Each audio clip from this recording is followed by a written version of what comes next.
Chapter 1. I want all. Let go of that girl. A furious roar echoed down the empty, secluded path. Ahead, a lecherous man was getting handsy with a girl. Jiang Shui, wielding a more than 1 meter-long indigo straight knife, rushed over quickly. He kicked the lecherous man squarely in the backside, sending him flying. The lecherous man landed in a heap, cursing as he did so. Just as he was about to explode in anger, he caught sight of Jiang Shui's large knife, and his tone faltered. Young man, your road is still long. Don't walk down the path of crime.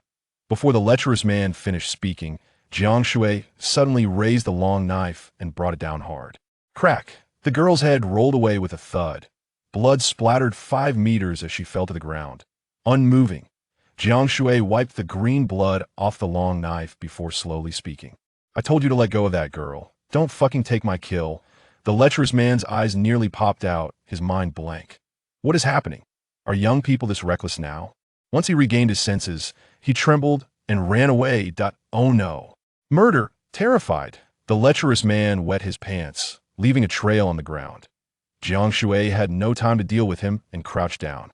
Looking at the girl, her once delicate face was beginning to rot, covered in pimples, and her body had shriveled up, riddled with bloody holes that a large amount of green liquid flowed out, looking quite disgusting. After rummaging around her head, a murky gas finally emerged. As soon as the murky gas touched him, it directly fused into his body. With the disappearance of the murky gas, the girl's zombie-like body gradually decayed, and within just a few seconds, it completely turned into a puddle of muck, unrecognizable as a former zombie, resembling dirt dug up by ants. Jiang Shui was unfazed.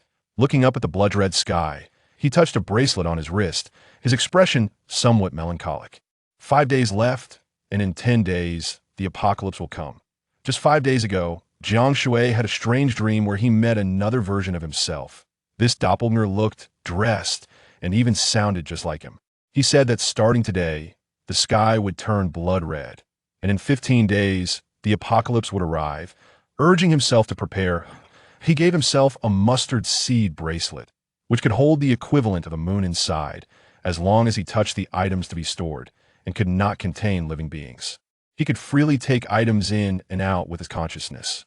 Jiang Shui thought it was just a dream, but upon waking, he found the bracelet actually on his wrist.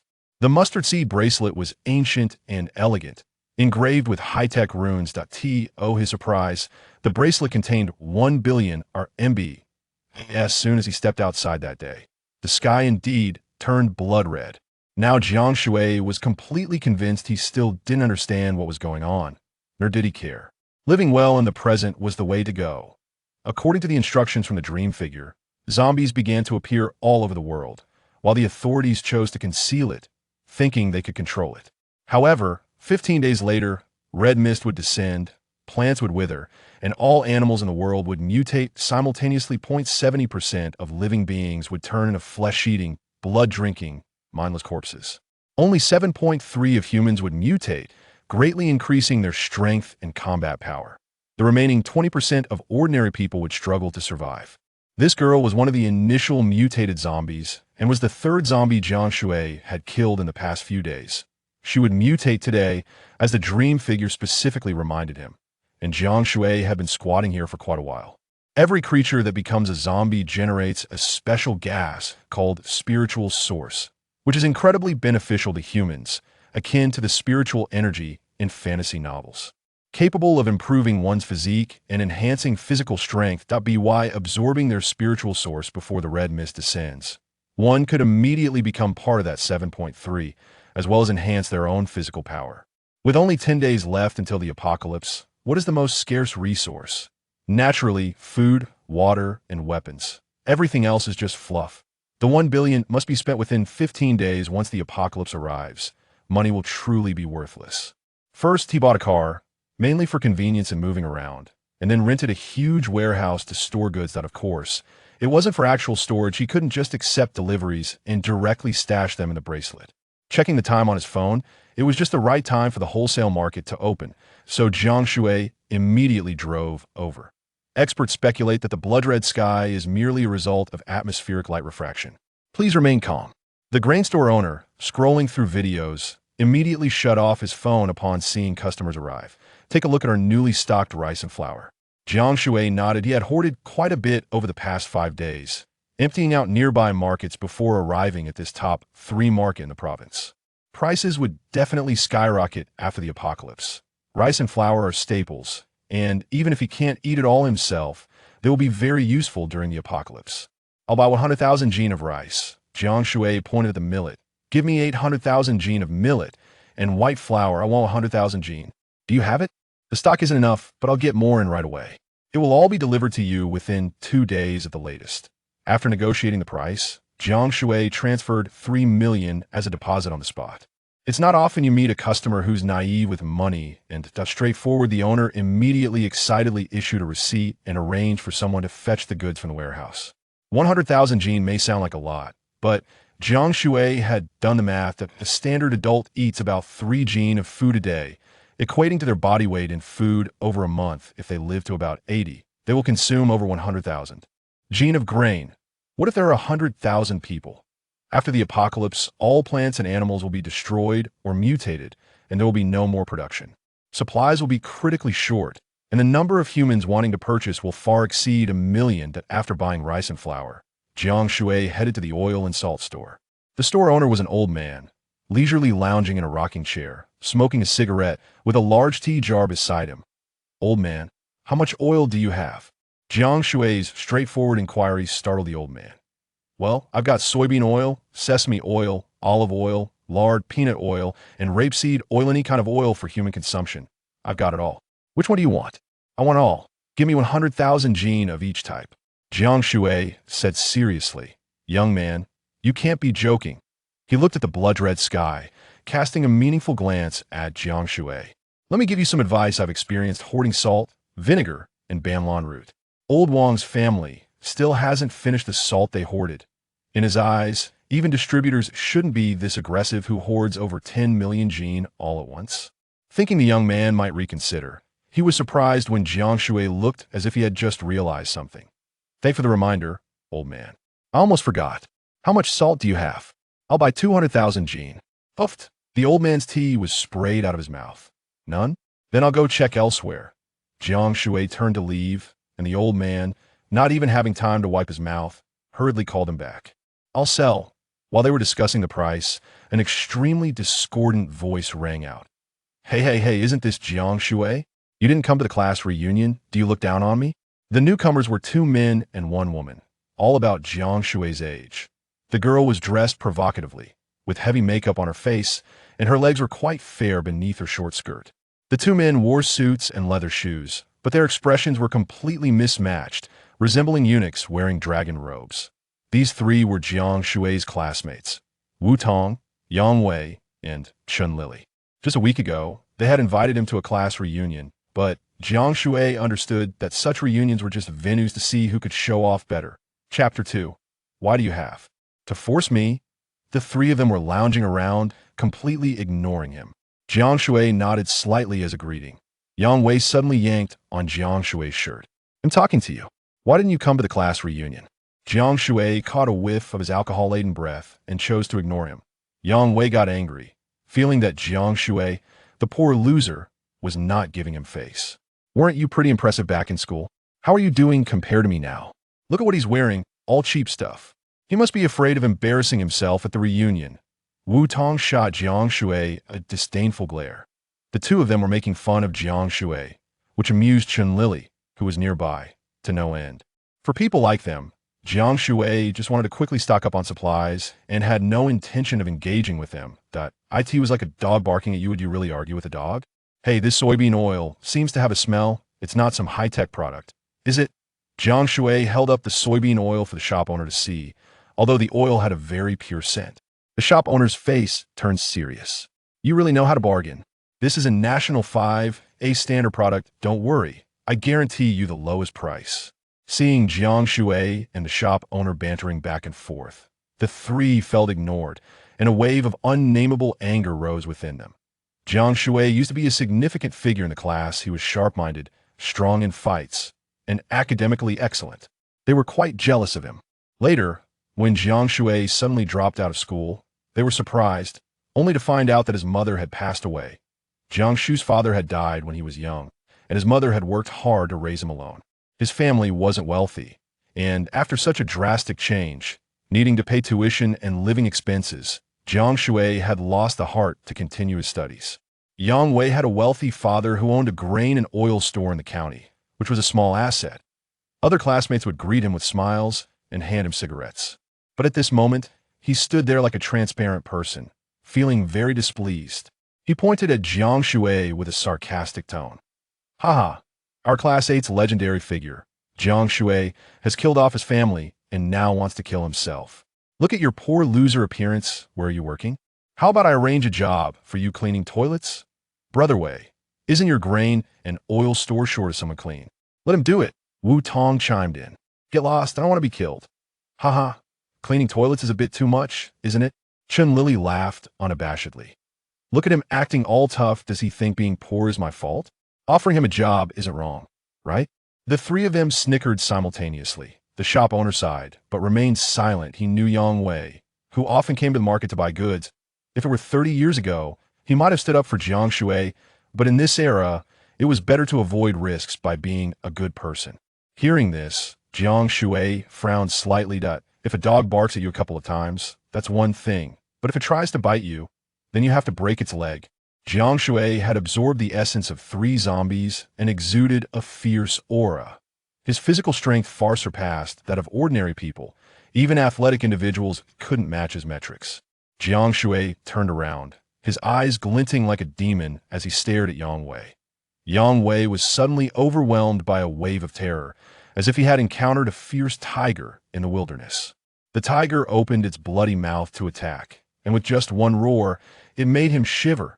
Jiang Shui took a step toward him, and Yang Wei's legs went weak, involuntarily stepping back. A person like Yang Wei, even if there were 10 or 8 of him, wouldn't be enough for Jiang Shui to fight. Perhaps he could pay someone to break their legs. Of course, with the apocalypse approaching, Jiang Shui wouldn't mind chopping them down like zombies. As the tension escalated, the shop owner stepped in, skillfully diffusing the situation. He smiled and stood between the two. Yang Wei, your dad didn't come today? Is it the same old stuff this month? Yang Wei let out a sigh of relief.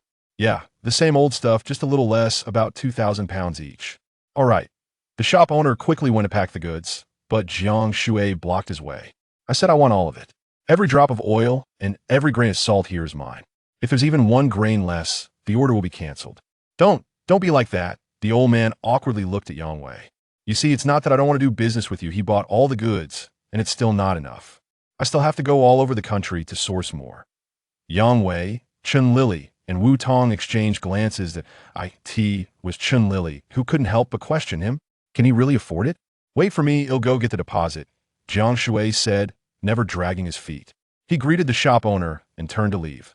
The three watched Jiang Shui walk away, first in shock, then unable to hold back their laughter.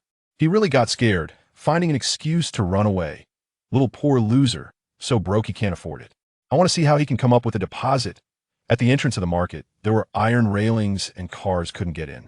Fortunately, the grain and oil store wasn't far from the entrance. Yang Wei and the others watched as Jiang Shui opened the trunk of a luxurious extended Hummer and pulled out 6 bulging snakeskin bags. They had urea written on them. What the hell? Where did he rent that car from? Carrying fertilizer as a deposit. Ha ha, this is hilarious. Jiang Shui calmly walked over and dumped the contents of the bags out. The three laughed at Jiang Shui, but soon their smiles froze and they began to feel uncomfortable. The ground was covered with bright red cash, dazzling their eyes. The 6 large bags were filled to the brim with renminbi. Such a shocking scene truly left the shop owner and the onlookers stunned. What the hell? It's all Mao Zedong. 6 full bags. There has to be 6 or 7 million here. He just carried it over like this. Doesn't he care about money at all? He can really carry that much? Is he that strong? Jiang Shui tossed the money casually and put away the urea bags, as if to say, it's just money. The urea bags are more important. This enough? Jiang Shui looked as if he was ready to carry more if it wasn't enough, which made the crowd gasp in amazement. The shop owner was grinning from ear to ear. That's enough. That's enough. In fact, he wanted to say, rich man, my store can accept WeChat and Alipay. Yang Wei, standing nearby, was dumbfounded, his mouth agape in disbelief. Impossible. How can he be so rich? Taking out millions is as easy as taking out a few bucks for me.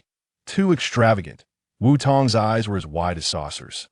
Chun Lily, with her small cherry lips, could now fit a goose egg in her mouth.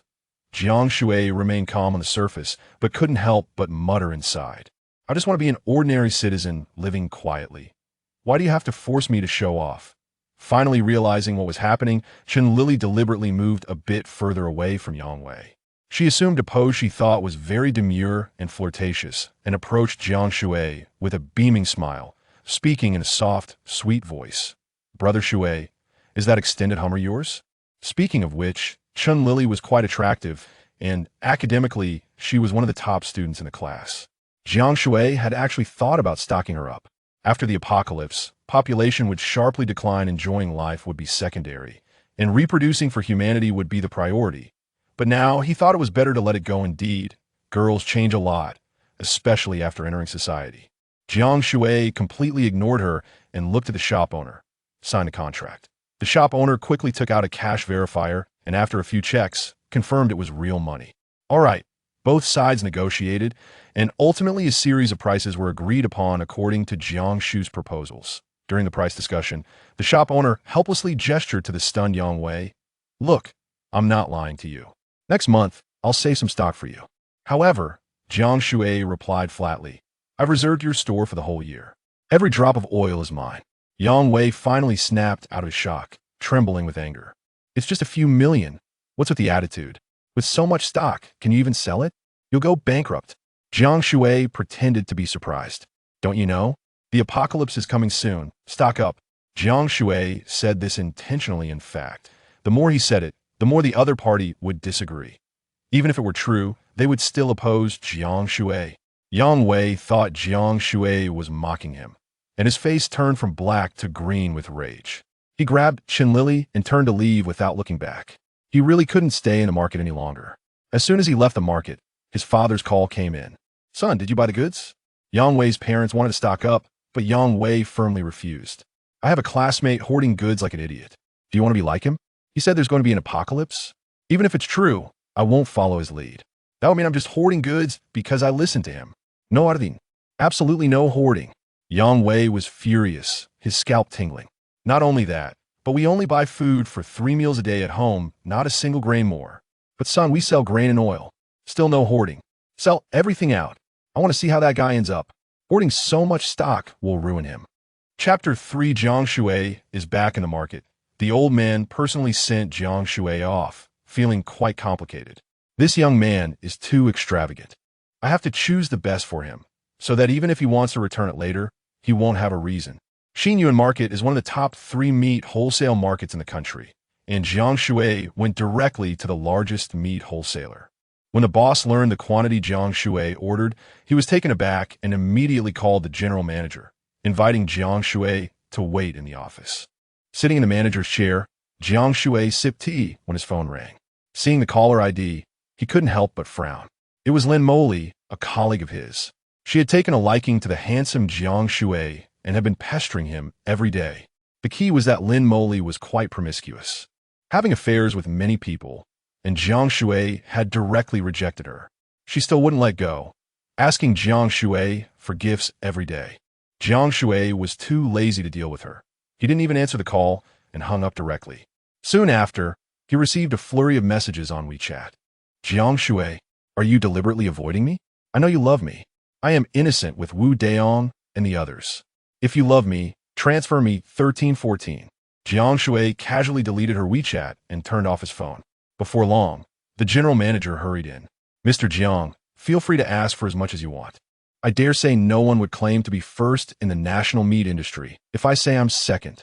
The general manager, Wang Fulai, appeared to be in his 50s, and his children were about the same age as Jiang Shui. Yet he addressed him with respect, showing no airs of a boss. I want 1 million pounds of pork, 500,000 pounds each of beef and lamb. I also want seafood, freshwater fish, crayfish, and over 20 other varieties, totaling 50 million pounds. After the apocalypse, meat is the real hard currency. In the face of disaster, who has time to cook? Meat is different. It can be eaten by just grilling it and adding a bit of salt. Meat is more filling than grains, and one can survive on it at any time while still meeting nutritional needs. As for buying so much, I'm not worried about spoilage. The mustard seed bracelet can preserve food for over 100 years, but it can't be watered down or frozen meat, or anything artificially processed. I guarantee it with my personal credibility. If there is a problem with any piece of meat, you can smash my store. Wang Fulai stood up, patting his chest as if swearing an oath.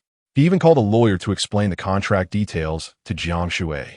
Jiang Shui strongly suggested payment in installments, especially since 10 days later, the world would be in ruins and there would be no need to repay. After signing the contract, Jiang Shui took out $670 million for the down payment. Back at the hotel, Jiang Shui lay on the comfortable big bed. With a thought, a roasted leg of lamb appeared out of thin air, stored in his bracelet. It was still steaming after several days. Jiang Shui took a big bite while pondering. Rice, flour, oil, salt, soy sauce, vinegar, tea, and meat were all taken care of. Next, he needed to buy some fruits, vegetables, and water sources. And the batch of weapons he ordered earlier was also on its way. He thought about customizing a bulletproof combat suit for himself and getting some firearms, which would be even better. However, finding firearms in a short time wouldn't be easy. Before he could rest for a few minutes, his phone rang again. It was Li Mingkai, his only good brother among his colleagues. Brother Jiang, how have you been? Why haven't you come to work? That bastard Wu Daong wants to deduct your salary. I want to beat him up. Don't worry, I'll come find you tomorrow. This call reminded Jiang Shui that the factory was built above an air raid shelter, and the area was vast but remote, with only about 100 workers. Thinking carefully, Jiang Shui's expression narrowed as he came up with an idea. Early the next morning, Jiang Shui drove to his workplace. The area was large, but most of it was abandoned due to the shelter, with only about 100 workers in the factory. The machines buzzed day and night, and the workers in their uniforms worked in an orderly, mechanical manner on the assembly line. As soon as he walked in, a young man with a rat-like face approached Jiang Shui. Oh, isn't this little Jiang? You dare to come back? Missing work for a week without reason? That's $1,000 off. And you're 2 hours late today. That's $50 off. He was Wu Daong, the team leader of the factory, who loved to scold people for no reason. Wu Daong looked Jiang Shui up and down with disdain. No work uniform. That's a 200 fine. He scribbled on a notebook next to Jiang Shui's name, marking him for absence and tardiness. Jiang Shui completely ignored him, not even glancing his way. I'm talking to you. Do you want to keep your job? Wu Daong stepped forward, intending to scold Jiang Shui properly, but suddenly a strong figure grabbed him. Wu Daong, you dare to touch my brother? I'll give up my salary just to take you down. The speaker was a young man in his early 20s, looking fierce and strong. His large hand slapped down on Wu Daong's shoulder, causing him to wince in pain. Li Mingkai, fine, you're tough. And Jiang Shui, you two wait for me. I'm going to find a factory manager. After Wu Daong finished his threats, he was scared away by Li Mingkai's glare. Jiang Shui looked at Li Mingkai and playfully punched him on the chest. Haven't seen you in a few days, and you've bulked up? The fierce Li Mingkai turned into an honest guy as soon as he saw Jiang Shui, his face filled with concern. Brother Jiang, you're back. I thought you went to work in another city, and I wouldn't see you again. Li Mingkai was someone Jiang Shui met 3 years ago at work. He was honest and strong. They had eaten together, played games, changed jobs, and fought together. Now, they had been working together for over 3 years, helping each other and living in the same room like brothers. Jiang Shui had no siblings or parents left, and although he had many relatives, they seldom kept in touch. Li Mingkai was one of the reasons he returned to the factory. The strong camaraderie between Jiang Shui and Li Mingkai attracted the attention and whispers of many employees. Jiang Shui is still too young. He is confronting the leadership. They probably don't want to work anymore, right? How can a mere worker dare to offend the leadership? If they quit, even better. He wouldn't even acknowledge me when I asked him for help. Before long, Wu Daong returned, leading the factory manager, accompanied by a familiar woman to Jiang Shui. It was Lin Moli. She wasn't in work clothes, but was closely following Wu Daong, her face full of arrogance. Look at you all. Get back to work.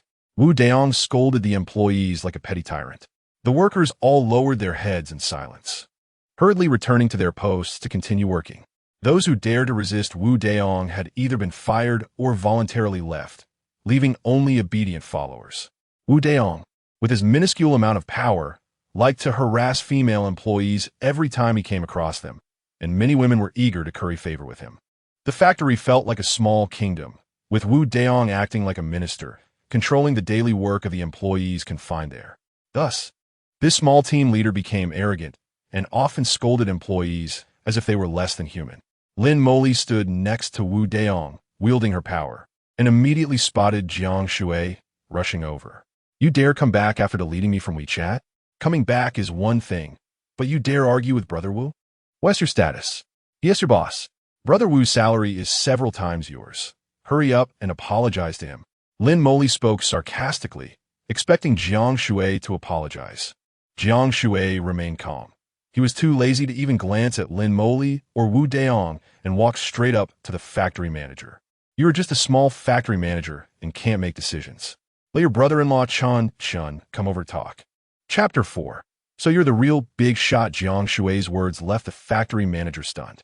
He had come to help Wu Daong intimidate Jiang Shui, but unexpectedly, he was the one who ended up scared into silence. The Chun Jiang Shui mentioned was the owner of the factory, and the factory manager was his brother-in-law. Although the manager had little capability, he was perceptive enough to notice the luxury Hummer parked outside. Today, there were no outsiders in the factory, only Jiang Shui. Damn, he dares to call our General Chun by his name? Wu Daong was about to explode when the manager pushed him aside. What do you want with my brother-in-law? Jiang Shui calmly sat down on Wu Daong's exclusive sofa and crossed his legs. Of course, I'm here to discuss business. Can you sign the contract? If not, have him come over quickly. If he is late, I'll leave. The manager hesitated, but ultimately called Chun Chung. The employees whispered among themselves, feeling that Jiang Shui seemed like a different person, commanding respect without anger, exuding an extraordinary aura.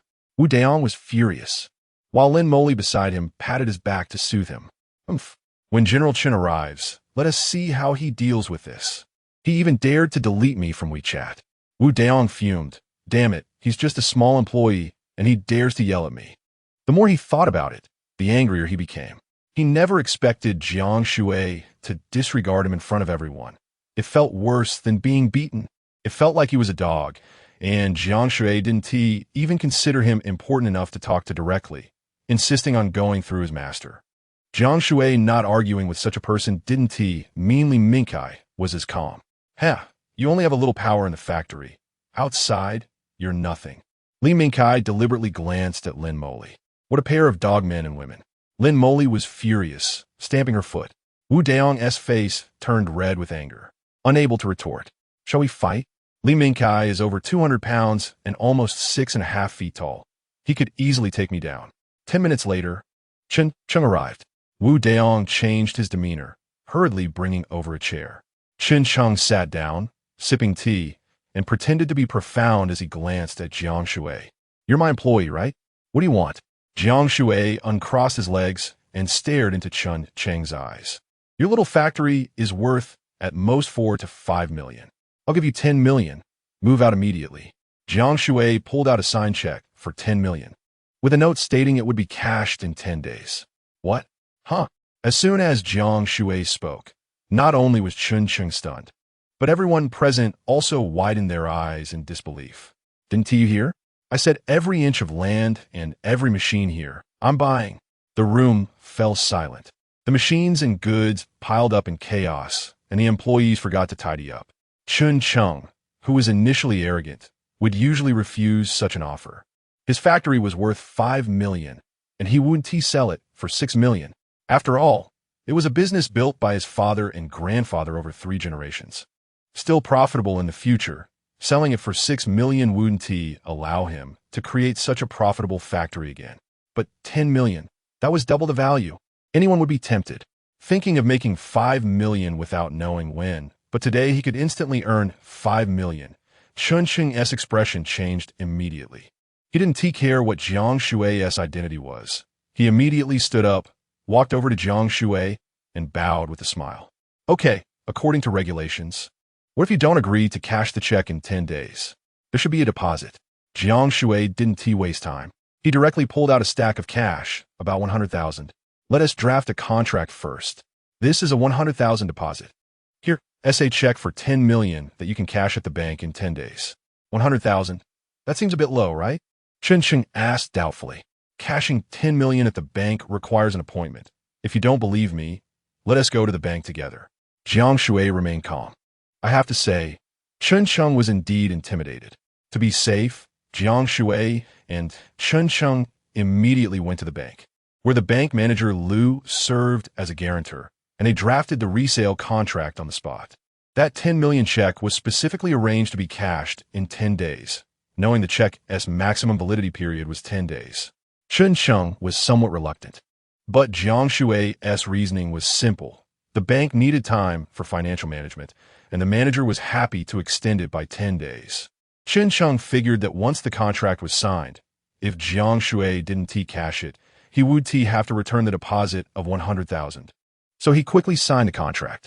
Back at the factory, Chen Sheng couldn't stop smiling as he held the contract, and Jiang Shui was even happier inside. A factory worth 5 to 6 million was acquired for just 100,000.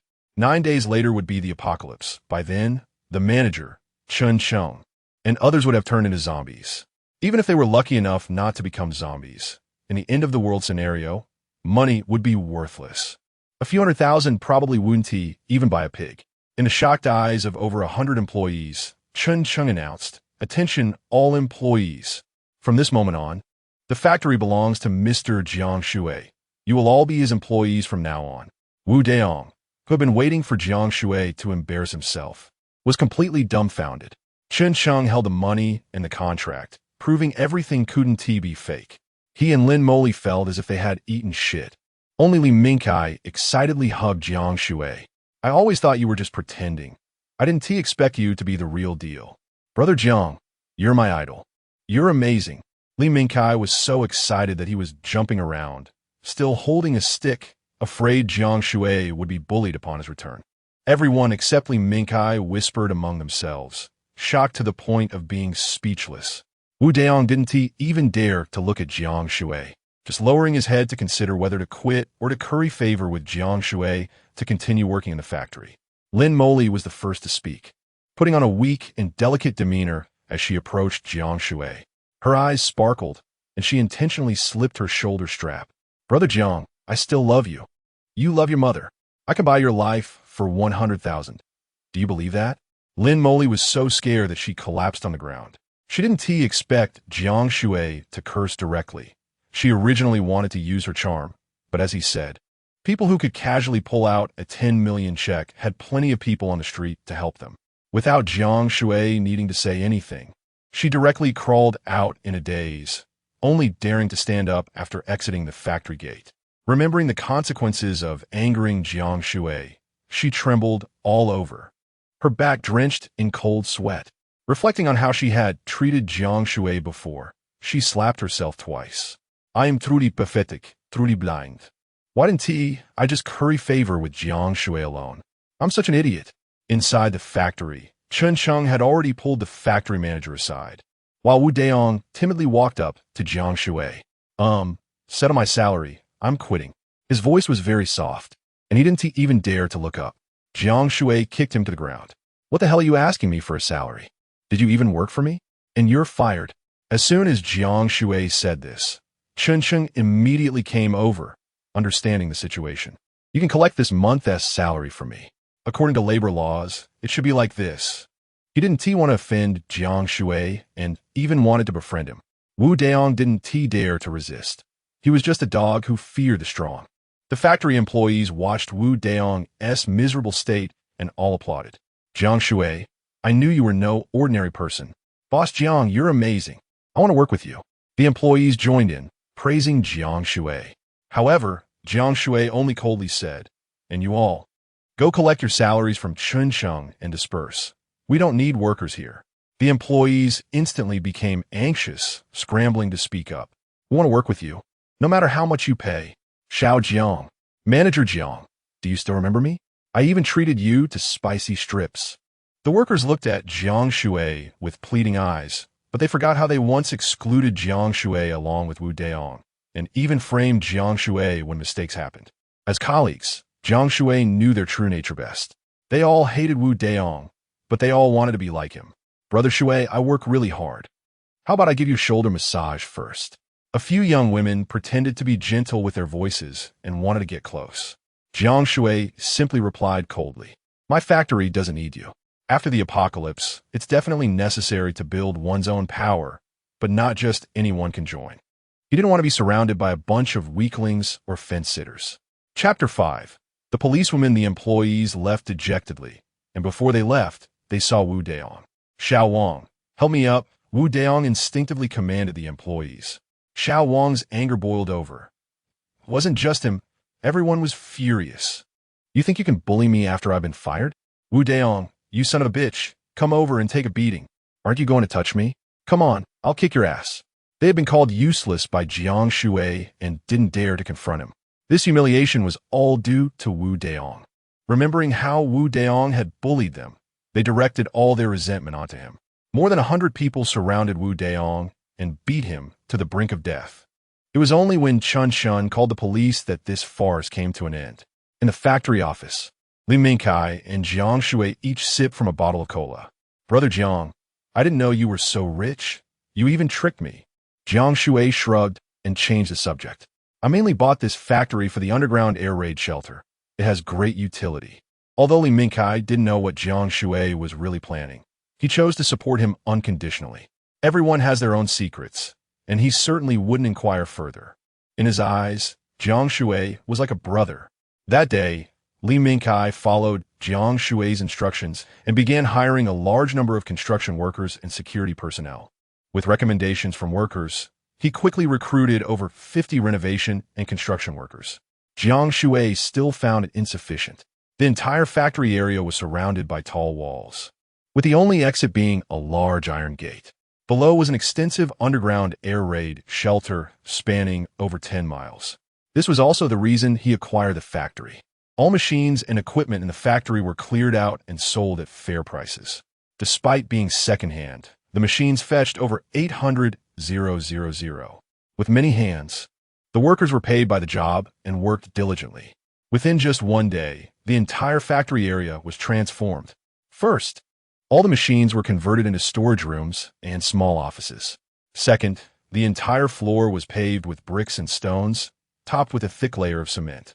The outer walls were extended, and the older walls were reinforced and raised with new cement. Jiang Shui spent money to create a new entrance, complete with 3 gates. They established layered access controls, installed barbed wire on the walls, and connected electricity. Steel spikes and shards of glass were affixed to the top of the walls. The next day, Jiang Shui dismissed some unnecessary workers, keeping only the elite. He also specifically hired professional interior designers and began the construction of the air raid shelter. After discussions with the designers, Jiang Shui and Li Mingkai finalized the renovation plans. There were 5 architects, one of whom was an older man who couldn't understand why Jiang Shui wanted to make the underground air raid shelter such a comfortable dwelling. The younger workers, however, chuckled. "Old Wang, you don't get it. This is about taste. Just think about it. Having a few ladies here for some fun, throwing a party, without disturbing the neighbors or worrying about being discovered. Freedom to do whatever you want." As the older workers' imagination ran wild, the renovation began. The underground air raid shelter was vast and interconnected.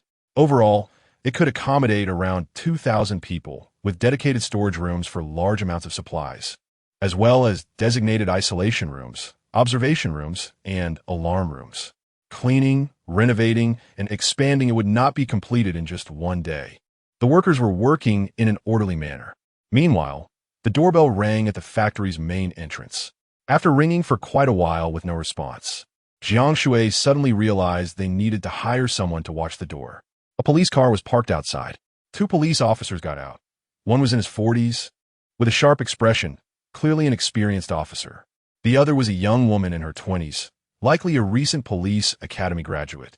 She was sweet-looking with large, lively eyes, her hair tied in a ponytail under her police cap. Her white shirt was well-fitted, accentuating her impressive figure. Even Jiang Shui couldn't help but glance at her a few times. The female officer pulled out her phone, revealing a drawing that looked remarkably like Jiang Shui. She got straight to the point. "You are Jiang Shui, right?" Jiang Shui was taken aback, but nodded. This was the first time he had been approached by the police. He thought it might be about some paperwork for the factory, or that Chun Chun and the others were trying to stir up trouble. Since he hadn't done anything wrong, he felt no fear. "We need you to come with us. There are some matters that require your assistance in the police investigation." The female officer stood straight, speaking very officially. Clearly, this was her first time doing something like this. "What's the issue?" "We will explain everything at the station. Please cooperate." After hesitating for a moment, Jiang Shui nodded, feeling reassured with Li Mingkai watching over the situation. As they drove, Jiang Shui pondered. Could it be that his large spending and stockpiling of goods had caught the police's attention? Explaining the source of that money would be quite difficult. While Jiang Shui was lost in thought, he was taken to the police substation in the city. Upon entering, he spotted a familiar figure. It was him. As soon as the man saw Jiang Shui, he stood up and pointed, fear evident in his eyes. Upon seeing this person, Jiang Shui immediately understood and felt a wave of calm wash over him. This guy was the pervert from 3 days ago. He had fled in terror after killing the mutated girl, and unexpectedly, he had reported it to the police. Thinking back, it made sense. In the world's safest country, citizens had a strong awareness of safety. Jiang Shui was taken to a separate room. After he sat down, the experienced officer introduced himself. "Hello, Em Zankui. I'm Link Baihua." After the two officers introduced themselves, they pulled out a document containing the pervert's testimony. "Where were you on November 14th? "I was at the Boheo Hotel." "Can anyone vouch for you?" "The servers and the cameras should all have records," Jiang Shui replied casually. "We will investigate that," they said, "but we hope you won't lie." Jiang Shui waved his hand and laughed. "Of course, why would I lie? Be serious. You were suspected of murder, which is why we called you in." Ling Baiwa glared, looking somewhat cute, while Jiang Shui frowned and remained silent. "Why are you not speaking?" Ling Baiwa feigned seriousness. Jiang Shui calmly replied, "First of all, you are not summoning me. This is just an inquiry, and I am cooperating willingly. Secondly, I have not committed a crime, and you have no evidence. This shouldn't be like interrogating a criminal. If it continues like this, there will be no cooperation between the police and the public. Should I get a lawyer?" Ling Baiwa was momentarily speechless. Zhang Wei then smiled to ease the tension. "That was just our routine police method. A little test, sir. Please don't take offense." Noticing Jiang Shui's silence, Zhang Wei then asked seriously, "Mr. Go identified you as having decapitated a girl on a country road 300 meters from Baiyun Road in the early hours of the 14th. Do you have anything to prove otherwise?" Hearing this, Jiang Shui couldn't help but laugh. "Murder? What era are we in? Decapitation?" After finishing his laughter, he turned serious. "If you want to detain me, you need to provide evidence of my guilt, not require me to find evidence to prove my innocence. Mr. Go reported it in detail and even offered to identify you in person. We had to take it seriously. First of all, I did not commit murder. Why would I kill someone?" Jiang Shui said calmly. He wasn't anxious at all. The zombies had long turned to dust, with no bodies, no murder weapons, and no evidence. He also had no motive for the crime, and the only thing he had was the testimony of a lewd uncle. Of course, he couldn't be convicted. "You turned the factory into a secret base. Are you planning to do something bad?" Ling Bai recalled those perverts in European and American movies who built underground castles just to imprison girls and began to hint at it indirectly. "Yes, I want to lock you in a small dark room. We need to contribute to the reproduction of humanity after the apocalypse." Of course, this was what Jiang Shui was thinking in his heart, while he maintained a serious expression on his face. "I spent a fortune buying the factory, and of course, I want to invest and make money. As for what I do, that's a business secret." Chapter 6: The Apocalypse has arrived. Zhang Wei didn't let Ling Baiwa continue to ask questions, but directly took Jiang Shui to the room next door where the creepy guy was. It was him. As soon as the creepy guy saw Jiang Shui, he immediately pointed at him. Jiang Shui remained calm and looked at Zhang Wei. "There are always some envious guys looking for trouble with me. I should check if he is on drugs." In fact, the creepy guy really was on drugs. After being scared into wetting his pants by Jiang Shui that day, he went home and turned to drugs every day to escape his fear. He looked pale and thin with big dark circles under his eyes. As soon as Jiang Shui mentioned it, Ling Baiwa immediately took the creepy guy for a drug test. After the test, the creepy guy was immediately controlled and interrogated. Using drugs and still daring to come to the police station and even framing others. Who's the dealer? Due to the intense drug use combined with nervousness and fear, the creepy guy began to hallucinate right there. Let me go, I'm not crazy, I just took some drugs. A 2-meter-long machete, and his head was gone. It's him. Let go of me. Let go of that girl. What awaited him was a forced trip to a drug rehabilitation center to operate a sewing machine. At the police station entrance, Zhang Wei personally saw Jiang Shui off. This may be a misunderstanding. Thank you for your cooperation, Mr. Jiang. Jiang Shui just nodded and drove away. At that moment, Ling Baiwa walked out from behind the door. Master, I messed up my first interrogation and embarrassed you. Zhang Wei shook his head helplessly. You watch too many cop movies. Or you're too rigid with the textbook. Real interrogations aren't like that. However, your method isn't wrong. Some suspects might reveal their flaws when provoked by you. Obviously, this young man's mentality is quite unusual.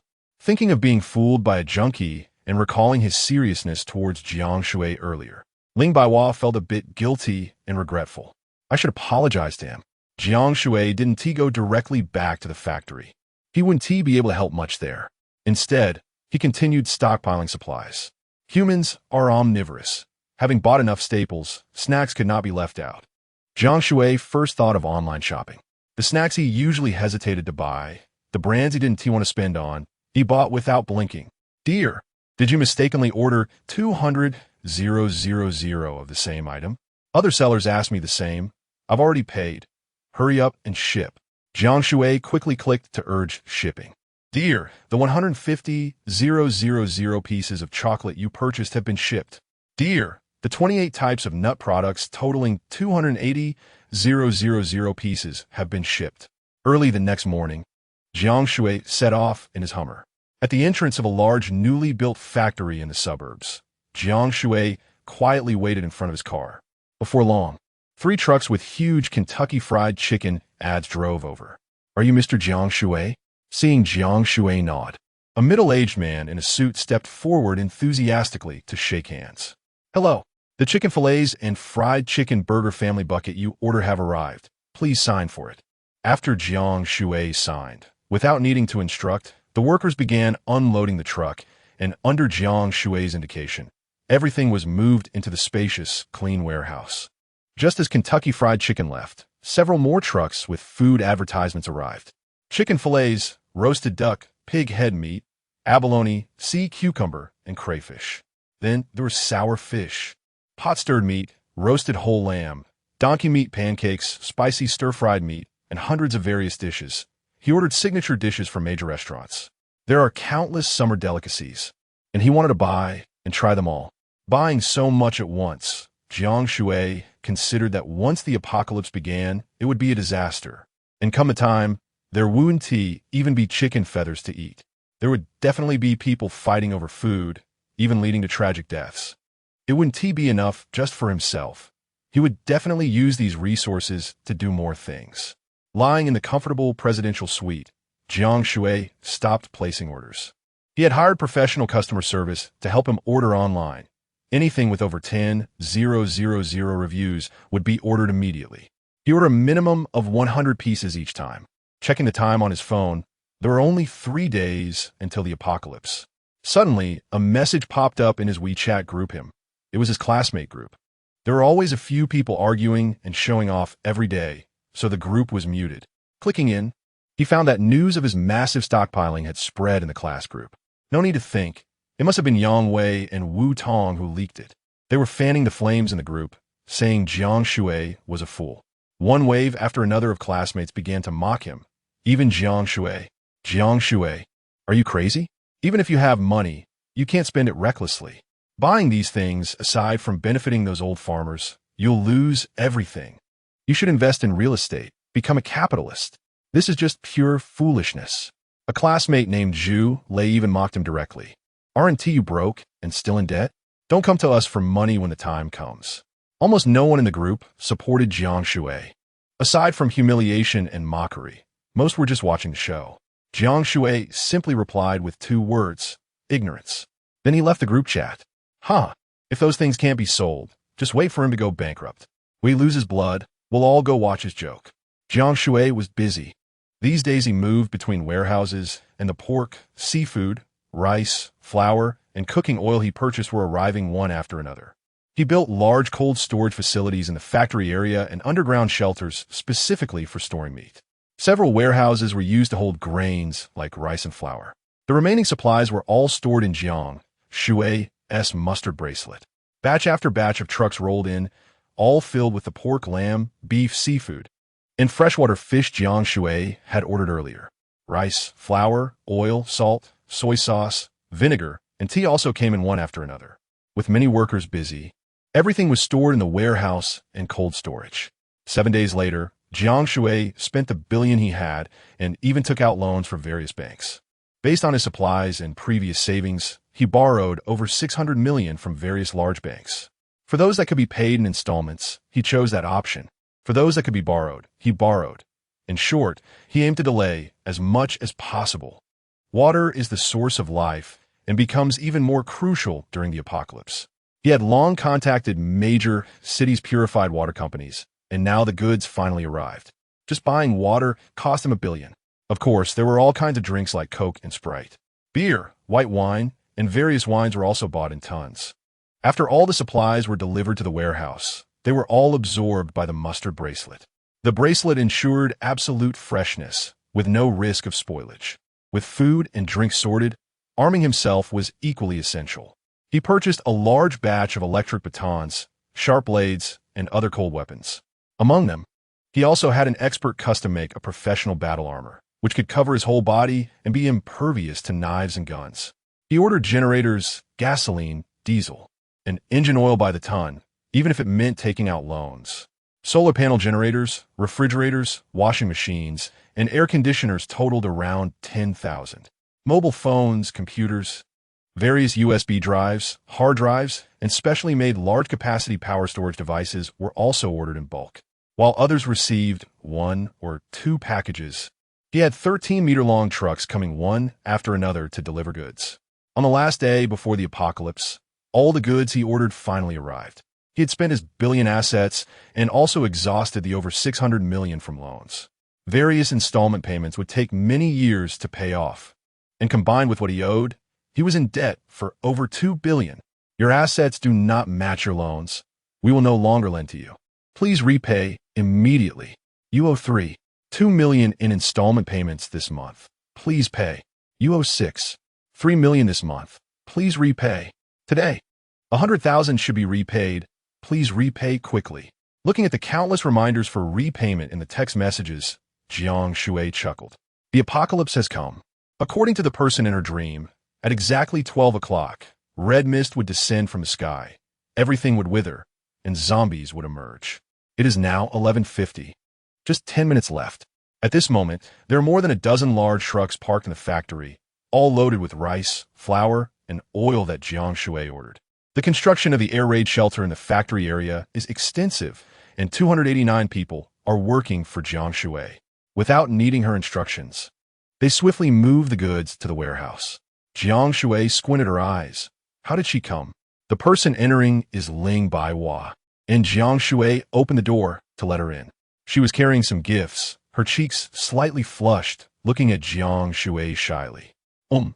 I came to apologize to you. Before she could finish her sentence, the red mist suddenly descended from the sky.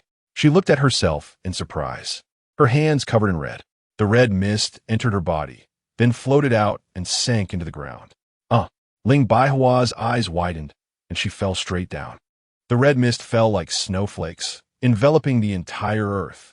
The red mist, unlike snowflakes in color, can penetrate any object, including steel buildings and even the land and sea. Anything that it touches remains unchanged.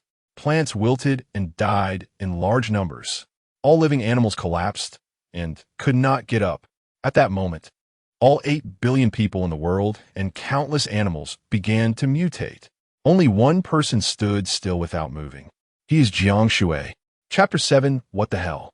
This young man, The red mist passed through his body, and Jiang Shui felt nothing. Watching the workers and truck drivers lying on the ground, Jiang Shui's mind moved, and the items in his wristband were immediately retrieved. Suddenly, a set of battle armor appeared, and he hurriedly put it on, along with a specially made helmet.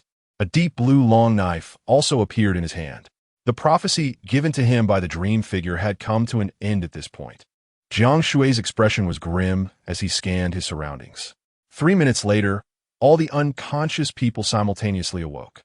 The vast majority of them had turned into rotting zombies, their once smooth skin now resembling withered petals. Some green liquid flowed from their mouths, their eyes glowing green, devoid of any emotion, like statues. Upon seeing the confused, ordinary people around them, they immediately lunged forward. Fortunately, most of them moved slowly, and only a few were bitten to death on the spot, their entrails torn out. Most ordinary people, upon seeing the zombies, were scared stiff and fled. At that moment, a huge explosion occurred worldwide. All machines requiring human operation, from cars and trains to planes and various large factory machines, lost control as humans were no longer in charge. Plants began to wither and decay, and animals started mutating. Explosions echoed continuously. Sparks flew, the ground was scarred, and the sky was filled with thick smoke. The world began to collapse. In the factory area, 289 people, along with Ling Baihua, all crawled up. Only a few dozen people were scratching their heads, utterly confused. Why did I suddenly faint just now? Did the red mist in the sky disappear? What the hell? Li Daju, don't you dare bite me. Help, there is a ghost. Zombies. What the hell?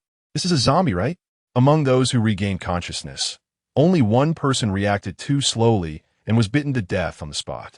The rest took off running. Ling Baihua scratched her head and squinted her eyes, clearly unsure of what had happened. However, the zombie behind her reached out its claws toward the back of her head. Dodge! At that moment, Jiang Shui pulled Ling Baihua away. Then, the deep blue long knife flashed by. Crack!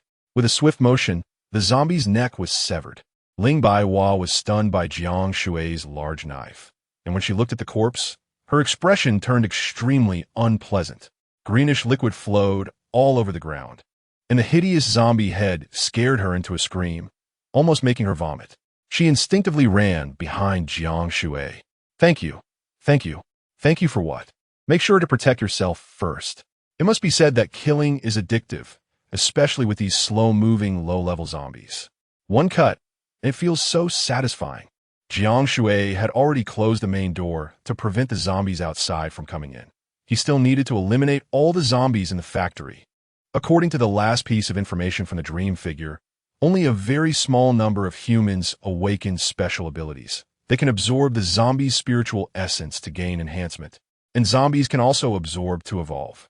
It's better to be safe than sorry. It would be disastrous if the zombies began to evolve. What the hell? Has this young man gone mad? Why is he charging in? Watching Jiang Shui rush toward the zombies, the fleeing workers were dumbfounded. With his weak combat ability, wearing a vest and wielding a knife, he dares to charge in? Is he going to deliver food to the zombies? Don't mind him, run fast. Everyone thought Jiang Shui was going to his death. However, at that moment, Jiang Shui swung his long knife and cleaved the head of the leading zombie in half. Kill! Jiang Shui shouted loudly, advancing instead of retreating, wielding his long knife as he charged into the horde of zombies. One cut decapitated, one kick smashed. He was like a battle god charging into the fray. Wherever Jiang Shui passed, blood and flesh flew. Countless zombies were cleaved apart by his large knife. He was unstoppable. The zombies before him crumbled like tofu. With each cut, Jiang Shui carved out a bloody path through the horde. The others were stunned. What the hell? This young man. What the hell? Incredible. Suddenly experiencing such a change, normal people would have been scared stiff long ago, but Ling Baihua, being a recently graduated police officer, was reminded of her role when she saw Jiang Shui's bravery. However, encountering such a situation on her first day at work left her unprepared. If she had known, she would have listened to her father and taken a job as a clerk in the prosecutor's office. Complaining aside, she quickly drew her baton and knocked down a zombie with one strike. Officer Ling, get your gun out. Jiang Shui chopped off a zombie's arm and turned back to Ling Baihua with a grin. I'm just a patrol officer. It's my first day on the job. I'm not worthy of gun. Ling Baihua looked like a frightened little rabbit, but she mustered her courage to hit the zombies hard. She had received professional training, and her movements were quick, but being a girl, her strength was obviously insufficient. The zombies, even though they were beaten and had arms torn off, still approached Ling Baihua without knowing pain. Aim for their heads, Jiang Shui shouted, slicing off the head of the zombie in front of him and then spinning around. The back of his knife slammed into the zombie behind him. With immense force combined with the tough blade, the zombie's head exploded. This long knife cost Jiang Shui over 300,000 to forge with secret steel, undergoing multiple tempering processes, making it sturdy and heavy, yet domineering. Although it wasn't the sharpest, it was just right for dealing with these zombies. Smash your head. Nearly 2 hours later, even someone as strong as Jiang Shui, after slaying 80 to 90 zombies, was panting heavily. Supporting himself with one knife on the ground, he looked at the remaining zombies, who, unaware of fear, still tried to bite at all living beings. Jiang Shui chopped off the nearest zombie's head, crouched down, and began to feel around its head. Soon, a murky energy emerged, looking like turbulent yellow river water, murky and unclear, but as soon as it touched Jiang Shui, it was immediately absorbed. A warm current flowed into Jiang Shui's dantian, and the spiritual essence was completely digested. As the murky energy disappeared, the zombie instantly turned to dust, as if it had never existed. Almost forgot after all that killing. Jiang Shui continued into the battlefield, but no longer charging recklessly into the horde of zombies. Instead, he specifically targeted the isolated ones, killing one and absorbing one. 10 minutes later, he knelt on one knee, one hand supporting the knife, the other rummaging through the zombie. This time, the murky energy did not integrate into his body, or rather, it was rejected by his body as soon as it tried to blend in. This was the 10th spiritual essence Jiang Shui absorbed. It seemed that he couldn't keep absorbing indefinitely. His body was like a container, only so big, and once it was full, it would overflow. The benefit was that the more spiritual essence he absorbed, the larger this container gradually became. Just like eating, he had to digest before he could eat more. Jiang Shui was filled with the aura of spiritual essence. His mental strength was abundant, but as soon as he stood up, he felt a bit dizzy. Supporting himself on the ground with one hand, he realized that his spiritual power had indeed increased. However, his physical body was too weak to keep up with the intense hacking and slashing. Jiang Shui rarely engaged in intense exercise, and suddenly hacking zombies for an hour or two left his arms soft and his whole body sore, which was normal. Just then, a zombie quietly approached. It walked silently without shoes and suddenly launched a sneak attack from behind Jiang Shui. Chapter 8 Help Her Where Black Stockings Jiang Shui hadn't reacted when he was completely overwhelmed and pressed to the ground. Creak! The zombie's claws and teeth fiercely attacked Jiang Shui, making metallic clashing sounds. However, the zombie couldn't break Jiang Shui's battlesuit at all. The suit was made of the highest quality bulletproof material, and even a machine gun couldn't harm it in the slightest. Moreover, according to Jiang Shui's cautious personality, it was thickened by 100 layers, so even though it used nanotechnology, it was still somewhat heavy. A large amount of liquid flowed from the zombie's mouth and was about to drip into Jiang Shui's mouth, but fortunately, a glass visor blocked it. He tried to flip the zombie over, but he was in a fatigued state and couldn't move it. This zombie was a super heavyweight. With over 260 pounds pressing down on him, he couldn't catch his breath. To make matters worse, zombies in the distance seemed to sense him and rushed over. This was a big mistake. Jiang Shui thought to himself. He could only wait to regain his strength to fight his way out. Raise your hand. At this moment, a crisp and panicked voice rang out. It was Ling Baihua coming over. She struck the zombie driver on the head with a police baton, causing a large amount of green liquid to flow out, but it didn't die. Ling Baihua was just an 18-year-old girl. She had never experienced anything like this and was flustered, fumbling at her waist. Jiang Shui immediately shouted, "Don't pull out the handcuffs, use my knife." Only then did Ling Baihua react. She couldn't lift it with one hand, so she used both hands to pull up the cleaver and struck fiercely at the zombie's head. Bang! The driver's head was smashed by the back of the knife. Jiang Shui didn't have time to wipe the liquid off his face. He pushed the corpse away and stood up. Ling Baihua's face still beamed with a smile. She wanted to say, "I did it." However, Jiang Shui pulled her away. Soon after, a large group of zombies approached, and they narrowly avoided the siege. But even so, Ling Baihua's leg was still grazed. The black stockings tore with a sound, and the other leg stockings were snagged as well. Standing to the side, Ling Baihua was still a bit shaken. Jiang Shui showed no hesitation, pulling Ling Baihua into the air raid shelter. The door of the shelter was made of 3 layers of steel, about half a meter thick. Originally, it was controlled by a machine to open, but it was too slow. Jiang Shui didn't care about that and slammed the door shut. It locked with a beep, and Jiang Shui also manually added a lock. Collapsing to the ground, gasping for breath, Ling Baihua didn't care about her appearance, lying sprawled on the floor. The two didn't say a word, resting for a full half hour before Jiang Shui finally regained his composure. "Thank you." Jiang Shui sincerely thanked Ling Baihua. She smiled gently. "Thank you for saving me. You're quite skilled." Just as Jiang Shui was about to speak, a faint sound of footsteps suddenly rang out. Jiang Shui immediately grabbed the indigo long knife on the ground, staring intently at the air raid passage. Even though Jiang Shui had evacuated everyone from the shelter 10 minutes before the zombie outbreak, he was still worried about someone slipping in and turning into a zombie, hiding in the dark, which would be troublesome. As the sound approached, a figure suddenly sprang out from the shadows. Jiang Shui raised his knife to slash. "Damn it, Shui Gu, it's me." The newcomer was Li Mingkai. Jiang Shui narrowly avoided cutting him, scaring Li Mingkai to the ground. Only then did Jiang Shui briefly explain the situation outside, with Ling Baihua adding her input. Li Mingkai was stunned, thinking Jiang Shui was fooling him. "What? Zombies surrounding the city? The apocalypse? Are you messing with me on the first date with a new girlfriend?" He was about to open the door to take a look. "Don't go out." Jiang Shui stopped him, pulling him away. "Let us go to the monitoring room." There were cameras throughout the entire factory area, including every corner indoors.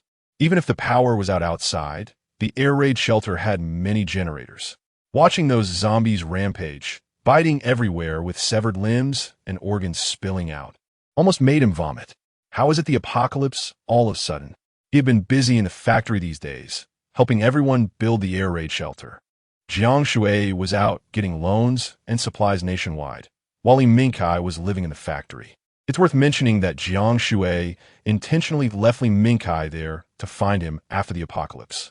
He had also considered capturing a zombie in advance to let Li Mingkai mutate early. But what if he could only absorb the spiritual essence himself?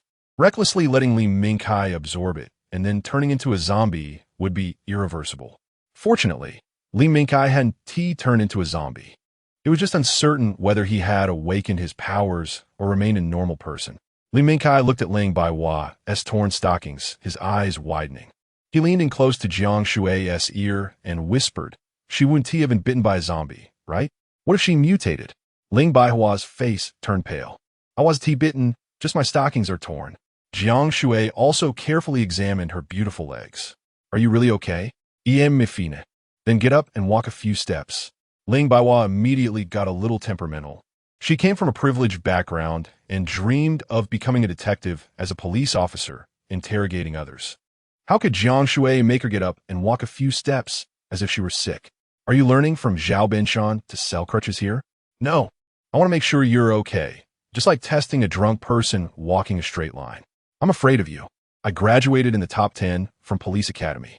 Ling Baihua stood at attention and then began to walk in step under Jiang Shui's command. "March.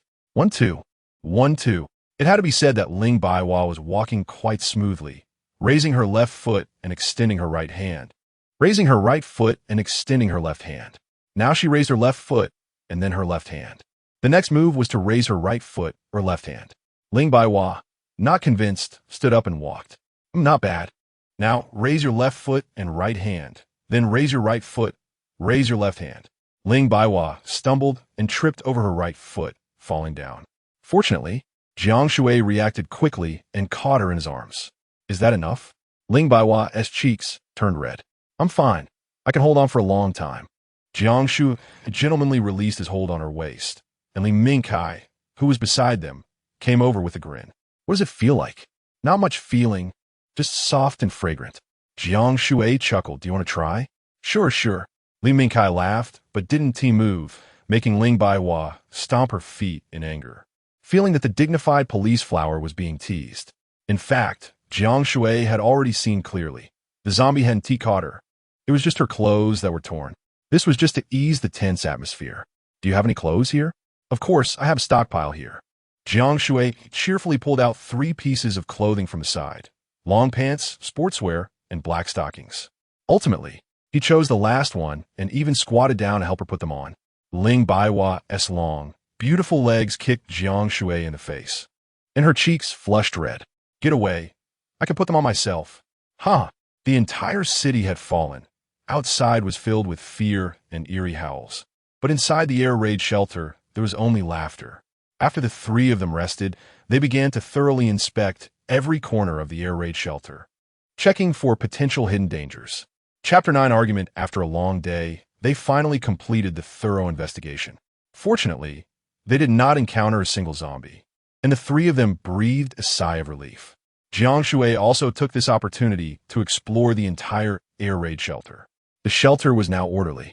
After 9 days of day and night construction, everything was under Li Mingkai's watch. The entire factory area had transformed significantly. From a distance, a tall wall surrounded the factory area, with electric fences, iron spikes, and 3 closed gates. Below the air raid shelter were 20 or so areas of various sizes.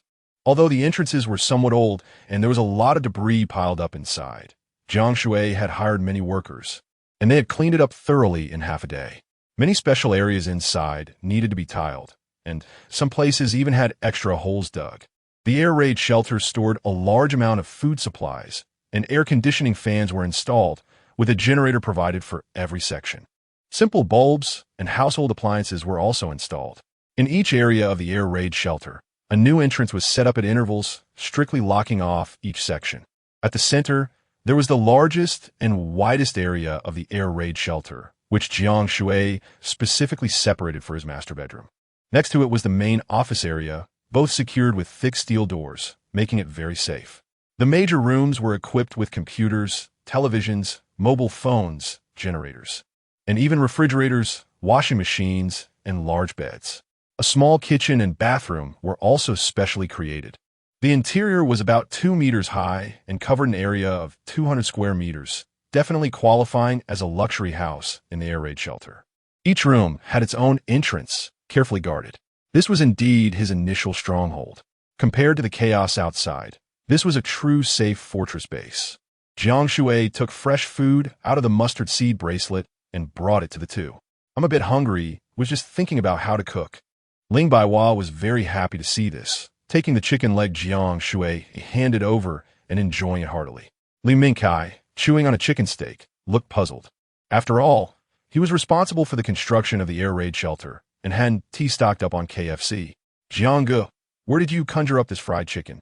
Or is it a family bucket? It must be hidden savings, Ling Baihua pouted. Jiang Shui played along. There's so many places where I've hidden food. You need to look carefully. All right. Li Mingkai half believed him. Seeing Li Mingkai's honest belief, Jiang Shui ultimately decided not to hide the truth from them. Actually, I awaken my attribute early. After the apocalypse, anyone who mutates will awaken their attributes once they reach level 5 or meet their conditions. The most common are gold, wood, water, fire, earth, wind, cloud, thunder, and energy. For example, a water attribute awakener can manipulate water sources. Of course, there are also special attributes, and mine is space. I can store a large amount of supplies. That's why I can stock up so much. Jiang Shui finished in one breath, feeling relaxed. He thought about it. They spent every day together, and it was inevitable that they would notice various stockpiles and items being taken out. There is a big difference between revealing it himself and being discovered. If Li Mingkai felt he wasn't trusted, it would be a problem. Surviving in the apocalypse was certainly important, but living in solitude without a true friend, without someone willing to share their innermost thoughts. What was the difference between that and being a walking corpse? Ling Baihua and Li Mingkai then looked at each other in realization. No wonder Jiang Shui had been stockpiling and building the base in advance. Jiang Ge, you don't also have a foresight attribute, do you? After all, he had bought the factory and not started work, but instead built a base, which puzzled him. However, since Jiang Shui didn't say anything, he didn't ask. Jiang Shui chuckled without answering. In reality, with his survival instinct, he hadn't revealed everything. The space storage was just dependent on the mustard seed bracelet.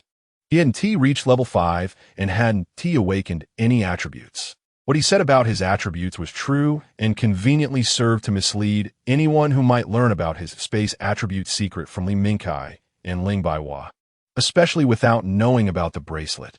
By revealing such a big secret, both of them felt very happy. It was a bond of trust higher than the sky. After the three finished eating and drinking, a wave of drowsiness hit them. Jiang Shui and Ling Baihua lay down on the big bed and fell into a deep sleep. Li Mingkai, however, kept a watchful eye on the cameras. Uncertain of how long he slept, Jiang Shui woke up feeling refreshed. He stretched, feeling that he could absorb a lot of spiritual energy now, and his overall strength had increased a bit. Li Mingkai, sitting beside him, noticed Jiang Shui waking up and immediately said, "You're finally awake. Come with me to take a look." Ling Baihua was also woken up by the noise, and the three of them went straight to the monitoring room. They saw 7 remaining survivors gathered at the entrance of the air raid shelter. They were banging on the steel door. "Is anyone there? Let us in." Jiang Shui's face darkened. "Fools! They attracted many zombies and blocked the exit." Li Mingkai said, "You were too tired. I didn't want to wake you. I wouldn't dare let them in without your permission." Jiang Shui nodded, looking at the people on the camera, some running wildly, others hiding in corners. To save or not to save? The three fell silent. They knew all too well how dangerous zombies were. One more person meant one more variable, one more mouth to feed. They exchanged glances. Ling Baihua slowly said, "Let's have a debate. One side represents saving, the other side represents not saving. We'll argue, and whoever wins gets to decide." Jiang Shui nodded. Impressed by her police school background, he might have resorted to rock, paper, scissors. "You take the side of saving, and I'll take the side of not saving." Jiang Shui said this, and Ling Baihua looked a bit resentful, but still spoke up. The debate began. "We should go save them. What is the reason?" Jiang Shui asked. "As a police officer, of course, I save lives. In the apocalypse, if I don't help, who will?" Jiang Shui shook his head with a smile. "You only make a few $100 a month. What are you playing with your life for? In the apocalypse, humans should help each other, but it also depends on the situation. What if the food runs out? What if they just know how to eat and don't do anything? Or even backstab us? Human desires are endless, and there are too many variables." Ling Baihua was just a little girl fresh out of school, not yet tested by society. What she learned in police school was all about saving lives and serving the people. She reiterated, "What you say is indeed right. But if humanity is extinct and only the three of us are left alive, what is the point? I want to keep useless people here until I'm firmly established. I want to easily recruit outsiders." Ling Baihua nodded, feeling Jiang Shui's reasoning was sound. "There are 7 of them, and we only have 3. If they fill up and turn against us, do you have confidence in winning? Why make trouble for ourselves?" Ling Baihua simply spread her hands. "You in the debate." She then looked at Li Mingkai for his opinion. Li Mingkai looked at Jiang Shui. "I want to participate in the debate. I'll listen to Jiang Ge." "Not saving," Jiang Shui said simply in 2 words. Ling Baihua and Li Mingkai both nodded. With unified thinking, there were no objections, and the 3 felt relaxed. Suddenly, Li Mingkai pointed to a certain place in the factory area and puzzledly said, "Why are there so many broken dirt piles here, like ant nests?" Jiang Shui focused, and his expression changed. These dirt piles were naturally the result of zombies decaying after absorbing spiritual energy. He had absorbed only 10 spiritual energies yesterday, but now there were 2 to 3 dozen traces of broken dirt in the factory area. Chapter 10, do you want to kill me? Do you remember I told you that awakened ones can absorb the essence of zombies? 7. 3 of awakened ones can absorb essence, Li Mingkai recalled. This means these zombies can also absorb essence. Ling Baihua suddenly reacted and carefully observed the factory area. The zombies were either standing still or crawling all over the place. The big fat driver who had pinned down Jiang Shui had already been completely devoured. The dead zombies that hadn't had the chance to absorb essence were also being eaten by other zombies. These zombies were eating each other. Jiang Shui's expression turned ugly. What should we do? They will only get stronger. We must kill them quickly, Ling Baiwa said anxiously. Jiang Shui calmly pondered, taking out 3 electric batons and 3 steel knives from his wristband and handing them to the 2. They are stronger now. We can't act recklessly. The 3 immediately began to discuss. If we just rush out, we could definitely kill some zombies, but we would also exhaust ourselves. We need someone to guard the entrance, ready to assist at all times, and to have a relay battle. Even so, it would be a thankless task with certain risks. The idea is good, but once we open the door, those 7 or 8 surviving drivers and workers will rush in, and they might even blame us. If more zombies come in, it would be even more troublesome, Ling Baiwa analyzed. Upon hearing the word driver, Jiang Shui's expression changed, and he had an idea. He immediately turned on a loudspeaker. His voice could be heard throughout the factory area. Is there anyone who can drive a trailer? I can. Me too. Immediately, 5 people responded. Originally, there were 9 survivors, but now only 7 remained. Good. If you want to live, you have to do something. There's no free lunch in this world. Most of the 7 had angry expressions, but they suppressed their dissatisfaction. 2 of them pleaded desperately, as if they had grabbed onto a lifeline. I don't want to die. I swear an oath. Whoever saves me, I will be his lifelong servant and repay him. Very well, you all move away from the entrance, 50 meters slightly to the east. There is a small warehouse with no zombies. I will go out and cover you. At the entrance of the bomb shelter, Jiang Shui put on his combat suit and held the indigo knife. After the others left the exit, the zombies all rushed out after them, and the zombies at the entrance immediately left. Now's the time. Li Mingkai opened the big door, and Jiang Shui immediately dashed out, closing the door again. Jiang Shui was full of energy and killed a zombie with 1 strike. Fortunately, there weren't many zombies in the small warehouse where everyone was hiding, about 3 to 5, and Jiang Shui quickly smashed their heads. When the 5 people saw Jiang Shui arrive, they were somewhat excited. Why did it take you so long to get here? Thank you. You're like my reborn parents, they said eagerly. Let's go back. I am Stadavan. Jiang Shui laughed. Go back. How can I believe you aren't just trying to get a free meal? In this apocalypse, everyone should help each other. This factory is mine, and all the food and supplies are mine. If I don't let you eat, do you still want to rob me? 2 of the 7 were crying, while the other 5 drivers looked serious. Finally, the middle-aged man at the front stared at Jiang Shui and said, You're right. What do you want us to do? Of course, do what you are good at. Jiang Shui smiled. 5 minutes later, Jiang Shui covered them as they boarded the trailers one by one. 5 people, 5 trucks. And Jiang Shui stood in front of the huge truck, raising his battle knife. Crush them. Boom. The truck drivers slammed on the gas, their hearts filled with joy.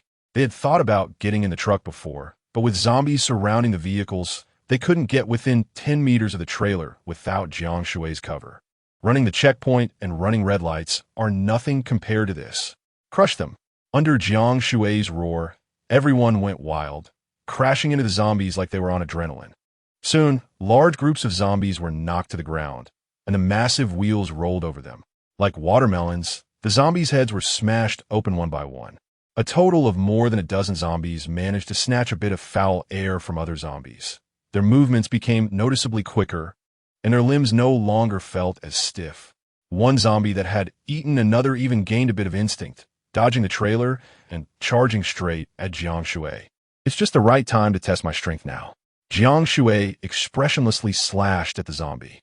If zombies were classified into levels, this one that had just turned into a zombie would be level 1, while this one was level 2.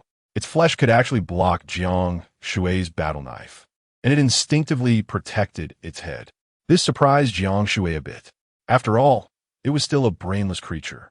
Jiang Shui remained calm, deliberately showing his back to the zombie, which instinctively reached for his back. Just then, Jiang Shui spun around, grasped the knife with his other hand, and swung down sharply based on his instincts. Crack! A bloody mark appeared on the zombie's neck, and then its entire head fell off. At that moment, Jiang Shui's expression changed. Without thinking, he instinctively jumped. He jumped nearly 3 meters high. Immediately after, there was a loud bang. A trailer came rushing in, directly crushing the zombie's body. Jiang Shui barely landed on the front of the truck. His expression was extremely grim as he stared at the driver inside the truck with a dark face. The driver clearly hadn't expected Jiang Shui to jump so high. He didn't know that 10 essences had significantly increased Jiang Shui's strength. Leaning out from the car window, the driver wore a face full of apology. "I'm sorry. I wanted to help you crush that zombie. I almost hit you. I'm really sorry." He kept apologizing, and Jiang Shui remained silent, his face returning to calm, not jumping down from the front of the truck. Instead, he shouted to the drivers, "Stop driving, come out, and finish them off." At this point, the majority of the zombies had been knocked down, missing arms and legs, unable to stand up at all. Among the 7, 6 of them were afraid to kill the zombies. Li Mingkai charged out directly, handing each of them an iron rod or a knife. "It's just killing. Learn from this." Li Mingkai smashed a zombie's head in one strike. "Awesome. We can chop zombies without breaking the law. Isn't this what I've always dreamed of?" The more he chopped, the more excited he became. Jiang Shui jumped down from the truck and coldly said to the remaining 6 drivers, "If you are afraid to kill zombies, why should I keep you? What are you talking about repayment?" The 6 gritted their teeth and began to finish off the zombies, with only Ling Baiwa staying behind to guard the base as previously agreed. The zombies were mostly easily killed with headshots. With 9 people working together to finish off the zombies, soon all of the remaining more than 100 zombies were slain, and only a few lay on the ground, half dead. Everyone was panting heavily, while Jiang Shui remained calm and composed. Jiang Shui walked up to the driver who had killed the most zombies and had almost run into him earlier. He calmly stared into his eyes. "Did you just want to kill me?" "No." The driver's smile froze on his face. "I killed the most zombies among the 7. I'm stronger than them. Cooperating with me is the best option. Yes, what this apocalypse needs is ruthlessness and courage. But what's more important is trust." After what happened earlier, Jiang Shui had completely lost trust in this driver. He hadn't exposed him immediately, intentionally letting him kill the zombies to make him work for himself. Once he was exhausted, it would be easier to deal with him. You are an experienced driver. Who would believe you can't control the gas pedal at such a close distance? The driver angrily defended himself. "Are you trying to kill me just based on your suspicions? I just made a mistake." Jiang Shui's expression was calm and his tone icy. "Even if you truly acted by accident, there is still a 50% chance that you intended to kill me. So I cannot let you live." Chapter 11. Work for Fu. Jiang Shui is not the main character of some TV drama. He repays kindness with kindness, but if threatened, he will eliminate it completely. Holding a battle knife in front of him, the driver took a few steps back in fear, while Li Mingkai naturally stood behind him, blocking his escape route. The other 6 were trembling and dared not speak. In fact, Jiang Shui was speaking for their benefit. They were well aware of Jiang Shui's previous overwhelming combat power, and no one dared to step forward to stop him. As Jiang Shui pressed closer, the driver finally exploded in anger. His bloodshot eyes were filled with rage and unwillingness. "That's right. I wanted to run you over. That was my only chance to kill you, and I couldn't miss it. Killing you means the others are nothing. Everything here is mine. Who are you to command us? I'm older than your father. Why are you so rich? Why do you have so many supplies? If I kill you, they will fear me. I am the protagonist of this world. They will all submit to me. I am the king of the apocalypse." He had gone mad, charging at Jiang Shui with a crazy laugh. But he couldn't harm Jiang Shui at all. His movements seemed to slow down in Jiang Shui's eyes, and with one hand, he grabbed the iron rod he swung. He kicked him down to the ground. Lying there, the driver desperately shouted, "Help!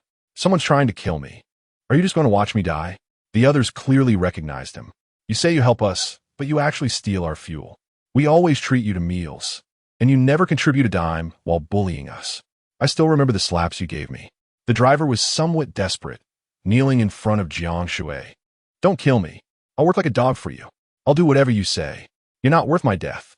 Jiang Shui directly broke his leg, lifting him as if he were a small dog and throwing him next to a few half-dead zombies. "Just right to use you as an experiment. Will you turn into a zombie after being bitten?" Jiang Shui was uncertain before whether being bitten would cause mutation. After the zombies bit him, he really began to lose consciousness.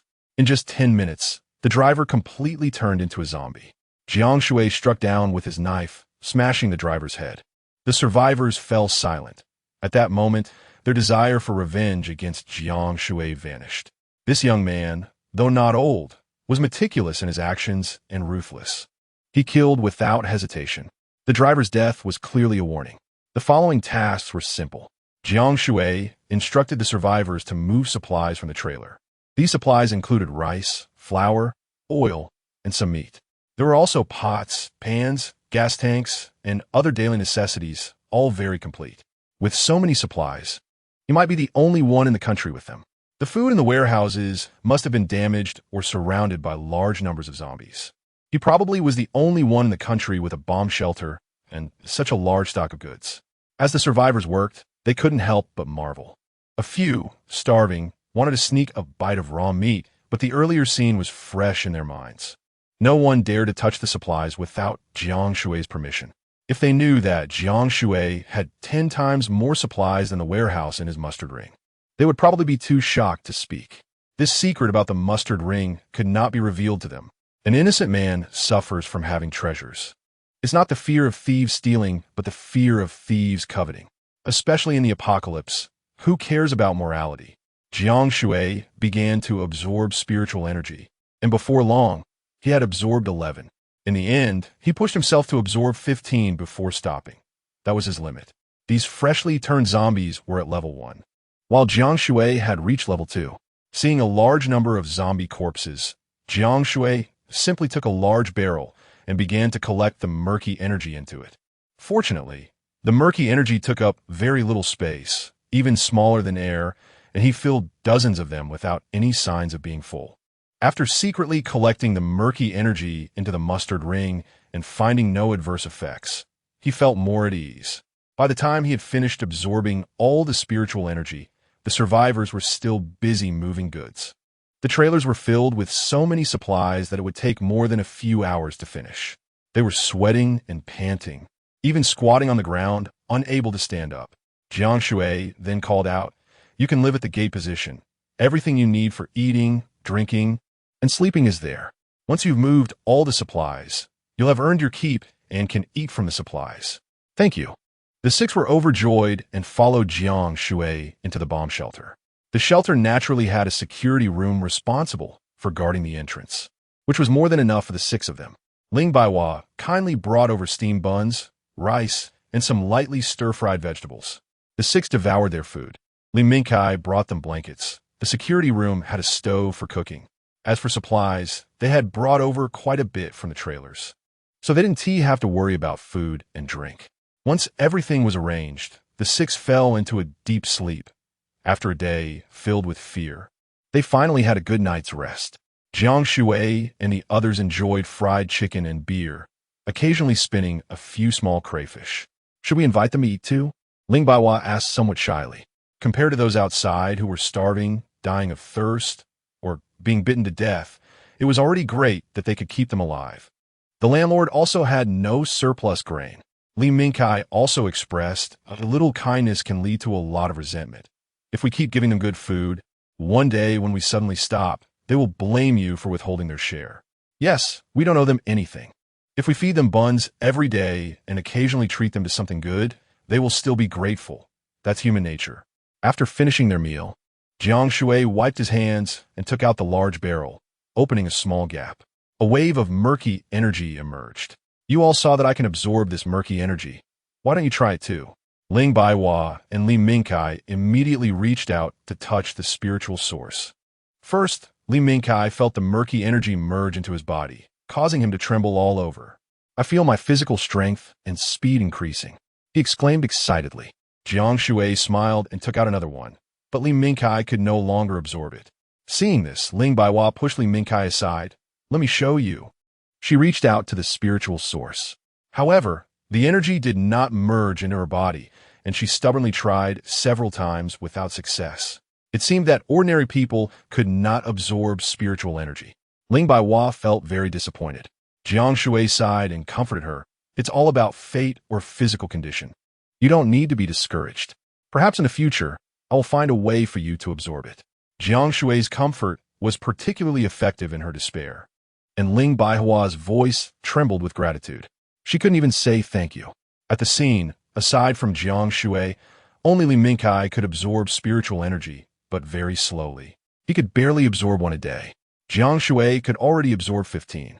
After the previous battle, Jiang Shui realized that only by improving himself could he truly survive. He spent these days absorbing spiritual energy, and his strength surged. Chapter 12. Violent crushing Jiang Shui was constantly striving to improve himself every moment. And after repeating this for 7 days, he had absorbed nearly 200 spirit sources. Now he could absorb 30 spirit sources in a day. But out of consideration for his good friend, he left a dozen or so for Li Mingkai. Jiang Shui had reached level 3 and was about to advance to level 4. At the same time, he discovered a problem. As the level increased, the number of spirit sources required for advancement also increased, sometimes by 10-fold or even 100-fold. Previously, he had reached level 2 with just a dozen spirit sources, but now he had absorbed 100 and only managed to reach level 3. Even after devouring over 100 more, he still hadn't advanced to level 4. Although leveling up was becoming more difficult, his strength was also increasing significantly. Now, he could lift 300 pounds with his bare hands, and a single kick could break through a brick wall. He could jump nearly 4 meters high. After spending a long time in the room, he occasionally went outside for a walk. Jiang Shui also asked how to drive a trailer, and the drivers enthusiastically explained it to him.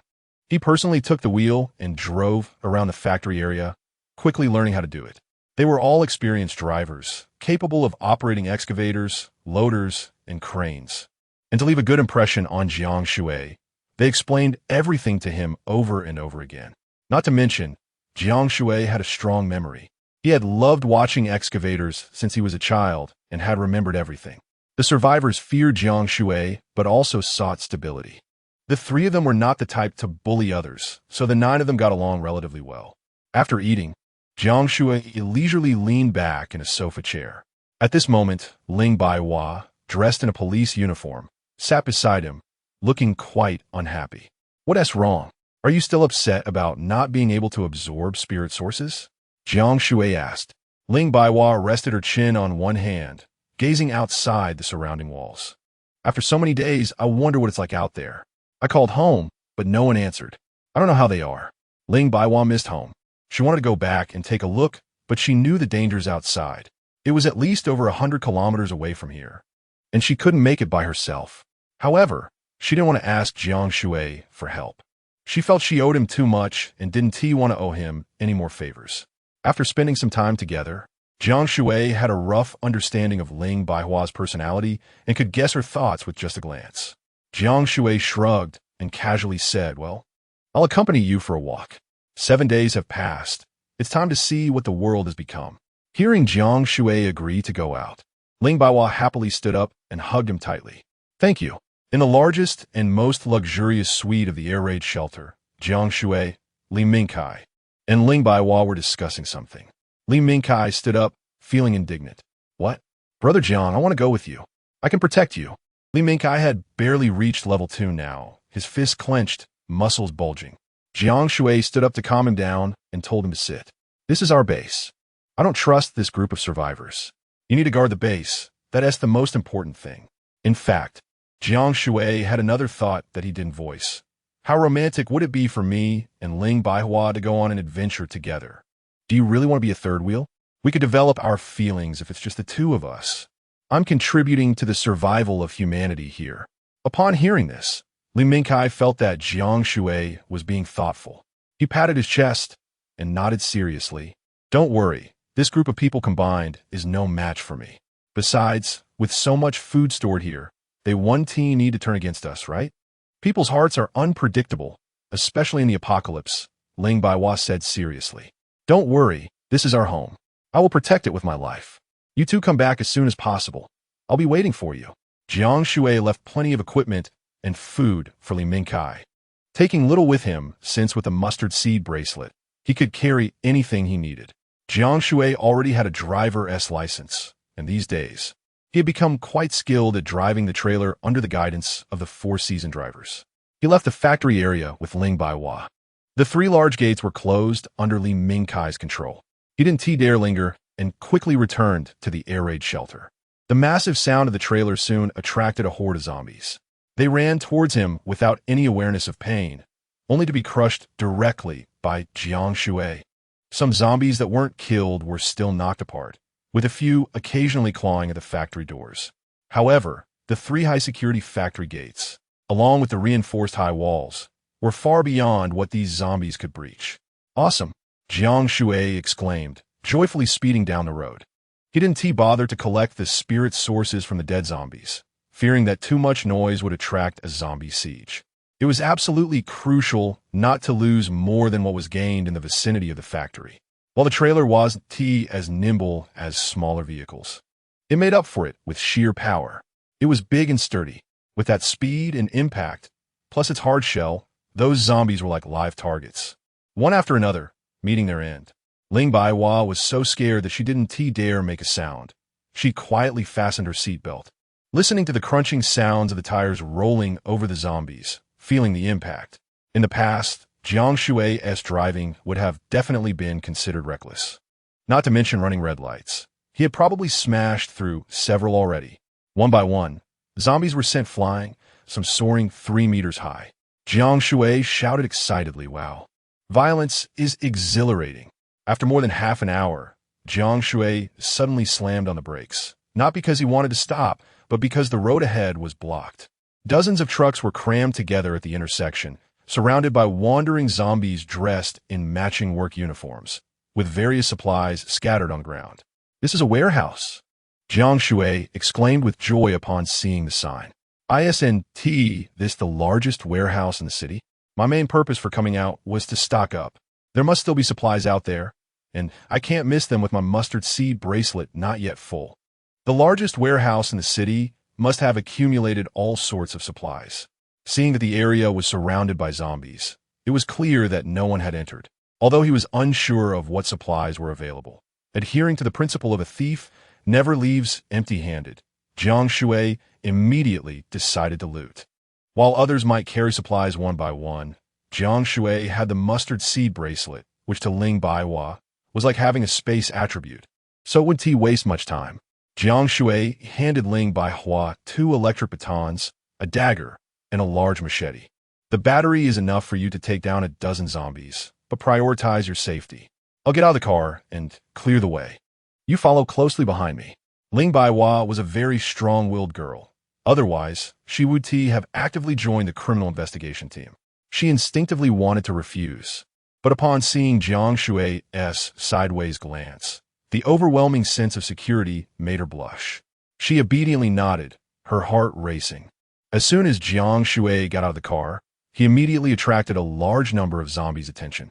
Chapter 13. Dare to bite me? Your teeth will shatter. Zombies can sense their prey through smell and tend to gather together. So once a zombie discovers you, you either kill it or run away. Otherwise, they will keep multiplying. As soon as Jiang Shui got off the vehicle, he realized that the living creatures here, even mice and grasshoppers, had been completely devoured. The only ones left were over 100 zombies. Jiang Shui was not the least bit worried as he was surrounded because these zombies had not evolved. They were just level 1 zombies, while Jiang Shui was near level 4. He completely disregarded their attacks. Previously, he was overwhelmed in the factory area because he was only level 1 and exhausted. Now, he was at the peak of level 3 and in full condition. Jiang Shui tightly closed the big door and stood still, waiting for the zombies to approach.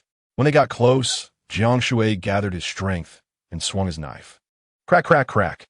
For zombies were sliced through like skewered lamb, their heads falling neatly to the ground. The more fierce his actions, the more attention he attracted from his zombies, and even more began to swarm him. Behind him, Ling Baihua picked up an electric baton, crackling with electricity. Instantly, 3 or 4 zombies were electrocuted, their chests charred black. She then swiftly took out a machete to finish them off. The 2 of them were having a blast, slaughtering zombies. Before long, the electric baton ran low on power. Jiang Shui stood in front of her. "If this goes on, there will only be more zombies. I'll draw them away. You get in the car and lock the door. I'll be back soon." "No, I want to fight alongside you." Ling Baihua's small face was tense. "This isn't a life or death separation. It's just that I only have 1 set of combat gear. What if I hurt you?" I would feel a bit heartbroken if such a perfect girl, with her fair skin, beauty, intelligence, and athleticism, turned into a zombie. After Jiang Shui said this, the previously tense Ling Baihua was taken aback, her cheeks turning as red as a persimmon in late autumn, all the way to the back of her ears. She said nothing more and obediently got into the car like a little bird. The car door was too high for the zombies to climb, and their claws and teeth could not harm the vehicle at all. In fact, Jiang Shui was just trying to comfort her. If the policewoman died, it would be a huge loss. With over 100 zombies attacking Jiang Shui, it was inevitable that a few would scratch or bite him. But they couldn't harm him at all. It was a joke. This specially made combat suit was unique in the world. When it was made, the forgers were amazed because this heavily reinforced suit was particularly heavy and very inconvenient for ordinary people in combat. However, Jiang Shui had reached the peak of level 3 and wore it effortlessly now. A few zombies even randomly bit Jiang Shui in certain areas. The result? Crack. His eggs were fine, but their teeth shattered. What a joke. The crucial parts of the combat suit were reinforced, reinforced, and reinforced again. Jiang Shui kicked away a toothless zombie with a cold laugh. Why bite me in the most solid place? You should go home and throw your teeth on the roof. I'll help you get liberated for free. Jiang Shui kept moving, transforming into a battle god, wielding an indigo battle knife, dressed in golden battle attire, killing them with great pleasure. Jiang Shui didn't bother with the electric baton. That was for the little brothers. He directly displayed his fighting skills, which also helped him consume spiritual energy faster, allowing for more absorption. Meanwhile, Ling Baihua sat in the car, her heart still racing. Why did he say he felt heartbroken for me? Is this a confession? No, it must be ordinary camaraderie in battle. Women are much more emotional than men. Even if they don't say it, they love to overthink. No, he must like me. When a male says such mushy things to a female, what other reason could there be? He must be thinking that way, and then they could have cute little kids. Ugh, what am I overthinking? I must be composed and dignified in front of him. Outside the warehouse, the apocalypse broke out while goods were still being unloaded, so the warehouse door was not closed. Just zombies come over. Jiang Shui deliberately attracted a large number of zombies away from the trailer. If he really wanted to escape, even Bolt wouldn't see his heels, let alone these slow-moving zombies. After luring the zombies away, Jiang Shui quickly shook them off and swiftly returned, striding into the warehouse. He couldn't help but recall Ling Baihua as shyness earlier. She seemed shy just now. Later, I'll pretend I don't know and deliberately ignore her. Girls are like that. You can't just shower them with affection. First hot, then cold, tease, and withhold. That's the way to handle it. Jiang Shui chuckled, his mind full of mischief. At this moment, 7 or 8 zombies in the warehouse immediately lunged at Jiang Shui as soon as they saw him. Their movements looked like those of 3-year-old children to Jiang Shui. He kicked one away. It didn't take long to kill 4 with 2 slashes. As soon as he stepped into the warehouse closest to the main door, Jiang Shui noticed something unusual.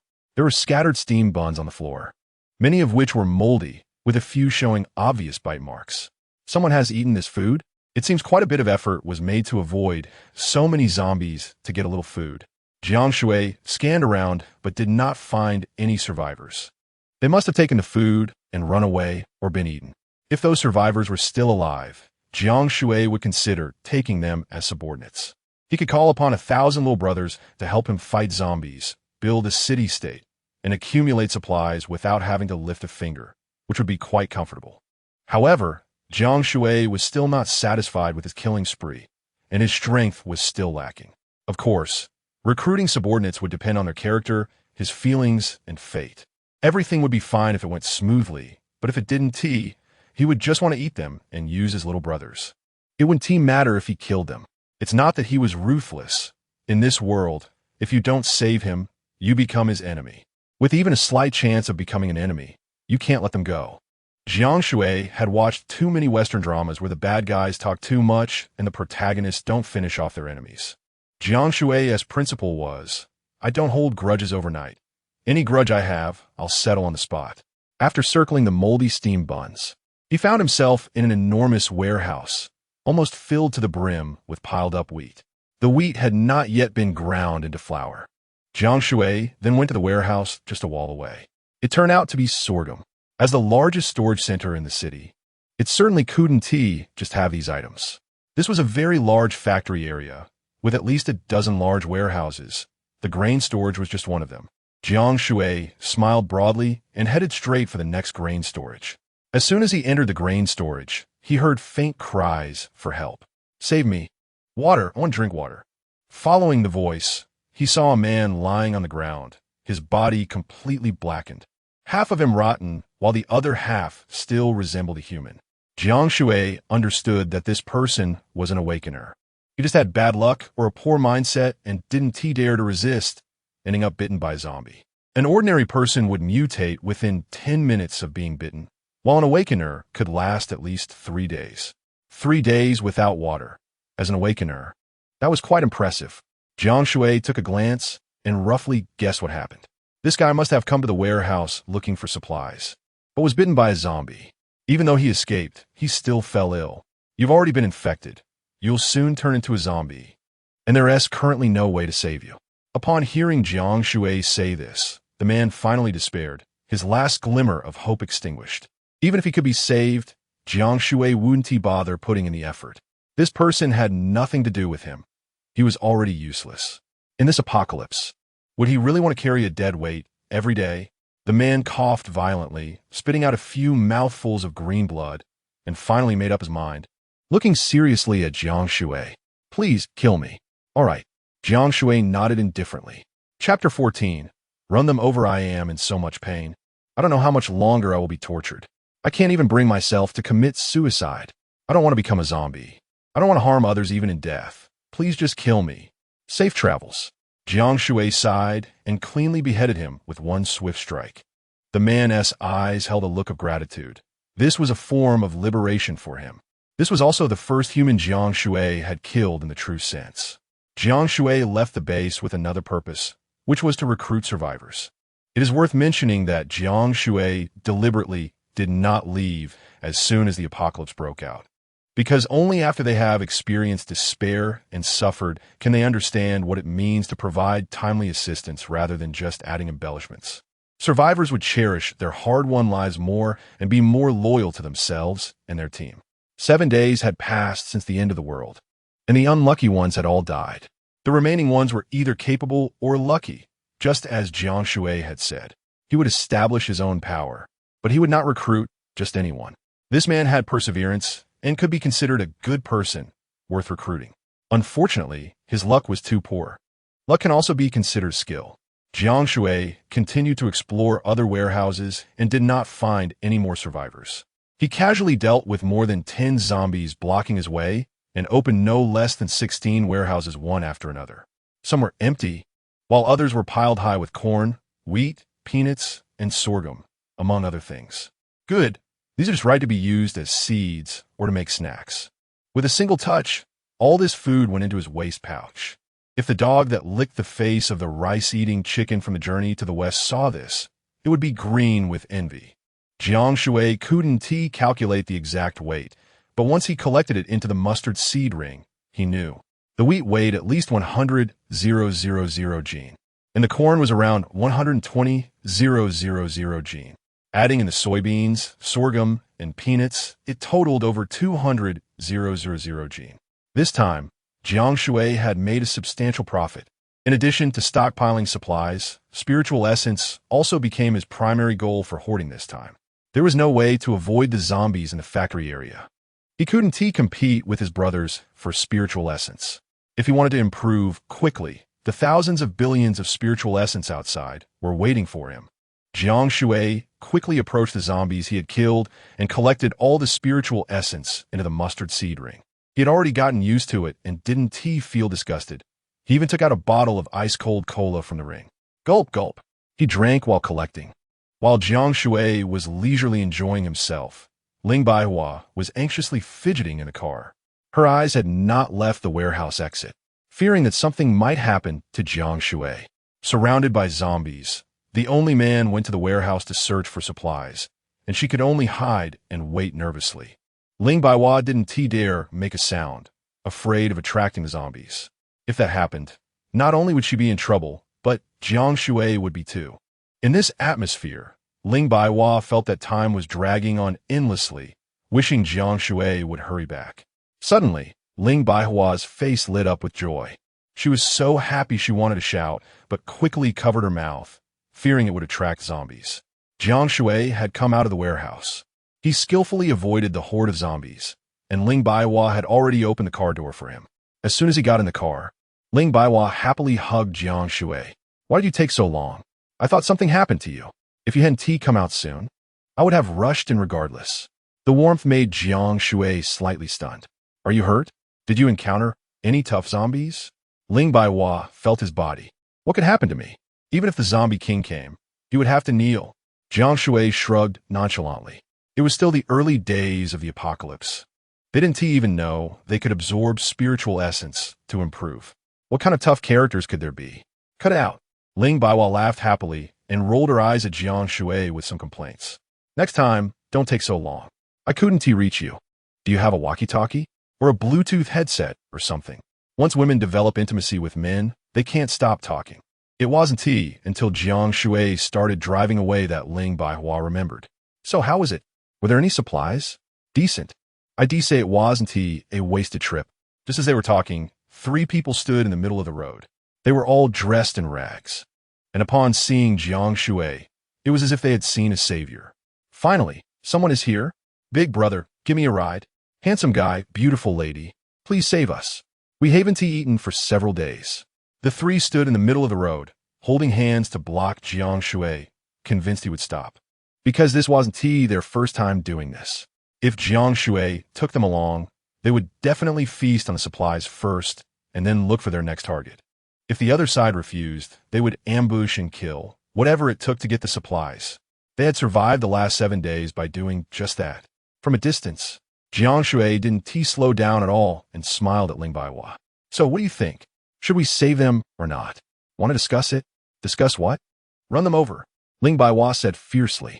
She could clearly see that the 3 people standing in the middle of the road were not acting out of kindness. Standing in the road holding hands was clearly an attempt to force him to stop. Was this moral kidnapping or a pity plea? "Just because you're begging doesn't mean I have to give you something." "Why should I? Do I know you well? Supplies are scarce and zombies are rampant. Having more food means surviving another day." She thought about how difficult it was for Jiang Shui to divert the zombies to find supplies, and she cherished food even more. Food is life. Who would willingly give their life to others? Not to mention in this apocalypse filled with zombies. Even in a chaotic era, a pound of rice could be traded for a beautiful girl. Jiang Shui honked the horn vigorously. The 3 did not dodge or avoid, even opening their arms to block Jiang Shui. "Stop the car." "Whoa, what the hell?" "He is not stopping. At least slow down." "What does it mean to step on the gas?" It was until the car was only about 10 meters away from them that they realized this guy had no intention of stopping at all. This was different from the people they had encountered before. At this moment, it was too late to run. With the speed of the car, even if they had 20 more meters, they wouldn't be able to dodge it. Bang! The 3 were directly knocked down and then completely run over. Jiang Shui stepped on the gas, the engine roaring, and continued moving forward without changing his expression. "It's not that I wanted to hit you. You all violated traffic laws and stood in the middle of the road, seeking death." He felt no guilt. Ling Baihua's heart raced. It was her first time experiencing hitting someone, and she was quite nervous, especially since she was a female police officer. "What's wrong?" Jiang Shui noticed Ling Baihua's change in emotions. "It's nothing, just suddenly thought about how scary zombies are and how unpredictable human hearts can be in chaotic times. I hope my parents are all safe." Ling Baihua didn't want to think about those 3 anymore and pulled out her phone to call her mother. "The number you have dialed is unavailable." The signal tower in the urban area was still operational, but many places had no signal. Clearly, her parents' phones had long been turned off. The only reason she still had battery was that Jiang Shui had given her a bunch of power banks. The mustard seed ring also contained a giant power storage device. Not only could it charge her phone, but it could even charge an electric bicycle without any issue. Chapter 15 Crisis. This was something Jiang Shui had specially ordered before. Along the way, there were supplies and small groups of zombies, but Jiang Shui never stopped. Supplies were indeed important, But saving his mother-in-law was the priority. The tall buildings remained sturdy. The red mist posed no harm to the structures. The physical destruction was mainly caused by zombies and humans, especially when machines operated by humans malfunctioned, leading to explosions, electrical short circuits, etc. Along the way, collapsed small buildings were everywhere. On the elevated bridges and highways, there were smoking cars all around. Various vehicles crashed into each other, and there was even a spectacular sight of thousands of cars rear-ending each other simultaneously. In the city, zombies roamed freely, and human corpses were visible everywhere. Severed limbs and remains were a gruesome sight. The only thing that intrigued Jiang Shui was that the water had become clearer. The red mist was non-corrosive. Although some fish in rivers and lakes had mutated, they moved slowly and couldn't catch up with the unmutated fish. Plants had died out, but that didn't mean there were no seeds. They were still sprouting and growing. Without human interference, nature seemed to have started a different way of living, and life remained resilient. In just 7 days, many young grass shoots had emerged. The fish in the river swam joyfully. The earth seemed to be doing well without humans. The earth had experienced many species extinction events, such as meteor strikes and ice ages. Was it now time for another species turnover? Could the person in his dreams be from the future, or a mythological figure? Jiang Shui shook his head, dismissing these strange thoughts.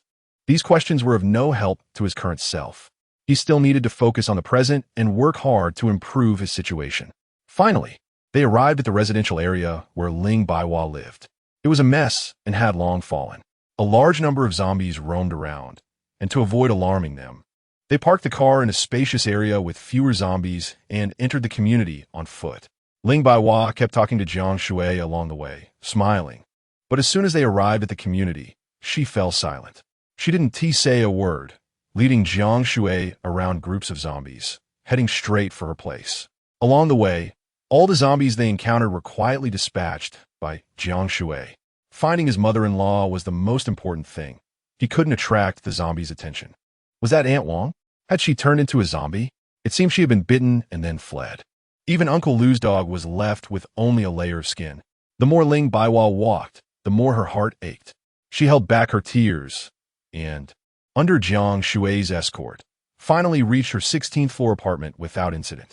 There were 2 zombies lingering at the door, which Jiang Shui swiftly killed with 2 strikes. The security door was ajar. Ling Baiwa's heart sank. She felt dizzy all over. Jiang Shui comforted her to sit down and rest while he went to handle the situation.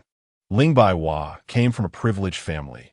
Her grandfather had served in the military for the country and became a national cadre after retiring. Her father was a leader in the Education Bureau, and her mother was the head of the prosecutor's office and was even recognized as a national representative. She was a pride of the province, having done a lot for the people and earned respect. Growing up in such an environment, she was kind, intelligent, and did well in her studies. It was not an exaggeration to say she was beautiful inside and out. But now, everything had changed. Her home was in chaos, covered in bloodstains, and her parents were missing. There were zombies inside the house, but Jiang Shui didn't kill them. Instead, he bound all the zombies in the house tightly with hemp ropes. There were no living people. You could take a look. Ling Baiwa looked at all the zombies one by one. That was Aunt Zhang from across the hall. These zombies were also from upstairs and downstairs. My parents are not here. Finally, Ling Baiwa breathed a sigh of relief. You should see these bloodstains and torn clothes. Ling Baiwa followed Jiang Shui to take a look and was so frightened that she collapsed to the ground, because those clothes were what her parents loved to wear the most. There were also a few severed limbs and broken arms on the floor, all mangled and bloody. The zombies had eaten people very cleanly. There was an 80% chance that your parents had already been eaten. Of course, there was a 10% chance that your parents became awakened beings and left, a 9% chance they turned into zombies, and a 1% chance they escaped. Jiang Shui calmly analyzed the situation. He was a sentimental person, and comforting her wouldn't help. The truth was what mattered. Woo! Ling Baiwa knelt on the ground, crying bitterly, hugging her legs and burying her head into them, starting from sniffles to wails and finally to sobs of exhaustion. Jiang Shui remained silent throughout, not offering comfort, but quietly went to the door, dispatching all the zombies drawn by the sound of her crying with his knives.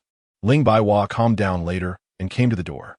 Jiang Shui, like a lone warrior holding back 1,000 enemies, was just about to kill a zombie wearing floral shorts with a single stroke. Let us go. Okay. Jiang Shui supported the trembling Ling Baihua out the door. Ling Baihua finally looked back, seeing the familiar home decor and thinking that she had become an orphan and could never return. Her heart ached, and tears streamed down her face. Ling Baihua hugged Jiang Shui and sobbed, while Jiang Shui gentlemanly draped his arm over her shoulder, bending slightly to avoid pressing against her soft spots. Although Jiang Shui was lecherous, he would never take advantage of someone in distress. The elevator was still operational. Jiang Shui opened the elevator, but the sight that greeted him shocked him. Inside was a mass of mutated rats. They exposed their white bones. With red light in their eyes, tails thickened, and their fur all ruffled. Many were wet and covered in slime, both disgusting and terrifying. They were gnawing on something, and upon closer inspection, he realized it was a zombie. Even after becoming zombies, they acted in groups, actively attacking their kind, and these zombie rats were even more bloodthirsty. Jiang Shui was most afraid of rats, mainly because they were disgusting. Upon seeing this scene, he immediately retreated quietly, and Ling Baihua also covered her mouth tightly, not making a sound. Just as Jiang Shui backed away several meters and sighed in relief, ding dong. Welcome home, Sunshine Huafu. You're forever home. Damn it. Jiang Shui cursed inwardly. The zombie rats were disturbed by the elevator's voice and immediately spotted Jiang Shui. They squeaked and began to become agitated. Fresh human flesh was a delicacy for them. Without anyone giving orders, all the zombie rats lunged at Jiang Shui. Their speed was terrifying. As the horde of rats charged, Jiang Shui's hair stood on end. Without caring about anything else, he grabbed Ling Baihua's thigh, lifted her up, and then turned around, just as Ling Baihua was able to cling to his back. Hold on my neck. Jiang Shui sprinted, even with his peak level 3 speed. He couldn't compete with these frenzied rats. If it were anyone else, they would be caught and eaten instantly. He wasn't wearing battle gear. Even if he were, the biting force of this horde of rats, along with their increasing numbers, could potentially wear him down to death. Chapter 16. Extremely unscientific. Jiang Shui madly jumped down the stairs, skipping all the steps in one bound, and quickly turned to run down to the next floor. In fact, it was a good thing Jiang Shui wasn't wearing battle armor. There were just too many rats, and they could communicate with each other. Rats from all directions were swarming towards him. If he had been in battle armor, he would have been caught long ago, as the armor was much heavier and less agile than Ling Baihua's. These rats were bloodthirsty and frenzied, with sharp, elongated teeth and fur bristling. The mutated rats were terrifying. Besides the ones chasing him, many rats had fallen through the gaps in the stairs. They wouldn't die even after falling several floors, and then turned back to attack Jiang Shui. Jiang Shui held a knife in one hand and a stun baton in the other. Zzz. Whoosh. More and more rats charged at Jiang Shui, getting electrocuted or sliced in half by him. Ling Baihua wasn't idle either. She had one arm around Jiang Shui's neck and was swinging her knife fiercely, blocking all attacks from behind. While running, Jiang Shui couldn't help but complain. If it weren't for our strict control, I could buy an entire arsenal of heavy weapons in a minute, flamethrowers and rockets. I could blow them to bits. Aren't rats supposed to be in the sewers? Why are they coming up to the elevator for no reason? This is just not scientific. As Jiang Shui ran and slashed, he unleashed his strength and speed to the fullest. At this point, there were no more techniques to speak of, just a flurry of punches. Luckily, it wasn't 7 days earlier. Otherwise, his weaker self would have been completely devoured. Finally, Jiang Shui ran down the stairs and headed straight for the exit. Just as he thought he had escaped, he realized he was wrong. The exit of the stairwell was already surrounded by a swarm of rats, at least 3,000 to 5,000 of them. Jiang Shui took off running. Without the stairs to maneuver around, the rats on the main road were even faster. Fortunately, they were in groups, crowding each other, so only the leader could catch up with Jiang Shui. The consequence was that they either got sliced in half or electrocuted to a crisp. Jiang Shui didn't even have time to put away the stun baton when it ran out of power. He threw it into the rat swarm and pulled out another to continue electrocuting. This saved him a lot of effort. However, The speed of the rat swarm was just too fast, and their numbers seemed endless. Their commotion also attracted a large number of zombies, which began to attack as well. The zombie rats completely ignored the zombies. They had only one target, and that was the living humans. Ling Baihua's face turned pale. "Put me down. You could just go on your own." Jiang Shui reassured her. "I'm fine. I can hold on." Ling Baihua was considered his friend and someone he liked, so he couldn't just abandon her. It was hard to find a beautiful woman in the apocalypse. Of course, if it came down to it, Jiang Shui would still throw her away to escape alone. After all, she wasn't his wife. Survival was the priority. Half an hour passed, and when Jiang Shui felt he had used up about 60% of his stamina, he began to consider abandoning Ling Baihua to escape. He didn't know how the rats communicated, but zombie rats began to emerge from all the nearby residential buildings, swarming towards him. Damn it, how can there be more and more of them? In fact, mice were one of the most numerous animals on Earth, especially in densely populated areas where wild animals were almost non-existent, but rats were everywhere. With such mutations, calling them modern reapers would not be an exaggeration. Not to mention Jiang Shui.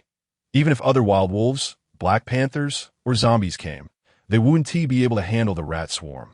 "I don't want to drag you down. Let me go." Ling Baihua struggled on Jiang Shui's back. Jiang Shui initially thought about throwing her off, but felt her determination and abandoned the idea. Friends for life. How could he abandon her?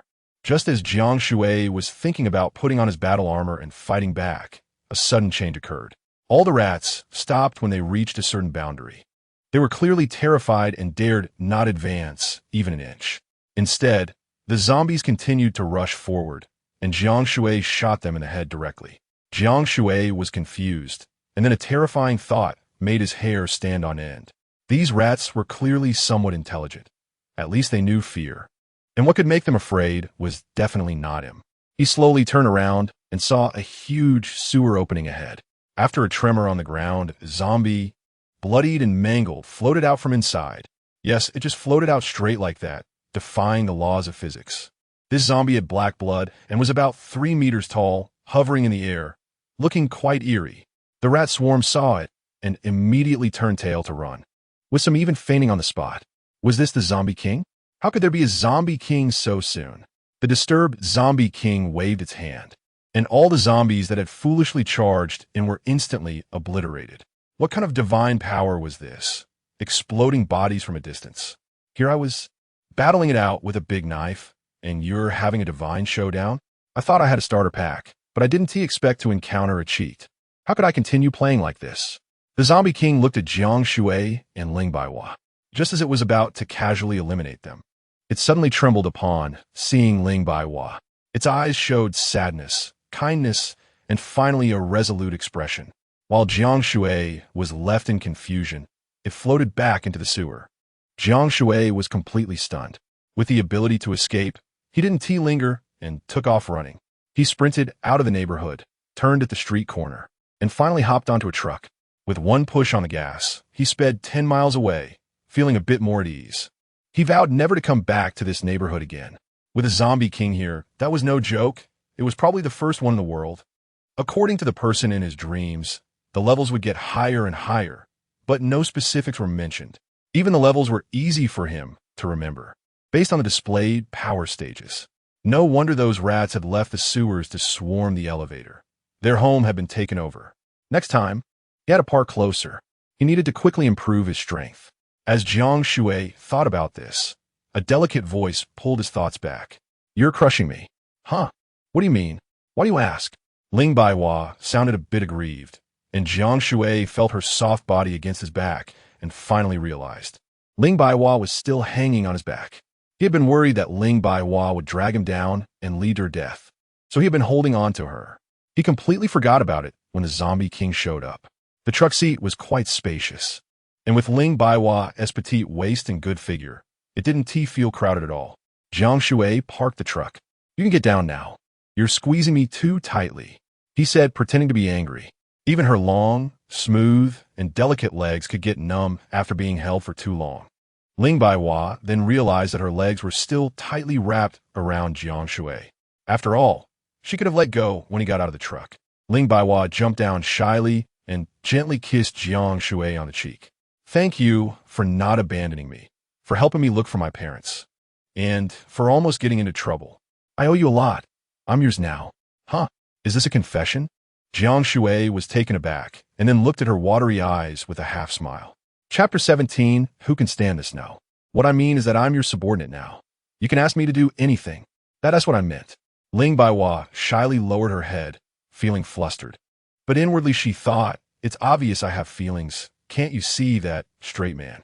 These words she couldn't bring herself to say because she was too shy. A smart woman wouldn't be so straightforward even if she was willing. Ling Baiwa clearly had never been in a relationship. Once she liked someone, she was already thinking about a lifelong commitment, and even confessing felt very awkward. Jiang Shui had no interest in that kind of cliché romance and directly changed the subject. He was unsure why the Corpse King hadn't attacked them. He didn't know if it was luck or misfortune. The fortunate part was they had escaped. And the unfortunate part was that just after he mentioned the Corpse King would kneel upon encountering him, they ran into it, along with thousands of rats. Jiang Shui noticed that many of the rats he killed didn't drop spiritual sources. On average, only 1 out of 10 had a spiritual source. This was also his first encounter with zombie animals. The first impression was that animals were much smaller compared to human zombies. However, the animal zombies were even fiercer. Killing them yielded fewer spiritual sources, and through analysis, Jiang Shui immediately made a decision. Next time he saw animal zombies, he would run if he could. Who would want to do something thankless? The two got into the car and continued on their way. Jiang Shui planned to gather more supplies and check the situation before returning to the base, considering it was not easy to come out. And it had only been 2 days. Li Mingkai was an awakened one and had the base's protection, so he wouldn't run into trouble. Naturally, Ling Baiwa would listen to Jiang Shui and let him take the lead. Jiang Shui believed in the principle of taking risks rather than missing opportunities. So all the large supermarkets on the way became his shopping targets. Who could refuse a 0 yuan purchase without paying? All the zombies blocking the way were cut down by Jiang Shui one by one. This time he wasn't in a hurry and started collecting spiritual sources. In the blink of an eye, 2 days passed, spent on killing and collecting. Jiang Shui had already gathered over 1,000 spiritual sources, most of which he had knocked out before delivering the finishing blow. The approaching zombies were also killed instantly. Jiang Shui became increasingly skilled at killing, and Ling Baiwa joined the fight as well. The two worked seamlessly together, gaining more combat experience. They encountered 4 second-level zombies, but only had to exert a little effort to kill them. The spiritual sources from the second-level zombies were noticeably larger, and after absorbing them, Jiang Shui directly reached level 4. She wasted none of the spiritual sources.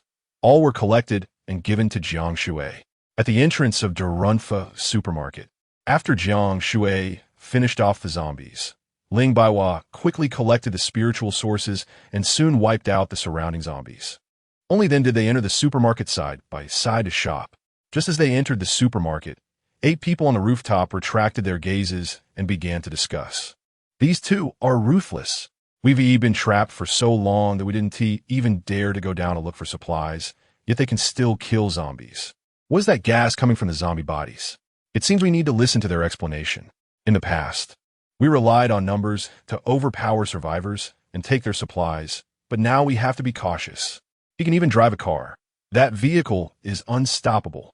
I think we should recruit him. One girl suggested. Recruit? No way. The 8 of us already consume enough resources. There's not enough for 1 more person. We'd all have to eat less. A tattooed man with small eyes and a robust build immediately rejected the idea. That makes sense, but we can't just attack. We need to be smart about it.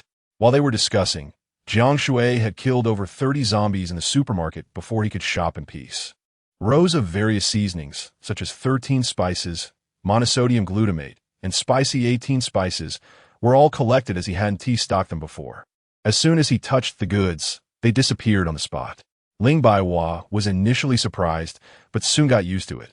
The vegetables like spinach, eggplant, and chili in the produce section had all rotted, but the potatoes were still well preserved. After collecting the potatoes, he moved on to the meat and seafood section. All the fish had died, and the meat was mostly rotten. Jiang Shui covered his nose, but luckily found several large freezers. The various meats inside were intact, mostly frozen, and although they couldn't compare to what he had stored, they were still edible. Jiang Shui didn't hesitate to take all of them. Even if he didn't eat, he could give them to others. Suddenly, Jiang Shui's expression changed as he stood in front of Ling Baiwa, staring at the hallway entrance. Before long, two girls walked down side by side. They looked to be in their early 20s, dressed in thin clothing that exposed their snow-white thighs. As soon as they appeared, they were filled with fear, and upon seeing Jiang Shui, their eyes welled up with tears. "Are you here to save us? Big brother and police sister." The first impression they gave was one of extreme pity, evoking a strong protective instinct. Ling Baiwa wanted to help them, but Jiang Shui stopped her. "Please give us something to eat, Sob." Jiang Shui casually grabbed some instant noodles from the counter and tossed them over. The two girls immediately tore open the bags and began to devour them. What happened? When the red mist descended, we were upstairs fishing, and then many people mutated. The manager, employees, and customers all turned into zombies. Many survivors rushed over, only to be bitten to death by the zombies. We've been lucky to hide and survive until now. We thought we were doomed. And just as we were starving and thought we'd die after eating something, we saw you, Sob. They expressed themselves vividly, looking pitiful, while Ling Baiwa handed them a few bottles of water. How tragic. Thank you. The girls were moved to tears, and Ling Baiwa draped her clothes over them. Thank you. Sister, can we go with you? We have a lot of things and money to give you. Ling Baiwa didn't dare to agree and instead looked at Jiang Shui. With their weak voices, pitiful actions, and their good looks and figures, if Jiang Shui were still a regular worker from before, he might have agreed immediately. But now it was the apocalypse. Better safe than sorry, even though humanity had lost more than half of its population after the apocalypse. Killing them for no reason wouldn't align with human sentiment. The two girls, having eaten and drunk their fill, smiled as they naturally hugged Ling Baiwa. The girl in the light yellow dress suggested, "Police sister, I want to thank you. Let's go get the money. There are many supplies upstairs. Ling, you stay here with your brother. We'll be right down." Ling Baiwa had been on edge all day, but when she encountered the friendly gestures of the same-age girls, she completely let her guard down as the girl hugged her and entered the hallway. The two went upstairs, and Ling smiled as she approached Jiang Shui, directly lifting her skirt. "Brother, you're so handsome. There are fewer and fewer people in the apocalypse who isn't lonely. Let us make little people together." Those snow-white thighs and the smooth, small hills swayed back and forth, making one dizzy. Ling hugged Jiang Shui's neck and kissed him, then squatted down to pull off Jiang Shui's pants. Most people would have been unable to resist by now, but Jiang Shui frowned. However, it must be said that experience brings more knowledge. The appearance of the Corpse King had made Jiang Shui more aware of the crisis. The girl's sudden directness was partly to seek shelter by attaching herself to him, and partly because, in times of peace, no good deed goes unpunished. With even a hint of danger present, it had to be eliminated. Chapter 18. One-on-one or a group fight. Jiang Shui pushed the girl aside directly. "Let's go up and take a look together. After we're done, let's go, brother. Am I not pretty?" Jiang Shui didn't answer, unable to refuse. Ling was grabbed by a strong hand and taken upstairs. Ling's expression was grim. The 8 of them had planned to take down Ling Baiwa first to threaten Jiang Shui. They had long been ambushed upstairs, and this was going to be a disaster. Jiang Shui hurried upstairs. At that moment, Ling Baiwa was chatting and laughing with the girl. "Baiwa, come down," Jiang Shui shouted immediately. The supermarket had only 3 floors, and just as Ling Baiwa was about to reach the rooftop, Jiang Shui called out to her. Ling Baihua's hand had already reached the doorknob, but upon hearing Jiang Shui's shout, she immediately pulled it back. "What's wrong, sister?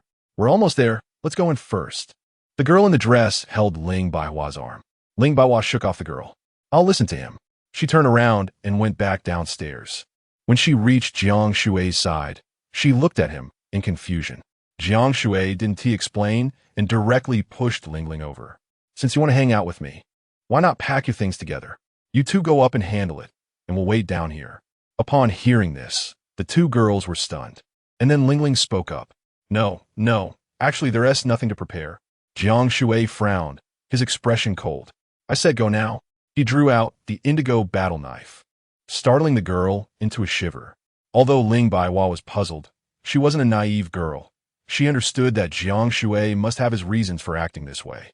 Since she was not as strong as Jiang Shui, she naturally chose to obey him completely. Jiang Shui pulled the girl in the long dress to the door and pushed her inside. As soon as the door opened, the girl shouted, "Don't hit me. It's me." However, it was too late. Just as the door opened, a large stick swung over. With one strike, the girl's nose was broken, and she fell into a pool of blood, unconscious. Ling tried to run, but was caught by the alert Ling Baiwa, who used police tactics to pin her down on the ground, rendering her unable to move. Seeing this, Jiang Shui sighed. Sure enough, beautiful women could deceive people. It was a pity he missed out on a romantic encounter. This was a lesson learned. Without any hesitation, he put on his battle gear, armed himself with a machete, and strode forward confidently. He wasn't afraid of them, but he wore the battle armor just in case they had guns. Jiang Shui walked in, and 6 men looked at him in shock. "You, how did you come up? We were just about to go down to find you. Big brother, we're all friends. Let us kill zombies together and build a friendship." The few of them explained in a panic, but their grips on their sticks and pipes tightened even more. Jiang Shui continued to approach with confident strides. "Don't come closer." The big men panicked. Without saying a word, Jiang Shui swung his knife. The stick was knocked away, causing the big man's hand to sting with pain. Another bald tattooed guy swung a steel pipe down hard, but Jiang Shui cut it in half with one stroke. The others rushed forward at the same time. Even if they were numerous, they were still a disorganized mob. Jiang Shui kicked one man's arm, breaking it, while another tried to punch him. The result was a shattered bone. In just a few breaths, Jiang Shui had knocked them all to the ground. They screamed in pain, and the initial insults turned into desperate pleas for mercy. Ling Baiwa also pulled Ling over and pushed her forward. Ling was terrified, crying on the ground. "They forced me to do this. I was raped by them. Woo. Brother, you have to believe me. You filthy whore. It was clearly your idea. Your plan to use the beauty trap." The bald tattooed man's face turned red with anger. "It was you who forced me. I was just trying to survive and listen to you. Then why did you hoard food and pretend you hadn't eaten when you asked us for some? When doing it, you were even more comfortable than us." Watching them argue, Jiang Shui couldn't be bothered to listen any longer. "Does this matter? Stop arguing. Once you're on the road to the underworld, it'll be awkward if you have nothing to say." Jiang Shui unceremoniously took all their supplies. Then he chopped down the door. He specially went downstairs to attract a dozen zombies. Once the zombies went upstairs, they began to feast. All 8 were bitten to death. Then Jiang Shui casually killed the zombies to retrieve the spiritual essence and elegantly took Ling Baiwa's small hand to leave. On the way, Ling Baiwa couldn't help but say to Jiang Shui, "You're getting better at killing people." "Am I?" Jiang Shui felt a bit helpless. He hadn't even noticed this issue. It was all done in one go. "I didn't kill anyone. It was the zombies who did. I just avenged them." Ling Baiwa spread her hands in speechlessness. "Stop." Not far down the road, there was a person standing by the roadside, waving at them. Jiang Shui had to slow down because there was a huge roadblock in the middle of the road. Crashing into it would definitely damage the car. "Look, this person is much smarter, better than those 3 who used their bodies as roadblocks." As Jiang Shui said this, Ling Baiwa laughed. Without Jiang Shui saying anything, she closed the door. She wouldn't get out of the car unless Jiang Shui told her to. Jiang Shui, wearing battle gear and holding a machete, got out of the car. He looked at the person by the roadside with interest. "I guess you can't set up such a big roadblock by yourself. And you wouldn't dare to rob us. Call your brothers out." The passerby, who had originally planned to trick them, immediately clapped his hands. Instantly, a dozen big men rushed out from the side of the road, each carrying sticks and machetes. "It's robbery time. If you don't hand over your supplies, don't think about leaving." Jiang Shui was completely unflustered. "That is more like it. Robbery is just robbery. There's no need to pretend to have morals, to act pitiful and then expose your true nature after asking for things. I look down on those kinds of people. They have no professional ethics." "Interesting. You're quite arrogant and confident." The leading man, named Wang Long, was in his 30s, wearing suspenders he must have found somewhere, with a crew cut. His dark face had a scar, clearly someone who had mingled in the underworld before the apocalypse. Stop talking. Are you all going to come together or one-on-one? Jiang Shui rested the knife on his shoulder. Coming together saves time. Forget it. I have things to do, so I'll make the first move. Jiang Shui took the initiative to strike first. His movements were lightning fast, and the 30-kilogram battle knife in his hand was like a belt, swinging freely. These men simply couldn't withstand it. Jiang Shui took one down with each strike, kicking another away. Everyone either had their arms or legs broken or lay dead on the ground. The remaining ones were so scared they didn't dare to make a move. It was Wang Long who shouted loudly, "Grab that woman first!" Bang! Several men immediately rushed towards the car. But Jiang Shui darted over and knocked 4 or 5 of them down in a few swift moves. However, one person managed to smash the glass with an iron rod. Ling Baihua clenched her fists. She didn't want to be a burden, but every time they encountered someone, they were fiercer than the last. If she really got out of the car, it would only make Jiang Shui hesitant. Jiang Shui took down 14 people, leaving only Wang Long. Wang Long was also a man, charging over with a loud roar, but ultimately he was just an ordinary person and was kicked over by Jiang Shui. Chapter 19. Kill him right away. Kill me. Wang Long didn't blink. It's all my fault for taking in a group of useless little brothers. I'm a useless person for not protecting them well. I'd be better off dead. He didn't blame Jiang Shui, but instead blamed himself and his subordinates, which surprised Jiang Shui. This person has guts and is ruthless. It might be worth getting to know him, as he could be useful in the future. These little brothers had no real bond with Wang Long. Killing them wouldn't create enmity with him. Jiang Shui immediately let go of Wang Long. Wang Long was surprised and asked, "You're not going to kill me?" "I admire people with your courage," Jiang Shui replied. "Aren't you worried about my revenge?" Jiang Shui smiled and said, "I owe you nothing. First of all, you robbed me. Killing you is reasonable, right? Now that I've let you go, you owe me 2 favors." Wang Long didn't like to overthink things. After Jiang Shui said this, he suddenly realized. He immediately knelt on one knee and clasped his fists, saying, "I, Wang Long, value loyalty above all else. Since you didn't kill me, my life is yours. If you need anything from my little brothers, just give the order." Jiang Shui rested his chin on his hand. "I'll think about it." Wang Long became anxious. "I've been frugal, giving all the good food to them. I didn't expect to be so weak from hunger. But, big brother, don't worry, I eat very little. I understand the difficulties of being a big brother. Just give me 2 steamed buns a day, and that's enough." Jiang Shui finally nodded. "You could try this first. If you can absorb it, I'll give you 4 steamed buns." "Thank you." Jiang Shui then pulled a large barrel from the vehicle, filled with spiritual essence. Wang Long was taken aback. He had seen these before, remnants left by dead zombies, but he didn't know what they were and dared not touch them.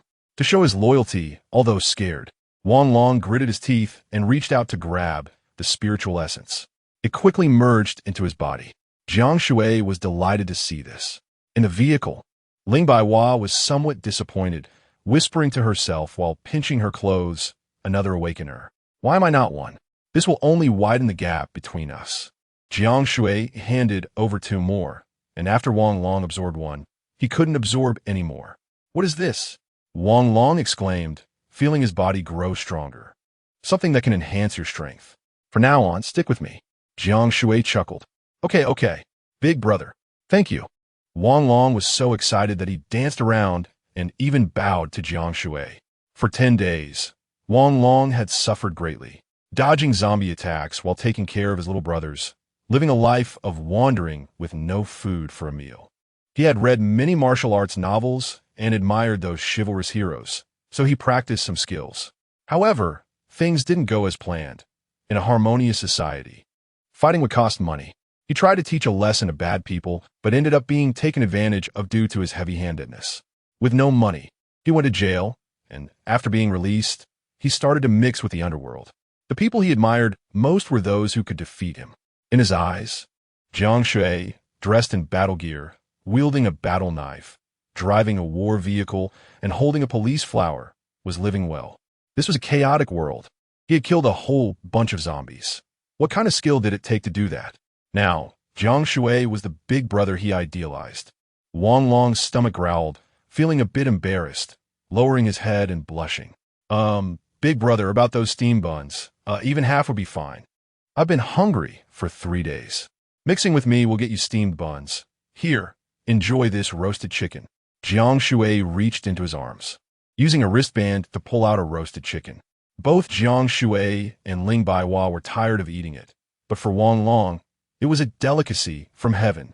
His eyes widened, and he drooled. Thank you, big brother. Following you is definitely the right choice. He chewed while asking, Big brother, should I save some for you? Have you eaten? No need, we've already eaten. Ling Baihua kindly handed him a bottle of mineral water. Wang Long almost cried, eating with tears streaming down his face. He had forgotten how long it had been since he had seen mineral water.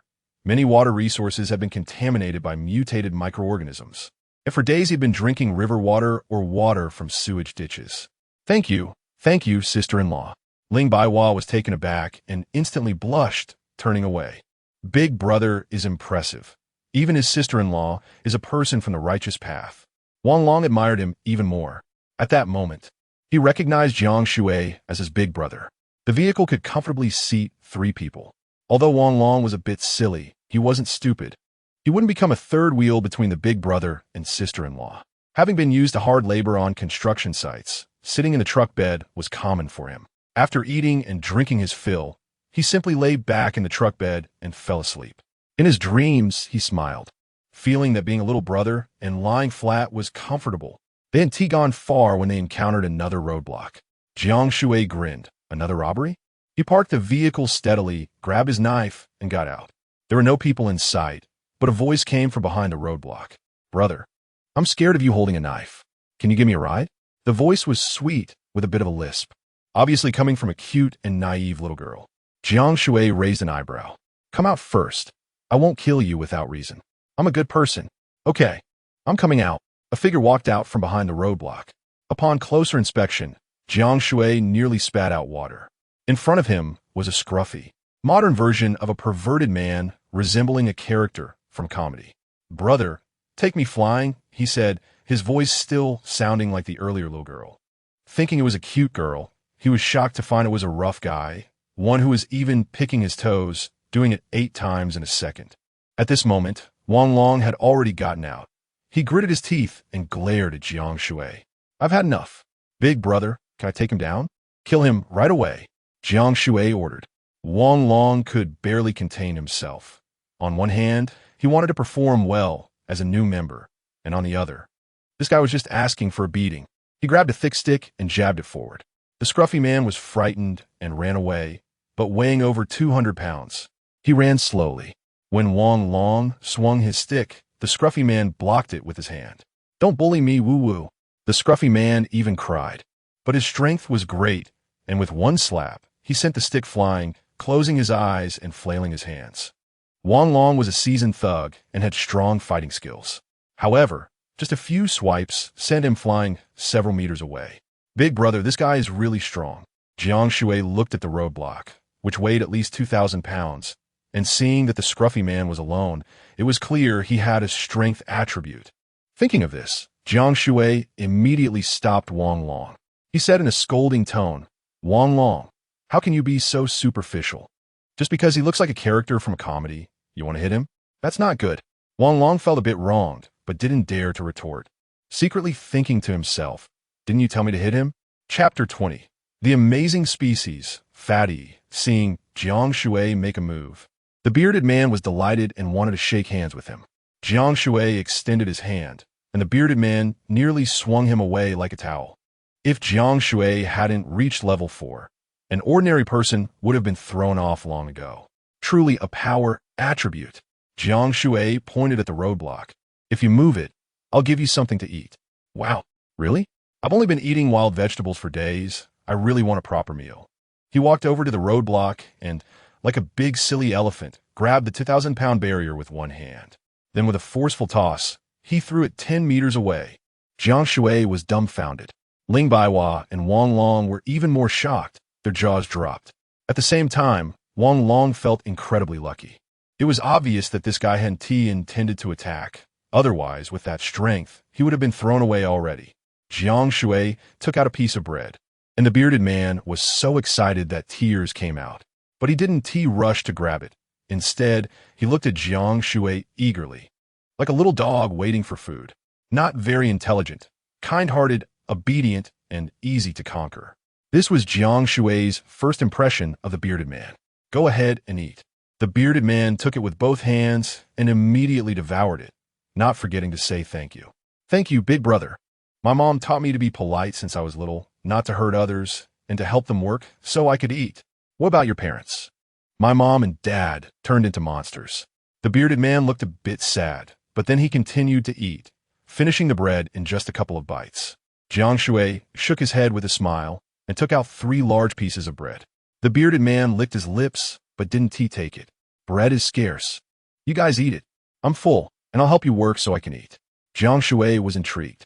What's your name? Come with me, and I guarantee you won't have to worry about food. Wang Long immediately chimed in, stick with Jiang Ge, and you won't have to ask about food and drink. Although Jiang Shui wasn't a kind person, he did like genuinely kind-hearted individuals, especially since such people were simple-minded, easy to get along with, and had good tempers, even if they had a silly voice and appearance. Just call me Fatty. Yang Yi. Fatty? Just call me Jiang Ge. Don't call me brother. This was Ling Baiwa. Hello, sister. Ling Baiwa didn't find Fatty scary at all. She enthusiastically walked over to shake hands. Hello. In addition to providing them with food, Jiang Shui also gave them a source of spiritual energy every day. Both of them absorbed it quickly. Having food was the most important thing. Wang Long and Fatty lay side by side in the cabin. Although there was no cover, there were blankets. Fatty burrowed into the blanket, and Wang Long's face instantly turned red. Long, your feet smell so good. Wang Long's face turned green. He was frozen stiff and couldn't move. Even a tough guy like him didn't know how to deal with such a strange species. Seeing that Wang Long wasn't speaking, Fatty awkwardly placed his foot under Wang Long's nose. Why don't you smell my feet too? Wang Long was completely shocked. Jiang Shui, who was driving, heard the conversation behind him and looked back. What the hell? What kind of species is this? Ling Baiwa couldn't stop laughing. A former gang leader and a strong man crying while hitting zombies. These two were truly a perfect match. Wang Long in the back was nearly crying. He didn't dare to make a move because he couldn't beat Fatty. Big sister, where do you see the match? Don't randomly tie the knot. Regardless, the two had somewhat reconciled, eating their fill and sleeping comfortably. Along the way, whenever they encountered a supermarket, they would go in and stock up. When they encountered zombies, Wang Long was the first to strike. With the weapons Jiang Shui provided them, they handled the zombies with ease. I can't kill zombies. Fatty was incredibly strong, but also very timid, so Ling Baiwa and Wang Long had to teach him hand in hand. But he still didn't dare to use a knife, unless a zombie got too close, and then he would just punch it, creating a bloody hole. He would kick a zombie, and it would fall apart, just like kicking a paper mannequin. Wang Long gave him a thumbs up. Fatty, you're awesome. However, Fatty punched a hole in a zombie and ended up crying. He hammered zombies while still sounding like a little girl, making the scene quite bizarre. The 3 of them, Wang Long, Ling Baiwa, and Fatty, were mainly responsible for collecting spiritual energy and handing it all over to Jiang Shui. Jiang Shui's rule was that all supplies went to him, and then he would distribute them. Both of them trusted Jiang Shui's strength. Don't underestimate Wang Long. He couldn't last 3 rounds against Jiang Shui, and even Fatty, with his immense strength, was no match. Jiang Shui was agile and ruthless. He could probably confuse Fatty in a few moves, and Fatty wouldn't even be able to land a hit on Jiang Shui, but would instead be cut like a cucumber. They were incredibly grateful to have food, and as for the spiritual energy, they didn't mind. They could absorb at most 2 a day, while Jiang Shui absorbed over 40 each day. Jiang Shui leisurely lay in the vehicle, watching Fatty and Wang Long finish off 20 or so zombies and hand over the spiritual energy to him. Only then did Jiang Shui get out of the vehicle. Let us go stock up. In front of them was a large warehouse, covering over 100 acres, the largest storage warehouse in the province. It didn't contain grains, but rather vegetables. Opening the first warehouse, it was filled with cabbages. The next warehouse had a large pile of turnips, cauliflower, and cabbage. Other warehouses contained vegetables, tomatoes, cucumbers, and greens, but most were not durable and had mostly gone bad. Only potatoes, cabbages, radishes, and winter melons, which were durable, were collected by Jiang Shui. These added up to over 8 million pounds. Jiang Shui's casual collection of stock left Wang Long and Fatty in awe. The two immediately started asking questions, their eyes filled with admiration. Jiang Shui patiently explained, "I've awakened the space attribute, just like Fatty has the power attribute. As for you, Wang Long, I don't know when you'll awaken, maybe after reaching level 5. You'll be able to feel your progress distinctly. Each stage leads to the next level. Don't let anyone know about my attributes, or we'll have trouble. Don't worry, I would never expose us." Fatty and Wang Long swore immediately. Just as they were about to leave, Fatty sniffed the air. "There seems to be more food over there." He pointed to a large, dilapidated warehouse. The doors were broken, looking more like a storage place for junk than food. However, since Fatty said so, Jiang Shui took everyone to check it out. When they opened the door, they were hit with a pungent smell. 50,000 pounds of garlic, truly fierce garlic. Next to it was a mountain of green onions, at least 30,000 pounds. Beside that was ginger, with at least 80,000 pounds. Thinking about it, these were all durable. Garlic can still be eaten even when it sprouts. Although it can't be eaten raw, it's great for seasoning, and Jiang Shui collected it all without hesitation. Chapter 21 joining you? The four of them happily left the warehouse. Upon returning, to their surprise, the car hadn't been stolen, but the gas was gone. How could there still be gas thieves in the apocalypse? Even more absurd was that there were over 20 zombies surrounding the car.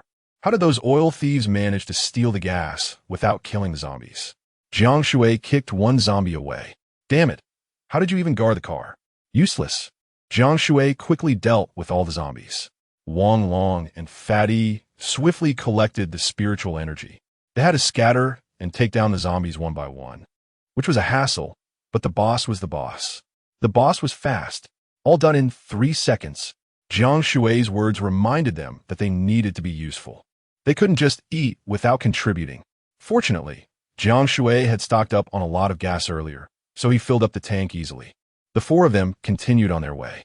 In the afternoon, they were happily killing zombies when they discovered another group of people also hunting zombies. They knew about collecting spiritual energy too. This group had 12 people, including 2 children and 10 adults. Their leader was also an awakened one, at the peak of level 2 and close to level 3. Other than one woman, the rest were ordinary people.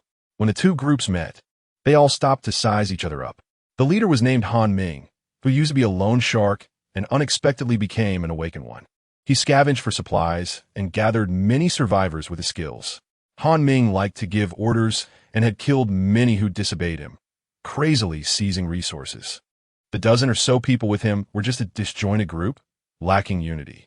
Whenever they found supplies, they liked to hide them, and when Han Ming distributed resources, he always claimed there was no stock left, while secretly hoarding a stash of instant noodles and biscuits in his backpack. This group only ate 9 pieces of bread a day, and not everyone got a piece. The most honest was a 10-year-old boy who always shared all the food he had, yet these people didn't even say thank you and even considered abandoning him. The boy regarded them as family, so he treated them warmly, doing the most work yet eating the least. "You only have 4 people, we have 12, join us. And I promise to treat you well," Han Ming said, crossing his arms and opening his backpack, revealing 3 large boxes of snacks. He stood tall and confident. "Join you? Dream on." Wang Long and the others nearly laughed out loud. The amount of supplies was laughable. Jiang Ji's crumbs for meals were more than this. Han Ming was smug, thinking these 4 must be starving. Most people hadn't had a hot meal in ages. He had seen too many people gnawing on wild grass to survive. The best they could do was eat wild vegetables, fruits. All the plants were dead, so good luck. Cooking? With zombies chasing you. You'd be exhausted from running all day, let alone, after 2 weeks of this hell, most had either been bitten to death or starved to death. He deliberately crinkled the biscuit packaging and shot a glance at Ling Baihua, his gaze seemingly enticing her. If it weren't for wanting to leave a good impression on her, he would have already killed Jiang Shui and Wang Long. In Han Ming's eyes, he was the king of the apocalypse, the chosen one. Only he was an awakened one. He didn't regard others at all. Jiang Shui didn't understand them at first. However, Han Ming's gaze lingering on Ling Baihua made her uncomfortable. Han Ming seemed to understand the need for gradual approach and immediately stopped staring at her, enthusiastically welcoming them. In this apocalypse, it was like meeting a fellow countryman in a foreign land. Come, sit down, I'll share food with you. Ling Baihua, Fatty, and Wang Long all remained silent, looking at Jiang Shui. After thinking for a moment, Jiang Shui agreed. It was good to see what other teams were like. He gladly shook hands with Han Ming and then sat down with the others. Han Ming then pulled food out of his backpack. Each person received a piece of bread the size of a bun, along with a tiny biscuit the size of a fingernail. Han Ming prudly. I fought hard to snatch this food from the zombies. It wasn't easy. These little biscuits are everyone's dessert. Thank you, brother Han Ming. In these times, not to mention bread, even finding wild vegetables is something to be grateful for. Thanks. The group began to devour the food ravenously. It tasted so good. They even licked their fingers several times to avoid dropping any crumbs. Ling Baihua sat next to Jiang Shui, while everyone else sat together, leaving only a little boy sitting alone nearby. Ling Baihua couldn't finish her food. She was too full after the authentic Peking duck Jiang Shui had made for her at noon. She walked over to the little boy and gave him the leftover bread. The boy, around 10 years old with big, innocent eyes, looked eager but swallowed hard and said, "Sister, you should save it for dinner. This is our food for the day." Huh? Ling Baihua thought that couldn't tea possibly be enough. Bread shrinks significantly when it gets wet. Not to mention adults. Even a 5-year-old wouldn't have enough. Supplies were becoming scarcer, and many had rotted. The large warehouses were all surrounded by zombies, and there were animal zombies too. They had lost over 20 people. They had initially had a large group. At that moment, a woman's displeased voice rang out. She was a plump woman who yelled at the boy, "Li Xiaofei, what nonsense are you talking about?" Han Ming's face also fell. If new members heard this, who would dare join? It would make him look like a useless leader. He glared fiercely at Li Xiaofei before smiling and smoothing things over. Losing people in this apocalypse is inevitable. You must have lost some companions too, right? Jiang Shui shrugged, indicating he hadn't lost a single one. Han Ming didn't believe it, thinking Jiang Shui was boasting. He confidently pointed to his battle vehicle, saying, "I barely managed to drive a small bus here, just enough for us to fit." The small bus was a rural model with only a dozen seats, old and rusty, clearly a salvage from a junkyard. Jiang Shui smiled without saying anything and soon drove over his 14-meter-long trailer. Han Ming's face turned green. This was too impressive. His own vehicle looked like a toy in front of Jiang Shui's, and a broken one at that. When the others saw Jiang Shui's trailer, their expressions were a bit strange. Li Xiaofei shyly approached Jiang Shui and whispered, "I'm sorry, brother, we stole your gasoline." Upon hearing this, Jiang Shui patted Li Xiaofei's head, already having issued a kill order for Han Ming and his group in his mind. "It's okay, brother likes honest kids. Just don't say anything. Otherwise, they won't just deny it, but will also make it hard for you." Li Xiaofei nodded obediently and stepped aside, but he still wore an apologetic expression. Chapter 22 No Comparison. No harm. Han Ming looked at his powerful and imposing shabby minibus, then glanced at the other car, fearing others would notice, so he immediately changed the subject. Driving such a large vehicle must consume a lot of fuel. Why not just ditch it and sit with us? In fact, Han Ming couldn't drive a truck at all. He even shamelessly and gentlemanly invited Ling Baihua to sit in his car, since most people were basically sitting in the cabin. Ling Baihua decisively refused, following Jiang Shui closely throughout. This made Han Ming internally unhappy, thinking about how to thoroughly conquer this girl. Maybe he should challenge Jiang Shui first to take him down. Both drove into the outskirts of the city, where there was a large supermarket not far away. There were only about 30 zombies nearby, and Han Ming considered himself the leader, immediately deciding to scavenge for supplies here. In fact, Jiang Shui looked down on such a small place. He just wanted to see what other teams were like, to let Fatty and the others see the gap between teams. With these 30 zombies, Han Ming mysteriously gathered everyone to discuss. The series of deployments was extremely simple. He remained uninvolved throughout, and the strategies were utterly terrible. The others could only comply in silence, feeling angry but unable to voice it. However, what Jiang Shui didn't expect was that when Han Ming bullied them, they would bully Li Xiaofei. Go. Just like before, lead the zombies away. Find a pipe to crawl in. They can't get in. Be careful. We'll wait for you here. More than a dozen people all instructed Li Xiaofei to do the most dangerous thing. Li Xiaofei stood up to go. Ling Baihua, worried, pulled Li Xiaofei back, but he smiled sweetly. It's okay, sister. I've run through this several times. The zombies can't catch me. You all hurry up and search for supplies. He looked very sunny and relaxed. But in reality, the little boy was very scared. He took a deep breath several times before daring to run towards the zombies. Finally, a large number of zombies were attracted by the little boy, rushing towards him. Li Xiaofei was already starving, but he still ran with all his might. Big sister, big brother, you all need to grab more supplies. Nonsense. Hurry up and get lost. Don't lead the zombies over here. Han Ming scolded Li. Li Xiaofei attracted the zombies far away, and Han Ming stood up with great enthusiasm. Brothers, follow my orders. Go shopping. Charge. 11 people, including the boy held by the young woman, rushed into the supermarket and began to loot. Damn it, it's been looted again. See if there's anything useful left. Take it all. After finishing the looting, there was nothing left to eat, and they hurriedly fled. Hiding in a remote corner, they began to hand over their loot to Han Ming. Han Ming collected the goods while speaking sarcastically. Don't hide anything, I saw what you all took. Anyone who dares not hand it over will have their legs broken and be thrown out of the team. Ling Baihua was very worried about Li Xiaofei and wanted to find him, but was stopped by Jiang Shui. This is their team. If that child dies, it's their responsibility. We shouldn't overstep. After a long time, Li Xiaofei returned covered in dirt, panting heavily, looking very weak. However, everyone still complained about him. You ran all that way for nothing.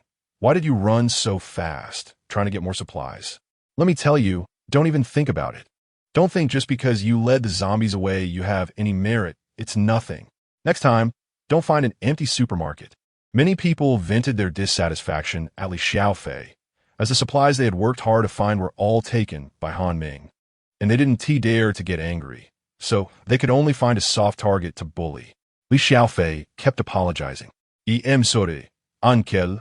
Em sorry, Aunt. I was too stupid. I'm forgiven. The young woman glared at Li Xiaofei, holding her child. She fed him a piece of bun. This is what mommy saved for you. This child, who was 12 years old, was 2 years older than Li Xiaofei, yet he acted like a baby, lying in the young woman's arms and still sucking milk. He was making a mess, and it was commendable that this young woman still had milk. After eating milk and buns, he was still not satisfied and shouted loudly, I want to eat meat. I want to drink soda. I want to eat little buns. After filling his belly, he went to cause trouble, bullying others for no reason, even throwing stones at Wang Long, with a bad temper, wanted to hit him. But he quickly made a face and dove into the young woman's arms.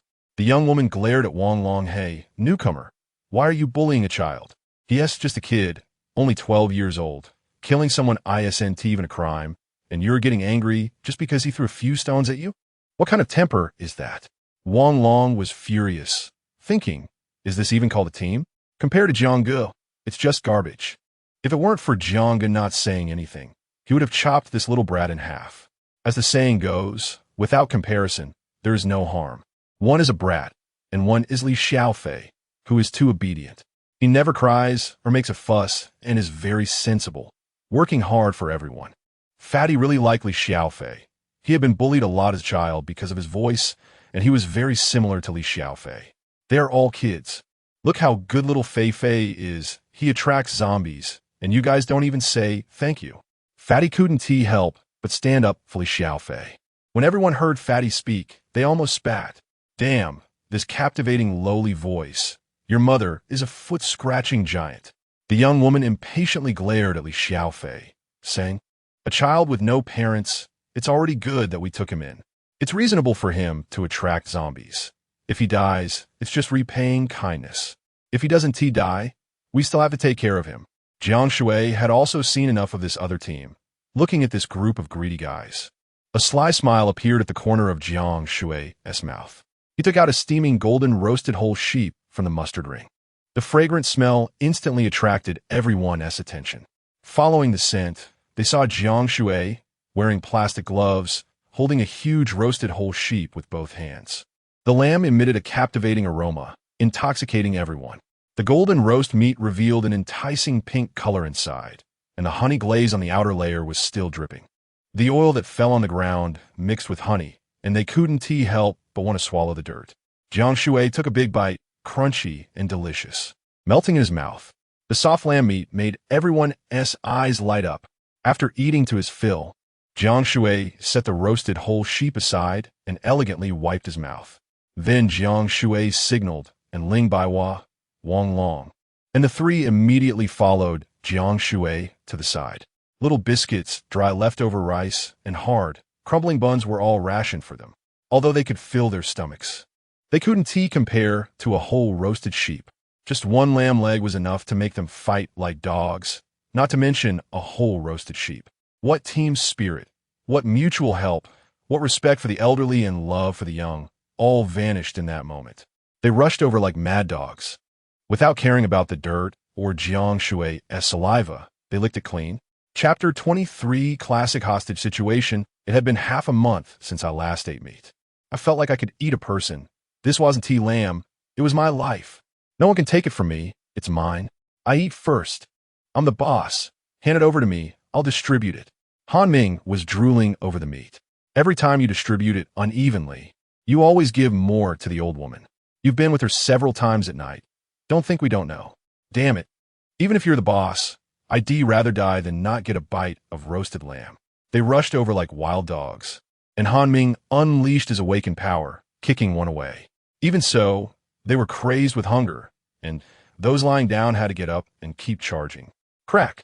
A survivor's leg was broken by another person. Their ugly faces were fully exposed. If someone got too close, they would be surrounded by the others. They bared their teeth and beat wildly, fighting zombies with even more ferocity. The one with the broken leg crawled on the ground like a dead dog. If you haven't eaten for a while, you can't imagine how hard it is to be truly hungry. When you're close to starving, all love, hate, and feelings of brotherhood mean nothing. Jiang Shui watched the scene with interest, legs crossed. Wang Long, Pang Pang, and Ling Baiwa were all apprehensive. Without Jiang Shui, their miserable fate would be theirs, perhaps even worse. Finally, the roasted lamb was picked clean, with not a bone left. Even the dog that came by left cursing. They had even licked the bark and dirt clean. Still unsatisfied, all their hungry wolf-like eyes turned to Jiang Shui. Is there any roasted lamb left? Bring it out. They stopped pretending and laid their cards on the table. Jiang Shui was completely unfazed, stepping down hard, creating a large pit. He threw a punch, and just the wind from the punch shattered the wooden table in front of him. Those unafraid of death stepped forward. Everyone shivered. This is a real, tough character. The displayed combat power was something they couldn't compare to. Even Han Ming was left blushing and unable to move. Pang Pang stood proudly behind Jiang Shui, saying, "Our boss has plenty of supplies. He is already tired of this roasted lamb." Jiang Shui didn't stop exposing his supplies because this group of people wouldn't spare him anyway. To kill Jiang Shui, just a leg of lamb was enough reason. The woman held her child carefully, watching Jiang Shui. Just a chicken leg would be fine, pity my child. At 12, still drinking your milk? What kind of child is that? Jiang Shui directly refused. Han Ming then approached to pull in others. He first looked at Ling Baiwa. Sorry, I'm only with Jiang Shui, just you? I'm not interested in you. Ling Baiwa decisively rejected him, and Han Ming wasn't angry, turning to Wang Long. What future do you and that fat guy have following him? Come mix with me. Wang Long didn't speak, spat on the ground. His meaning was clear. Pang Pang angrily shouted, "Who is the fat guy? Your whole family is fat." Realizing he couldn't recruit anyone, Han Ming finally looked at Jiang Shui. In this era, only the strong deserve the beauty. Do you think you're worthy of her? Jiang Shui shrugged nonchalantly. I don't know, let us try. Seeking death. Han Ming shot a glance, and 10 people suddenly attacked Jiang Shui simultaneously. They had previously ambushed and attacked newcomers like this, usually to exhaust and utilize them. But Jiang Shui's display forced them to join forces. In Jiang Shui's eyes, these people were even weaker than level 1 zombies. They didn't even draw their weapons, and with a flick of his leg, he kicked 3 away. With one move, 2 strong men had their jaws broken. The remaining ones didn't need Jiang Shui to act. Pang Pang caught one in each hand and tossed them out like a ball. Wang Long was ruthless, killing one with a single knife, and the others, frightened, tried to flee, but Ling Baiwa zapped one in the chest with an electric baton, leaving him twitching on the ground. Only Han Ming, the woman, and her child were left. Li Xiaofei had been watching from the side without intervening. He wanted to help his team, but he felt Jiang Shui was not in the wrong. Ling Baiwa and Pang Pang were both good.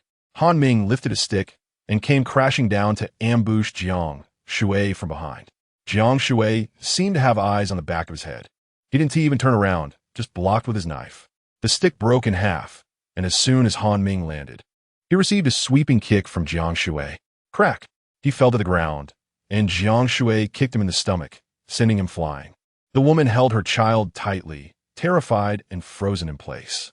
At that moment, Han Ming suddenly crawled up from the ground, pulled out a dagger from his pocket, pushed the woman aside, and grabbed the child. He placed the knife against the child's neck. "Don't move again, or I'll kill him." The woman gasped in shock. "No, my son." She cried dramatically, her voice deafening. Only Jiang Shui noticed that this woman was all thunder and no rain. This hostage situation was just a classic act. But what did it have to do with me? Jiang Shui remained leisurely, even taking the time to drink a bottle of beer. To him, this was clearly a joint act by the woman and Han Ming. Bind ourselves? Are we seeking death? Seeing Jiang Shui remain unmoved, the woman immediately panicked. She even pulled out a rope from somewhere, intending to bind Jiang Shui. "You better think this through. If you want to tie me up, your hands will have to be broken." Jiang Shui glared, scaring the woman into standing still, cursing under her breath. In the past, their team had used this trick because the halo of children could take down other survivors. Why was this young man different? The woman continued to play the emotional and moral card, imagining how these innocent little angels, untouched by the world, would die at their hands. If it were a child, I would do my best to save them. Saving is kindness, not saving is my duty. Your moral kidnapping disgusts me. Jiang Shui's words made the others react. Wang Long also remembered that this kid had previously thrown stones at him, doing nothing but causing trouble and bullying Li Xiaofei. Why should he save him? Yes, just a kid. The woman glared at Wang Long, crying. The little brat raised his head defiantly, pouting that "S right, I'm still so small. I'm just a kid. What are you picking on me for?"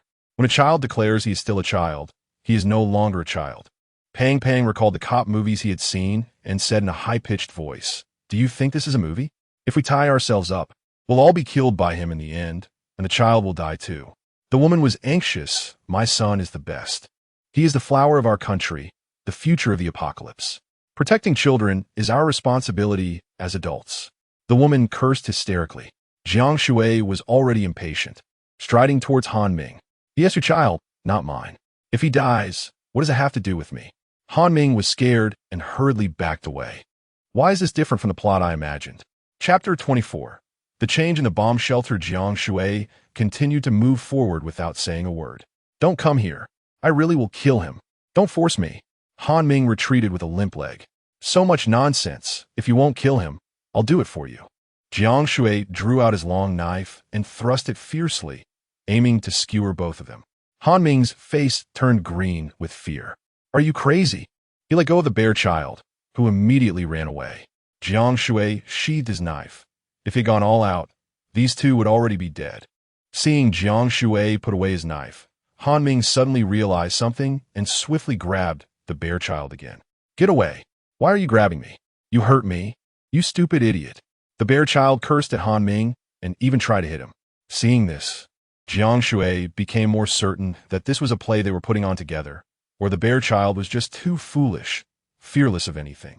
Han Ming was furious, having to deal with Jiang Shui while also enduring the bare child's antics.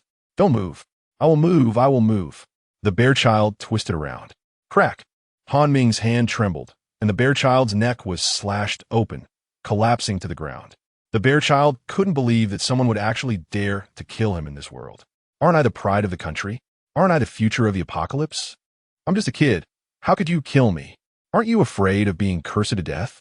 Han Ming panicked. "Xia xia. It wasn't me who killed him. It was your son's neck that twisted itself." The woman rushed over, shoving Han Ming aside and tightly hugging the bare child. "Did you not say you would manipulate their humanity? How could you really kill my son?" Ming, fuck you. The woman cursed angrily. This was the plan they had devised while discussing life last night.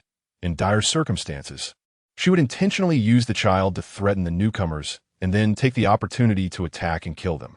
Unexpectedly, Jiang Shui was completely unfazed by this tactic and successfully got his team members to side with him. The bear child, who was used to being arrogant, continued to curse even as he lay dying. It was his own fault for provoking the knife. The woman cried and cursed, while Han Ming was at a loss with the knife in hand. Jiang Shui exchanged glances with the fat kid, who then charged out without hesitation. He leaped up and sat heavily on Han Ming's face. The tremendous impact shook the ground 3 times. When the fat kid got up, there was a large pit shaped like a but where Han Ming had been. Poor awakened Han Ming, who had rarely been injured by anyone before, was now crushed to death by a single sit. His entire skeleton was broken, his body deformed like a pancake. It was a gruesome sight. Finally, Han Ming was dead, and the remaining survivors were not the least bit sad, but instead looked at Jiang Shui with excitement. We want to follow you, big brother. They pleaded to join, their smiles bright. Most people would want to grow their team. However, Jiang Shui was not someone who would take just anyone in. Your boss is dead, and you're not seeking revenge, but are so happy. Why would I take you in? Also, anyone who knows about my spatial abilities must die. When these people had robbed him, they never thought about joining. Now, they were shamelessly begging. Whoever accepts them would be a fool. Without Jiang Shui lifting a finger, Wang Long was more than happy to kill such morally bankrupt people. The woman, still thinking of begging for mercy, found that Wang Long had long been filled with rage and swiftly ended her life with a single strike. Soon, only one person remained, 10-year-old Li Xiaofei. He had been hiding to the side the whole time and did not run away. Jiang Shui walked over to him, holding a large knife horizontally in front of him. Li Xiaofei closed his eyes, waiting for death. After a while, realizing he was still alive, he opened his eyes to find Jiang Shui staring seriously at him. Little brat, aren't you afraid of dying? Li Xiaofei gulpat. I'm scared, but what use is that? I can't outrun you or defeat you. Begging for mercy is useless, so I might as well wait to die. He was indeed an honest child. Jiang Shui liked him. Jiang Shui broke into a smile, putting away his stern face. Come with us. I promise you'll eat well and drink well. This was also Jiang Shui's first time voluntarily recruiting someone who was not an awakened one. A sensible and calm child was truly rare. Such a person would bring good energy to the team, especially since he was so honest. If he was nurtured well, he would definitely become a trusted confidant. Really? Li Xiaofei was a bit skeptical, as he had little ability and others often looked down on him for eating too much. Jiang Shui smiled, asked them. Ling Baihua and the fat kid Wang Long all burst into laughter. Silly kid, of course. Brother Jiang is a man of his word. They also liked Li Xiaofei, and the 5 of them happily continued on their way. This time, Jiang Shui did not dawdle, but planned to return first to see Li Mingkai. After all, a week had passed, and he wondered how he was doing. Also, it was time for everyone to return to the base and recognize their home. They sped along, resolving battles quickly unless they were surrounded. The next day, they rushed back to the factory area without stopping. However, what had happened to this factory area? From a distance, they saw it surrounded by zombies. Jiang Shui took out his military binoculars to look at the factory area, his expression darkening. Why is the gate open? Watching the zombies roam freely, some even feasting on each other. Many second-level zombies had evolved. Jiang Shui's face turned grim. What happened? Li Mingkai couldn't have gotten into trouble, could he? Ling Baihua looked worried and wanted to head into the factory. Jiang Shui immediately stopped her. He did not drive the vehicle inside. He knew the range of the factory's cameras and deliberately stayed in the blind spots outside. Brother Shui, should I take care of these zombies? Wang Long, wielding a steel knife that Jiang Shui had given him, was eager to act. Not yet. Let's see what's going on first. We don't want to alert the enemy. He observed that the gate was undamaged, clearly open from the inside. Before leaving, he had specifically told Li Mingkai never to open the door under any circumstances. Li Mingkai would absolutely not go against his wishes. Moreover, there were no signs of fighting inside the factory, and the cameras and lighting equipment were still operational. Even the electric fence on the walls still had power. This indicated that Li Mingkai was likely being held by his own people. Or something had happened to him, and the place had been taken over by another group. Regardless of the possibility, thinking about the fate of his good brother made him feel incredibly distressed. Li Mingkai was a straightforward and loyal person, the kind of person you wanted to be friends with at first sight. But because of this very trait, many cunning people could easily deceive him. Damn it, I went out for a bit, and my home got robbed. It's because of me. Otherwise, Brother Li wouldn't have gotten into trouble. Ling Baihua blamed herself, secretly pinching her thigh. She always did this when she felt guilty. It's not your fault. If I hadn't gone to find your parents, I would also want to see what the apocalypse world is like, to search for spiritual sources. At that time, there were only the three of us. We couldn't leave the house to that group of survivors. Speaking of those 7 survivors, Jiang Shui already had a rough guess in his mind. Some things were unavoidable. It wasn't about blaming, but finding a way to solve it. A heart attack could definitely break down the gate, but destroying the base would be counterproductive. Plus, they had to deal with these zombies. What if the people occupying the base were deliberately exhausting them, just waiting to reap the benefits? Jiang Shui squinted deep in thought. He decided that they needed to outsmart their opponents. 10 minutes later, 7 people inside the bomb shelter were leisurely sitting with their legs crossed, eating hot pot and even singing. Chapter 25. Clever tactics. The 7 of them were the survivors that Jiang Shui had taken in before. They lived in the security room next to the exit and couldn't sit still, often playing around in the factory area, doing exercises and playing basketball. They repeatedly invited Li Mingkai to join them, but he initially refused. People are not made of wood, especially after being trapped in an underground air raid shelter for so many days in the apocalypse. It would be a lie to say he wasn't feeling restless. After watching them happily play basketball for 3 days, Li Mingkai finally couldn't hold back any longer and joined them. Soon, the 8 of them were getting along well.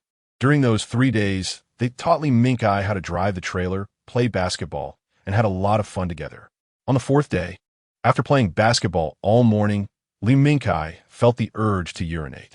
Wait a minute, I need to take a piss. There's no women here. Just do it on the spot. Yeah, a man should solve it right here. With that, Li Mingkai casually ran to the side to relieve himself. He had a strong bladder and ended up taking a long time, only to turn around and realize he was the only one left in the factory area. Li Mingkai immediately realized what was happening and ran back to the air raid shelter. When he returned, he found that the door was completely locked and even bolted from the inside. No matter how hard he knocked, it wouldn't open.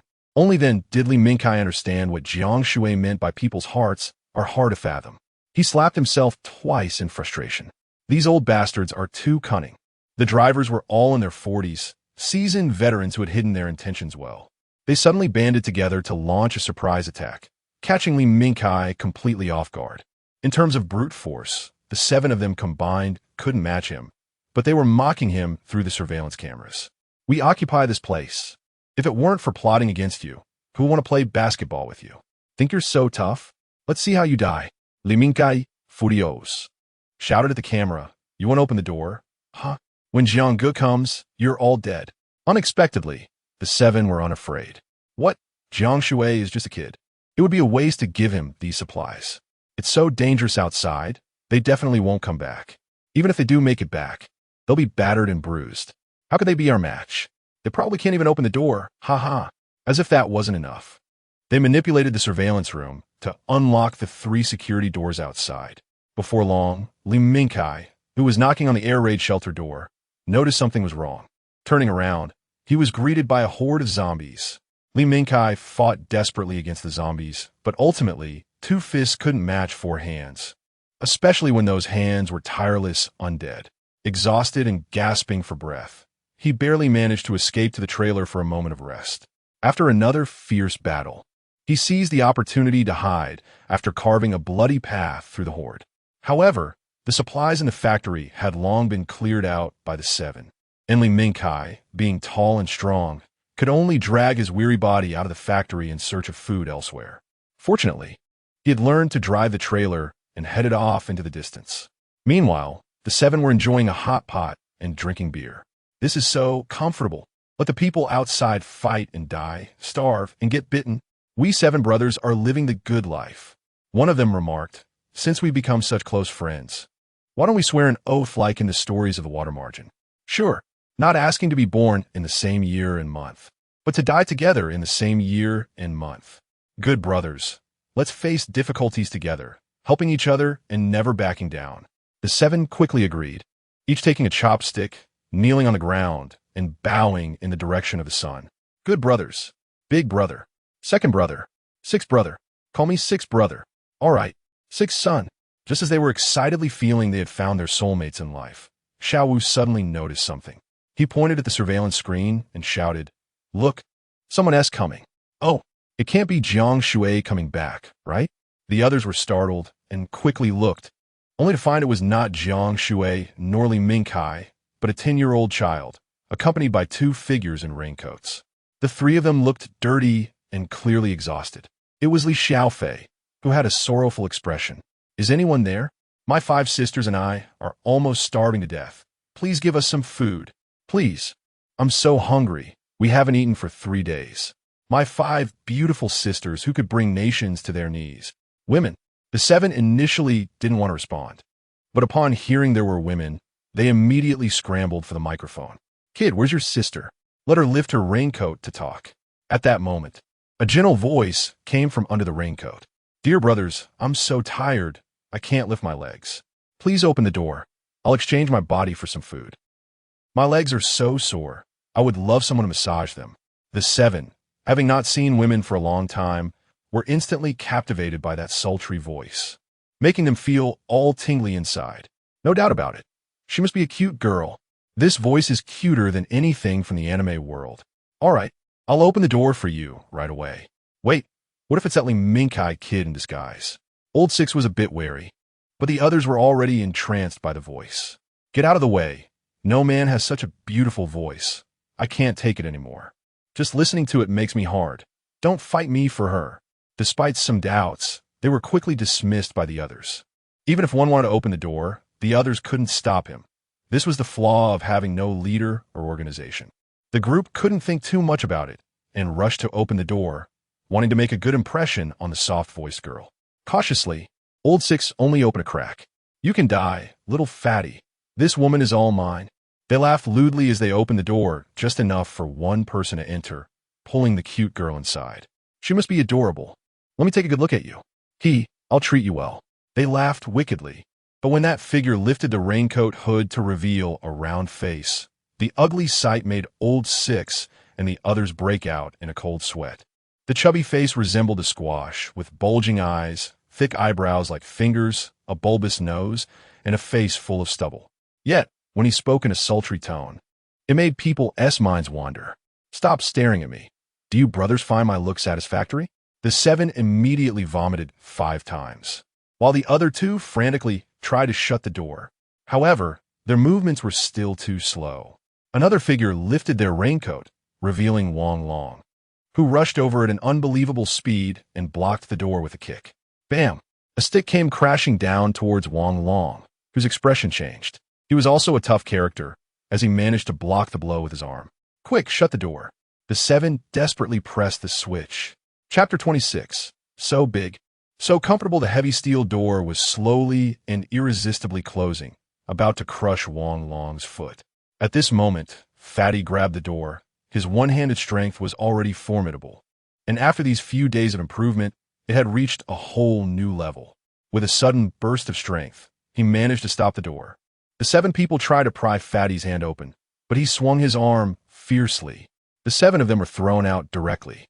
At this time, Jiang Shui was holding Ling Baihua's hand and walking over slowly. Any zombies that approached were dispatched with a swift stroke of his knife. The 7 were sprawled on the ground, blood streaming from their noses, one of them even losing a front tooth. He looked up, as if seeing a ghost, in shock. It was him. He had returned. Jiang Shui held the beauty with one hand and wielded his knife with the other, moving leisurely among the zombies, as if taking a stroll in his own backyard. He stepped on the face of his 6th brother. His voice was low but chilling. "Where's Li Mingkai?" "No, I don't know. 5 or 6 days ago, we locked him outside. We opened the door to let the zombies bite him. On the first day, he resisted fiercely, but by the second day, he disappeared." Jiang Shui asked the 7 in the same manner, and their responses were similar. Jiang Shui confirmed that his good brother was not killed by them, and no one had seen Li Mingkai die, so he breathed a slight sigh of relief. Wang Long and Fatty guarded on either side, slaying any approaching zombies. The door was finally opened, and Li Xiaofei stood at the entrance. Jiang Shui sighed deeply and said to the seven, "Don't say I didn't give you a chance. If you walk forward now, if you can get out, it's your fortune. If you can't, don't blame others." The seven immediately scrambled to their feet. Thank you. Hurry up and get out." With Jiang Shui's words, the seven took off running. The moment they stepped outside, Jiang Shui casually waved his hand, and a bottle of liquid splashed onto them. It was all sesame oil. Jiang Shui discovered that particularly fragrant things could attract large numbers of zombies. Sesame oil acted like bait, and the horde of zombies rushed towards it without hesitation. The seven felt the overwhelming scent of sesame oil and dared not think too much, running even faster. A massive swarm of zombies surged from inside and outside the factory, surrounding them completely. In an instant, they were encircled by over 1,000 zombies. Jiang Shui and the others quietly observed without a word. The seven also noticed the unusual behavior of the zombies. "I knew it wouldn't be that simple. This guy is plotting against us. Damn it, we have to break through. Third brother, you go first. As the eldest brother, I will definitely protect you." "Thank you, big brother." However, before the third brother could finish his words, a great force pushed him from behind. It was the eldest brother, shoving him into the crowd of zombies. The surging zombies surrounded him and began to bite. Instantly, the pressure on the eldest brother eased, and he turned to continue running. "What we do? We can't outrun them. There are more and more." While the fifth and sixth brothers were running, the seventh brother swung a stick, not at the zombies, but at the fifth and sixth brother's legs. "I can't outrun the zombies." "No problem, as long as I can outrun you." The seventh brother, usually pretending to be weak and pitiful, now showed his true ruthlessness. To evade the zombies, he severed another brother's leg. All the camaraderie and shared drinks from the past few days meant nothing. They had forgotten that just 10 minutes earlier they were sworn brothers. Now, they treated each other as mortal enemies. In the face of life and death, the bonds forged over drinks evaporated completely. "Damn you. I won't let you off even as a ghost. Don't blame me. Survival of the fittest. If you don't die, I will. I'll be waiting for you in hell." Soon, one by one, they were overwhelmed by the zombies. The fifth, sixth, second, and third brothers were bitten and cried out in pain. Large chunks of flesh were torn off, as if from a paper cup.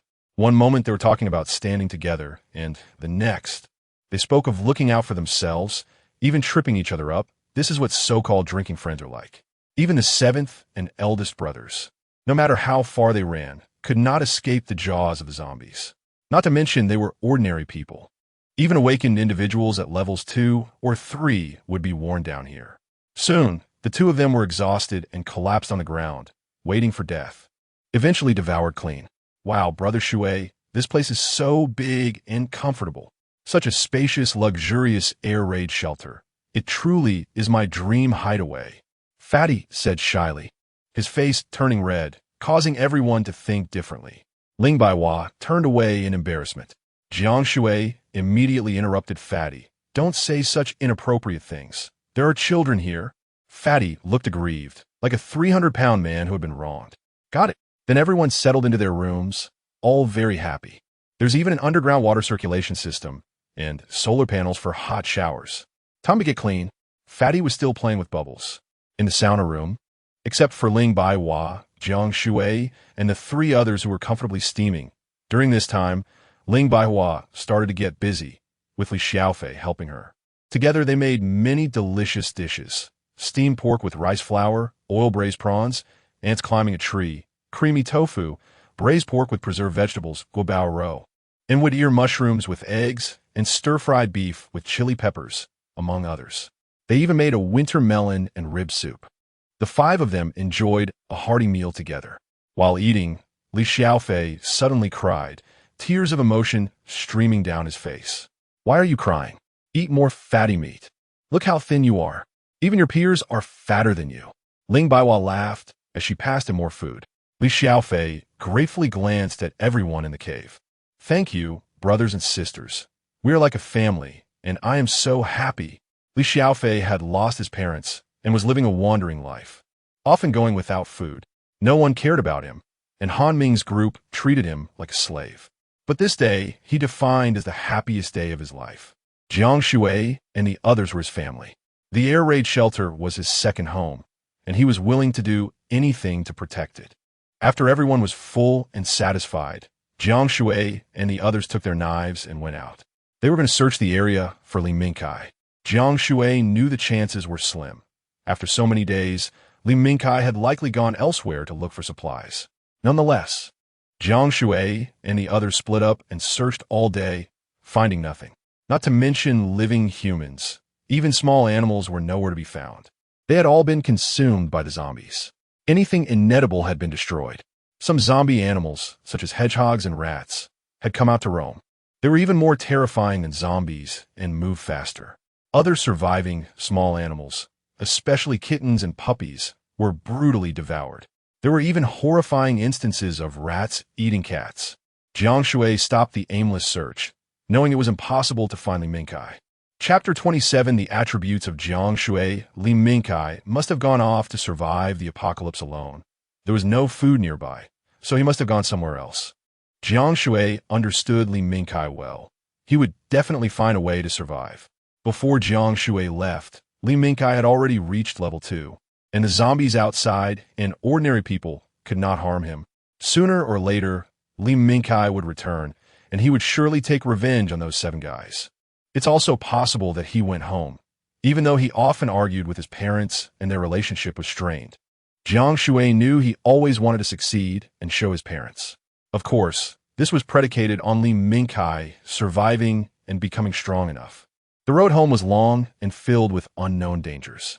Without finding Li Mingkai, Jiang Shui wouldn't waste time and issued a series of commands. First, close the 3 gates and clear all the zombies in the factory. Everyone except Li Xiaofei joined the cleanup operation. The 7 survivors had not turned into zombies because they had already been completely eaten. Although Ling Baihua was busy cooking and doing housework, she insisted on killing zombies. She didn't want to be a burden to Jiang Shui and wanted to contribute to the team. She hated that she wasn't an awakener, but she was still working hard to improve her combat experience and train herself. Soon, nearly 2,000 zombies in the factory area were all killed by Jiang Shui and the others. They also used a trailer to drive away the zombies surrounding the entrance. And the base returned to its former tranquility. Having harvested so many spiritual sources, Jiang Shui could now absorb 200 a day, and this number was increasing daily. That day, Jiang Shui reached level 5 and awakened his special abilities. He awakened 2 unique attributes at once. The first was the sixth sense attribute, which allowed him to sense threats within a certain range for a limited time. It was the legendary sixth sense, but it was now more specific. He could even accurately predict where the next danger would appear. The second attribute was the luck attribute. In simple terms, it meant having good luck. Besides having a chance to encounter good things, he could also be exempt from disasters. For example, if a disaster occurred where 6 out of 10 people would die, he would definitely be among the 4 survivors, a 100 survivor. This awakened attribute was the most extraordinary in the apocalypse, without a doubt. Jiang Shui thought that knowing about the apocalypse half a month in advance might have been due to this luck. The person in his dreams might just be the result of his good fortune. However, the sixth sense and luck didn't make his combat abilities that formidable on the surface. Jiang Shui urged Fatty and Wang Long to quickly absorb spiritual sources. Once they reached level 5 and fully awakened their attributes, the danger of going out would be greatly reduced. The outside world was dangerous. If they were going out, Jiang Shui would, of course, first enhance his own strength. Ordinary awakeners could only absorb 1 or 2 a day, while Jiang Shui had been absorbing 10 times that since level 1. At level 2, he absorbed 20 times, level 3 50 times, level 4 100 times, and from then on, it would increase, reaching a speed of 1,000 times. Jiang Shui roughly calculated that he needed to absorb 100,000 level 1 spiritual sources to advance to level 10. Not to mention, just in terms of the speed of absorbing spiritual sources, Jiang Shui could definitely be considered the fastest in the world. For example, If there were 100,000 spiritual sources in front of an ordinary awakener, it would take them about 20 years to absorb them all. However, Jiang Shui could do it in just over 2 months, and that amount still wasn't enough. In other words, before reaching level 10, Jiang Shui was already 20 years ahead of ordinary awakeners. Moreover, even if they absorbed all of them, they still wouldn't reach Jiang Shui's level. Thus, a large amount of spiritual source was needed, but Jiang Shui wasn't worried at all. There were at least hundreds of thousands of people in the surrounding towns, and there were plenty of zombies. Next, according to Jiang Shui's plan, he would actively open the doors to lure the zombies in, then close the doors and slaughter them all. Then he would collect the spiritual sources and lure in another batch. Following this method, they killed all the zombies in the vicinity. Jiang Shui led them straight into the city to slaughter zombies. Time flew by, and soon more than a month had passed. Li Mingkai still hadn't returned, but Jiang Shui had absorbed over 40,000 spiritual sources and finally reached level 8. Jiang Shui realized that advancing further would be quite difficult. The total amount of spiritual sources needed for the next level was more than double the sum required from level 1 to level 8. Don't think that 40,000 spiritual sources was a lot. A large town typically had a population of 30 to 40,000. Now, level 1 spiritual sources had minimal effect on him. Only level 3 and above zombie spiritual sources would be useful, with level 5 being just right. However, level 3 sources were hard to find, let alone level 5. Wang Long and Fatty had been absorbing sources day and night under plentiful conditions and had just reached level 5, fully awakening their attributes. Jiang Shui had already decided to set out today to search for Li Mingkai and to find stronger zombies to enhance himself. I'm taking Wang Long and Fatty to check the current situation outside. You and Xiaofei stay at the base and guard the home. We'll be back soon. Ling Baihua and Li Xiaofei were too weak in combat and could sometimes become a burden, so it was most appropriate to let them guard the base. At least a level 7 existence could break through the base's defenses, and it didn't matter if they were awakeners, they would all face danger. If they couldn't break through, then Wang Long and Fatty wouldn't need the base's defensive protection. Staying here would be a waste of resources. I want to go with you. I want to take care of you. I can cook and bring you water. Ling Baihua understood that Jiang Shui couldn't just hide here. He belonged to the outside world. However, she was reluctant to leave him. After spending a month together, they had all come to see each other as family. Because of Jiang Shui's presence, they didn't need to fight over resources or shout and kill. Although there were many deceptions in the apocalypse, true feelings were even rarer. In the apocalypse, such a warm place was probably unique. What if Li Mingkai comes back and only recognizes you? You'll be safe here, and I'll be at ease. Jiang Shui recalled those 7 guys and added, this is our foundation. Unless the bomb shelter is completely destroyed, absolutely do not let any strangers in. Even if the other party is a child about to starve, or if you see them being slaughtered by zombies in front of you, don't pay attention to it. You don't know how cruel surviving humans can be. They will harm their own kind for their own interests. Jiang Shui's parting admonitions made them feel a bit uneasy. Don't worry, brother. Sister and I will supervise each other. Li Xiaofei promise seriously. We will also exercise more regularly. If you don't come back, we absolutely won't open the door. He was determined to train hard and become a useful person. Jiang Shui smiled and patted Li Xiaofei's head, then distributed walkie-talkies to everyone. This kind of device required a different signal band than a mobile phone, making it more stable, but the range was limited to about 20 miles. Outside the factory gates, set off. Jiang Shui chose the north and pressed the accelerator to speed away. Ling Baihua watched Jiang Shui's departing figure. Her nose tinged with sadness as her eyes became moist. Jiang Shui, you must be safe. I'll wait for you to come back. Chapter 28. The world after the apocalypse. At this moment, the outside world has changed significantly from when the apocalypse first occurred. Although zombies still ravage cities without restraint, humanity is no longer in such chaos. Humans are inherently social creatures, and the survivors who escaped began to gather together. They fought amongst themselves for supplies and claimed territories. In many places, supplies rotted away before they could be consumed, as not everyone possessed a spatial storage like Jiang Shui. They could only move on to the next location. As the number of survivors grew and they found safety, they gradually stabilized. They no longer needed to wander and chose to stay and live temporarily. This led to the formation of several major survivor bases. The awakened ones also learned that the spiritual source could be devoured. However, they were too weak.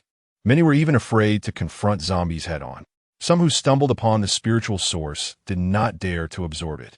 As a result, many awakened ones did not even reach the first level. Of course, there were some ruthless talents who frantically seized the spiritual source, awakening their attributes ahead of time, robbing supplies on a large scale, and killing zombies to obtain spiritual sources. Some humans wielded firearms, and, with machine guns in hand, they could contend with awakened ones. They openly guarded warehouses and began selling supplies. After all, if they couldn't eat it, it would go bad. The prices for exchange goods were shockingly outrageous. Expired. Smelly pork was sold for up to $100,000 per pound. This was just one pricing for supplies. Most people were unwilling to trade goods for money. At this time, money was no longer money. It merely served as a medium of exchange. The essence of trade was to barter. The use of money was just for convenience.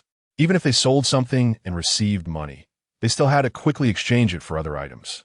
Bartering was the true hard currency. A little over a month was enough for people to settle down briefly. Take Jiang City as an example.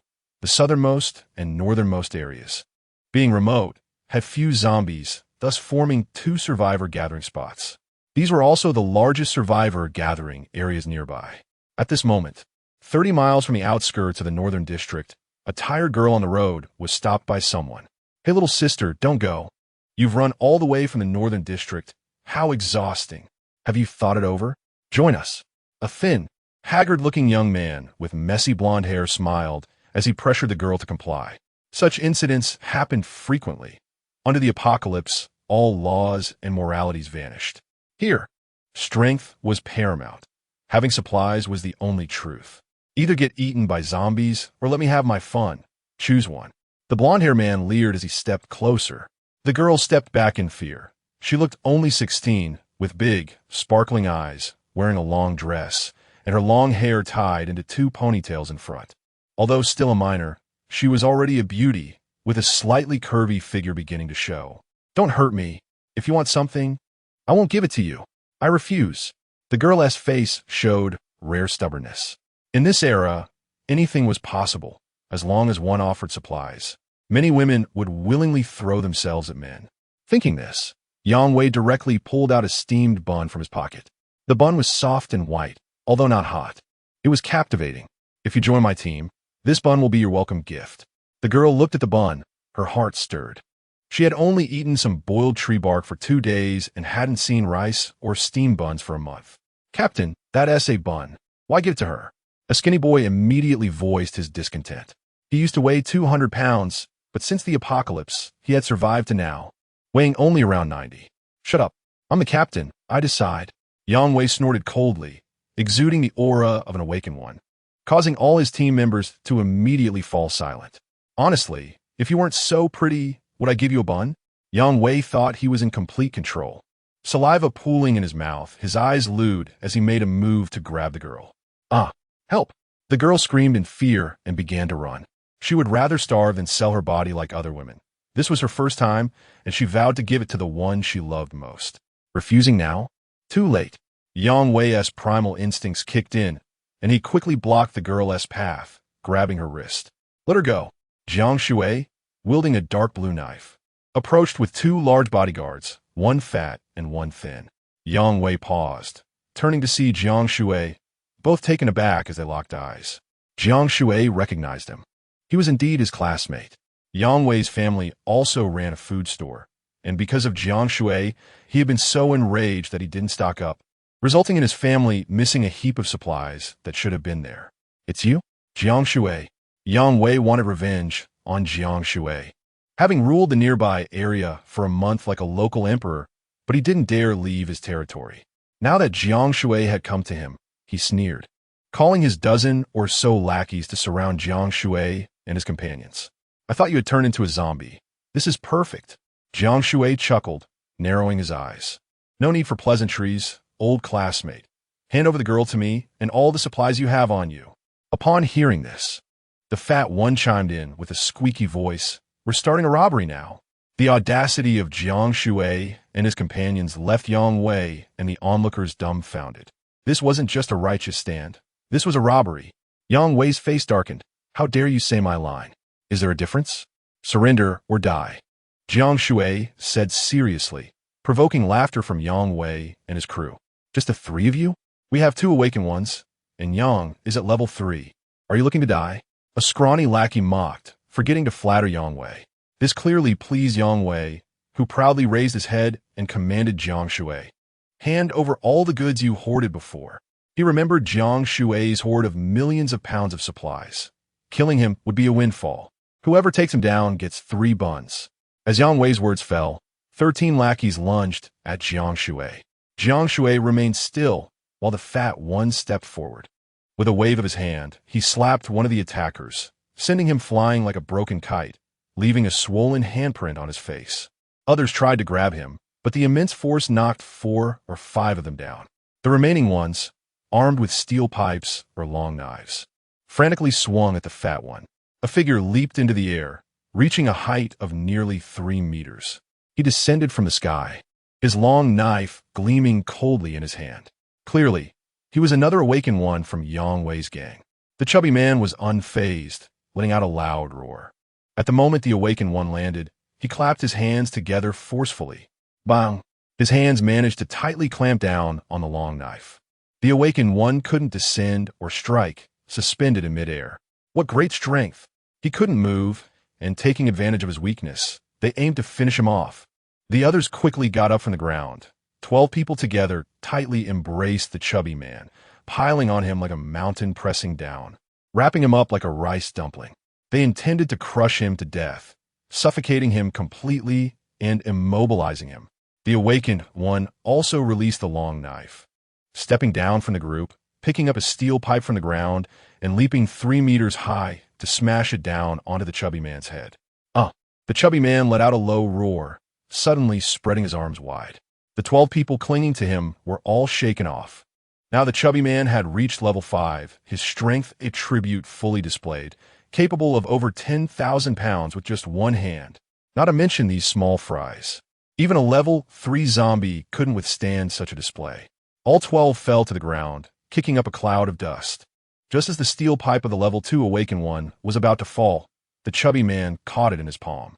With a firm grip, the pipe instantly deformed, making the survivors gulp nervously. He attempted to kick, but the chubby man countered with a powerful thrust of his belly, grabbing him and using all his strength. The man was flung away. Crack! His leg broke upon impact. "You think you can jump that high? You won't die from the fall." Chapter 29.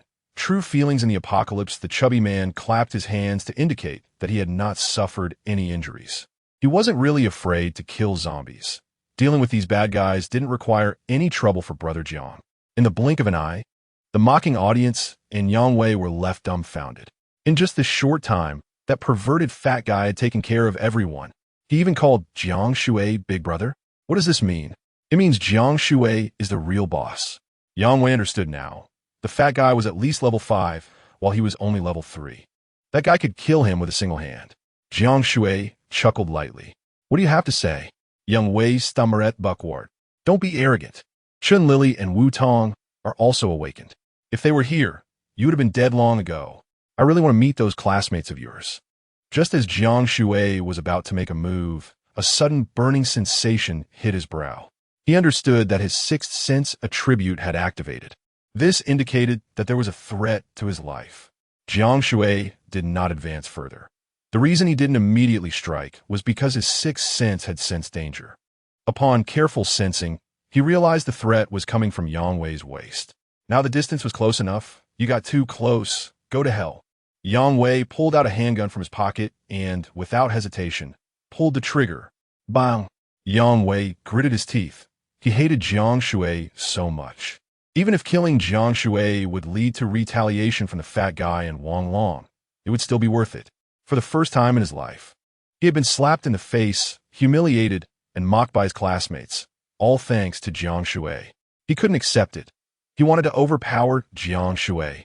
He originally had a grocery store at home, but now his parents had turned into zombies, and he had become an awakened one, possessing resources and his own new world.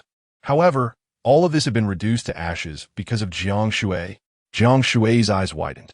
Even though he had reached level 8 with speed, strength, and reflexes far beyond ordinary people, 10 meters was too close. No matter how fast he couldn't outrun a bullet. As long as he was still a carbon-based life form, no matter how skilled he was still afraid of a kitchen knife, let alone a firearm. Don't be fooled by movie protagonists dodging bullets easily. Bullets travel at speeds exceeding 200 meters per second. Even at level 8, Jiang Shui could only dodge some bullets, especially since his attributes were just luck and sixth sense. At that critical moment, a thin figure pushed Jiang Shui aside. It was Wang Long, who had been following Jiang Shui closely. The bullet hit him squarely. Yang Wei was stunned, accustomed to deceit and selfishness in the apocalypse. He never expected Jiang Shui's subordinate would be willing to take a bullet for him. Is there still true feeling in the apocalypse? If this had been before, he would have scoffed at such a thought, but at this moment, all the onlookers would say yes. No, why? On what grounds? Yang Wei fired 6 more shots, until the gun was empty. He continued to pull the trigger. As he was about to reload, a cold voice rang in his ear. D. He felt a tingle at the back of his head and looked up to see that familiar, cold face. It was Jiang Shui. As he raised his hand to strike Jiang Shui, he was grabbed by the wrist. It was like a tiger's claw clenching tightly. No matter how hard he tried, he couldn't pull his hand back. Slap! A palm struck his face, leaving it stinging. Crack! The arm holding the gun was broken. The pain was so intense that he could hardly cry out, writhing on the ground like a mad dog. Crack! The other hand was also stomped on by Jiang Shui, breaking it. He completely lost his fighting capability, and Jiang Shui picked up the handgun. After doing all this, Jiang Shui immediately went to Wang Long's side to support him. Are you okay? Wang Long did not speak. At this moment, his fists were clenched, and he wore a constipated expression, having blocked all the bullets. He had been hit by 7 bullets in his heart, head, and waist. Everyone thought Wang Long would collapse completely. In the next moment, the bullets fell from his body onto the ground. Still smoking, the scorching bullet heads flattened, creating small pits on the ground. Looking at Wang Long, he was glowing with golden light, transformed into a little golden man. Aside from the bullet holes in his clothes, his body showed no damage at all, not even a trace. Having reached level 5, Wang Long awakened his attribute, indestructible. By using his ability, he could make his body as tough as diamond, resistant to fire, water, and bullets. Of course, he needed to activate his ability in advance. This indestructibility didn't exist at all times. It had to be triggered. After a long while, Wang Long finally relaxed. I'm fine. I just awakened my attribute at level 5, and I'm not very skilled yet. If I reached level 8 like Brother Jiang, I could even resist a rocket launcher easily. Haha, amazing. Jiang Shui patted his shoulder, and there was no need for many words of gratitude. It was all remembered in his heart. Jiang Shui turned and walked towards Yang Wei, who was on the ground crying and howling. You almost killed me and hurt my brother. You won't survive. Yang Wei finally calmed down a bit and maliciously glared at Jiang Shui. If you dare kill me, Chun Lily and Wu Tong won't let you go. They will definitely take revenge for me. I'll wait for them to come. Jiang Shui drew out a long knife and slashed.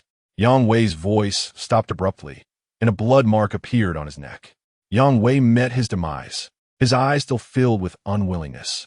Before the apocalypse, he had less wealth and ambition than Jiang Shui, and after the apocalypse, he was beaten down by his underlings and was even inferior to Jiang Shui. This drove him mad. Why was it that they were both classmates? Yet he was doing better than him. He forgot that he had been the one to provoke Jiang Shui first. If he had been a bit more open-minded and made friends with Jiang Shui, the outcome would have been completely different. Jiang Shui took Yang Wei's handgun, but unfortunately, it was out of bullets. He thought that getting some bullets after the apocalypse shouldn't be too difficult. Not far away, the chubby man stopped the little girl who was about to leave. Little sister, how can I explain to Brother Jiang if you leave? This all started because of you. You can't go. The little girl was brought in front of Jiang Shui by the chubby man. Hello, you all. My name is Wenji. I'm an awakened one. Please don't kill me. Wenji looked very scared. She had witnessed the three's methods and even caught a glimpse of the ferocity that the three of them themselves hadn't noticed. Jiang Shui examined Wenji carefully. She had fair skin and a head of black hair. Her youthful face was filled with innocence. At first glance, she had the feeling of first love, reminding Jiang Shui of his middle school days, a typical first love face. Come with me. We need a support. Jiang Shui wanted to awaken once. Why should I? She was afraid of death, but she would rather die than be defiled. That was her bottom line. Seeing this, Jiang Shui nodded slightly. It had to be said that it was rare to see someone so stubborn after witnessing such scenes. Just for this, Jiang Shui casually pulled out a bun. Wenji's eyes lit up, and she swallowed hard. For the past 10 days, she had only had a tiny bit of leaves and wild vegetables. Don't underestimate that bun. After 3 days of hunger, let alone a bun, she could have gnawed on leaves and roots clean. Yesterday, she had eaten tree bark, chopping it into tiny pieces and grinding it into powder, adding some wild vegetables to boil. The sticky mess could fill her stomach, otherwise, it would be hard to swallow. What do you want to do? Wenji clutched her chest tightly, as if Jiang Shui were to force himself on her the next moment. She would commit suicide. Jiang Shui laughed. I'm not that shallow. He continued, can you do laundry, cook, and clean? I can't, but I can learn. Chapter 30. You're admitted. Wenji's eyes lit up upon hearing this. She used to be the little princess of her family, with her parents indulging her completely, and she had a bunch of admirers at school. However, she wasn't interested in younger boys. She preferred mature ones. She had also made plans for her life, which included attending her favorite prestigious university. With her high talent and hard work, she had consistently been one of the top 3 students in her school, but then everything was destroyed when the apocalypse struck. She still retained her little pride. If it weren't for Jiang Shui's appearance, she would have either died or been forcibly conquered, leading to her downfall. She thought Jiang Shui would certainly agree to her joining, but to her surprise, Jiang Shui shook his head. Aren't you an awakened? You still have to learn to sweep the floor. What do I need you for? After saying this, Jiang Shui turned to leave. Wenji became anxious and couldn't help but shout, my attribute is star vision. As long as I fully awaken, I can see through everything. Jiang Shui maintained a serious expression, but chuckled inwardly. He was just teasing this naive girl. Inviting her to join was a completely different concept from her requesting to join. If he extended an invitation, what if she developed a sense of superiority and became arrogant? To stabilize Jiang Shui, she added, I can already observe things that ordinary people can't. Jiang Shui paused, spreading his hands. Like what?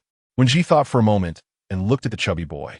Unbeknownst to outsiders, beams of light like those from a flashlight emerged from Wenji's eyes.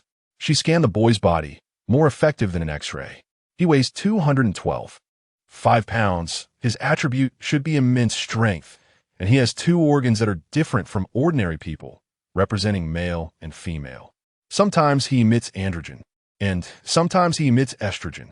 I can see all that. What else? Jiang Shui asked with interest. Wenji looked at Wang Long next. His attribute is indestructible. He's 21 years old, has slight cataracts, his ears are somewhat blocked, and his kidneys are deficient. Upon hearing this, Wang Long's face turned green, and he instinctively dug into his ear, indeed pulling out a large lump of earwax. Not bad, Wenji said accurately. Wang Long had been experiencing frequent urination and back pain these days. Wenji then turned her gaze to Jiang Shui, and her expression became quite interesting. You actually have 2 attributes. One is luck, and the other is the sixth sense. After thinking for a moment, she looked at Jiang Shui's kidneys and a certain part of his body, squinting her eyes and twisting her mouth as if about to say something. Jiang Shui immediately waved his hand. Don't say it. I believe you. Congratulations. You have successfully been admitted. On the 14-meter-long trailer, there was a round table with chairs and several beds. Wang Long, who had experience with this type of carriage, had requested the addition. Jiang Shui, Wenji, Wang Long, and the chubby boy were all nervously and seriously discussing something. I think this won't work. Jiang Shui frowned. It's quite good. Wenji said, how about this? No, I'm tired of it. I think it's pretty good. No matter what was said, Wenji kept nodding in agreement.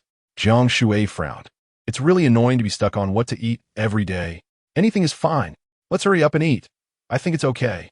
Wenji insisted. Then let's have a whole roasted lamb, Jiang Shui casually suggested. Huh, another whole roasted lamb? Everyone is tired of it. The chubby boy expressed his strong dissatisfaction. Then how about crayfish and stir-fried squid? Wang Long proposed. In the end, it was Jiang Shui who made the final decision. Let's just make do with what we have. Saying this, he took out a large bowl of braised pork and stewed ribs from his mustard seed ring, along with a bowl of sauerkraut fish, a whole roasted lamb, a plate of peanuts, and 3 bottles of beer. He even thoughtfully prepared a bottle of nutritional drink for Wenji. Wenji was so excited that she cried. She wasn't moved, but rather completely tempted. She held onto the roasted lamb as if she would never let go, chewing on the bones and fish bones until they were crushed and swallowed. Don't worry, no one is competing with you. It's all yours.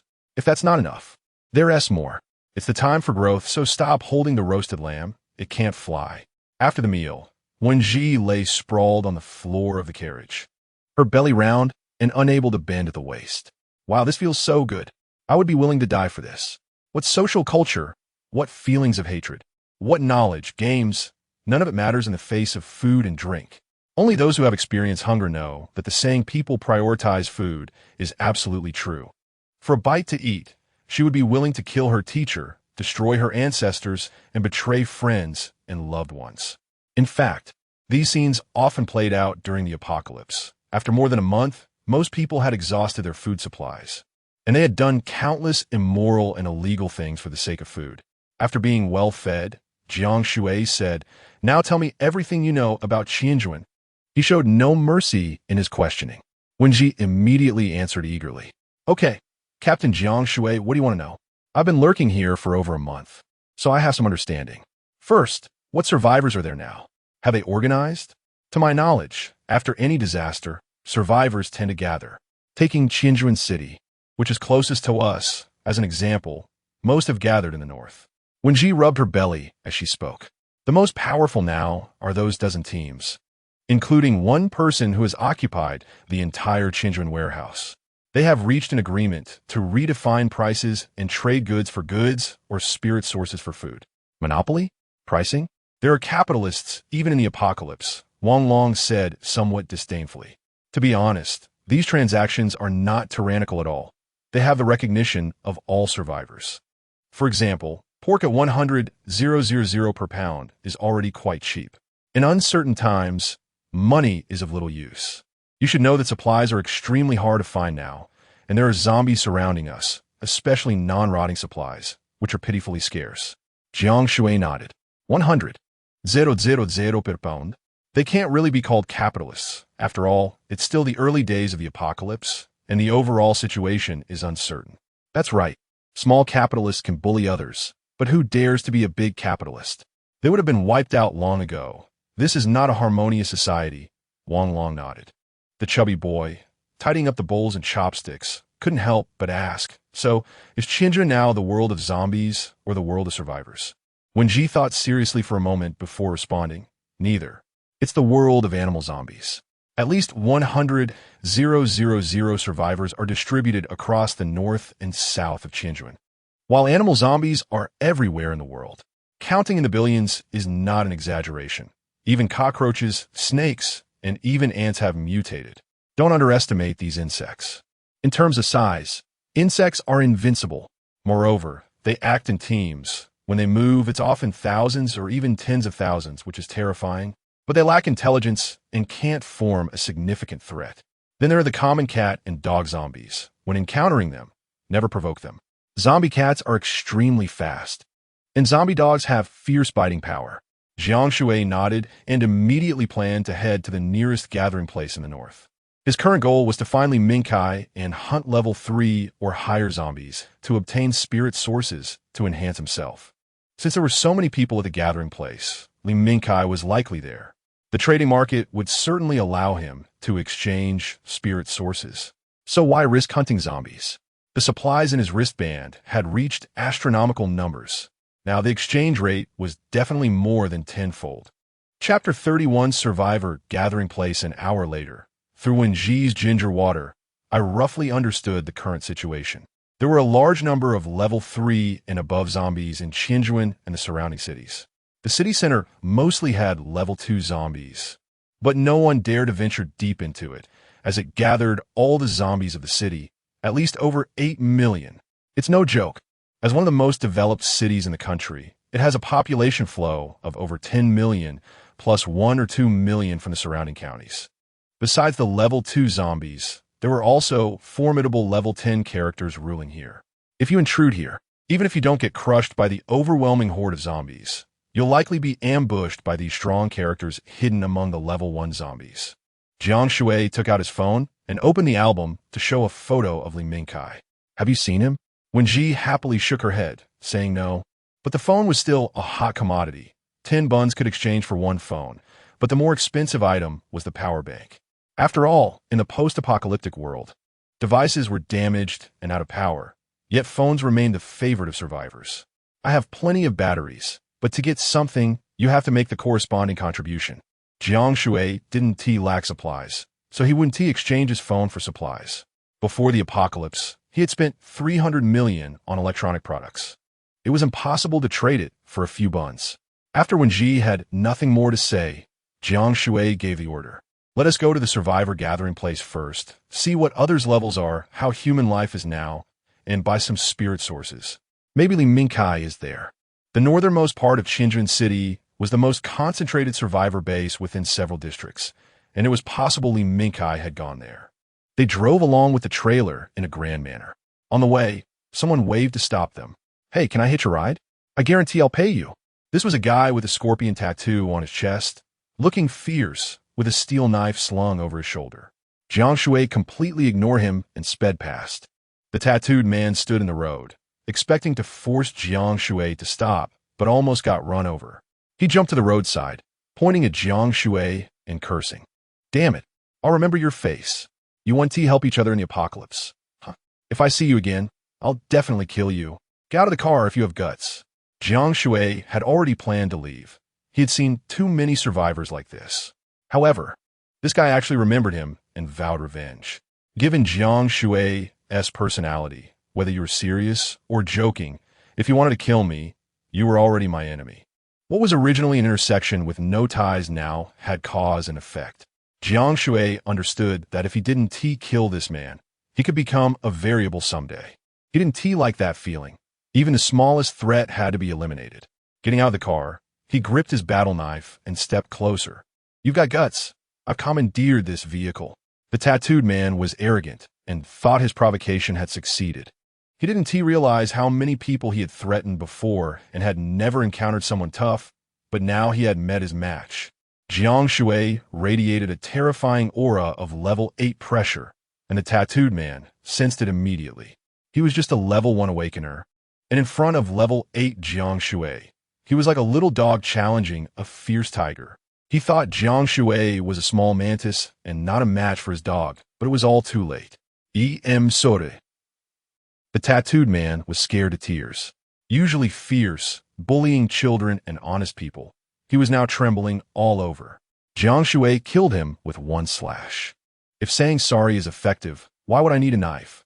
Half an hour later, they finally arrived in the northern district, which was bustling with activity. Used to seeing broken walls and roaming zombies, Jiang Shui felt dazed.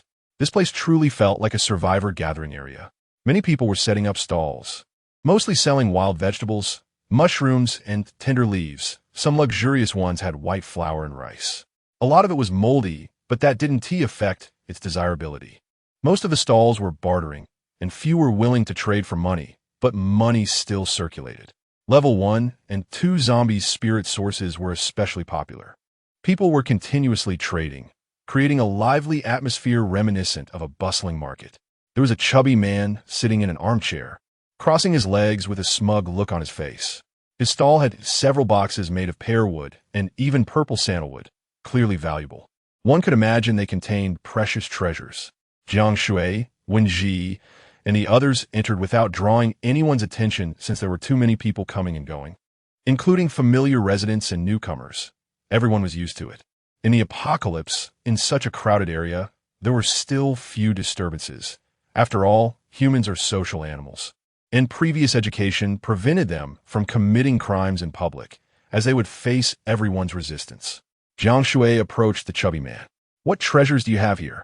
Jiang Shui said, picking up a box to open it, but the chubby man immediately stopped him. Hey, don't touch it if you're not buying. Can you afford to pay if you break it? Hearing the boss's condescending tone, Jiang Shui became interested. What's in all these sandalwood boxes? At this moment, Wang Long didn't care about anything else and directly opened one. A slightly rancid smell wafted out. Jiang Shui looked closely, thinking it was some treasure, but it turned out to be just a piece of pork belly the size of a palm, and it had definitely been sitting for a while, giving off a bit of odor. The chubby boss immediately rushed over. Don't look if you're not buying. I'm losing big here. Just smelling it counts as a New Year's gift. The chubby boss wasn't wrong. Pork was incredibly rare now. 10,000 a pound was the official price. But even if you took out 20,000, you might not find anyone willing to sell. Most of it was consumed by themselves. And it was only a nail-sized piece a day, eaten slowly. Jiang Shui naturally wasn't buying. He just wanted to confirm the price. How much is the pork? I only trade for supplies, not money, and I only want spirit sources of level 3 and above. Oh, I see. How much stock do you have? The chubby boss glared, thinking Jiang Shui wanted to buy everything, instantly feeling displeased. No matter if you're a billionaire or the richest in the province. I can't sell everything to you. I only sell once a week, and I still need to eat. From the looks of it, you've hoarded quite a bit. Jiang Shui was inquiring about the stock situation from all aspects to set prices based on the market. The chubby boss proudly said, I have around 10,000 pounds. My family used to sell pork, and I happen to hoard a lot. Otherwise, you think I got this fat for no reason? Indeed, looking around, there were hardly any chubby people over 200 pounds. Most had become thin as monkeys after the apocalypse, malnourished. Jiang Shui put down the pork and turned to leave, heading to browse other stalls. Some selling flour caught Jiang Shui's attention. According to Wen Ji, this fried noodles was the food of choice for most survivors. Chapter 32 Golden House. Most of the survivors didn't have the leisure to make buns or noodles, and water was scarce, so they chose to simply mix flour and water, heat it up, and eat it. Alternatively, they would just put plain flour in a pot and heat it until it was ready to eat. It was quite choking, but was really filling and convenient to prepare. A pound of rice mixed with wild grass and leaves could last several days, yet many still starved. After some wandering, Jiang Shui had a rough understanding of the current prices. White flour and rice started at 40,000 per pound. Vegetables were 50,000 per pound. There were 3 shops selling pork, 2 at 100,000 per pound, and another slightly better pork belly priced at 200,000 per pound. Jiang Shui was not surprised at all. Food would rot in the apocalypse, but money wouldn't. So with fewer people and less supply, the amount of money remained the same. Survivors could even casually raid banks, homes, and shops, grabbing a pile of gold, silver, jewelry, and cash. Even though the new prices were outrageous, merchants preferred bartering. They used spiritual sources for trading or measured in units of white flour and rice. The essence of trade is exchanging goods for goods. Money is just a medium. Nowadays, prices were about 15,000 times what they were before, indicating that money was becoming increasingly worthless, while supplies were the most valuable. Prices were still on the rise. Jiang Shui couldn't help but lament if he were to trade. The 2 blocks of rice he had hoarded at 1 pound each could now sell for over 40,000 a pound. And that was still the price for mixed rice with dirt. In a proper trade, paying 50,000 for a pound wouldn't even seem expensive to anyone. In a small gathering place, there were 100,000 survivors consuming 300,000 pounds of supplies a day, most of which relied on personal stockpiling. How could it be enough to eat? Thinking about how he alone had hoarded 80 to 90 million pounds of rice, he couldn't help but laugh out loud. In a gathering place, most people lived next to their stalls. There were many tents, RVs, and even some converted buses and vans into living quarters. The largest structures were simple houses built from lawn bricks and tiles. There were also some mobile homes that could quickly be constructed into small houses of more than 10 square meters. They could just find a piece of land and set it up for living. These iron sheet mobile homes, sandwiched with foam, were like luxury villas in the apocalypse. You could settle down anywhere. Jiang Shui was immediately tempted, especially since Fatty strongly recommended buying a set. He was already comfortable living in a trailer. Surprisingly, there were indeed houses and vehicles for sale. However, due to the scarcity of gasoline, most people treated their vehicles as homes. Jiang Shui planned to trade for several sets. After all, as the team grew, They couldn't all sleep outdoors while running around. As he strolled, he saw quite a few vendors selling tents and mobile homes. But he wasn't satisfied. Finally, a dazzling golden light caught his attention. Golden House, what a powerful name. Wen Ji leaned over enviously.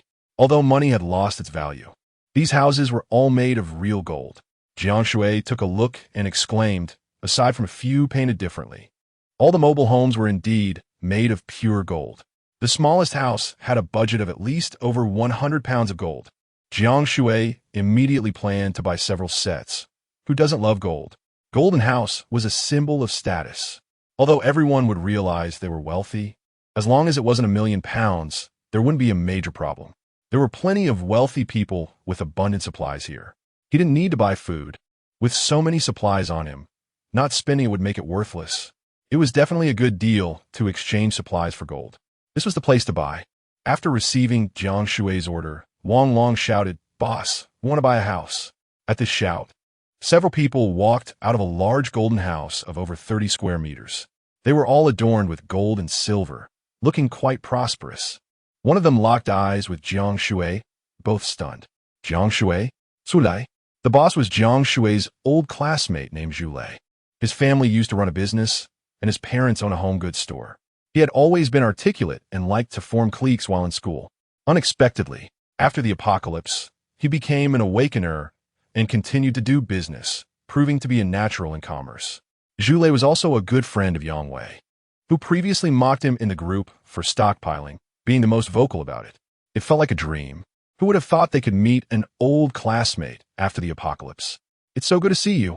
After a brief surprise, Zhu Lei greeted him warmly and even hugged Jiang Shui. "Zhu Lei, you're doing quite well." Jiang Shui returned the hug and laughed heartily. "Look at you, Jiang classmate. Your level is really high now. Among the awakeners I've seen, your presence is the strongest. You're the pride of our class." Zhu Lei showered him with compliments. Back in school, the two had fought many times, with the playground and dormitory being their battlegrounds. He acted as if nothing had happened, warmly reminiscing with Jiang Shui, as if they were brothers. Reflecting on their school life, they talked about the past with heartfelt emotions. "Really, Jiang classmate, you had the foresight to stockpile in advance. I was too foolish and led astray by my classmates. I shouldn't have laughed at you." Zhu Lei generously admitted his mistake and sincerely apologized while shaking Jiang Shui's hand. "I'm sorry, old classmate." Jiang Shui waved his hand without speaking, secretly thinking that a businessman has a way of doing things. First, he established rapport by reminiscing and flattering, then apologized, and when the relationship was close enough, he began to get to the point. This kind of person can thrive in any social environment. Jiang Shui wasn't cut out for business, but he never got drunk when drinking and never became addicted to smoking. His self-control was exceptional. He had seen too much of human nature and experienced many deceptions. He didn't dislike people like Zhu Lei, but he would never get too close. Sometimes he could use them for various matters, making things more convenient. "How have you been? I vaguely remember you stockpiled a lot back then, planning to profit from the price difference, right? How much have you sold now?" Zhu Lei feigned ignorance, but in reality, he knew Jiang Shui had stockpiled at least £1,000,000. He was waiting for Jiang Shui to boast about his stockpile and then say, "You really have foresight." However, Jiang Shui just smiled calmly and said, "Almost all sold. I do regret it. If I had delayed half a month, it would have been the apocalypse, and I missed the opportunity for a big profit." Jiang Shui pretended to lament. "Yes, plans can't keep up with changes. Not selling back then might have led to a lot of it rotting." Sulei responded, but his face showed clear disbelief. He leaned closer to Jiang Shui and whispered, "You must have a lot of stock left in your warehouse. Could you give? Sell me some?" Jiang Shui smiled. "Aren't I here to buy your golden house? You have to give me a discount." Zhu Lei was delighted. "I must give you a discount. We're old friends. How could I cheat you?" However, Zhu Lei's inner thoughts were wicked. He was playing the familiarity card. Jiang Shui wouldn't feel comfortable haggling, nor would he back out of the deal. If he didn't take advantage of him, who would he take advantage of? Soon, Wen Ji and Fatty excitedly went to choose, and in the end, they picked a pink one. Chapter 33: The Gap Between People. These golden houses are like building blocks. Easy to assemble and not very heavy. At first glance, They resemble a small Disney castle and can be painted any color. Jiang Shui's face darkened. Wow. You really have a heart, or are you just childish? He picked 2 sets in pink and decided to buy 2 more in their original golden color. Jiang Shui casually selected 2 sets and then looked at Zhu Lei. I've already bought 4 sets. You should at least show some gratitude and give me one for free. Zhu Lei exclaimed, you're better at business than I am. Can I really give it to you? After some bargaining, they finally settled on a price. And Jiang Shui got 5 sets at an 80% discount. Of course, Jiang Shui couldn't take out supplies from his space in front of him. Instead, he turned around and left to get his truck. Buying 5 sets caught the attention of many people. After all, temporary board houses are in high demand and are worth as much as modern villas. Moreover, this was a golden house. If bought with money, it would cost 150 million. In an era when money is virtually worthless, that amount translates to just over 10,000 of the old currency. Jiang Shui naturally traded supplies, directly handing over 300 gene of garlic, 1,000 gene of rice, and 200 gene of flour to finalize the deal. Then, thinking of something, Jiang Shui proposed another transaction. It seems you have a lot of gold at home. Zhu Lei smiled. In the apocalypse, cash is not valuable. So I've converted everything into gold for better storage and trade. While supplies are more valuable, they are cumbersome to store. Jiang Shui nodded. Look at how much these are worth. He greeted Fatty, who took down a package from behind him. Upon opening it, there were quite a few leftover steam buns and rice, along with half a roasted whole lamb and some braised pork. These were all leftovers from when Ji's meal earlier that morning. Zhu Lei's expression changed dramatically. Pork is hard to come by, and gathering various cooking ingredients is even more difficult. Only Jiang Shui, who has stockpiled a lot of goods, could have made this. Holding a magnifying glass, he examined the braised pork, his eyes sparkling as if he had found a treasure. This is premium 5-spice braised pork, tender and melts in your mouth without being greasy. Wait, why are there bite marks? Others quickly gathered around, picking up magnifying glasses to inspect carefully. This is crispy 5-spice roasted whole lamb, a rare delicacy in the apocalypse. The sauerkraut fish is still warm. How did you manage that? Where did you get all the various seasonings? Oh, I forgot you stockpiled a ton of materials earlier. When Ji and Fatty almost laughed out loud, while Wang Long and Jiang Shui remained unfazed. These treasures they cherished were just Jiang Shui's leftover food that he intended to discard. Zhu Lei was drooling, even though he had made a lot of money. Food supplies are rare and hard to come by. Zhu Lei and his companions exchanged glances, and they all understood. Can I take this? I'm taking it. Jiang Shui pretended to retract his offer, scaring Zhu Lei and the others into speaking out simultaneously. Don't be anxious. We're all old classmates. I'll give you the market price at 400,000 per gene. There are 2 genes here, totaling about 7 million. I don't like trading in USD or euros. Let's stick with gold. Jiang Shui was too lazy to haggle over some leftovers. All right, Zhu Lei agreed. He had accumulated a lot of gold over the past month and was looking for a place to spend it. Thus, Jiang Shui gleefully hugged 30 gold bars. Having exchanged leftover roasted lamb, sauerkraut fish, and braised pork for 30 gene of gold, this was a rare opportunity. In the presence of tens of thousands of people since the apocalypse who had eaten roasted whole lamb, this was the first portion. If he brought out another, the price would drop significantly. As soon as the deal was done, Zhu Lei excitedly sealed all the food tightly. He only took out a piece of braised pork and popped it in his mouth, feeling ecstatic. The others were drooling. Brother Zhu, can I at least have a taste of the soup? I don't even need the meat. I just want to gnaw on a lamb bone. Zhu Lei shot him a glare. Get lost. Go home, my old classmate. Move the goods. A few subordinates looked dejected and yelled at other workers squatting in the corner. Are you deaf? Didn't you hear? What are you eating for? Move the goods. The porters quickly got up to work, as they were starving. Every day, they did a lot of work, and Zhu Lei only gave them some fried flour to eat, which barely kept them alive. The truck couldn't come in, so everything had to be moved manually. Among the porters, Jiang Shui spotted a familiar figure. It was also one of his classmates, named Zhang Shun, a very honest person. He wasn't good at studying, was thin and quiet, and became a target for bullying. In class, he would sit in the corner, and, after class, he would lay on the desk to sleep. When Zhang Shun saw Jiang Shui, He was taken aback, but out of politeness, Jiang Shui smiled and greeted him. Shun, long time no see. Unexpectedly, Jiang Shun showed no desire to respond, just nodding slightly and continuing to work. Jiang Shui understood that feeling of meeting an old friend but being worlds apart, so he quickly took the hint and walked away to avoid making Jiang Shun uncomfortable. At that moment, Zhu Lei suddenly ran over, putting his arm around Jiang Shun's shoulder. Shun, what's wrong? Ever since I got together with your wife, you hardly smile anymore. Hearing this, Jiang Shun's face turned pale, but he still held back his emotions. Jiang Shun was just an ordinary person, not an awakened one. Zhu Lei continued to bully him. Jiang Shun, not daring to resist, was assigned to do the moving work. Don't work for now. Come meet our old classmate Jiang Shui. Ha ha ha, Zhu Lei said mockingly. Jiang Shun turned to leave, but only when Ji noticed. His fists were clenched tightly, nails digging into his flesh. Clearly very angry, but suppressing it. Zhu Lei could see his deadpan expression. He kept Jiang Shun working under him, and even gave him a meal because he enjoyed the feeling of being untouchable. While others wanted to get rid of him, but couldn't. Still ignoring me? I know you're angry. You have to let go of your anger to achieve enlightenment.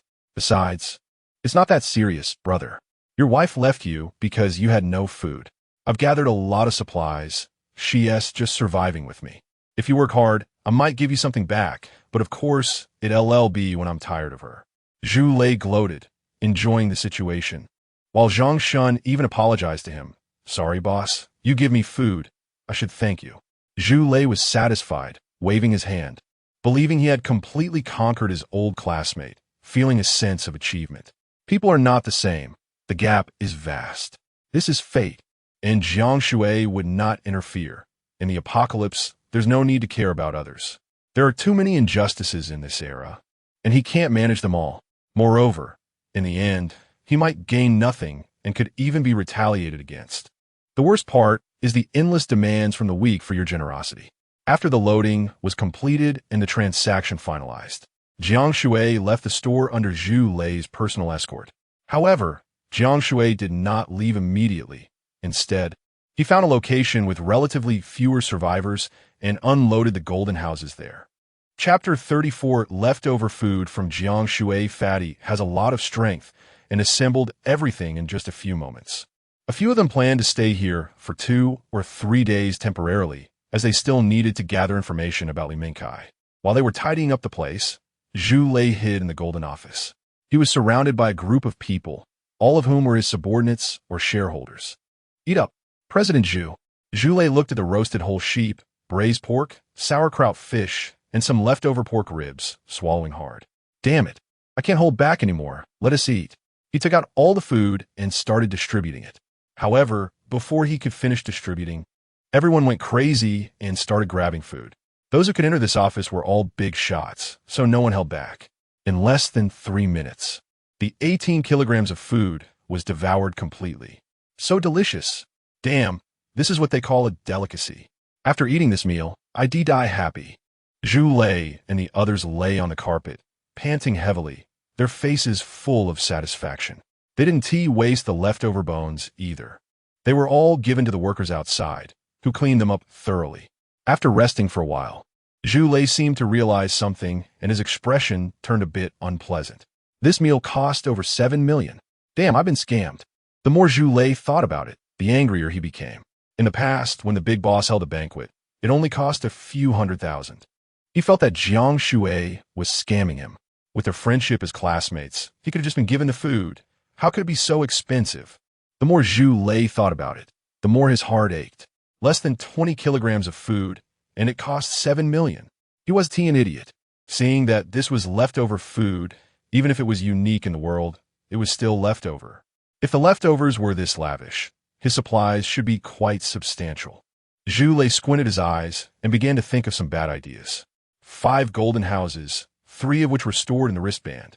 One was built next to a large trailer, while another was freely combined into a long but narrow golden house that was set up on the trailer. After a simple tidy-up, they temporarily settled here. There were no guards, but there was an unwritten rule that anyone who dared to steal from others in the gathering place would face resistance from everyone. This is the benefit of modern education. All survivors understood that to establish a good and stable gathering place, rules and self-discipline were necessary. Perhaps the next generation would not care about these, but at least this generation still adhered to them.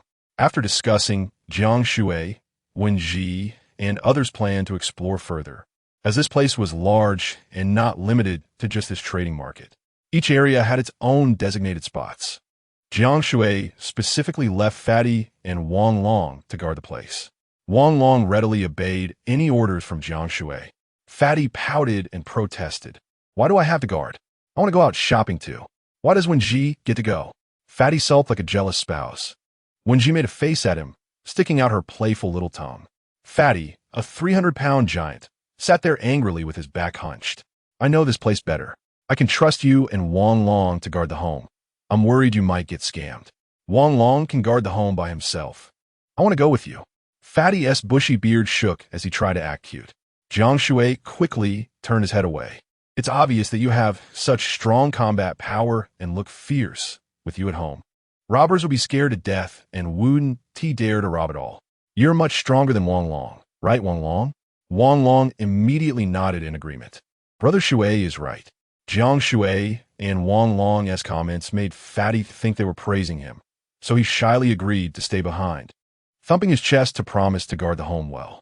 Although Fatty was quite peculiar, he was simple-minded and easy to control, loyal and trustworthy, and could scare off enemies. He was a very good team member. Jiang Shui and Wenji passed through tents and residential stalls. After walking through a series of streets, they arrived at their destination half an hour later. There were relatively few stalls set up here, most of which had large signs displaying various items for sale. Jiang Shui curiously read them aloud. Bodyguard team. Missing person protection. Mercenaries. Pawn shop. Advertising bulletin board. Hunter. In the apocalypse, many new professions have emerged. For example, the bodyguard team is similar to ancient escort services. After the apocalypse, everyone wants to know the whereabouts of their parents, siblings, loved ones, and friends. Some people prioritize resources above all, while many others long for spiritual solace. The survival of family is their hope, and they are willing to give everything for it. Another profession is the hunter, who specializes in hunting zombies. If someone discovers a formidable zombie, they may need its various attribute essence and will hire hunters if they cannot defeat it themselves. There is no need to worry about hunters keeping the prey to themselves, as not every attribute essence is suitable for them. Instead, they often trade for other essences that suit them better. The advertising bulletin board, as the name suggests, is a place to post information, such as bounty notices or required information. The most valuable things now are food and drink. No matter how powerful one is, they still need to eat. Next is the essence. Then there are some useful supplies, such as tables, chairs, mobile phones, computers, generators, and the like. Those first-level essences are also quite popular among many awakened ones. The least valuable thing now is cash. Even gold, jade, and jewelry are unwanted. Who needs a Rolex when life is uncertain? 3 days of hunger makes gold and jewels useless. Jiang Shui smiled, amazed that there was a dedicated advertising board for notices. It even had rental spaces. This was similar to the advertising boards in the elevators of old residential complexes, except that the posted information mostly became what people were looking for, either items or individuals. Jiang Shui immediately took out 2 kilograms of cabbage and posted a 10-day notice. The content of the notice was simple. It featured a photo of Li Mingkai. I will offer 100 kilograms of rice and 10 kilograms of salt for finding this person, and if he is brought over alive, the reward doubles. Valuable information about the target will also earn a reward of 50 kilograms of fresh rice. Payment will be immediate. Immediately, a large number of survivors noticed this new announcement. Looking for relatives, really willing to spend resources. Genuine feelings are rare in the apocalypse. Don't compete with me. I will definitely find him. Maybe I can make friends with that person. Everyone began helping Jiang Shui's search for Li Mingkai. Word of mouth combined with the advertising effect led many to start looking. Although most mobile phones had no signal, communication could still be done through walkie-talkies and Morse code. Jiang Shui knew that it was unlikely to get news so quickly.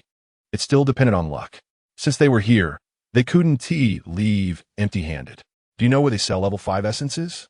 Jiang Shui asked Wenji. Level 5 zombies gather together, which poses a significant threat. If resources can be exchanged, why take the risk? Captain Jiang, I'm weak. I can't access what you mentioned about level 5 essences. Wenji felt a bit embarrassed. She still preferred to call Jiang Shui captain because, in her eyes, they had the relationship of captain and team member. Chapter 35. The small man Jiang Shui understood that a level 5 zombie was not something these vendors could kill. He sighed. It seemed he needed to explore things himself slowly. He no longer needed supplies, as he had the flowing golden houses. What he needed were spiritual sources of level 3 or higher. Levels 1 and 2 were no longer of any use to him. The owner responsible for the billboard was named Lu Ruofeng, a wealthy and extravagant man. He used to work in logistics, but had started this business. He was a level 2 awakened one, but had hired 7 or 8 level 5 bodyguards. Lu Ruofeng appeared to be a simple-minded person, and upon hearing that Jiang Shui wanted to buy a level 5 spiritual source, he happily introduced it. Of course, to buy a level 5 spiritual source, one couldn't go to those small stalls. I see you're someone of status. How about going to the auction house? Auction house? I didn't see a relevant venue, Jiang Shui asked in confusion. Because the traded items are all expensive treasures or in large quantities. There are specific areas designated for this, and not just anyone can go. Otherwise, it would become chaotic and hard to manage. Some broke survivors, or those just there to watch, would severely affect the auction. Jiang Shui smiled upon hearing this. So, you've been there before? Of course. I'm also one of the shareholders. I can introduce you, but you need to show your worth. Jiang Shui didn't hide it and directly took out 30 gold coins and the receipts for 5 golden houses from his pocket. He just liked the feel of gold. Lu Ruofeng was delighted. With this worth, you can participate in the auction and bid on items, ensuring they are valuable and worth the price. But your supplies must be sufficient. Jiang Shui chuckled and handed over a piece of chocolate. Please introduce me, boss. Don't underestimate chocolate. It's a very valuable hard currency in the apocalypse. Sure enough, Lu Ruofeng's expression changed immediately as he accepted the chocolate. Let's go. I happen to have nothing to do and will take you to the auction house. On the way, Lu Ruofeng didn't forget to introduce things. The auction cannot be paid in installments. All transactions are done on the same day. Of course, it's impossible to carry thousands of pounds of supplies with you. You trade after the auction. Generally, entering the auction house requires paying an introduction fee and a deposit, but you don't need to pay since I'm taking you. Lu Ruofeng kindly reminded him of various matters, especially to never offend anyone. Those who can attend the auction are capable individuals. Those strong characters usually hunt powerful zombies in groups or have stolen precious resources. There are also formidable individuals who can kill level 5 zombies alone. They disdain setting up stalls, and ordinary people can't afford their goods.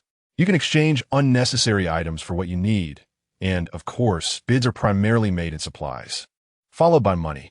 Before long, they arrived at the auction house, which was quite large, with the surrounding trees all cut down and temporary walls made of iron sheets and bricks. There were 5 or 6 security guards at the entrance, all level 4 awakened ones. We arrived just in time. There is half an hour until the auction starts. Please wait a moment. Lu Ruofeng checked the time, and Jiang Shui understood his meaning, immediately clasping his hands in gratitude. Thank you, Boss Lu. You go ahead and get busy. Then I'll get busy first. Before leaving, Lu Ruofeng greeted the guards and pointed to Jiang Shui, who nodded in acknowledgement. At this moment, several vendors arrived at the auction entrance, setting up stalls. Wenji curiously scanned her surroundings and quietly said to Jiang Shui, "So this is the auction house. I worked here for half a month and even bought things from the outside, but I didn't expect the items here to be super expensive. I couldn't afford them and got scolded." Upon hearing this, Jiang Shui was taken aback. "It's okay, what do you want to buy? I'll help you buy it." Wenji was delighted but suddenly saw someone, and her expression turned a bit unpleasant. She hid behind Jiang Shui and said nothing. At this time, a few vendors also spotted Wenji and immediately pointed at her without concealment. "This little girl dares to come back. She does all the dirty work, just to earn a little money. You say such a pretty person has plenty of ways to make money. She's just stubborn and doesn't get it." Jiang Shui had no intention of causing trouble and didn't want to pay attention to them. leading Wen Ji to the other side. Unexpectedly, the few thought Jiang Shui and Wen Ji were both poor and deliberately walked in front of Jiang Shui. "Oh, isn't this Miss One? What's wrong? Bringing a poor boyfriend to clean toilets? I say, don't clean anymore. I'll give you 3 pounds of rice. Just give me your first time. Everyone here is rich. Standing here, selling yourself will earn you more. Yeah, instead of selling it cheap to others, why not sell it to me? You're almost 18, right? Sooner or later, you'll have to do that. The sooner you do it, the sooner you earn money. If it goes bad later, it won't be worth anything." Ha ha ha. The few laughed lewdly. The auction house is indeed a gathering place for the wealthy among survivors. Ordinary people cannot set up stalls here. These vendors were all related to the auction house's management, and the one who mocked the loudest, Wu Laolu, was even a staff member responsible for moving goods at the auction house. When Ji's face turned red with anger, and she wanted to leave but was pulled back by a strong hand, Jiang Shui's. Jiang Shui looked at the few with a frown. He didn't want to cause trouble, but he also wasn't afraid of it. Today, someone insulted his teammate in front of him, and if they didn't apologize, he would be your captain anymore. Wu Laolu was certain that Jiang Shui wouldn't dare to act, glaring at Jiang Shui. "What are you doing? Do you want to fight?" Anyone who fights in the survivor base will be resisted by all humanity. Jiang Shui smiled and didn't get angry, casually glancing over their stalls. "What are you selling?" "Spiritual sources. We have level 1 and 2. Can you afford them?" Last time, when GS monthly salary wasn't enough to buy one, and I got scolded for it. Do you dare to buy? Wu Laolu looked disdainful. He didn't think anyone who could be with a poor girl like Wen Ji could be a formidable figure. Jiang Shui nodded, pulling out a cloth bag from his pocket. The bag was bulging, and as soon as he opened it, a lot of murky gas was released. In the astonished eyes of Wu Laolu and the others, countless spiritual sources spilled out. These spiritual sources were like gas, taking up little space. But now they were so densely packed that even Wu Laolu had never seen anything like it before. Instantly, the spiritual sources covered the entire ground. At a glance, there were at least 8 or 9,000. The total number of spiritual sources from these vendors was only a little over 100. Wu Laolu was dumbfounded. "You, how many zombies did you kill? This must be more than 10,000. I'm not sure about the value of these spiritual sources, but buying a few lives is more than enough. Just right, I bought a few advertising rental spots, hanging your name. Guess how long you can live?" Jiang Shui smiled with a sinister look. Chapter 36 Auction people like Wu Laolu, who are bullies to the weak and afraid of the strong, fear gentlemen the least. What they truly fear are even worse villains, especially extremely wealthy ones. The other vendors turned pale and immediately began to bow and apologize. Saw thee. We were just being foolish and running our mouths. We deserve it," they said while slapping their own faces. "I'm not familiar with Wu Laolu. Neither am I, big brother. I'm leaving." Several vendors ran away, not even daring to pack up their stalls. Wu Laolu was so scared that his legs went weak. He realized he had offended someone he shouldn't have, and his identity as an auction worker meant nothing. The auction would never offend a big client like Jiang Shui for someone like him. Wu Laolu immediately caved in. Saw thee. What are you apologizing to me for? Go apologize to my team members." Jiang Shui's voice was not loud, but Wu Laolu trembled all over and hurried over to apologize profusely to Wen Ji. He slapped himself repeatedly. "Miss One, my lady, it was my big mouth, my fault. Please, have mercy and forgive me. I'll kneel for you." Wu Laolu often bullied others. Ordinary people didn't have the ability to kill zombies, and he, as a level 2 awakener, had killed quite a few zombies, coming here to show off and make some money. He even bullied level 1 awakeners and oppressed or robbed ordinary people. Wen Ji was deeply moved. She looked at Jiang Shui with something swirling in her eyes. Having drifted for so long, she had relied on her keen observation and intelligence to avoid many disasters. Now, Jiang Shui's appearance felt like a mountain standing behind her. Jiang Shui casually waved his hand at Wu Laolu. "Get lost." Wu Laolu quickly ran off, still trembling. Jiang Shui took out his walkie-talkie. "Wang Long, pay attention to the photos I sent. Kill this Wu Laolu as soon as he leaves the gathering place." "Understood," Wang Long replied simply. Such a lowly person, since he had made enemies, must not be allowed to live. Wen Ji looked at Jiang Shui with gratitude. "Wanted to say thank you." Jiang Shui waved his hand to interrupt. "I'm not doing this entirely for you, but also for our team. Since we've arrived at the survivor gathering place, we need to make a name for ourselves. It will make things easier in the future and save us from being bothered by a bunch of small fry." Through this incident, Jiang Shui made a decision to take advantage of the newly established human gathering place to make a name for himself so that people would know his team was not to be trifled with. Just like those hosting auctions, like Zhu Lei who did big business, having a reputation would let people know he had strength, ensuring more safety. It would also facilitate recruiting talents or engaging in other businesses in the future. Be low-key when necessary, and be arrogant when it counts. Jiang Shui collected the spirit source and casually handed Wen Ji 50 level 1 spirit sources. "This should be enough for you to absorb for a month or so. If it's not enough, ask me for more." Wen Ji immediately beamed with joy, feeling incredibly fortunate to have such a protective and generous captain. Soon, the auction began, and many people had already arrived. With the doors wide open, one by one, people entered. Jiang Shui didn't need Lu Ruofeng's introduction.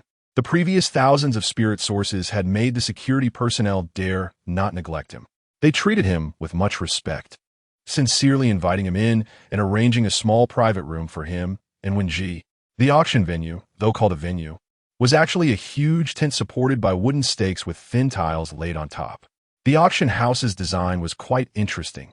The front had benches. The back had higher seats, and further back were elevated platforms. Then there were even higher private boxes, creating a tiered effect like rice terraces, ensuring everyone could see the central auction stage. 10 minutes later, over 200 people had gathered inside, all dressed in gold and silver, clearly wealthy. Once everyone was seated, the auction host began the usual introduction. "This is the Bangxinglong Auction House, established by 10 major shareholders, with no fewer than 500 staff, all of whom are level 3 or above awakeners, with the leader being an 8th level existence, backed by countless firearms. Therefore, we can guarantee that your auction items are absolutely safe, and you can entrust your treasures to us for auction, with only a 10% commission. Merchants tend to exaggerate, and auctions are no exception. The strongest among them was merely a level 6 awakener." "All right, enough talk. Let's start the auction." The auctioneer was a man in his 60s, full of energy, speaking clearly with a loud voice. As he finished speaking, a beautiful woman in a qipao came up with a tray. "This is a level 4 zombie spirit source, with 10 in stock.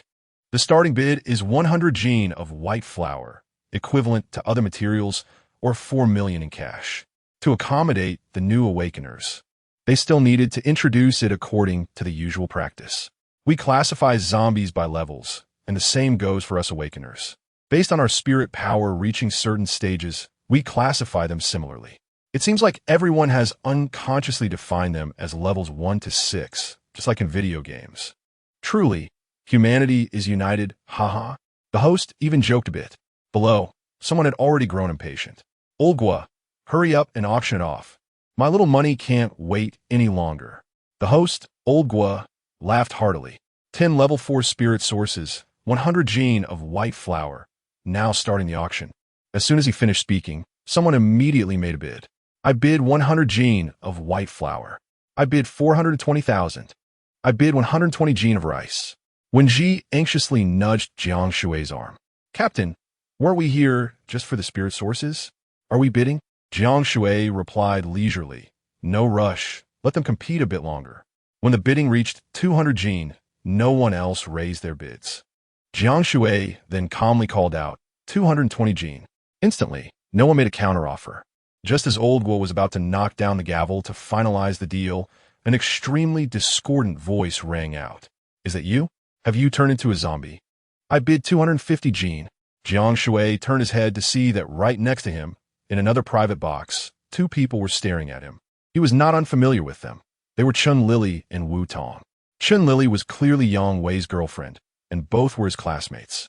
He hadn't expected that after he had just killed Yang Wei, these 2 adulterers would get together, not knowing if they had been involved before or just recently. It wasn't surprising to run into familiar faces, considering they were all from the same province as old classmates. After the apocalypse, Survivors from dozens of surrounding cities and counties had gathered here. It would be strange if they didn't meet. Jiang Shui frowned. 250? I think you look like 250. I bid 251 Jin. Wu Tong and Chen Lili were still unaware that Yang Wei had been killed by Jiang Shui. They just wanted to bully Jiang Shui due to a previous stockpiling incident. Wu Tong gritted his teeth. I bid 300 Jin. 301 Jin. For every bid you make, I'll add 1 Jin. I'll always be 1 Jin ahead of you. Jiang Shui smiled slyly. Since he had decided to make a name for himself at the auction, he certainly wouldn't be stingy. Chapter 37. Attribute differences. Jiang Shui had an overwhelming amount of supplies, excluding his own 1 billion, plus loans and unpaid installments.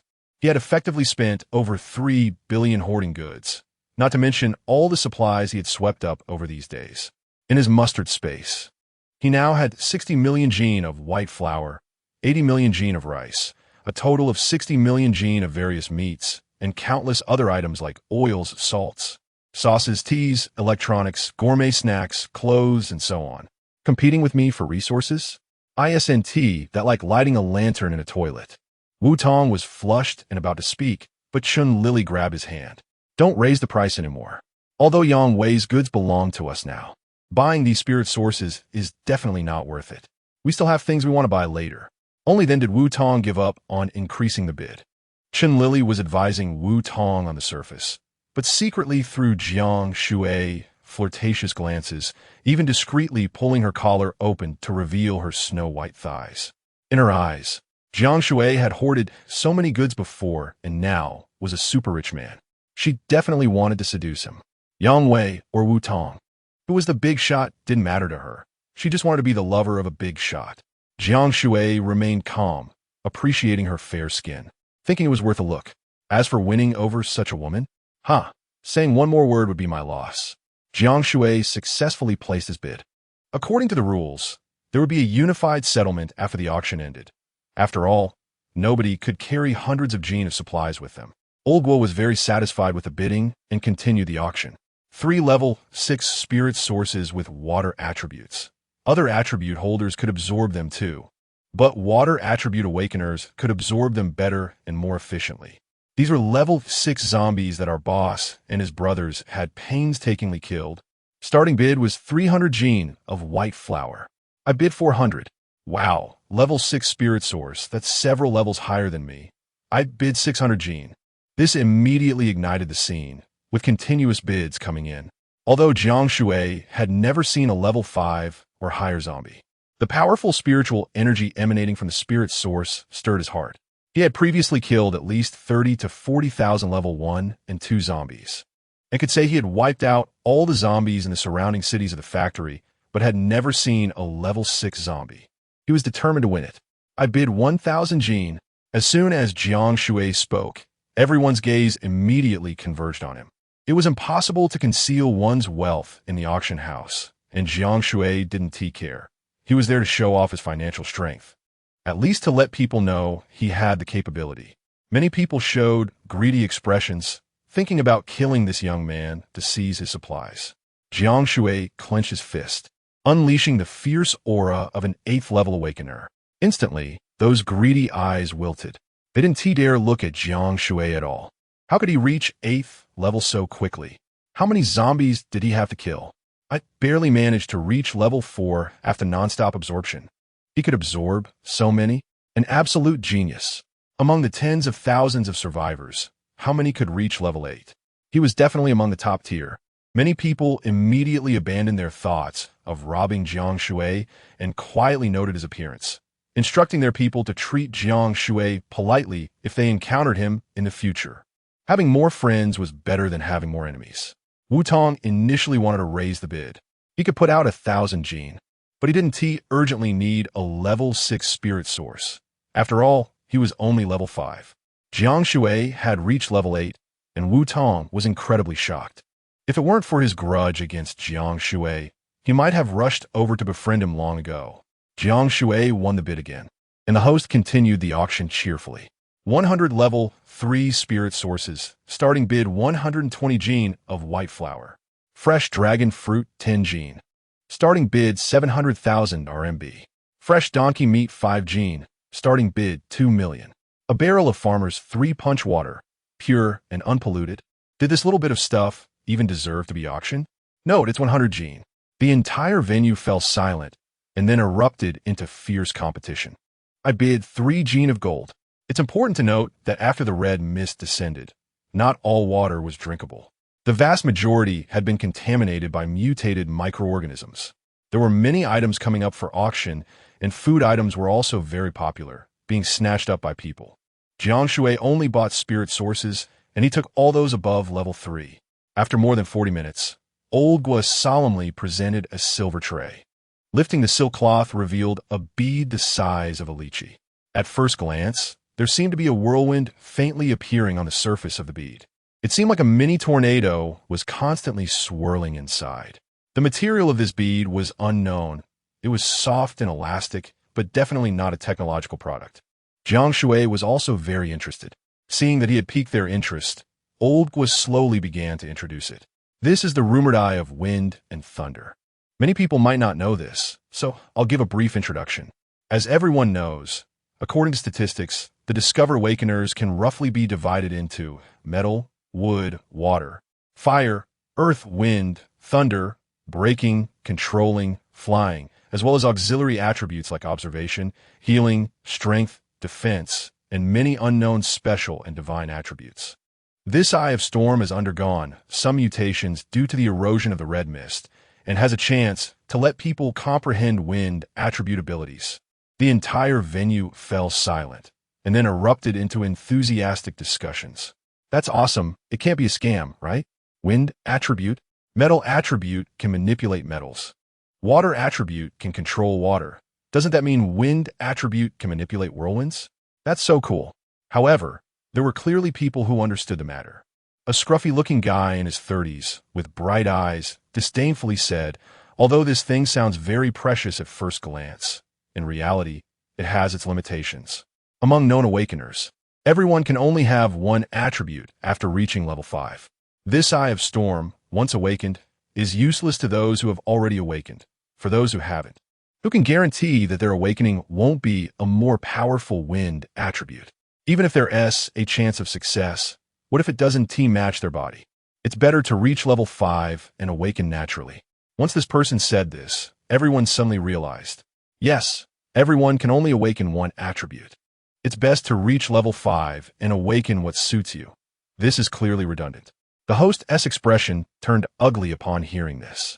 The higher the auction items sold, the higher their commission, and these 2 items were entrusted by a very powerful person. If they failed to sell, it would be hard to explain. If you're not bidding, then stop talking. Please leave immediately. Old Gua said without courtesy. That person immediately recognized the situation and shut up. However, the Xinglong auction house obviously didn't tolerate him, directly sending out 2 level 5 awakeners to forcefully expel him from the auction house. Soon, cries of distress could be heard outside, clearly indicating that he had been beaten up. Jiang Shui chuckled. Others could only have one attribute, but he already had 2, luck and 6th sense. He was just lacking a combat-related attribute. Eye of Storm, starting bid 1,000 gene of white flour. Originally, it was set at a starting bid of 2,000 gene, but that was obviously no longer possible. When this was announced, the whole venue fell silent. They finally understood why the starting bid for such a treasure was so low. This is a piece of junk. Of course, some people were also tempted and couldn't help but ask, what is the probability of comprehending the wind attribute? About 10%, but this probability can stack. As long as you find 10 pieces of this size of the Eye of Storm, you can absolutely comprehend it. Old Gua appeared honest, but in reality, that probability was at most 5%. Saying 10 was an exaggeration. Not to mention how expensive 1,000 gene of supplies were. Finding 10 of such rare items at once had a probability lower than winning the lottery. After a long time with no one bidding, it was still Wu Tong who shouted, I bid 1,000 gene. Chapter 38 Private Auction. The host finally breathed a sigh of relief. Although the outcome was not as expected, at least they had something to show for it. Just as the host was about to finalize the deal, Jiang Shui's voice rang out again. I bid 1,001 gene. Damn, you want to compete with me? Huh? I'll bid 2,000 Jin and see if you dare to raise it again. Before Wu Tong could finish his sentence, Jiang Shui cheerfully replied, then you can bid 2,000 Jin and buy it. Hearing this, Wu Tong immediately felt tricked. He had only intended to raise the price for Jiang Shui. Wu Tong quickly backtracked. I haven't finished speaking. I said I would bid 400, not that I would definitely bid. 1,001 Jin is yours. You can go be a fool for that. Wu Tong fell silent. Old Gua shot a fierce glare at Wu Tong, and then turned to Jiang Shui with a smile. How should I address this gentleman? Jiang Shui. As soon as this was said, everyone quietly remembered the name Jiang Shui, pondering which wealthy person had the surname Jiang. They wouldn't dare offend him and mostly sought ways to befriend him, trying to investigate his identity. Of course, a few others harbored malicious intentions, thinking of how to extort money from Jiang Shui, but the overwhelming aura he exuded made them think twice. All right, you don't need to bid 1,001. I'll sell it to you for a low price of 1,000. Old Guo was quite adept at handling people. For the next auction, Old Guo pondered for a while, seemingly struggling to make a decision, before discussing it with the backstage team. He sighed and continued with the auction process. This left everyone puzzled. Old Guo even put on a pair of leather gloves to handle the auction item. It was a stone the size of a fist, emitting silver electric arcs. The stone was clearly non-conductive, yet it occasionally crackled and shot out arcs, looking quite magical. A post-apocalyptic super product, the Star Thunder Stone, with a 50% chance of comprehending the lightning attribute. Friends, this is a treasure that is rare in a millennium, with a global inventory so low it's pitiful. The conditions for its formation require heavenly thunder strikes from extraterrestrial meteors, and it must experience red mist erosion at the moment of formation, resulting in an extremely low formation rate. It's been 2 months since the apocalypse, and our auction house has never had such a treasure. If you miss this opportunity, you won't find it again. You will never encounter it again. So bid quickly.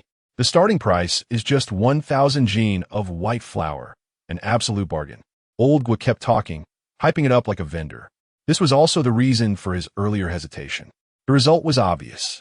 Given the incident with the Eye of the Storm, who would still believe in a 50% chance? They felt it would definitely fail to sell, thinking he was exaggerating.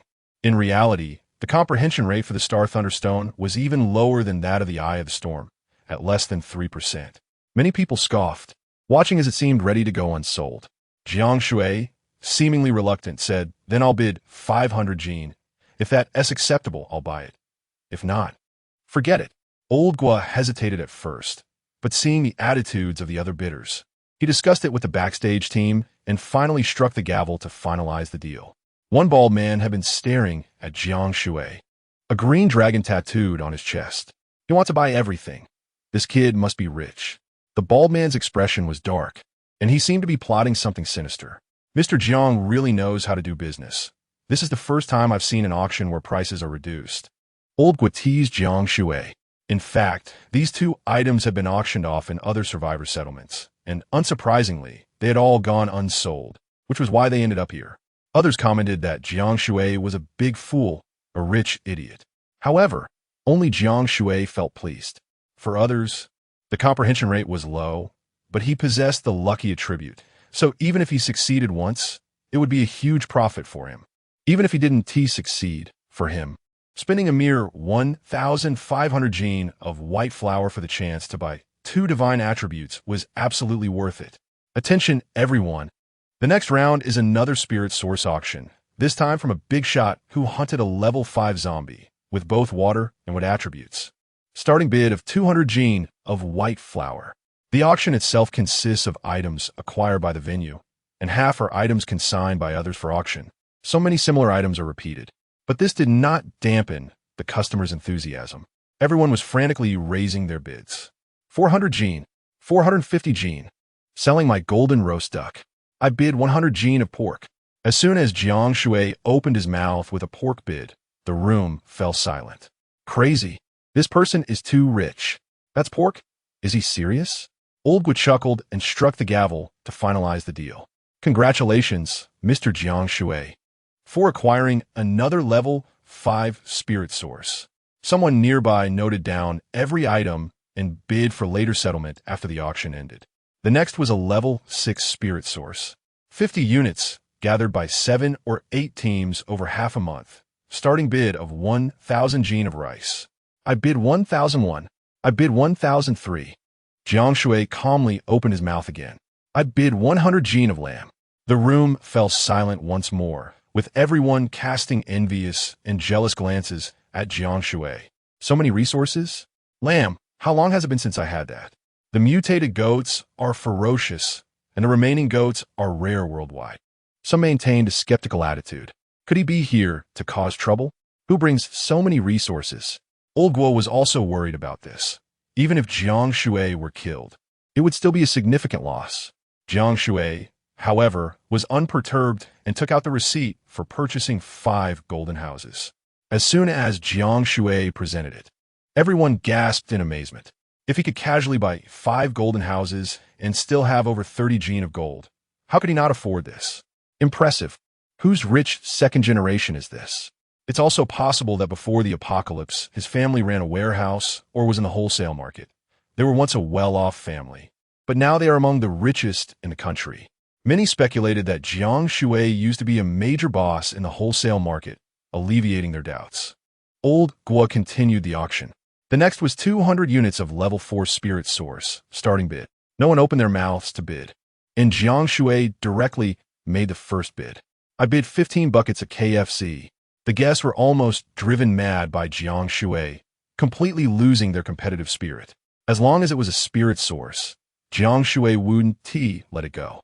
The auction was attended by the cream of the crop among survivors, and establishing his name among them was quite fitting. Jiang Shui hoarded a pile of goods, only using white flour and rice for settlement. Seemingly not enough to make people remember him, so he began to bring out fresh goods like fried chicken. Why is it you again? With so many attributes, can you absorb them all? Even if I buy them, they won't expire. I'll absorb them slowly. Jiang Shui smiled, leaving them speechless. Yes, now only spirit sources are truly valuable. But today, you've monopolized all the spirit sources. This is your personal auction. Leave some for me. Jiang Shui nodded slightly. But when another level 5 spirit source appeared, he showed no mercy and crazily raised his bid.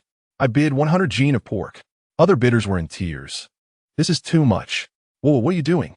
I want to bid on stuff. The guests were psychologically affected, dreaming at night of Jiang Shui's bidding voice. Whenever a spirit source appeared, they tacitly chose not to bid. Finally, the auction was nearing its end. Old Guo cheerfully came down from the stage holding a little black dog. Everyone, after the end of the world, many cats and dogs have mutated. We have all certainly experienced changes, and even I have witnessed my son turn into a zombie and bite his wife and child to death. We all need spiritual comfort and healing. This little black dog, purebred and inexpensive, is definitely a good pet to soothe the soul. Is this dog an awakened one? Someone immediately asked. Chapter 39. The divine dog. No, but it's really cute. Just look at its fur. It's absolutely unique. Its teeth, it's definitely loyal, extremely smart. And at just 3 months old, it can understand human language and do whatever you ask it to do. Old Wood deliberately changed the subject. This little black dog looked listless, but there was not a trace of fear in its eyes. It seemed indifferent to who its owner would be. Hearing that this dog was not an awakened, everyone scoffed. They were bringing this out for auction? Although it was rare to see a pet. In this dangerous world where one could barely take care of themselves, who would still keep a dog? Exactly, with the prices of goods skyrocketing thousands of times. Who has the assets to raise a dog? A single bun could hire a strong man. The little black dog whined pitifully, clearly having failed to sell many times. Old Guo was just trying his luck. If it didn't sell again, he would have to turn it into dog meat hot pot. Jiang Shui was also not very interested. Just as Old Guo was about to announce the failure of the auction without making a bid, when Ji's eyes suddenly lit up. She immediately grabbed Jiang Shui's hand. Captain Jiang, please buy this dog. Is it as cute? There are many cuter pets out there. Jiang Shui shook his head in refusal. Keeping a pet is fine, but this is an auction, and the price will definitely far exceed the market value. There's no need to spend a lot of money on a trivial matter. However, when Ji leaned closer to Jiang Shui's ear and whispered, "This dog contains a mysterious power. It is definitely an awakened, and it might even have special attributes." It's just too small and hasn't fully awakened yet. I need to get closer to see clearly. Hearing Wen Ji say this, Jiang Shui immediately asked, "How much is this dog?" 300 pounds. That's you, Mr. Jiang. How about this? 10 pounds of rice will do. Old Gua saw that it was Jiang Shui, and he had a good impression of him. After all, he was a big client, an 8th level powerhouse. Because of Jiang Shui, he had made a good commission today. Jiang Shui had helped him out of trouble in previous auctions many times. So, he decided to do a favor. 10 pounds of rice. I could buy that too. 10 pounds of rice for 3 pounds of dog meat is completely worth it. Many guests reacted and began to raise their bids. I'll offer 20. That's dog meat. I'll bid 150 pounds. Before Jiang Shui could call out a bid, Old Gua directly knocked the gavel to signal everyone to quiet down. We must uphold integrity. I've already promised Mr. Jiang here to sell it for 10 pounds. So that's the price. It's useless for you to raise your bids. The deal is already set. By saying this, Old Gua not only gained Jiang Shui's favor, but also established a standard of integrity. Everyone fell silent. There was no need to offend Jiang Shui and the auction house over a dog. Soon the auction ended. Each guest who had bid stayed behind. Then, several ladies in kipeos approached the respective items they had bid on, standing beside the bidders. Some were responsible for following guests to collect the goods, while others were dispatched to deliver them. At the entrance of the auction house, Jiang Shui was waiting for Wang Long to bring over the supplies. They said they were bringing supplies, but in reality, Jiang Shui entered the golden house, took out the supplies from the mustard seed bracelet, and pretended to carry them out. Wang Long arrived quickly. He rented a common truck that had exclusive access to the survivor base and arrived with the golden house in 10 minutes. Inside the golden house, Jiang Shui took out the supplies, and Wang Long reported calmly, "After you notified me, 10 minutes later, old Wu Lu hurriedly left the survivor base with the package, cursing that he would take revenge on you. Where's he? Dead.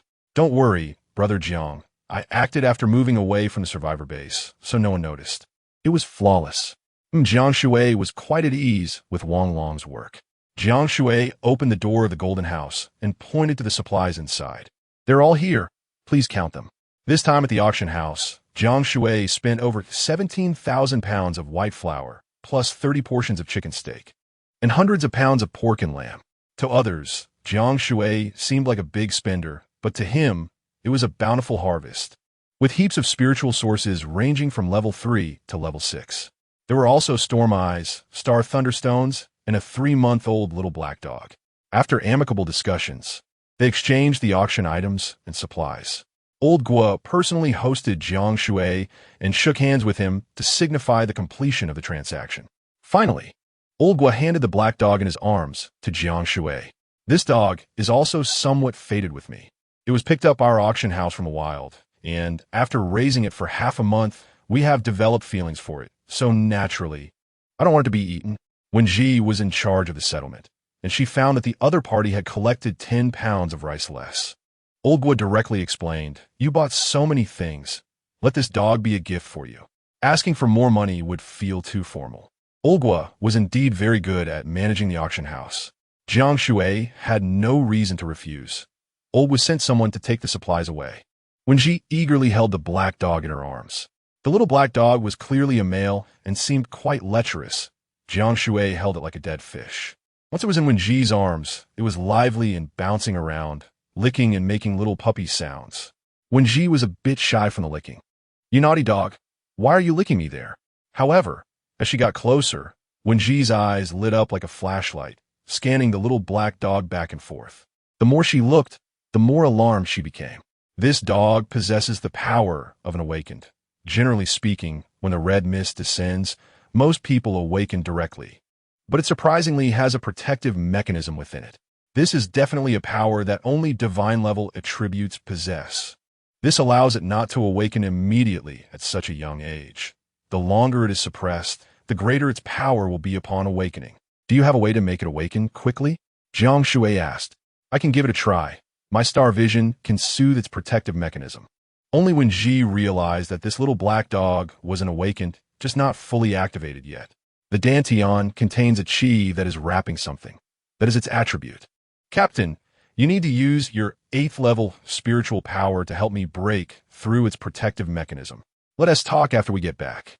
Jiang Shui noticed that many people around were casting friendly glances at him, or there were those secretly peeking at him.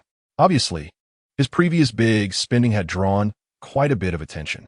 Just as the three were leaving, two figures quickly approached and blocked Jiang Shui. It was Chun Lily and Wu Tong, who were entwined together without a care for their surroundings. Wu Tong, looking apologetic, first bowed deeply to Jiang Shui. Classmate Jiang, I'm sorry, let bygones be bygones. It was he who had grievances with you in the past, and now that Yang Wei is missing, we can still be friends. I'm really sorry. We were all used by Yang Wei. Back in school, I even treated you to spicy strips. Chun Lily also constantly apologized to Jiang Shui with a voice thick with emotion, almost in tears. Wu Tong and Chun Lily were genuinely scared. For enemies, the only options were to eliminate or to resolve grievances. Clearly, Jiang Shui's strength was beyond what they could contend with. After careful consideration, taking into account Jiang Shui's financial power and his 8th level strength, they decisively chose to resolve their grievances. Jiang Shui secretly found it amusing. Yang Wei had mentioned more than once before he died that Chun Lily and Wu Tong would help him take revenge. Chapter 40. Luck, these two are trying to befriend him. I wonder if Yang Wei would flip the coffin board if he saw this. Even if Yang Wei were still alive, they probably wouldn't go against Jiang Shui, since they are all awakeners and wouldn't turn against Jiang Shui just for Yang Wei. Chun Lily even occasionally throws flirtatious glances at Jiang Shui, trying to seduce him. Wang Long understands this well and smiles, while Wen Ji, seeing this scene, unconsciously hugs the dog tightly and glares at Chun Lily. The dog is panting and looks wronged, but doesn't dare to make a sound. Chun Lily, on the other hand, looks at Wen Ji friendly. The latter, as if ignoring her, takes the initiative to link arms with Jiang Shui. Brother Jiang, let's go. We have important matters to attend to, Wen Ji says, intentionally puffing out her chest, her small face full of sweet innocence. Her soft little waist, with the tenderness of a student, makes the heavily made-up Chun Lily feel somewhat uncomfortable. Jiang Shui squints at Wen Ji. When did I become your brother, Jiang? Wen Ji, with her jade-like hand, wraps around Jiang Shui, her sparkling big eyes blinking at him. You've always been. Wang Long is taken aback. Wow. Even the Captain ISNT being called that anymore. Women's competitive spirit is really strong. Wu Tong hasn't noticed all this and cheerfully says, if you have any tasks, just let me know. I promise to help. Consider it a repayment for my previous rashness. Jiang Shui, though vengeful, has no deep grudges against them and might still find them useful. I have something to do. Let's talk another day. Brother, take care. The latter naturally nods and bows repeatedly. They had shown Jiang Shui a cold shoulder during the auction, but now they're trying to appear as humble as possible. Back in the Golden House, Wen Ji is still sulking. Captain, don't get entangled with such shady people in the future. Why bother with them? Jiang Shui shrugs, non-committal. Pang Pang looks at the newly appeared little black dog and immediately bursts with joy, rushing over to give it a bunch of kisses. Instantly, several pink lip prints appear on the black dog. The black dog is clearly scared of Pang Pang, but it struggles and cannot escape from Pang Pang's immense strength. It can only whimper helplessly, drooping its head, its pitiful little eyes blinking at Jiang Shui, as if saying, "Save me, boss." It's very clever, knowing that Jiang Shui is the big brother of the team. Jiang Shui looks at the little black dog with great interest. Every inch of its body is black, including its eyes, ears, nose, and mouth. Even its tongue is black, except for its big white teeth if it doesn't open its mouth at night. Probably no one would see it. So Black, let's call you Little Black. Woof woof. Little Black seems to understand and responds with a couple of soft barks. Wang Long and Pang Pang are guarding the Golden House. Jiang Shui and Wen Ji begin to activate Little Black's awakening attributes. Following Wen Ji's suggestion, Jiang Shui pours all his 8th level powerful spiritual energy into Wen Ji. The light in Wen Ji's eyes immediately materializes, illuminating the entire room so brightly that people cannot open their eyes. The powerful beams merge into Little Black's body. A force is dispersing in Little Black's dantian, ultimately shattering like stones, causing Little Black to howl in pain. Then comes an unparalleled comfort a warm current flowing throughout its body, and Little Black's first stands on end. Miraculously, its entire body grows a size. It instantly transforms from a 3-month-old pup to a 5-month-old half-grown dog. Wenji and Jiang Shui are both panting heavily.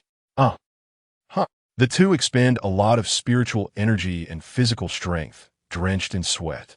Pang Pang and Wang Long, standing at the door, exchange knowing glances. "You can come in now," Jiang Shui calls out, and the two immediately enter the room. Seeing Jiang Shui and Wenji out of breath, especially Wenji, whose face is flushed, Pang Pang, with fists at his chest, feels unjust. "I knew Brother Jiang and Wenji were up to no good in there. What are you thinking? Look, has Little Black changed at all?" They look closely and are taken aback. "It's bigger. Wow, Little Black is an awakener. I can tell it contains a power. Although they don't know what attribute it has awakened, it's definitely not weak." Wang Long and Pang Pang are both amazed, happily petting the dog's head. Little Black, lying on the ground, proudly raises its head and barks twice, declaring, "Black Lord is mighty." Wenji, having no strength left to analyze Little Black's attributes, simply says it should be able to release its attributes soon after a good rest. Jiang Shui thoughtfully takes out several spiritual sources, which Little Black immediately absorbs. Woo-woo. Little Black indicates it's still not enough. So Jiang Shui quickly takes out 10 more. After absorbing 8 of them, Little Black finally seems satisfied, just becoming an awakener, and can absorb 13 at once. 3 more than me. Jiang Shui's expression is one of surprise, and the others look on with envy. This means Little Black has limitless potential. Little Black stabilizes its body, and Jiang Shui lets out a sigh of relief. This is a big win. Speaking of which, encountering Wenji and getting Little Black without spending a dime is also a kind of luck. This is the manifestation of his luck attribute. Thinking of luck, Jiang Shui immediately takes out the Eye of the Storm and the Star Thunderstone. Encountering both the Eye of the Storm and the Star Thunderstone at the same time, 2 incredibly rare treasures, and with no competition, is indeed a display of his luck attribute. Jiang Shui thinks that good things should be used immediately to avoid accidents. With weak strength and being bullied, not only by outsiders but even by Wang Long and Pang Pang, he needs to quickly improve his own strength. As for how to use them, Old Gu had already introduced it. It's just like absorbing spiritual sources. Jiang Shui secretly thinks that thankfully it's not something to eat. Otherwise, even if he could swallow that big stone, how would he get it out later? This time, Wenji also goes out to guard with Wang Long and Pang Pang. Inside the Golden House, Jiang Shui sits cross-legged with 2 strange objects in front of him. The Star Thunderstone occasionally has electric arcs sweeping across it, crackling impressively. It must be handled with gloves, otherwise it can electrocute people. The Eye of the Storm is soft and squishy like a persimmon, but the small whirlwind inside spins from time to time, making one dizzy if stared at for too long. First, Jiang Shui holds the Eye of the Storm in his hand and begins to absorb it. A miraculous scene occurs. A visible whirlwind merges into Jiang Shui's bloodline. The small whirlwind flows through Jiang Shui's meridians, causing his entire blood to boil. Jiang Shui trembles all over and even starts to spin in place. Suddenly, a fierce wind rises around him. The entire house begins to shake violently. Pang Pang and Wang Long immediately press down on the house. Little Black and Wenji also climb onto the pillars supporting the house, fearing it might fly away. Thankfully, the Golden House has pillars embedded in the ground, and, thankfully, Pang Pang outside is forcefully suppressing the Golden House. Otherwise, it would have surely been blown up into the sky. Chapter 41. The site of the lightning strike, it was unclear whether an hour or just 10 minutes had passed. In any case, Jiang Shui felt it was very long. Finally, the wind stopped, and the 3 chubby ones rushed in immediately. They saw Jiang Shui's clothes defying physics, seemingly floating upwards. His hair was also moving on its own without wind, looking quite magical. Has it worked? The 3 chubby ones naturally knew that Jiang Shui had absorbed the Eye of the Storm. Jiang Shui opened his palm, and the lively Eye of the Storm had already turned into a handful of ash. He tried to activate his elemental power, but nothing happened. There was no reaction, but it should have been a successful absorption. Without Jiang Shui's command, Wenji immediately began to examine him. After a short while, Wenji's face lit up with a smile, excitedly saying, "Captain, congratulations. You indeed have gained an additional attribute. Wind attribute. Awesome." As expected of Brother Shui, Wang Long and the chubby ones cheered with excitement. Even Xiao He was barking, wagging its tail and circling around Jiang Shui as it could understand human speech. "Then why can't I manifest the wind attribute?" Jiang Shui furrowed his brow. Wenji looked at Xiao He with a strange expression before saying, "Your situation is similar to Xiao He's. It seems to be a protective mechanism. Others can only have one attribute, but you have too many attributes, which might be causing a conflict. Your body is slowly digesting it. There will be a day when you completely awaken." Jiang Shui pondered for a moment. Is it similar to an awakened reaching level 5 to awaken their attributes? Wenji nodded. Wang Long recalled something and suggested, "Then can you do what you did before? Like activating it in advance using stellar vision, just like with Xiao He?" "The captain's level is too high. I can't do that. It might conflict with the other attributes in the captain's body. It's best to let nature take its course. Forcing it won't bring any benefits," Wenji said with a troubled expression. Jiang Shui nodded, still feeling quite happy. "However, it was already quite good. With such a low probability, I only used one eye of the storm to gain an attribute. If others knew, they would spend their entire fortune to buy it for 100 billion. Yes, having an additional attribute means an extra life, an additional divine ability. If you ask those wealthy people, not to mention an extra life, just living an additional year, they would be willing to trade their entire fortune for it." ZZ. The stellar thunder stone emitted electricity, and when Ji looked at it with stellar vision, "Captain, the electricity in the stellar thunderstone is weakening. You should put away quickly." However, Jiang Shui did not put it away. He was considering whether to absorb the stellar thunderstone while the iron was hot. Should we wait until the complete awakening and then rest for a while before absorbing the stellar thunderstone? "It might be safer," Wang Long suggested. "Right, Captain. You should store it in your space and use it later." The chubby one also looked worried. Wenji did not express an opinion. Evidently, she also thought this was the safest option. Jiang Shui gritted his teeth.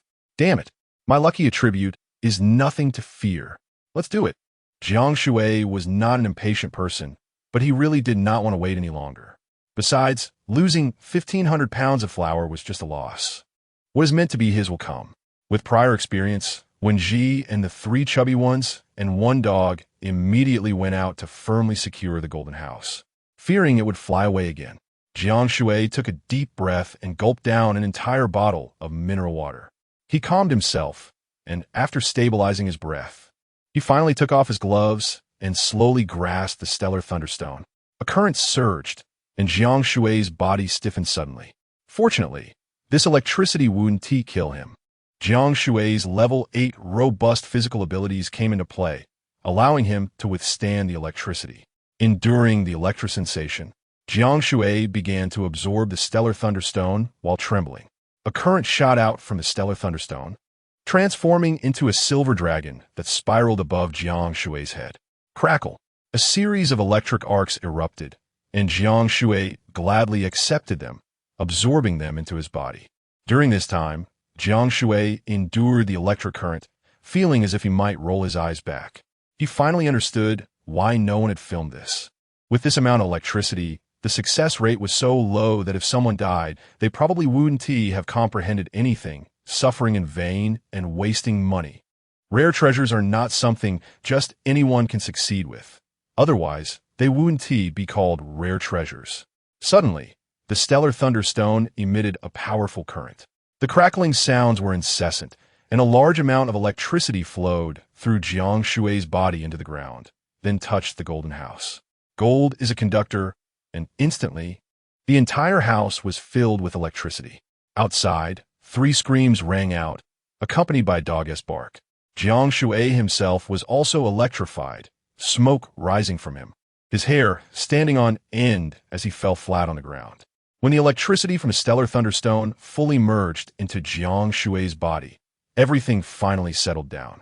Jiang Shui struggled to get up, spitting out a mouthful of black smoke.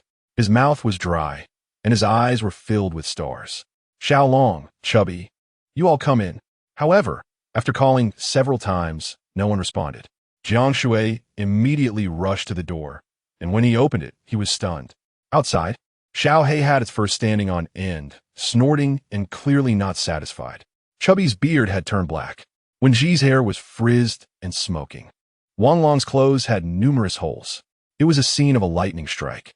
Jiang Shui thought to himself that it was not good. He quickly put on insulated gloves and pulled them one by one into the house. After giving them some water, they felt slightly better.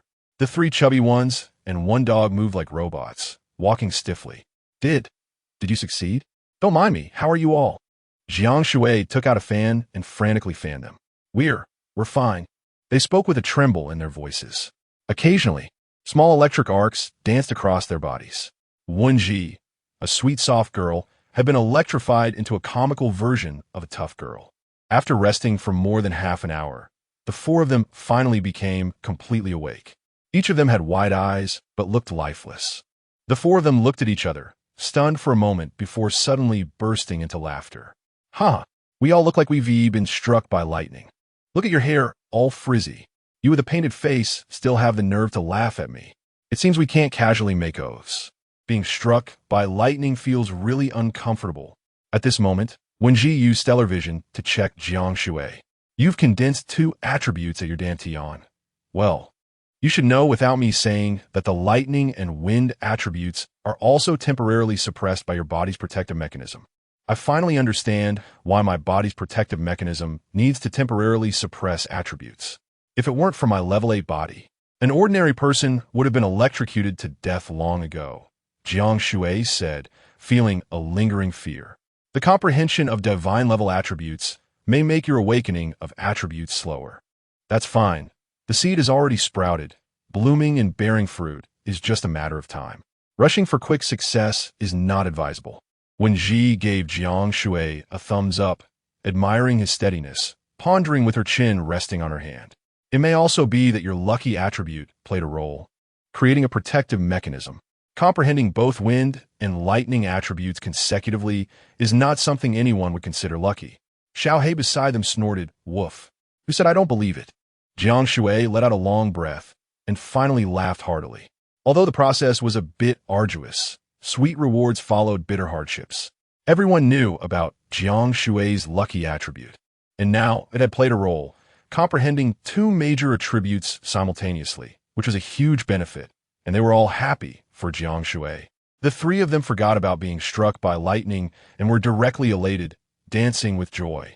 Chapter 42. The trace of old friends Fatty pulled Xiao Hei and started a tango, leaving Xiao Hei looking completely confused.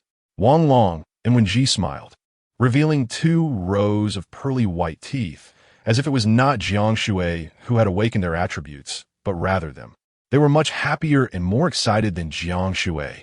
With their own team and their own home, Jiang Shui was the person in charge, and the stronger the leader, the greater their benefits.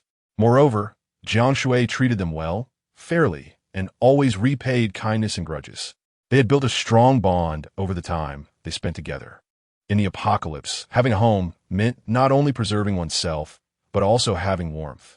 Jiang Shui's abundant resources had no life and death interests entangled with them. They loved this team and Jiang Shui dearly. Let us get excited. Jiang Shui joined the celebration, dancing and taking out beer for everyone to enjoy. They shook their heads and swayed their bodies, drinking beer and eating fried chicken together. They only stopped long after, not because they were tired, but because someone knocked on the door. It was a messenger sent by Lu Ruofeng to inform Jiang Shui that someone had news about Li Mingkai.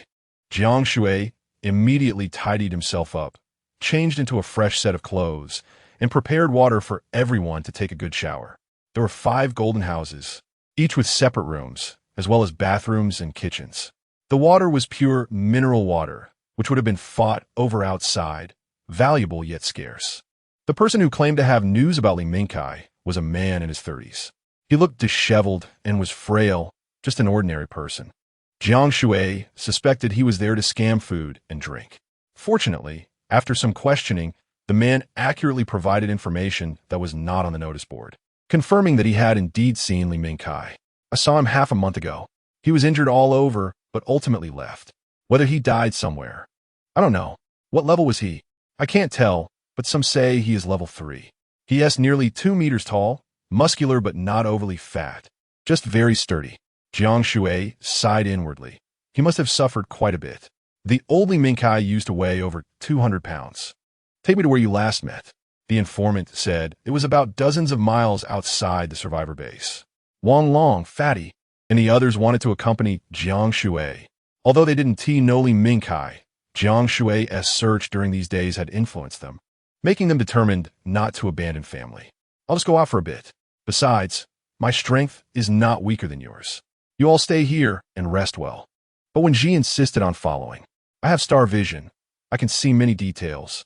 Jiang Shui nodded, but before leaving, Xiao He insisted on coming along, no matter how much he tried to stop it.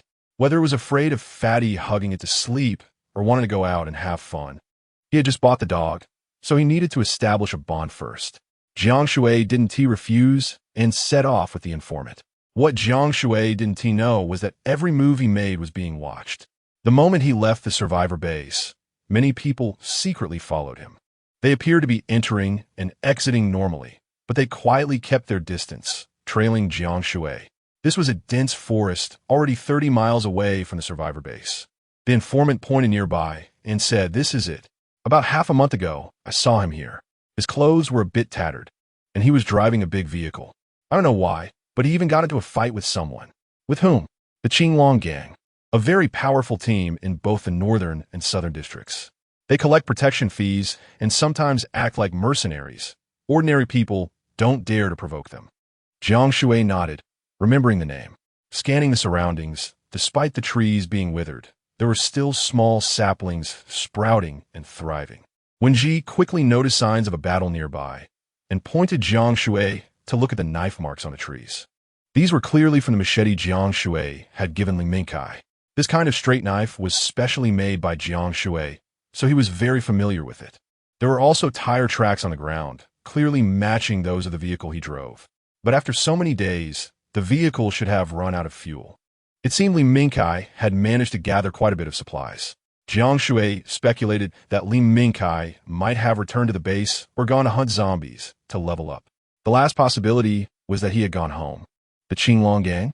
It seemed he needed to find them for some answers.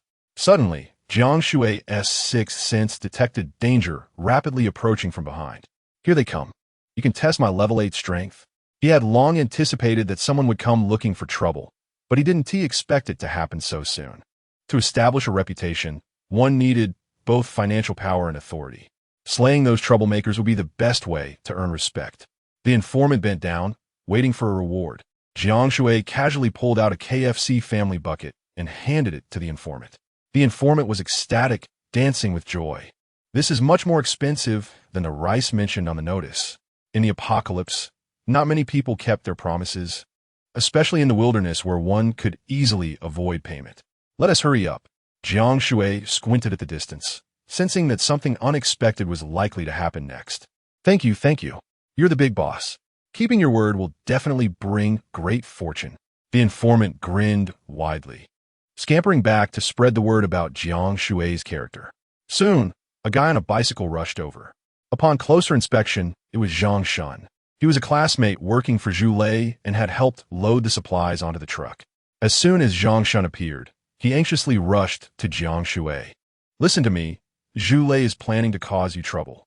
He has gathered a lot of awakened ones and will definitely look for an opportunity to strike at you." Jiang Shui looked at Zhang Shun seriously. "How do I know you're not in cahoots with him to set me up? He stole my wife. I have a blood feud with Zhu Lei." Zhang Shun swore to the heavens, but his stomach betrayed him with a loud growl. After pondering for a moment, Jiang Shui, out of courtesy, offered him a few buns. Zhang Shun was so grateful he nearly cried, saying he would definitely repay Jiang Shui. "Brother Jiang, I'm determined to be your friend. I need to head back quickly to avoid raising his suspicions." After Zhang Shun left, Jiang Shui told Wen Ji to wait in the car and not to come out. It would be worse if she encountered trouble now. Using his sixth sense, Jiang Shui detected 2 sources of danger approaching him. However, the danger was not very intense. He knew he could handle it. Jiang Shui put on his specially made battle suit and waited in place, while Wen Ji immediately used the intercom to call Wang Long and Fatty over. Not long after Jiang Shui left, when Ji sensed it too. There were 11 people, each an awakened one. One was level 5, one was an ordinary person, and 9 had level 4 strength. As the 11 approached, Jiang Shui narrowed his eyes. Leading them was none other than Zhu Lei, followed closely by Jiang Shui. Zhu Lei had initially planned to launch a surprise attack, but he was clearly startled to see that Jiang Shui seemed to be waiting for them. Chapter 43. Robbery. Jiang Shui walked over with a smile, patting Zhu Lei on the shoulder. Old classmate, what a coincidence. You didn't come here just to help me, did you? Zhu Lei was taken aback. Help you with what? Someone wants to rob me, old classmate. You wouldn't just stand by, would you? Jiang Shui said with a smirk, making Zhu Lei's heart tighten. Could it be that he had seen through him and his spy Jiang Shui? Was he already prepared? What he didn't know was that Jiang Shui behind him had exchanged glances with Jiang Shui and quietly retreated. What? Who? Who dares to rob in broad daylight? Zhu Lei feigned surprise, putting on a righteous front while secretly gripping his weapon, intending to give Jiang Shui a chilling surprise from behind. As he drew his dagger and was about to act, Jiang Shui had already cleverly slipped away. Is it just you guys? I have people too. We won't be afraid of you in a group fight. Just wait a moment while I arrange things. Zhu Lei's heart sank. He slowed his movements and looked in the direction Jiang Shui had gone. Indeed, 8 people were walking straight towards him.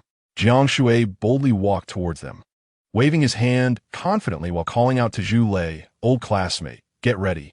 Ready to be robbed by me? Zhu Lei was dumbfounded but didn't dare to act rashly. The 8 people in front of him all looked fierce and were clearly not friendly. Why are there only 8? Can't you bring more people? Given Jiang Shui's attitude and words, it was obvious these people were his hired help. No wonder he wasn't afraid at all and seemed to have been prepared. Jiang Shui casually approached the other group and shouted loudly, hello, old friends. I've been waiting for you for a long time. Why did you just arrive? Among the 8, Jiang Shui recognized 5 from the auction. They were indeed guests from the same auction, especially the bald leader, who had a tattoo of a green dragon, had long harbored ill intentions towards Jiang Shui. Jiang Shui's calm words made Zhu Lei a bit anxious. Damn it, Jiang Shui really has a backup. In the distance, Zhu Lei and his group became tense, pulling out their weapons and getting ready for a fight. On Jiang Shui's side, the bald man spoke menacingly. Your memory isn't too bad. You remember we met at the auction. The 8 of them looked at Zhu Lei and his group with cold expressions. Kid, no wonder you aren't afraid of us at all. You even invited classmates to help? Jiang Shui, with a serious expression, raised his hand. No need to say more. I understand. I knew that if I spent money lavishly, someone would want to rob me. He deliberately spoke in a tone only the 8 could hear. Then come on. If you want to rob me, you'll have to get past my old classmate first. Ha, what nonsense classmate. I'm from the Green Dragon Gang, brothers. Take them down. The bald man instantly exploded in anger, raising his machete and charging straight at Jiang Shui. Jiang Shui didn't resist. Instead, he turned and ran. He ran towards Zhu Lei's side. Kill. Jiang Shui also pulled out a knife, raising it high and running with the 8. At first glance, it seemed like Jiang Shui was leading the charge among the 8. Zhu Lei was furious. Damn it, he claims to be an old classmate, clearly knowing I came to rob him, but pretending to be confused. This Jiang Shui, the depths are too profound. What should we do, Zhu? The 10 people beside Zhu Lei gripped their weapons tightly. What to do? Let us take him down. Zhu Lei pulled out a large machete and led the charge towards Jiang Shui and his group. They were conducting business here. If they backed down, they would be seen as soft persimmons and would have to pay management fees every day.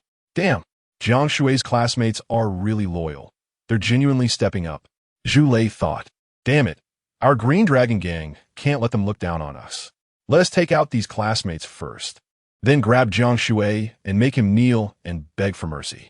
The bald man and his group were also ruthless, and within 100 meters, the 2 sides clashed. The melee ensued, and blades met flesh. Damn it, so you're helpers, huh? Classmates, huh? Kneel and submit.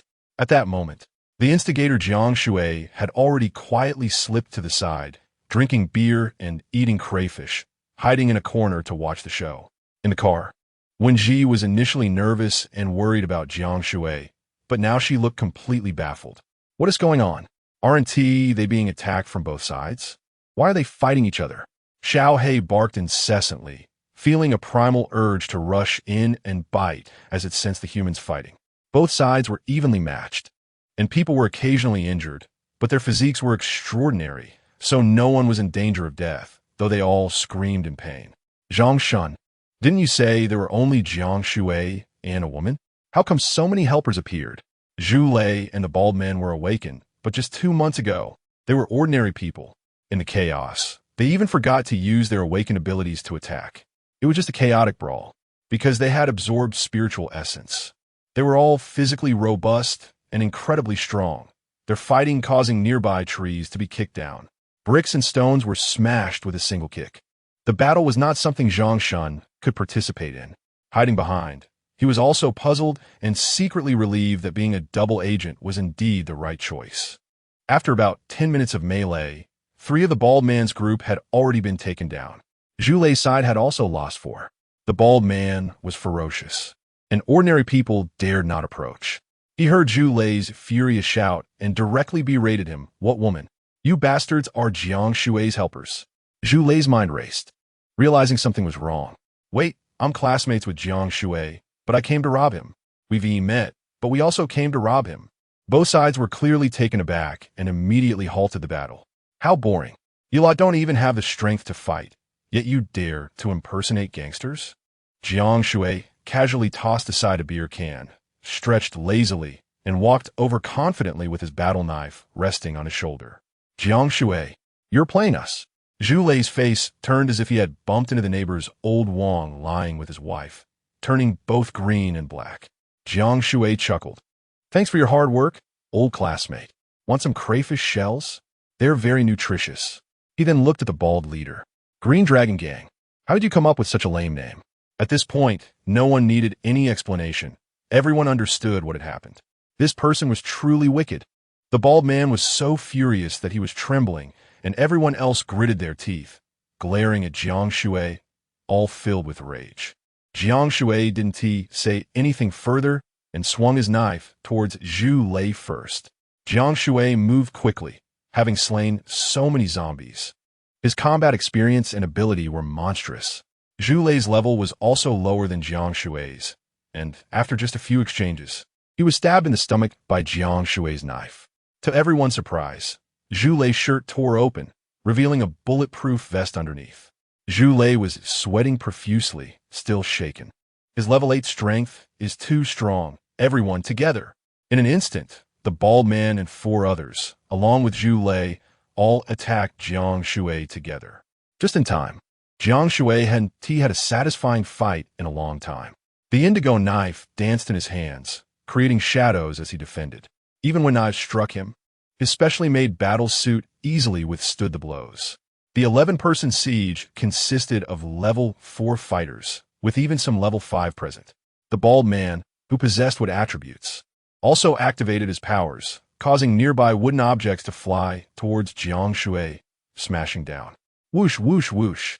The next moment, all were cut down by the knife. Zhu Lei felt a surge of anger inside him as he frantically pounded the ground. He had awakened the earth attribute, but he had rarely exercised due to his business commitments, and he could barely manipulate some soil. Chapter 44. The man with nothing. A large amount of dust and sand rolled up, hundreds of pounds of weight crashing down towards Jiang Shui.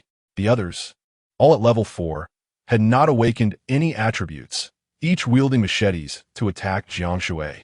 Jiang Shui sighed inwardly. Although his level crushed theirs, he had no offensive attributes. The wind and thunder attributes he had just comprehended were still in the protective mechanism. However, this was not a reason for them to be able to defeat Jiang Shui. The terrifying momentum of level 8 erupted, and his spiritual power was astonishing. A massive amount of spiritual power gathered in his hand, and with one punch, he shattered the thick wooden beam flying towards him. The battle knife became even more ferocious due to the spiritual power. With one slash, he cut through 7 machetes. After a dragon tail sweep, he knocked down all those henchmen. As for the dirt, Zhu Lei's spiritual power was too weak. Jiang Shui didn't take it seriously at all. With one stomp, he crushed the dirt and kicked Zhu Lei flying out. The bald man fared no better. After being slashed on the leg, he fell to the ground, crying out in pain like a child, completely embarrassed for the dragon tattoo on his chest. Zhu Lei got up from the ground, still vicious, thinking he could not deal with Jiang Shui without using his trump card. He then pulled out a handgun from his waist. Zhu Lei, enduring the pain, also took out a small submachine gun from his pocket. Without saying a word, the two of them opened fire on Jiang Shui. Zhu Lei laughed maniacally as he shot. Our levels are too low. Hot weapons are the way to go. Jiang Shui relied on his spiritual power to constantly dodge and move. However, the distance was too close. No matter how fast he was, he couldn't outrun the bullets. Although his battle suit could resist the bullets, the pain was very real. Zhu Lei's and the bald man's subordinates began to complain. Boss, why didn't you bring out the gun earlier? Zhu Lei and the bald man explained, this is my trump card. I wanted to catch him off guard to decide the outcome. Would you play your big joker first? I have plenty of bullets. I don't believe I can't break your shell. The bald man laughed wildly as he shot and pulled out another magazine from his pocket. Zhu Lei aimed specifically for Jiang Shui's head. The two had come prepared with plenty of bullets and kept firing, making even Jiang Shui feel a headache. Taking advantage of the bald man reloading, Jiang Shui concentrated all his spiritual energy into his legs and charged forward like lightning. The bald man was scared out of his wits, but fortunately, he had reloaded and opened fire again. With such close proximity, Jiang Shui felt like being hit by a slingshot. With a kick, Jiang Shui sent his submachine gun flying. Enduring the pain, he punched the bald man on the top of his head. The bald man didn't even scream before collapsing, blood gushing from his head. Just as he subdued the bald man, Zhu Lei finished reloading. At that moment, Zhu Lei was kicked flying, dropping the gun from his hand, and someone quickly picked it up. The attacker was Zhang Shun. He aimed his gun at Zhu Lei. Zhu Lei never expected that his own underling, whom he had sent out to win Jiang Shui's trust and gather information, would ambush him.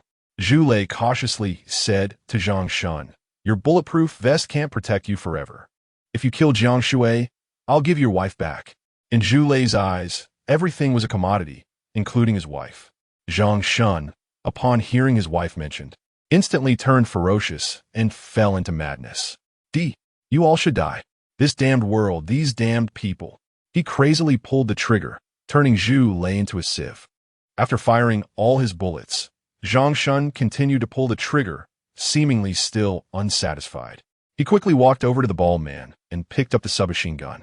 At that moment, Jiang Shui had just taken off his battle suit, seemingly checking for any damage. Without hesitation, Zhang Shun pulled the trigger at Jiang Shui. There was no warning, no conversation. Jiang Shui sighed and shook his head. With a quick turn, he naturally put on his battle suit, which completely blocked the bullets. Jiang Shui had deliberately pretended to take off his battle suit. He had been on guard from the start.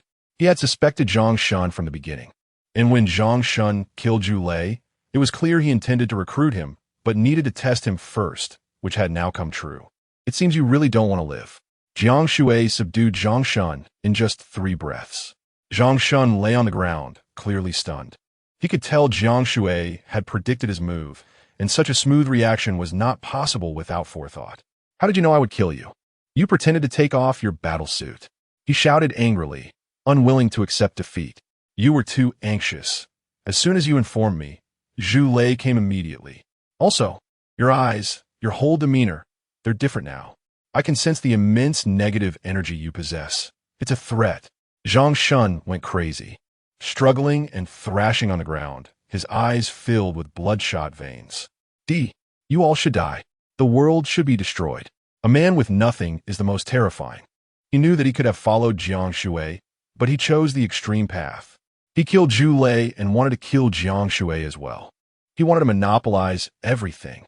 Even in failure, he did not want to live anymore. Because he had nothing left to lose. He just wanted to find his wife back by himself. What wrong have I done? I just want my wife to respect me. Why does the world have to treat me this way? You're just a dog in heat, Jiang Shui coldly responded. I don't care what tragic experiences you have.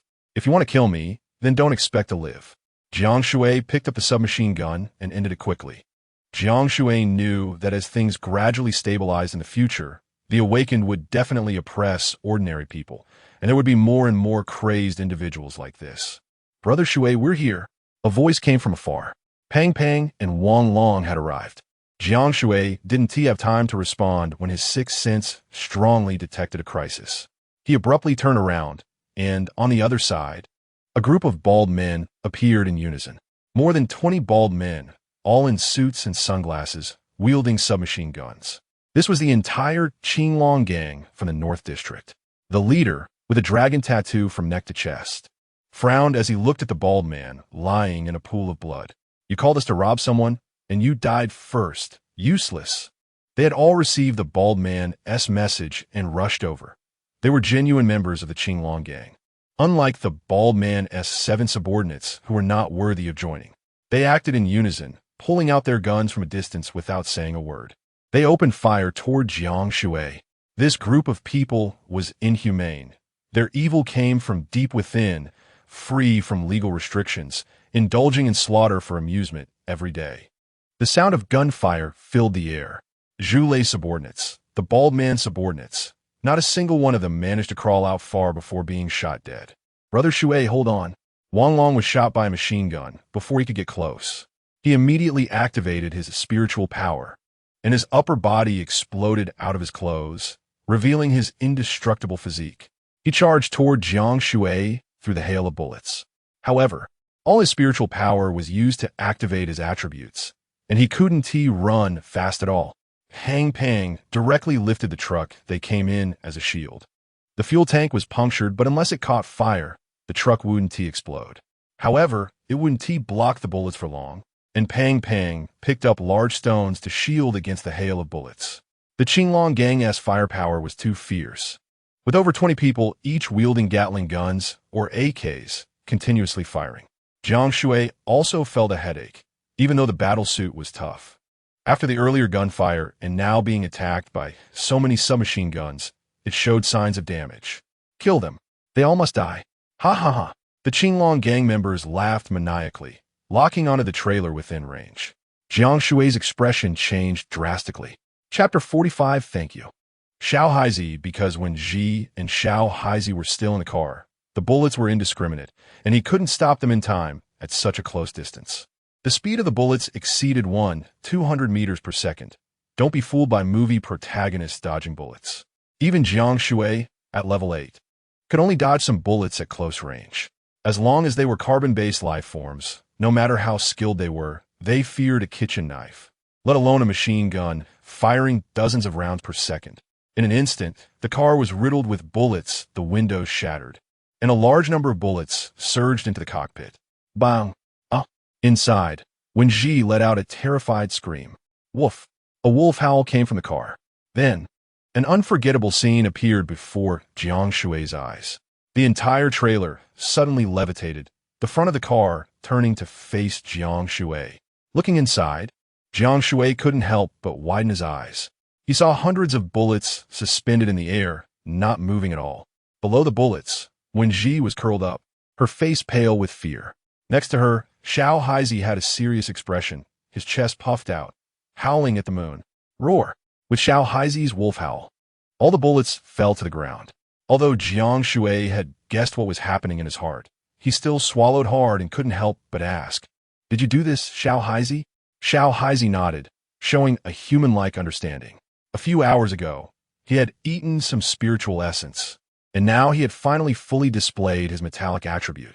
Most humans were familiar with level 5 awakenings, but Xiao Haizi had suppressed his attribute for so long that he awakened it at level 1.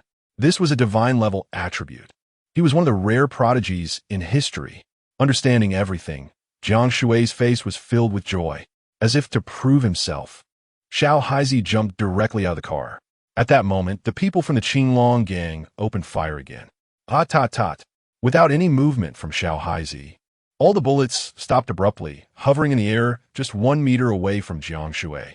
Impressive, my dog. Xiao Haizi, return the bullets to them. Jiang Shui ordered. Xiao Haizi extended his black tongue and flicked it. Whoosh, whoosh, whoosh. All the bullets returned along the same path. The Qinglong gang members were stunned. What kind of operation is this, like in Black Dog Empire? The hot bullets, which hadn't even cooled down, all struck into their bodies. They screamed in pain. What kind of supernatural power is this? It seems to be that dog. Damn, I've finally seen something. The bullets fired by more than 20 people all returned, instantly killing 7 or 8 on the spot. The rest were also shot and fell to the ground, crying out in pain. At this time, Wang Long and his team also gathered their attributes and rushed over, pinning down the few who tried to escape. Looking at Xiao Haizi's proud expression, they all gave him a thumbs up. Xiao Haizi, you're amazing. Incredible. You're the coolest dog I've ever seen. Xiao Haizi understood the compliments and rubbed against Jiang Shui's leg, circling around him. Jiang Shui smiled and patted his head. All right, you're really impressive now. Xiao Haizi's goal was to get Jiang Shui to praise him, and he excitedly licked Jiang Shui. When Ji poked her head out of the car, she also realized that Xiao Haizi had saved her. Xiao Haizi, put me down.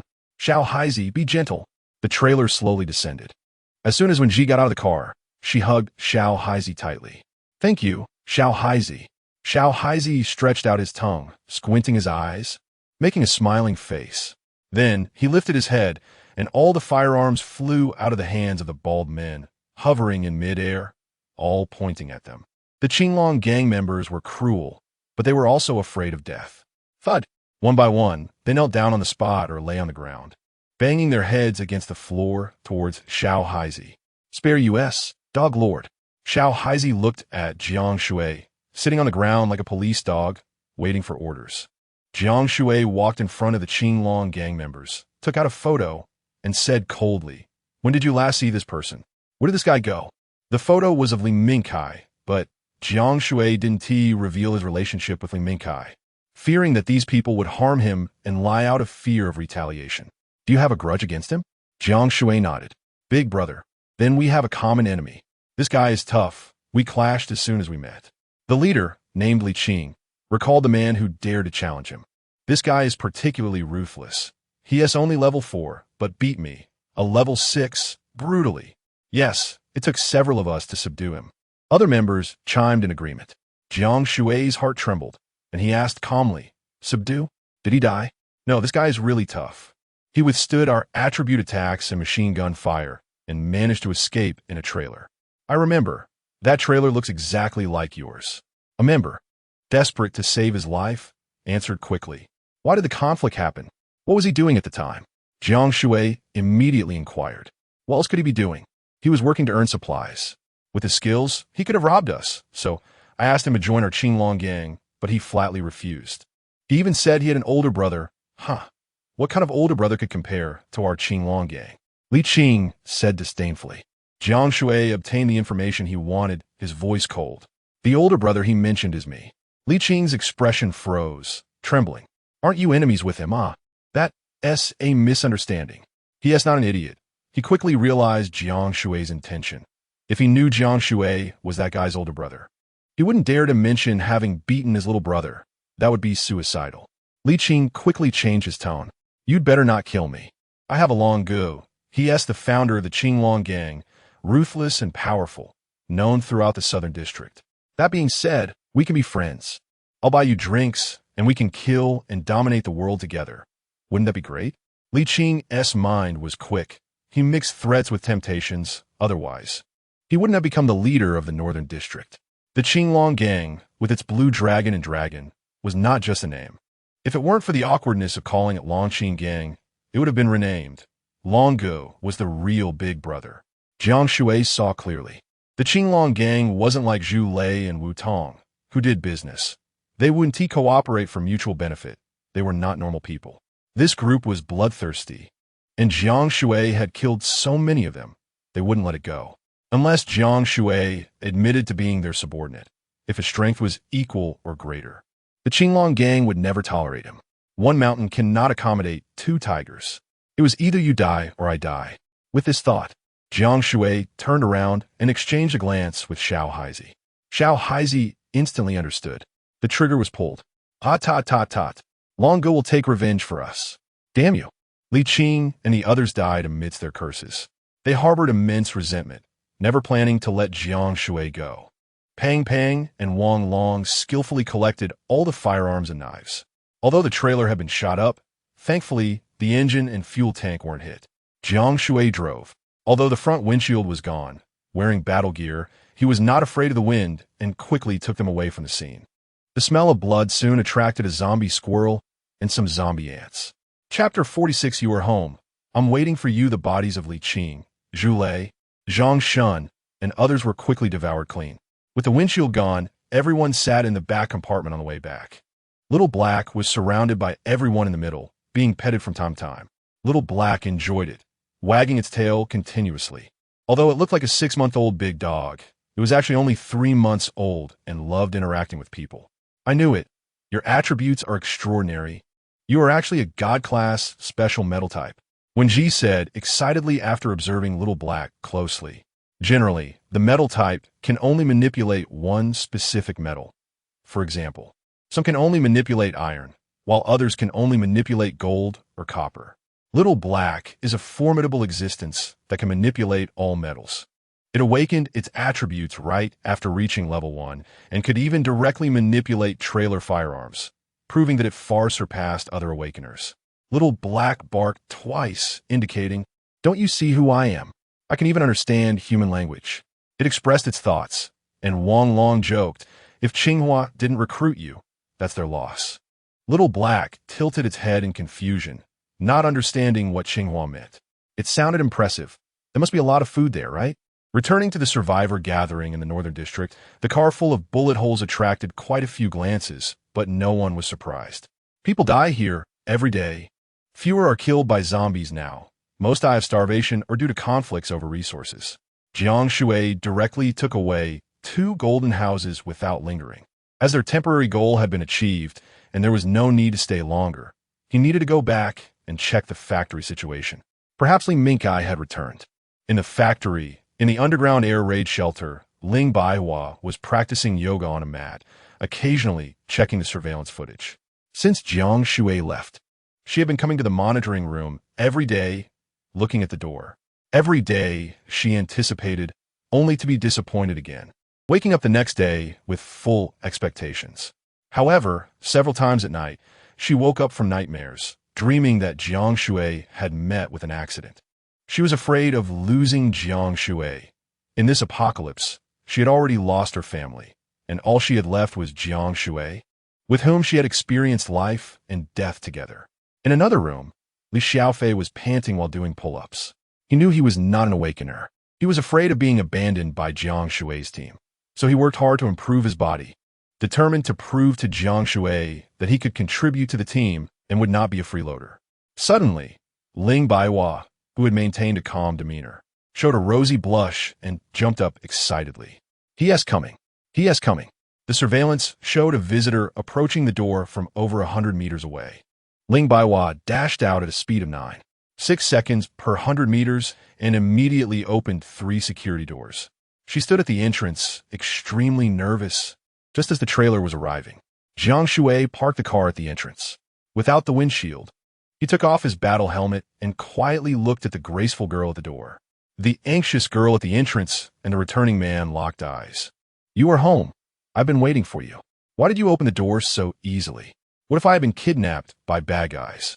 Or what if the bad guys were wearing my battle uniform?" Jiang Shui approached and spoke softly.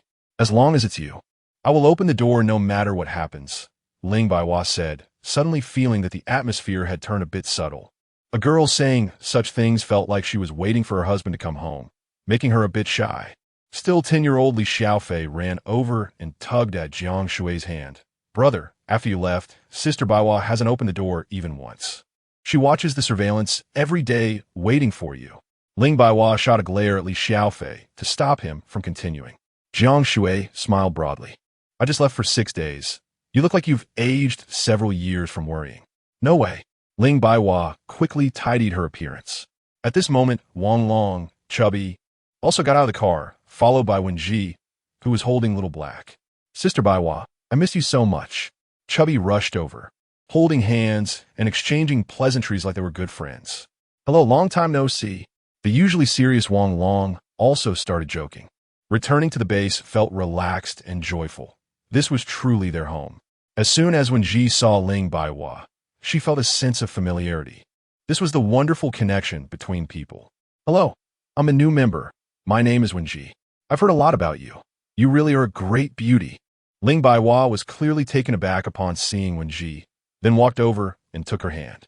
When that surname is quite rare, you are so cute. Everyone returned happily to the air raid shelter. Every room had been tidied up neatly by Ling Baihua. It was not just clean, but as good as new. Ling Baihua served everyone hot tea and immediately started cooking. Soon, a variety of dishes were served. Green onions paired with red chili peppers, stir-fried to perfection. Dry-fried green beans and stir-fried shredded potatoes with green peppers were crisp and delicious. Sweet and sour fish and crispy fried pork. Then she simmered an old hen on low heat, adding some moist, small mushrooms, filling the air with an enticing aroma that made everyone drool. The table was filled with dishes that were colorful, fragrant, and tasty. Although Brother Shui had stored a lot of cooked food, I still preferred Baihua's cooking. Both Chubby and Wang Long expressed their anticipation. You all eat first. There are 2 more dishes coming soon. Ling Baihua, with her curvy figure in an apron and hair pinned up, exuded feminine charm. How can we eat first? We must wait for sister-in-law to eat together. Wang Long chuckled. He remembered when they first met. He mistakenly thought Ling Baihua was Jiang Shui's wife. You won't be able to shut your mouth, even while eating meat. Ling Baihua pouted and turned away. Her little face flushed, and she touched it, feeling it was burning hot. Having witnessed the coldness of human relationships in the apocalypse, Wenji instantly felt a sense of belonging. After the family finished their meal, Ling Baihua had long noticed Little Black. She crouched down, grooming Little Black's fur and smiling. Such a black little dog. Are you going to steal a cassock? Little Black shook its head, indicating, I'm just a dog. Ling Baihua was taken aback. The dog actually understood. At this moment, Jiang Shui briefly mentioned Little Black's feats, which immediately astonished Ling Baihua. There's no doubt Little Black is also among that 7. 3 globally, and it's one of the best. Chubby held a bowl in one hand and tightly hugged Little Black with the other. Recalling the previous battle scene, he was afraid something would happen to Little Black. Little Black, you're really amazing. People love you even more. Chubby, with his stubbly beard, kissed the dog's face, making Little Black frown. Chubby showed a nostalgic expression. You remind me of my little dog from when I was a kid. By the way, what about your family? Wang Long couldn't help but ask Chubby. He had never heard Chubby mention his family before. Chubby's expression turned a bit sad. I only remember that before the apocalypse, they kicked me out of the house, saying I was neither male nor female and that I should go to Thailand to become a ladyboy. They were embarrassed by me. Chapter 47. Can be a person I will always remember. When I was 8 years old, my grandmother sold a dog she had raised for 3 months for $5. And no matter how much I begged her on my knees, it was useless. I cried my heart out and ran to find my mother and father. But they both turned a blind eye. Little Black rubbed against his head. For some reason, Little Black wasn't afraid of the chubby one. Animals can sense human kindness. After eating and drinking, everyone returned to their respective rooms. Jiang Shui was peacefully absorbing spiritual energy. Speaking of which, he had a hidden talent that others didn't have. He could absorb all types of attributes freely. This was also the reason he crazily bought spiritual energy at the auction. It was related to his multiple attributes. Except for Li Xiaofei and Ling Baihua, everyone was striving to absorb spiritual energy to improve themselves. Ling Baihua practiced yoga. Although she didn't show it, she was a very strong-willed girl inside. As the team grew larger, she felt increasingly useless, especially when she saw Wenji, who was purer and cuter and could contribute to the team. Why wasn't I an awakened one? Jiang Shui and the others would become stronger, and the distance between them and her would grow further. She didn't want to rely on her friends for survival. Ling Baihua worked hard to cook and do housework, appearing sunny and embodying positive energy on the surface. Inside, she was in agony, vowing to find opportunities to become a useful person to the team. Suddenly, she remembered the Corpse King that appeared in her community. Why did the Corpse King look at her strangely? And why couldn't she bring herself to hate that Corpse King? Sometimes she even dreamed of the Corpse King, but oddly enough, it wasn't a terrifying nightmare. Perhaps this was her opportunity? A seed gradually took root and sprouted in Ling Baihua's heart. In the survivor gathering area of the Shallow Pond region, South District. This was a large house made of bricks and tiles, with several rooms, old but spacious. There is also a designated area with a 20-square-meter golden house in the center, where number 18 was currently sitting. This was the headquarters of the Qinglong gang. The 18 were all core members, each bald. Above them sat a bald man dressed in black clothes and wearing sunglasses, known as Brother Long. In front of him lay several pieces of raw meat, which he was gnawing on, blood dripping. He frowned and scolded. It's been several days. Why hasn't Li Qing returned or sent any news? Soon, someone replied, Brother Long. I just came back from the North District. Not to mention Li Qing, I haven't even seen any of his followers. They've disappeared without a trace. Immediately, the other members began to discuss. Could it be retaliation from other gangs? Did they get eaten by zombies while wandering around? After discussing for a long time, they reached a conclusion. Li Qing and his group seemed to have disappeared. Useless. How could 28 people vanish into thin air? We must find them, alive or dead. I want to see them. Brother Long of the Qinglong gang was furious, while Jiang Shui was leisurely at his place. He opened his computer and played single-player games like GTA, Bully, and Prototype. When Ji and Ling Baihua were in their room doing makeup together, giggling and trying on various outfits like best friends, the chubby Wang Long sat on the sofa, hugging Little Black in the middle, and they were engrossed in a movie. These were all movies stored on Jiang Shui's hard drive, which he had purchased and downloaded. Only Li Xiaofei was diligently doing something, occasionally doing push-ups. After getting tired of playing, Jiang Shui came out to stretch and saw Little Black completely absorbed in the movie. Little Black, you're only level 1. And you're the lowest level here. Hurry up and absorb some spiritual energy to level up, and then go outside to kill some zombies to practice your skills. Little Black had never killed a zombie. If he got surrounded without experience, it would be a waste of his abilities. If they ended up in a place without metal, Little Black would be at a disadvantage and would need to accumulate experience. Little Black felt wronged, much like a child who doesn't want to do homework. Reluctantly, he got down from the sofa. He took the trash outside before leaving. Little Black's face turned darker and darker. Master, can you think of me as a person? I'm just a dog. However, he obediently picked up the trash bag. After throwing away the garbage, Little Black went outside and saw that there were no zombies. The area had long been cleared by Jiang Shui and the others. He could only jump around a bit for exercise before returning to the house.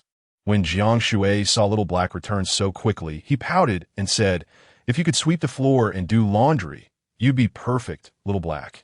Cover me the basin so I can wash my feet. If I don't say it, you won't do it voluntarily, will you? Little Black wanted to say, You're more of a dog than I am. You don't treat dogs as dogs. But he still complied. Fortunately, the wash basin was made of iron, so he manipulated it directly, filling it with water and gently placing it under Jiang Shui's feet. He wasn't very good at controlling the distance and weight of the metal yet, spilling quite a bit of water, which earned him a scolding from Jiang Shui. Practice more. Do it again. This made the chubby Wang Long feel distressed, but he didn't dare to go against Jiang Shui. Wang Long knew that Jiang Shui was training Little Black. Dogs are naturally mischievous, and they need to be trained for loyalty from a young age. If they start to think they're too great and begin to disobey their master, it would be hard to train them when they grow up. 3 days later, everyone was enjoying hot pot with lamb, crispy roasted pig, boiled meat slices, fish soup with tofu, and more than a dozen dishes. They praised Ling Baihua's cooking skills once again while also discussing their next plan. Jiang Shui suggested going to the survivor gathering area in the South District to buy some supplies and look for Li Mingkai. The South District was far from the North District, requiring a long detour. There were many zombies along the way, which was what they hoped for. They wanted to see how many survivors were left in the city and check the distribution of zombies and animal zombies. After dinner, when Ji helped Ling Baihua wash the dishes, as soon as Little Black saw Jiang Shui's eyes, he tensed up. Please spare me, Master. Dogs really can't wash dishes. Jiang Shui was not treating Little Black like a dog at that moment. Meanwhile, the chubby Wang Long secretly snuck into the room of Ling Baihua and Wen Ji. He went to the makeup table, applied eyeshadow, and blush, ending up with a face full of makeup. He pranced in front of Jiang Shui and the others, shaking his but while doing a TikTok dance. Am I beautiful? Jiang Shui almost vomited. There was a kind of beauty that seemed to lack a brain. Gross. The chubby one lightly covered his lips. Wang Long grinned and gave a playful slap to the chubby one's bottom. Smack. The chubby one yelped, You slapped my butt, huh? You hit me so hard, you split my butt in half. It was already in 2 halves, Wang Long shrugged. Why does it have to be in two halves? This question stumped Wang Long. Jiang Shui said seriously, of course, you can't separate poop and pee. Everyone burst into laughter, enjoying the moment. The next morning, everyone set off. They switched to a new trailer and assembled two golden houses on the back, one for men and one for women. This time, the entire team was mobilized. Jiang Shui was worried that Ling Baihua and Li Xiaofei would feel stifled, so he took them out for a stroll. For Jiang Shui, the apocalypse was not just about survival. Chapter 48, Survival of the Fittest for Others. It was more about what they could do for the team. Going out to kill zombies to improve their strength could also yield a lot of spiritual resources. They had strong self-esteem and wouldn't ask Jiang Shui for help every time. Not long after leaving the factory area, they spotted a large supermarket. Inside, a few people were fighting, chased by dozens of zombies. Jiang Shui recognized them. They were residents from the nearby area. They were neighbors, frantically clawing and fighting over food. Several people had already fallen in pools of blood. A young man snatched a bottle of mineral water from a young woman. Unable to overpower him, she clung to him desperately. "Give me the water. Otherwise, we'll die together." As the zombies approached, the young man gritted his teeth and thought, "Fine, you win." He handed the water to the woman, but just as she happily took it, another person kicked her down. Both the young man and the woman were furious, and before they could curse, the man stabbed the young man in the abdomen. This man, with a scruffy beard and bloodshot eyes, looked like a homeless person. "I'll take advantage of you. You two distract the zombies for me." He ran off with the water. Soon, the woman and the young man were overwhelmed by zombies. Seeing Jiang Shui and the others, the homeless man immediately hid the water in his clothes, wary that Jiang Shui would try to take it. He glared at Jiang Shui. "If you come any closer, I'll kill you." Then he quickly disappeared. Jiang Shui had no reaction to these events. Standing up for others was not his style. Laws and morals had been obliterated. It was now a jungle law of survival of the fittest. Anything that allowed someone to survive was justified, and if the homeless man managed to grab the water, that was his skill. Similar scenes were unfolding all over the world. 2 months had passed since the zombie outbreak, and many people were barely surviving on limited supplies. Having stayed in safety for too long, they no longer dared to face the zombies, with many starving to death in their homes. Others had fought their way out of the zombie encirclement, barely clinging to life. Many survivors had resorted to desperate measures for 2 months, killing many of their companions. Fewer people meant more food. They had become ruthless and tense, utterly distrustful of any fellow human. As they passed through the streets, vehicles were haphazardly parked everywhere. Many zombies had advanced to level 3, making them faster and stronger. For ordinary people without firearms, facing them one-on-one was nearly suicidal. Xiaohei wielded a dark combat knife, wildly chopping off zombie heads in midair. 3 hours ago, he had been a bit scared of the zombies and hesitant to approach. The training from Jiang Shui had paid off. The more he trained, the tougher he became. Under Jiang Shui's command, Xiaohei had killed a zombie with his teeth, unleashing his wolf-like instincts. He showed no fear in killing zombies. A trailer carrying 2 golden houses drove down the narrow road between the residential buildings, creating a stark contrast. Many people heard the sound of the trailer and poked their heads out from the buildings. "Take me with you. I'll pay $1 million for your vehicle. I'll pay $2 million just for a full meal. Please take me with you." Listening to these pleas, Wenji felt a twinge of sympathy. But she knew there were too many survivors here. On average, each residential building had 4 or 5 survivors. How many were there in a city? It was impossible to save them or find shelter for them. If hundreds of thousands of survivors flooded into the gathering places, it would be a disaster for those already there. Seeing Wenji still worried, Jiang Shui laughed heartily. "We're not saints. I'm not a good person myself. So why should I save them? Why waste time on that?" Before the apocalypse, Wenji had still been in school, receiving education and moral lessons. She hadn't experienced much, and Jiang Shui didn't blame her. Walking down the street, the trailer quickly attracted a swarm of zombies. Now, it was no longer possible to simply run them over. They had learned to avoid the trailer, moving much faster. For all the zombies that came close, Jiang Shui simply stopped the vehicle. "Xiaohei, Wang Long, look at all this spiritual resource. Kill." Pang pang casually lifted a nearby car like a brick, smashing down on 7 or 8 zombies. Ling Bai, Hua Wenji, and Li Xiaofei joined the fight, all using electric batons and knives. They had previously confiscated firearms from Wang Long and others, but with limited ammunition, using bullets against these zombies would be a waste. They couldn't always rely on firearms. Training themselves, gaining experience, and improving was the priority. Although they were weak in combat, with Wang Long protecting them, all attacks directed at him felt like mere tickles. With their electric batons and knives, they knocked down one zombie after another.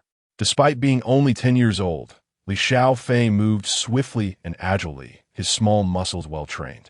He mainly focused on collecting spiritual resources, while Wen Ji remained vigilant of their surroundings. Ling Bai also actively participated in gathering resources. Only Xiao He was the most carefree, controlling 10 knives floating in the air, occasionally chopping off zombie heads. Finally, after their knives were dull and their electric batons ran out of power, Jiang Shui led them out of the encirclement. There were simply too many zombies to kill them all. Once they escaped the horde, everyone cheered joyfully. That was a great kill. We fought and then ran. They couldn't catch us. Since the apocalypse began, during their sweeping missions, Jiang Shui had discovered plenty of discarded cash, which he picked up casually. Although money was worthless now and hard to carry, it didn't matter much for Jiang Shui's space ring, which had plenty of room. Jiang Shui had spent nearly 3 billion before, clearing out all the major companies and even the warehouses of various banks, collecting millions of cash whenever he encountered it. Since the space ring had so much capacity, he also collected some antiques, jade, and gold, just in case they might be useful later. The total value was in the hundreds of billions. This was just a small hobby of Jiang Shui. Driving through the city streets, Ling Bai suddenly remembered something and reminded him, "I was previously responsible for patrolling the city and learned a lot about the local residents and the distribution of businesses. If you turn left about 20 miles, there's a large cold storage facility. There should be plenty of supplies there." Jiang Shui immediately turned left, heading straight for the cold storage. They soon arrived near the cold storage, the largest reserve cold storage base in the city. Don't underestimate a municipal facility. It's responsible for 12 counties and districts, with a total population of 4 million, and there should be a lot of stock. The cold storage covered a vast area, with numerous cold storage warehouses, many of which were still operational. However, the area was swarming with zombies, dense and numerous. Many were level 4 and 5. Jiang Shui calculated that while they had the strength to force their way in, it wasn't worth the risk for some supplies. Wen Ji quickly spotted the back door, where there were relatively fewer zombies. So, Jiang Shui led everyone directly to the back door. Meanwhile, the main entrance of the cold storage was tightly locked, surrounded by debris. Inside several huge cold storage units, a group of armed individuals was barricading the door. They were all employees of the cold storage facility or subordinates, accompanying big bosses for a site inspection. The zombie outbreak occurred just when many big bosses had gathered here to discuss business. Zhao Yuan was one of the diligent employees here. She had been a temporary worker since she was 20 and had worked her way up to a full-time position, having toiled for 6 years without any connections or willingness to engage in shady dealings, remaining a small employee. She was responsible for the food of other employees and cleaning, doing the work of older women since she was 20. She is kind, diligent, does not cause trouble, and is obedient, yet she becomes a target for bullying by others. The cold storage she manages is well organized and clean, and she is quite skilled at cooking. On the day of the apocalypse, she was cleaning in the cold storage when many people suddenly turned into zombies, either biting others or being bitten. Chapter 49. Workers. She led more than a dozen survivors hiding in this large cold storage. Among the 10 people, some were her direct supervisors, while others were high-ranking leaders or big bosses. These leaders had a significant presence, directing one thing and commanding another. The big bosses who came to discuss business also brought along glamorous mistresses, all of whom were spoiled and arrogant. Zhao Yuan did not dare to offend them, so she became the target of everyone's commands. The cold storage was mostly filled with meat, including duck legs, chicken breasts, pig heads, and mutton. Other small warehouses also stored potatoes and plenty of vegetables. This was enough to sustain them. There were other survivors in the cold storage, but unlike Zhao Yuan, They didn't risk being discovered by zombies to cook in the kitchen and serve these leaders. Initially, there were hundreds of people alive across various cold storages. But within a month, fewer than 50 had died. After another month, only Zhao Yuan and about 10 others were left alive. Zhao Yuan had thought about resisting them. But what would happen when the main force arrived to eliminate the zombies? Like many others, she still firmly believed that the zombie outbreak was temporary. At most a viral outbreak. It was just a matter of zombies appearing in their city or this small area. There would eventually be troops to rescue them. She was just an ordinary person, and with a dozen people colluding together, she couldn't resist them. Xiao Zhao, help me take out the waste. After we're rescued, I'll give you 10,000. The fat man kicked a bunch of urinals over. The greasy man who had eaten too much and was now constipated was Sun Gang, the person in charge here and Zhao Yuan's superior. Zhao Yuan trembled with anger upon seeing the yellow urine. The others pinched their noses and didn't scold Sun Gang, but instead angrily rebuked Zhao Yuan. Hurry and take it out. Are you deaf? Damn it. Zhao Yuan, an introverted and reticent girl, couldn't help but curse at that moment. You can't even step outside, and at your age, you're still so afraid of dying. Where have you been living all this time? Zhao Yuan was furious, and the suppressed emotion she had held back for so long erupted. Sun Gang and other leaders, including a big boss, immediately stood up and glared at Zhao Yuan. It's your fortune to take care of us, and once we escape, we will definitely give you a lot of money. You said that 2 months ago. Zhao Yuan's face turned pale with anger. A man in a suit, with a sinister tone, sneered while polishing his shoes. Huh, where do you think you can go? Other places are surrounded by zombies, and this cold storage is the only safe place in the entire area. There are other cold storages, but do you have the ability to get in? A woman in a mink coat with bright red lipstick rolled her eyes at Zhao Yuan. Do you understand? We are nobles. We are big stars who have acted in 3 popular TV dramas. I don't know how many idols are begging to be stuck with me. You little girl don't know how to cherish this. You'll only be a worker for the rest of your life. How many chances will you have to be with us big bosses and leaders? This is your opportunity, your fate, and you're not seizing it properly. They looked down on Zhao Yuan from above, criticizing her. To survive, they even slapped her with one hand and then offered her a sweet date. Then came a round of empty promises. Xiao Zhao, calm down. It's not easy for everyone. Just take good care of us, and in a few days, we'll be rescued, and I'll give you 50,000 a month. At that moment, Zhao Yuan's heart sank completely. She realized that when food ran out, she would be the first to be kicked out of the cold storage. If she had known, why would she have saved them? Now being bullied by them. If she didn't take care of them, she would be bullied. It was she who had brought them into the cold storage. And it was she who had been cooking for them for the past 2 months, supporting them. She had been discovered by zombies several times, escaping with her life. And these people not only thought it was her duty, but didn't even say thank you. Zhao Yuan even thought about attracting zombies to die together.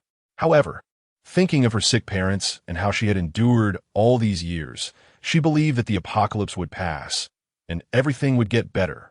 She just didn't know how much longer she could hold on. When the time came, she would definitely drag them down with her.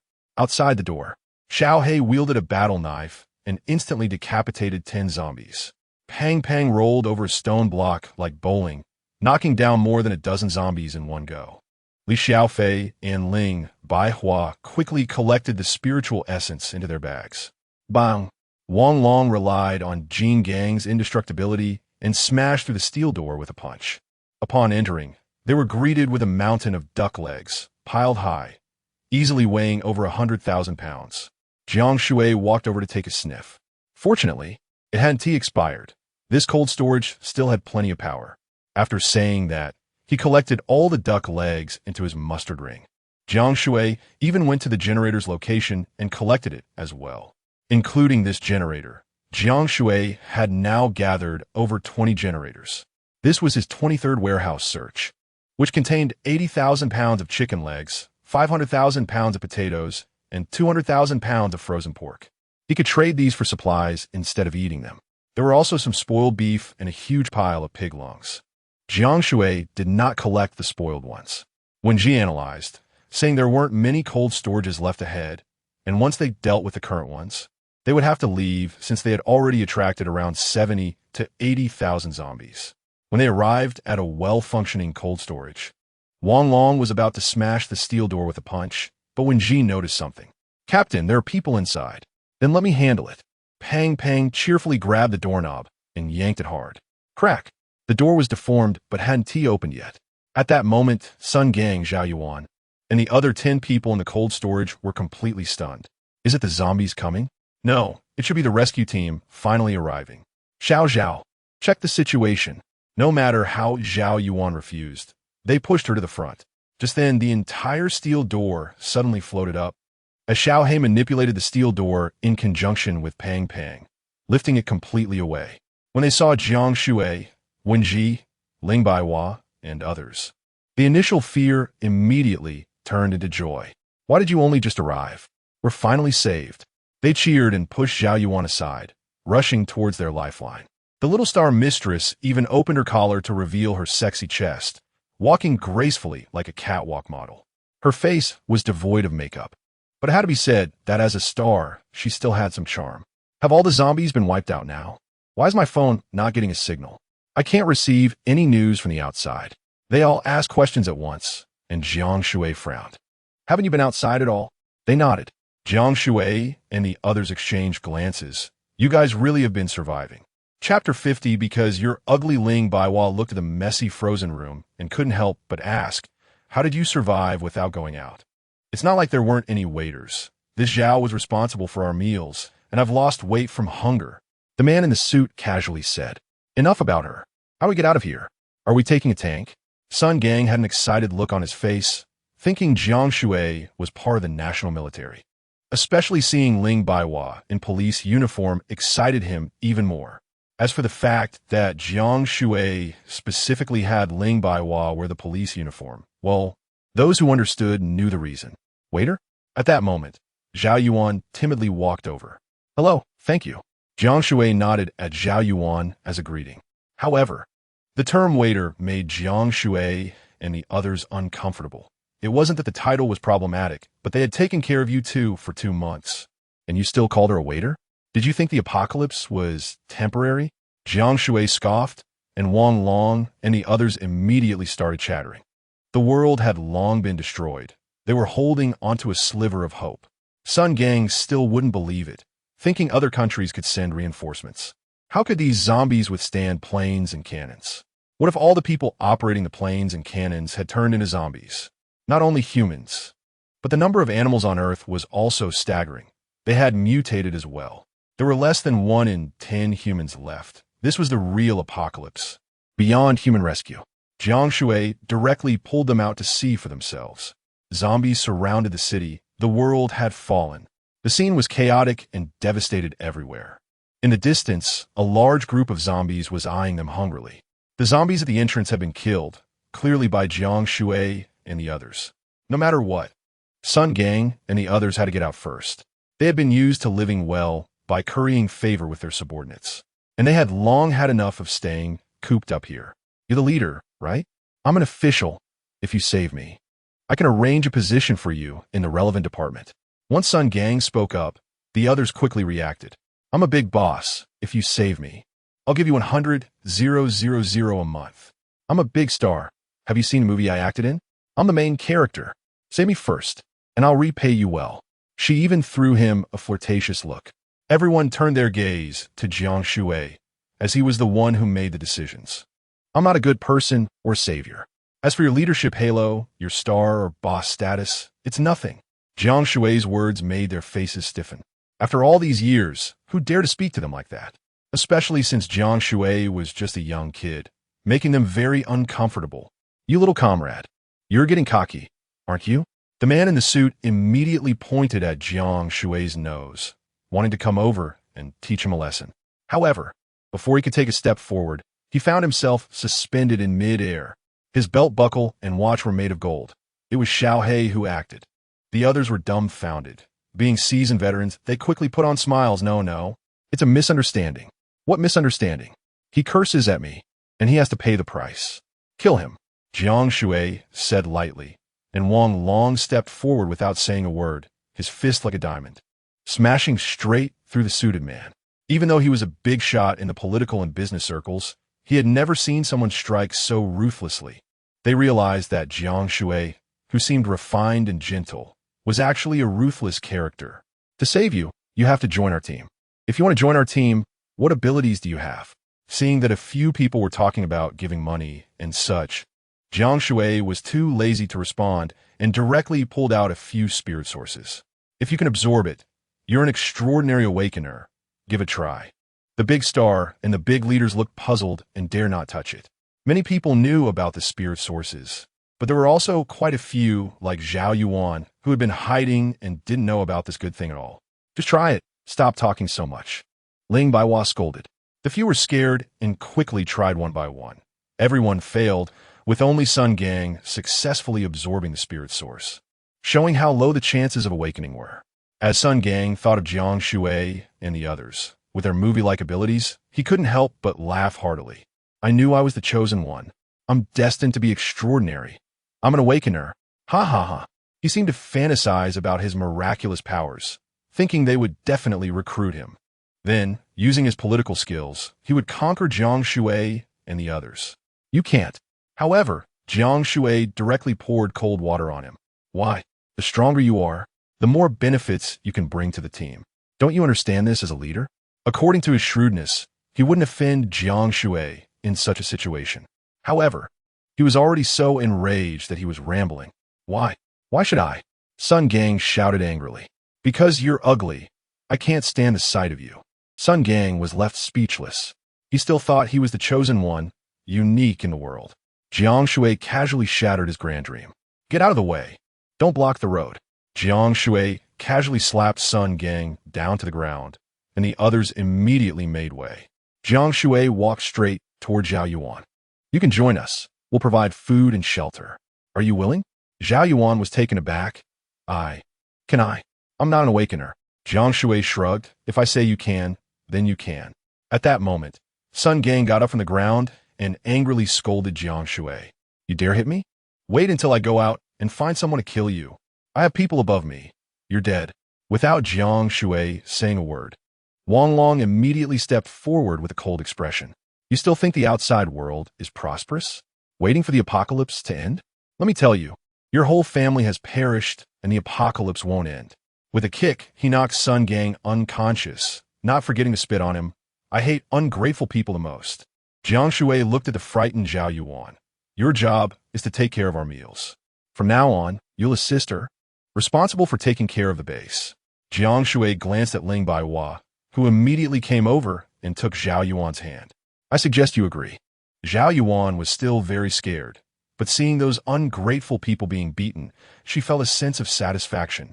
Without thinking, she nodded. I am willing. The reason Jiang Shui chose Zhao Yuan was that she had managed to survive for 2 months, which was enough to demonstrate her ability and perseverance. She had endured enough hardship, and such people understood gratitude and social relations better. Especially after understanding the situation, Jiang Shui felt Zhao Yuan deserved a chance to live. Moreover, the factory base needed someone to manage it. With Ling Baihua busy serving so many people, he felt guilty. The big star and the few little leaders looked at Jiang Shui with trepidation. Hello, leader. Chapter 51. Kill them, that waiter. That beautiful Zhao Yuan. You all have taken her in. Can you please take us out? We don't aspire to join you. We just want to leave here. Jiang Shui completely ignored them and intended to leave directly. But seeing Zhao Yuan's weak demeanor, he raised his eyebrows. Speaking of which, Zhao Yuan definitely belonged to the mature and elegant type, tall with a cold expression, delicate skin and features, a true beauty of the country. Unfortunately, she was born into a difficult family and had been bullied by this group of seasoned people, which had dulled her spirit. However, she was very resilient and kind-hearted. But to join his team, kindness alone was not enough. With that thought in mind, Jiang Shui glanced at the big star and the few small leaders. Kill them. Wang Long was about to take action when Jiang Shui stopped him, instead pulling out a long sword and handing it to Zhao Yuan. It was the apocalypse now. The weak were preyed upon by the strong. Times had changed, and she needed to change too. Zhao Yuan had to take that step. Jiang Shui didn't want another saint in his team. Zhao Yuan hesitated. How could she dare to kill someone? The chubby one really liked Zhao Yuan, thinking she appeared aloof, but was actually soft-hearted. Li Xiaofei ran over and looked up at Zhao Yuan, saying, "Sister, don't underestimate me. I've seen many people kill each other. If you are weak, you will die. It's not about who is righteous that can survive." Zhao Yuan recalled how they had bullied her, forcing her to cook, and if she didn't tea, they would gang up and beat her. She had to serve them, and after saving them, she was exploited. Yes, the world is about to end. Why should I still maintain kindness? They deserve to die. Maybe one day I will die too. If I don't take revenge, I won't rest in peace. The more Zhao Yuan thought about it, the more she felt Jiang Shui was right. She grabbed the long sword and walked towards the group. Xiao, what? What are you going to do? Don't listen to them. They tried to move Zhao Yuan emotionally, but after thinking for a long time, they couldn't come up with even a small thing they had done for her. When had they ever treated Zhao Yuan well? They had never even said a simple thank you, only giving orders and making threats. Zhao Yuan used all her strength and thrust the sword forward. Everyone stepped back, even pushing the physically weakest big star out. The big star was the mistress of the big leader, and as a result, the leader used her as a shield. With a stab, the white blade went in, and the red blade came out. The big star was stabbed to death. The others became even more terrified, filled with fear and rage. How dare this small worker, bullied for 6 years, kill them? Zhao Yuan, you shameless woman dare to kill me. You will die. Beat her to death. The few leaders who had previously beaten Zhao Yuan angrily cursed. Several others charged forward to beat Zhao Yuan. Zhao Yuan stabbed another one to death, and she went on a rampage, injuring 4 or 5, but ultimately, 2 fists couldn't fight 4 hands, and she was soon knocked down. The sword was taken away, and just as she was about to be killed in return, Jiang Shui kicked each of them away. You dare to hit someone in front of me? Jiang Shui pulled out a stun baton, and within 3 breaths, all of them were electrocuted to unconsciousness. Killing these people was an insult to the battle blade. There was nothing left to eat here, and no need to loot anymore. Xiaohei, lure the horde of zombies over. We're leaving here, Jiang Shui ordered. Woof. Not long after the group retreated, hordes of second-level zombies rushed in. Because the cold storage door had been destroyed, the zombies surged into the cold storage, drawn by the scent, and the sound of crunching filled the air. No one knew that Sun Gang, who had fainted, slightly moved his fingers. On the way, Zhao Yuan was still recalling the bloody battle. In Jiang Shui and the others' eyes, the fighting movements were comical, but for her, it was a life-and-death struggle. She also understood Jiang Shui's intentions, completely liberating her animal instincts. At that moment, she fully submitted to this team. She secretly vowed to walk well and repay Jiang Shui. Ling Baihua, although not very perceptive, was good at reading expressions. What is wrong? Do you have something on your mind? Zhao Yuan shyly replied. I was thinking of my parents. I want to see them.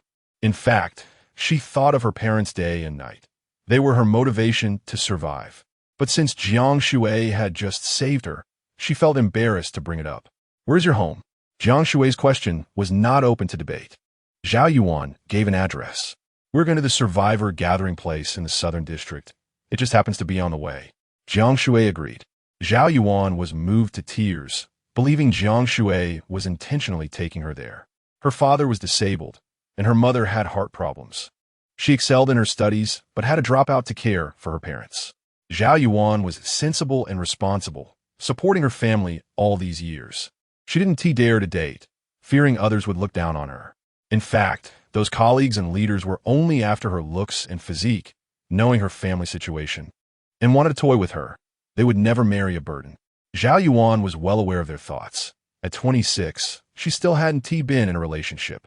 Jiang Shui stepped on the gas and sped along. It really was on the way. Zhao Yuan's home was full of zombies. She saw with her own eyes that her parents had turned into zombies, wandering aimlessly. Zhao Yuan couldn't bear to look and crawled into the golden house. Cried her heart out. Jiang Shui and the others didn't disturb her. Remembering something, Jiang Shui asked Li Xiaofei, Wang Long, and Wen Ji, where's your home? Let us go find them. We are all family. Wang Long was very touched. As a big man, he couldn't say sweet words, but internally he thought, you are my only family. The reason he didn't want to mention his family was that before the apocalypse, he had been involved in the underworld, taking all the blame for his brothers and spending time in prison, losing contact with his family long ago. He didn't want to look for them, fearing his parents wouldn't forgive him, and he was also afraid of encountering the scene in front of Zhao Yuan, not wanting to face the possibility of his parents becoming zombies. Li Xiaofei tilted his head and thought for a moment before saying that his parents were missing. He had gotten separated from them. His home had long been destroyed, so going back held little meaning, akin to searching for a needle in a haystack. As a small child, he had wandered and hid until he finally joined Han Ming's group. When Ji didn't speak, she had only told Ling Baihua that she had also seen her parents turn into zombies. Apart from an older sister working in another city, she had no family left. Soon, Zhao Yuan apologized to everyone for wasting their time. Zhao Yuan truly realized that the world had changed and would not return to its former prosperity. In an instant, she felt relieved. After so many years of suffering from illness, this was also a form of liberation. Continuing towards the southern district, they encountered many zombies along the way, as well as some survivors. They fought against each other or called for help while blocking the way. Chapter 52, A Breath of Fresh Air. The ones who survived are all tough characters. Some are trapped and cannot leave, while others are afraid of the outside world. The zombies have already begun to devour each other or consume humans and have evolved to level 3 or above. Some are reluctant to leave their homes, and most do not know where the survivor gathering places are. These people wander aimlessly. Perhaps one day they will gather together and become a survivor settlement that surpasses Qinjuan. 2 months is enough time for a person to transform. At least they no longer complain about the heavens or fear the zombies. Along the way, they also encountered many survivors who bravely fought their way out, far stronger than those who only waited to die or for rescue. Among them are quite a few small groups. From a distance, they saw Jiang Shui's 2 large golden houses, all eyes wide open. Wow, what is that? Golden houses? That's too extravagant. Even in the apocalypse, some people are still flaunting their wealth. It's more than just flaunting, it's downright showing off. Money is worthless now. I wouldn't trade this golden house for 10 jin of rice. Many people mocked Jiang Shui, thinking he was a greedy person who, despite carrying limited supplies, was foolish enough to run around with such heavy gold. I wouldn't trade either. 10 jin of rice mixed with tree bark can last over half a month. But with gold on me, I'd starve to death in 5 days. It's too heavy. If this were before the apocalypse, he would have been robbed or gone viral by now. The survivors now just see Jiang Shui and his group as fools. Some kind-hearted people also reminded him, "Young man, that's so heavy. It wastes fuel. Just throw it away and don't be a miser." Jiang Shui initially wanted to speed past, but ahead were all the chaotic buildings and wrecked cars, making it hard to pass. With about 30 to 50 people, 10 or so small groups were on the move. He couldn't just run them all over, right? Jiang Shui rolled down the car window and shouted, "Friends, can you please move to the side? This is a motor vehicle lane." The chubby one pouted in dissatisfaction, like a pre-apocalypse cycling group. The small groups ahead immediately felt displeased. "We are not a bunch of idle fools with nothing to do. It's really not easy to survive, so please be understanding." Upon hearing this, Jiang Shui found it quite polite and slowed down. The small groups gradually moved apart, creating immediate divisions. Some believed they should take the main road, where there are more residents and shops, hence more supplies. Others thought these places would be crowded with zombies. Ahead was the intersection where they would part ways. Jiang Shui, however, was not afraid at all and chose to stay on the main road. Soon, only a group of about 20 to 30 people remained behind their car. Ahead, a large tree had fallen, crushing several cars, blocking the road. The chubby one got out to stretch his limbs, planning to move it. At this moment, the 30 or so people behind saw this and all jogged over. The chubby one stood ready, thinking this group was going to take advantage of Jiang Shui stopping to rob them. To everyone's surprise, this group actually came over with smiles to help clear the debris, and together they moved the fallen tree. They could have easily gone around without their cars, but clearly they were here to help Jiang Shui and the others. "Don't worry, we know you've seen enough deceit and cruelty among your kind. We don't want any reward, we just want to help you. In this apocalypse, everyone should be equal." Jiang Shui looked at Ling Baihua sitting in the passenger seat. The latter also chuckled. Truly a breath of fresh air in the apocalypse. These 32 people, If someone wanted to bully them, wouldn't he need to resort to such tricks? They genuinely had no ill intentions under Wen Jixing's watch. Avo, avo. They exerted great effort and even rallied together with slogans to move the tree. The three leaders were a 40-something woman, a 25-year-old young man, and a 50-year-old middle-aged man. They all looked kind, and it was apparent the woman was the partner of the middle-aged man. In fact, they all met midway, having lost their loved ones, and later developed feelings for each other, thus calling themselves lovers. One used to believe in Jesus, while the other followed a certain faith. In any case, they aimed to be good people, thinking of saving others, truly seeing themselves as saviors. The 30 or so people encouraged each other and advanced together. They knew to clear the obstacles and proactively made way. All right, the road is clear. We wish you safe travels. Thank you, Jiang Shui replied. I must say, having seen the malice of humanity, Jiang Shui was still quite interested in them. Thinking about it, it was now mealtime. Jiang Shui casually greeted Wang Long, Wen Ji, Li Xiaofei, and others, who immediately got out of the car. Zhao Yuan and the chubby one brought out a solid pearwood table from the Golden House, intending to eat. The woman and the small group also cheerfully started opening their backpacks. Most took out fried flour and crushed rice grains, mixed with leaves, cooked, and formed into rice balls. They sat on the ground, politely sharing their supplies. A bottle of water, each taking a sip, all very modest. Young men, do you want to eat? We have plenty of supplies here. The woman pulled out a rice ball and even offered food. Jiang Shui laughed heartily, signaling for the chubby one and others to bring the table over to the woman. You eat, we have food. The two sides then chatted casually. Through self-introductions. The woman was named Shang Yinjia, the man was Wei Chong, and the young man was Qian Hao. Mr. Jiang, where are you headed? Qian Hao, halfway through his fried flour, forcibly stuffed another handful into the chubby one's hands. This was also the first time the chubby one wasn't disliked, especially since Qian Hao was a handsome young man, just wandering around. How about you? We travel from place to place, with no fixed location, aiming to save everyone we can. I lost a leg while trying to save people trapped in an apartment building before. Many were too scared to come down, which delayed a lot of time, and we lost quite a few people. Jiang Shui listened, wanting to say that sacrificing oneself to save strangers was foolish. But he didn't want to be that ironclad man who didn't understand human feelings. He only smiled and nodded in silence. But after hardship comes ease. I was once saved by Aunt Shang. Qian Hao expressed his gratitude. Wei Chong embraced Shang Yinjia. We're also like a couple formed on the road, both having lost our partners, helping each other survive to this day. It was clear the two were very affectionate, making others envious, especially Wen Ji, who was touched, her eyes sparkling. Zhao Yuan and Ling Baihua also wore happy expressions, longing for such love in the apocalypse. Among us, 12 are awakened ones, while the others are ordinary people. The strongest fighters are the Yang brothers. Jiang Shui looked over at Wei Chong and saw the triplet boys, all 26 years old, looking almost identical, each at level 4. Chapter 53, Three Mouths. One pig. The three brothers of the Yang family greeted Jiang Shui with smiles, chewing on tree leaves. Their bodies quite robust. Shang Yinjia and Qian Hao, Wei Chong were also awakened, only at level 2, so it was no wonder this group felt so secure, likely relying on the triplets' combat strength for support. Time to eat, brothers and sisters.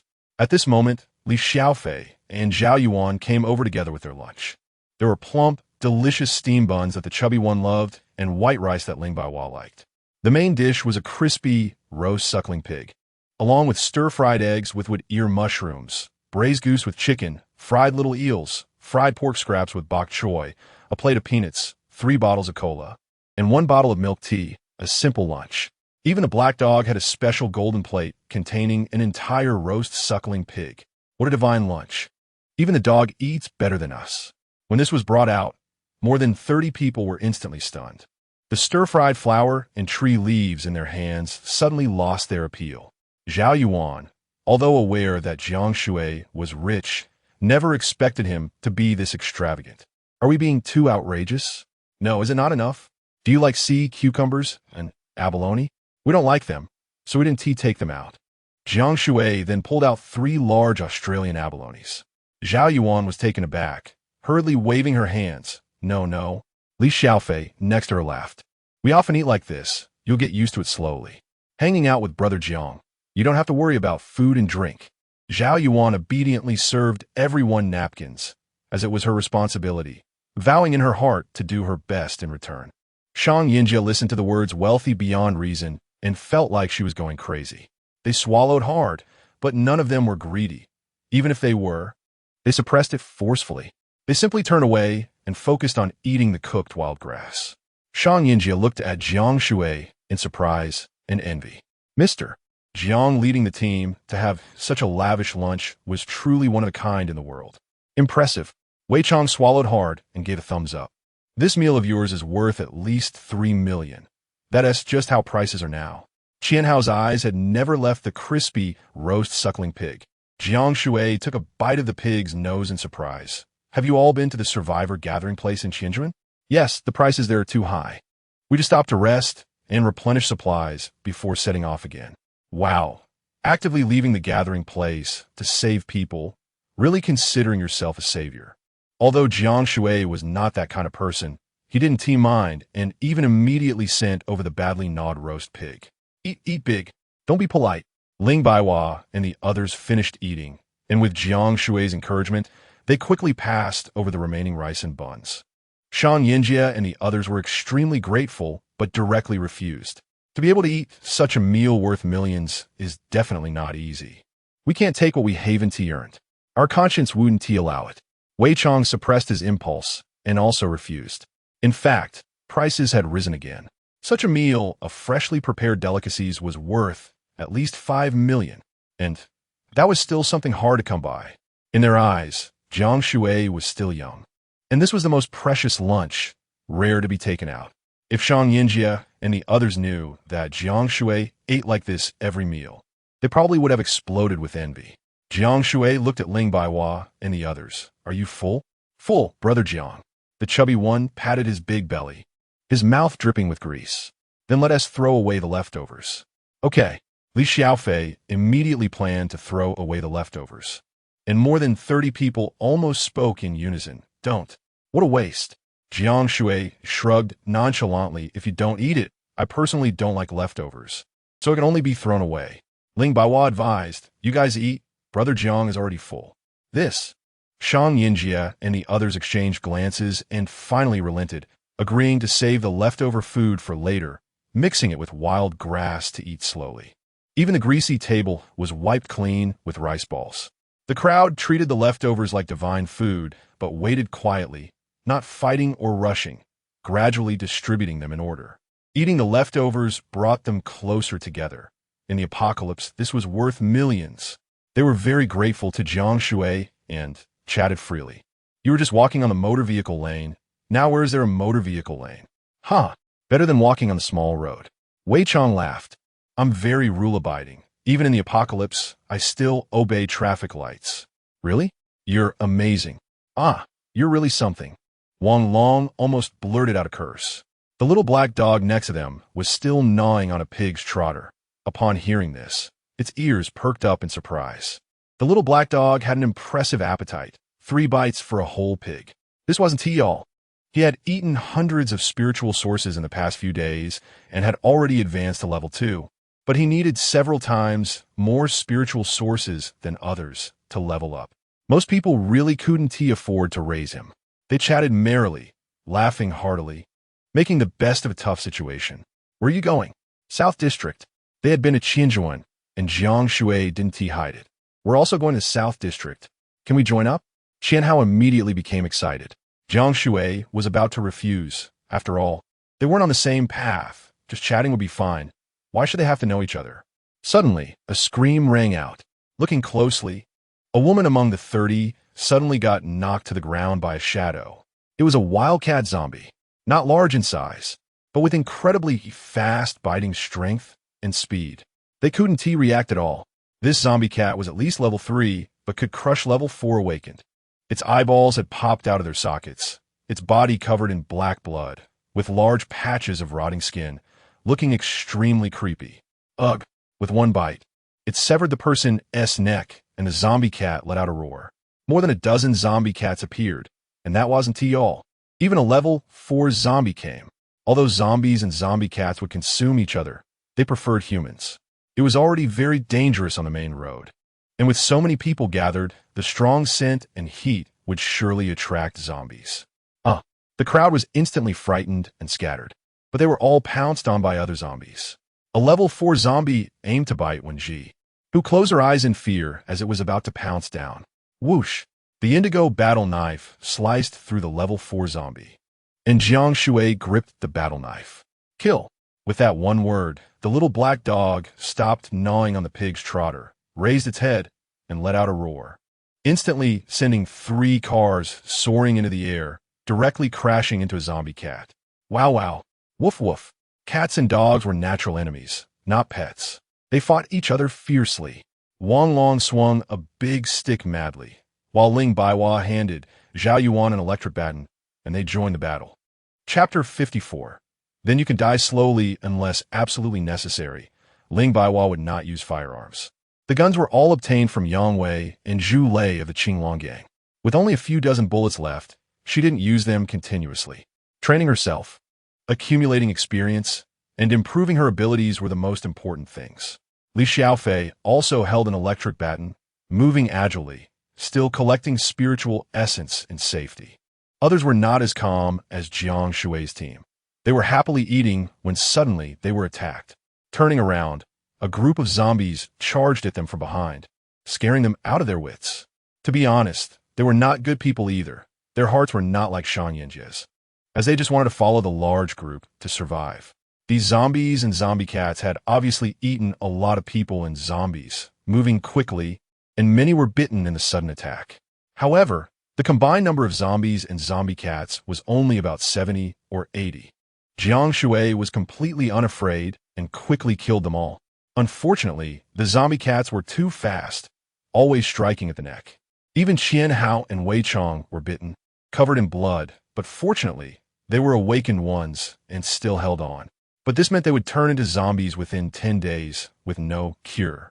Shang Yinjie was lucky not to be bitten, but she was crying bitterly, holding on to Wei Chong and refusing to let go. It's okay, you have to keep going. Qian Hao and I can't accompany you anymore, Wei Chong said, tears in his eyes. He only blamed himself for being too weak, thinking about being a savior when he couldn't even fend off a few zombie cats. Qian Hao was furiously screaming, no longer the gentleman he once was. Why me? I barely escaped from home, killed 20 zombies, saved at least 3 people. Why is the heavens treating me this way? I have no ability to be a good person. I'm not willing. Qian Hao yelled madly, ignoring the advice of those around him. He had seen people bitten turn into zombies, and he didn't want that fate. Jiang Shui ignored him and calmly said to Wenji, check the surroundings. Wenji was protected behind the chubby Ling Baihua, and her eyes emitted beams of light undetectable to ordinary people. Scanning all around, she finally reported to Jiang Shui, Captain, more zombies and zombie cats are coming this way. The scent here is too strong. Jiang Shui nodded. These zombie cats have no spiritual essence. Let's retreat.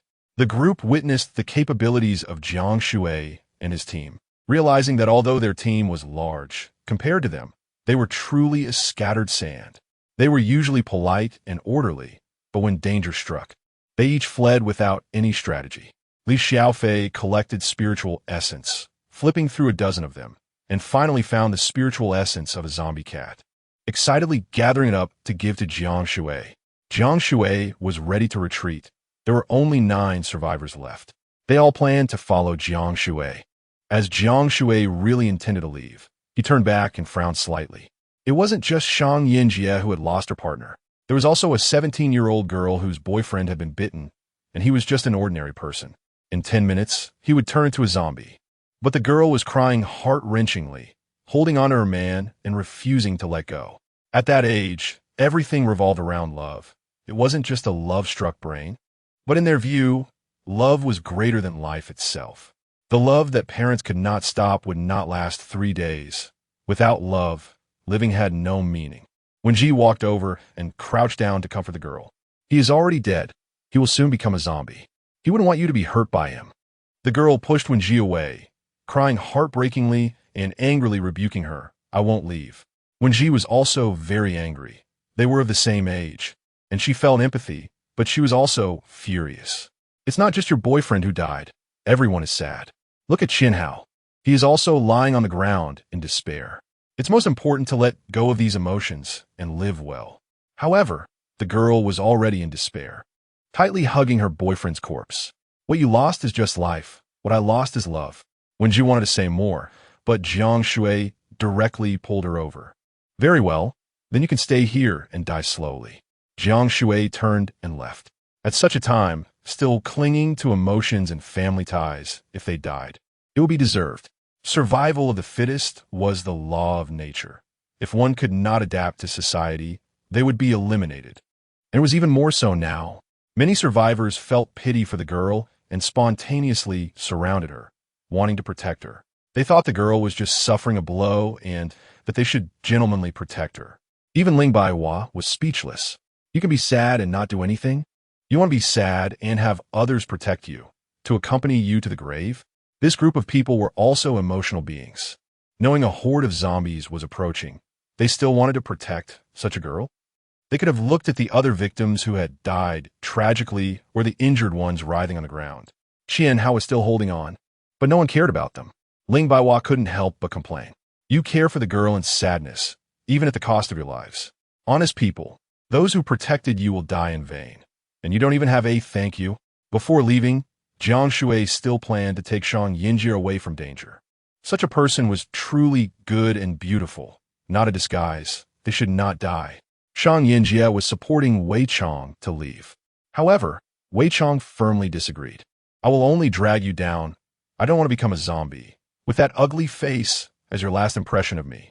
Qianhao also regained his calm. You all go. I and Chang'e will cover you. This heartfelt confession moved Shang Yinjie to tears, and she no longer wanted to leave. She looked seriously at Jiang Shui. Mr. Jiang, you all go. At this moment, the girl, hugging her boyfriend and crying, saw Jiang Shui about to leave and immediately shouted angrily at him. You are so powerful. Why didn't you protect my boyfriend? Why not stay and kill all the zombies? If this were a TV drama, the protagonist would surely feel immense guilt for not protecting humanity well. However, Jiang Shui just wanted to say, such a person, she's insane. Before Jiang Shui could say anything, Xiaohe immediately protested. We saved you. How dare you complain about my master? With a roar from Xiaohe, the machete on the ground silently floated up. With one slash, it cut through the sky. The girl's head fell to the ground with a thud, blood splattering at the scene. Xiaohe, how can you kill someone so casually? Woof woof. Xiaohe stuck out his tongue, circling Jiang Shui and wagging his tail. Jiang Shui chuckled and patted the dog's head. You understand me too well. The group of gentlemen who had been pretending were scared into silence by Jiang Shui's ruthlessness. Glancing at the lifeless body of the girl, he calmly said, dying together is so romantic. Isn't that what you hoped for? Anyway, if you don't leave, you'll die anyway. Xiaohe has fulfilled your wish. No need to thank. Wow, the world fell silent. This was the shared feeling of Wang Long, Ling Baihua, and others. Shang Yinjie was confused. She had always adhered to the principle of saving others. She chose to protect the injured here and even thought the girl was just in pain from losing her boyfriend and did not deserve to die. The Yang brothers stood on Jiang Shui's side. Aunt Shang, I think Mr. Jiang is right, and what he did is right. Your kindness is correct, but in the apocalypse, being indecisive will get your teammates killed. You won't survive long. Shang Yinjie held on to Wei Chong, not angry. If you are willing, then you can leave. Chapter 55.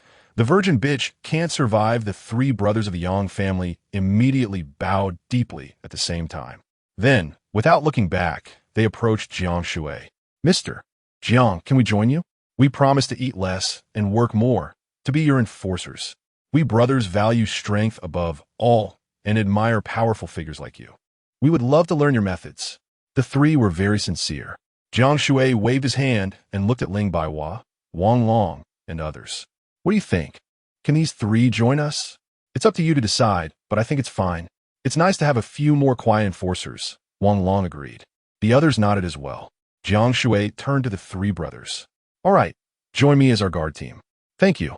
The three trembled with excitement. their gratitude unspoken but deeply felt. Jiang Shui then looked at Shang Yinjie. You all can leave together. You go ahead. Our philosophies are different. Shang Yinjie sighed, while looking at Jiang Shui. Jiang Shui shrugged and said no more, preparing to leave. However, he didn't want to owe anyone a favor, so he directly tossed out 2 pounds of flour. Shang Yinjie refused, saying, I don't want these things. You also need supplies. It's better for you to live well than for us. Jiang Shui coldly replied, This is not a gift. It's your reward for helping us. We owe each other nothing. With that, Jiang Shui turned and walked away. I've done my best. It's your choice. Zhao Yuan and the 3 brothers of the Yang family immediately helped to load the pear wood table onto the truck. They then left the area. After Jiang Shui and the others departed, dozens of fast-moving zombie cats arrived first. The 2 sides began to battle, but this had nothing to do with Jiang Shui anymore. They continued their leisurely journey. Zhao Yuan felt excited as she watched Jiang Shui's back, her heart fluttering after years of being single. This is a man. The earlier death of the girl also profoundly illustrated a truth.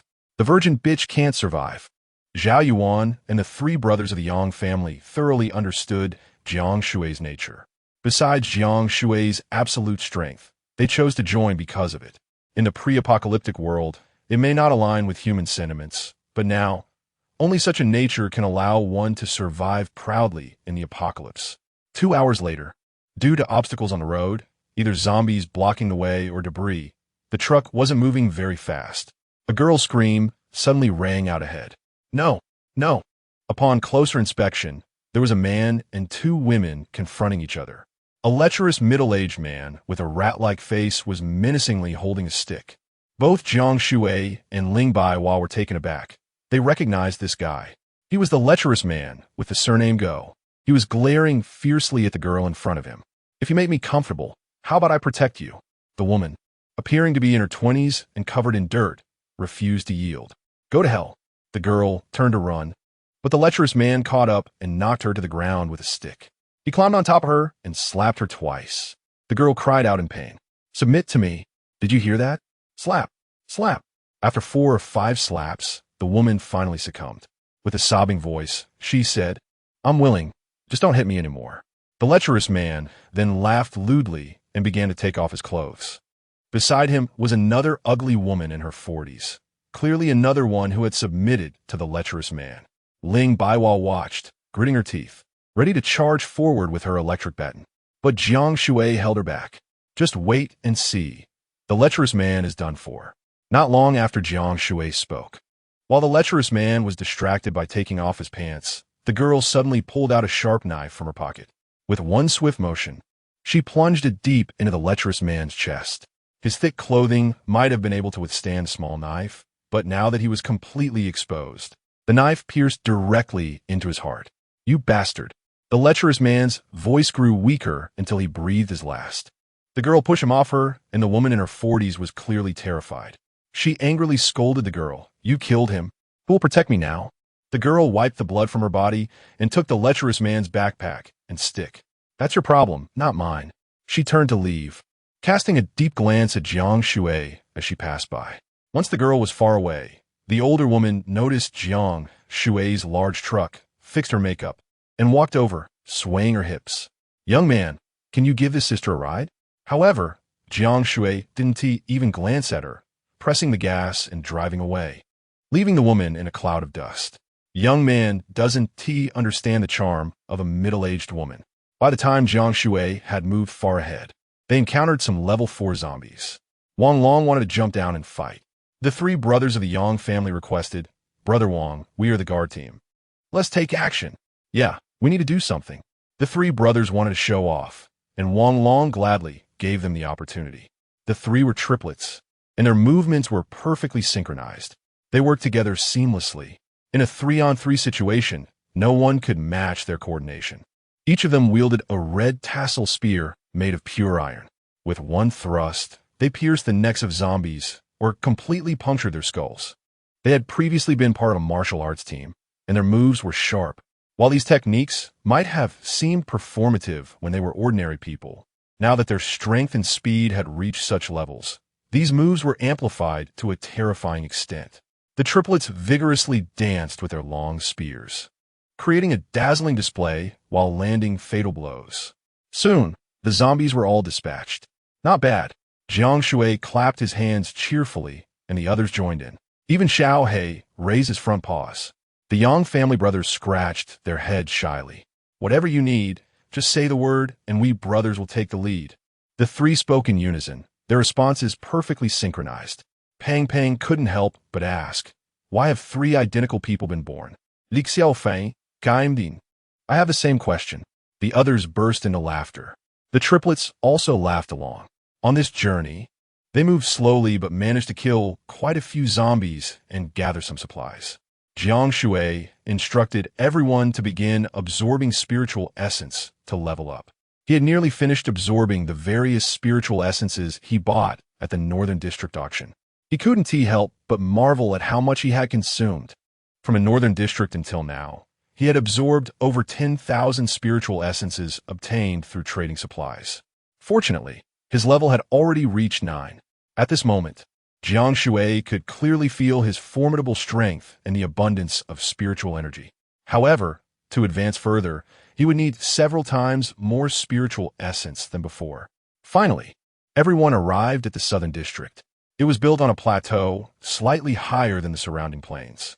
All around were withered trees, but they had been cut down, enclosing the entire Southern District. This area was far from the city and had been sparsely populated in the past, so there were very few zombies here. Chapter 56. The incident in the South District, however, there was a dedicated guard team stationed at the entrance. They were all survivors who had voluntarily taken on the role of protectors or had been elected by the community, receiving supplies as payment. As soon as Jiang Shui and the others arrived in the South District, they couldn't help but gasp in shock. They exclaimed, "What the hell?" In front of them, there was a scene of chaos with gunfire and melee combat. Survivors wielded machetes, slashing wildly, while those better equipped fired machine guns incessantly. People were dying sporadically amidst the gunfire and cries of battle. A great war was unfolding. It was not a fight between humans, but rather a battle against animal zombies. The South District was situated in a remote area, yet it had more survivors than the North District, being relatively closer to the areas infested with animal zombies. Many animal zombies spewed corrosive venom. Although handguns and machine guns could kill them, ammunition was limited and the number of zombies was increasing. They continued their frenzied assaults, even if shot in the head. Their movements were swift, and they were only the size of a basin. Ordinary small spiders mutated and grew larger by consuming their kin. Frogs the size of watermelons and grasshoppers the size of pumpkins were everywhere. They were all decaying, with green liquid oozing from their mouths, especially the toad spiders, which could even spit venom. One person punched a toad, only to get infected by its venom, causing their fist to rot on the spot. Then, they convulsed and died instantly. These animal zombies were primarily spiders, toads, and scorpions. Coincidentally, solitary zombies often approached the gathering area and were slaughtered. But this was the first time there had been a large-scale attack by animal zombies. Just after half an hour of a sudden group assault, Jiang Shui caught up with them. Although it was called a small-scale attack, there were thousands of animal zombies visible to the naked eye. There were also the lurking old sick zombies waiting to ambush. Additionally, some level 4 human zombies appeared from who knows where, charging into the gathering area. Some ordinary people were bitten and turned into zombies within 10 minutes, continuing to bite others. Fortunately, these new zombies were only level 1 and slow-moving, but there were just too many. Street vendors, those using bread trucks as homes, and people pitching tents all abandoned their belongings and ran. Of course, a few chose to stay behind to protect their families. The guard station at the entrance were all on high alert and ready to join the fight. "We can't hold out much longer. Just give us those supplies. We don't need to risk our lives." Some guards began to back out. "Brothers, we are the guardians. If we leave, the South District will fall apart. Kill." This was the South District Defense Department, located only 3 miles from the residential area. If they didn't quickly eliminate this group of zombies, more would come. Countless people were fighting together. The other scattered zombies in the vicinity sensed the violent commotion and joined the fray. More and more humans were bitten to death. It was a massacre. Although they could hold their ground for now, they would soon be overwhelmed. "Let's go around. Jiang Shui made a decision immediately. He didn't want to meddle too much.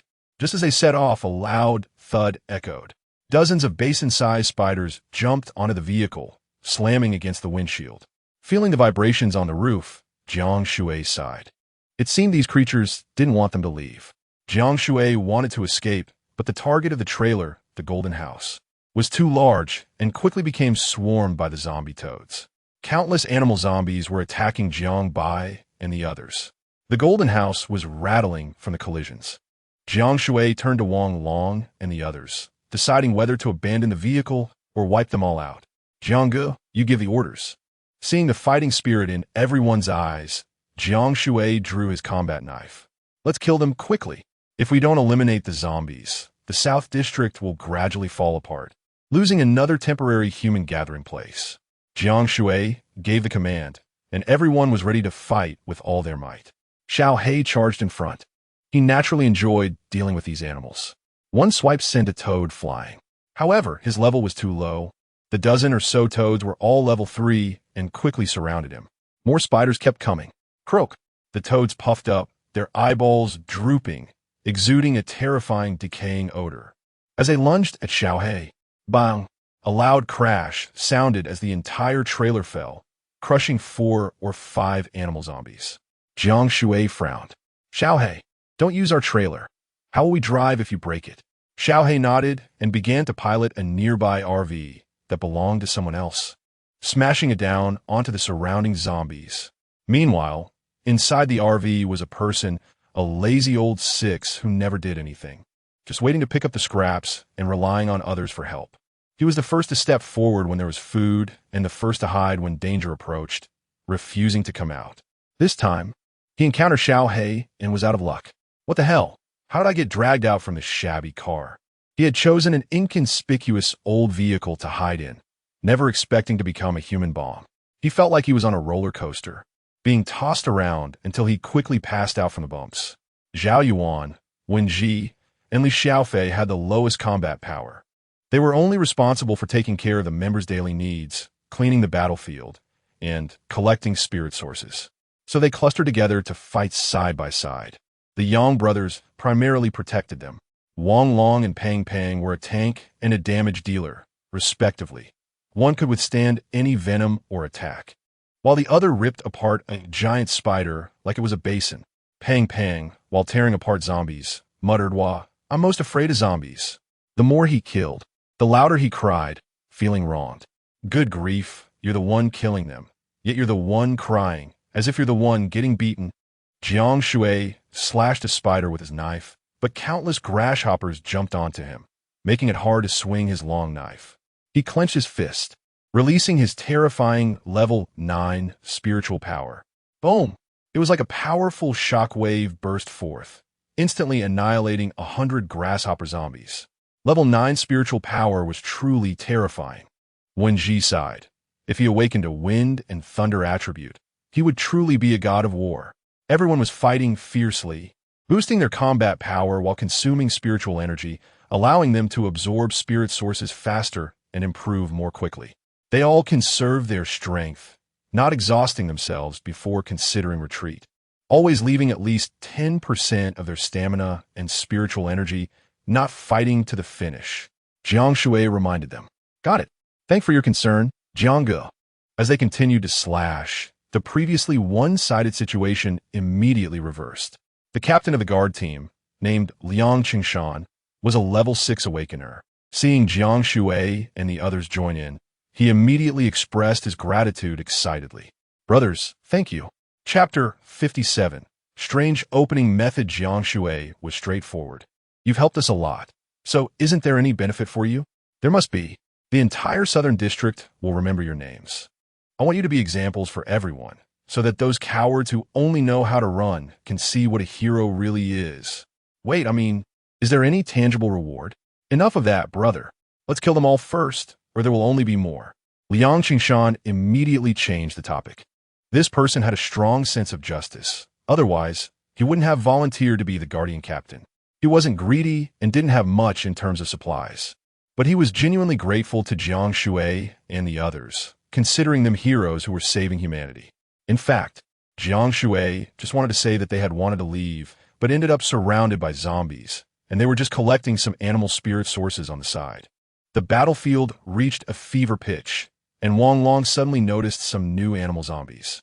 They were over a meter long, with smooth, red bodies, but they were very powerful, with green, fine teeth densely lined in their mouths. Their mouths were filled with barbs, which was quite disgusting. Why are there so many snakes? This is unscientific. Wang Long smashed one with a punch, causing it to burst. The Yang brothers also shot one, taking down about 10 in an instant. When Jixing looked over and said with a strange expression, "These aren't snakes. They're mutated earthworms." What? An earthworm over a meter long? How big would a snake have to be if it mutated? Stop talking nonsense. Let's kill them all. The Yang brothers no longer cared about protecting Ling Baihua and Wenji. Fortunately, Ling Baihua, as a police flower, was quite skilled with firearms. Hot tot tot. Generally, they used electric batons and long knives to attack, and when there was no other option, they used machine guns. Soon, the dozens of bullets they had saved were all used up. At this moment, however, a stampede occurred among the survivors in the southern district. The vast majority were ordinary people who had been hungry for so long, and now they were crowded together and frightened, unsure of what to do. The Awakeners ran faster than anyone else, not wanting to stay behind at all.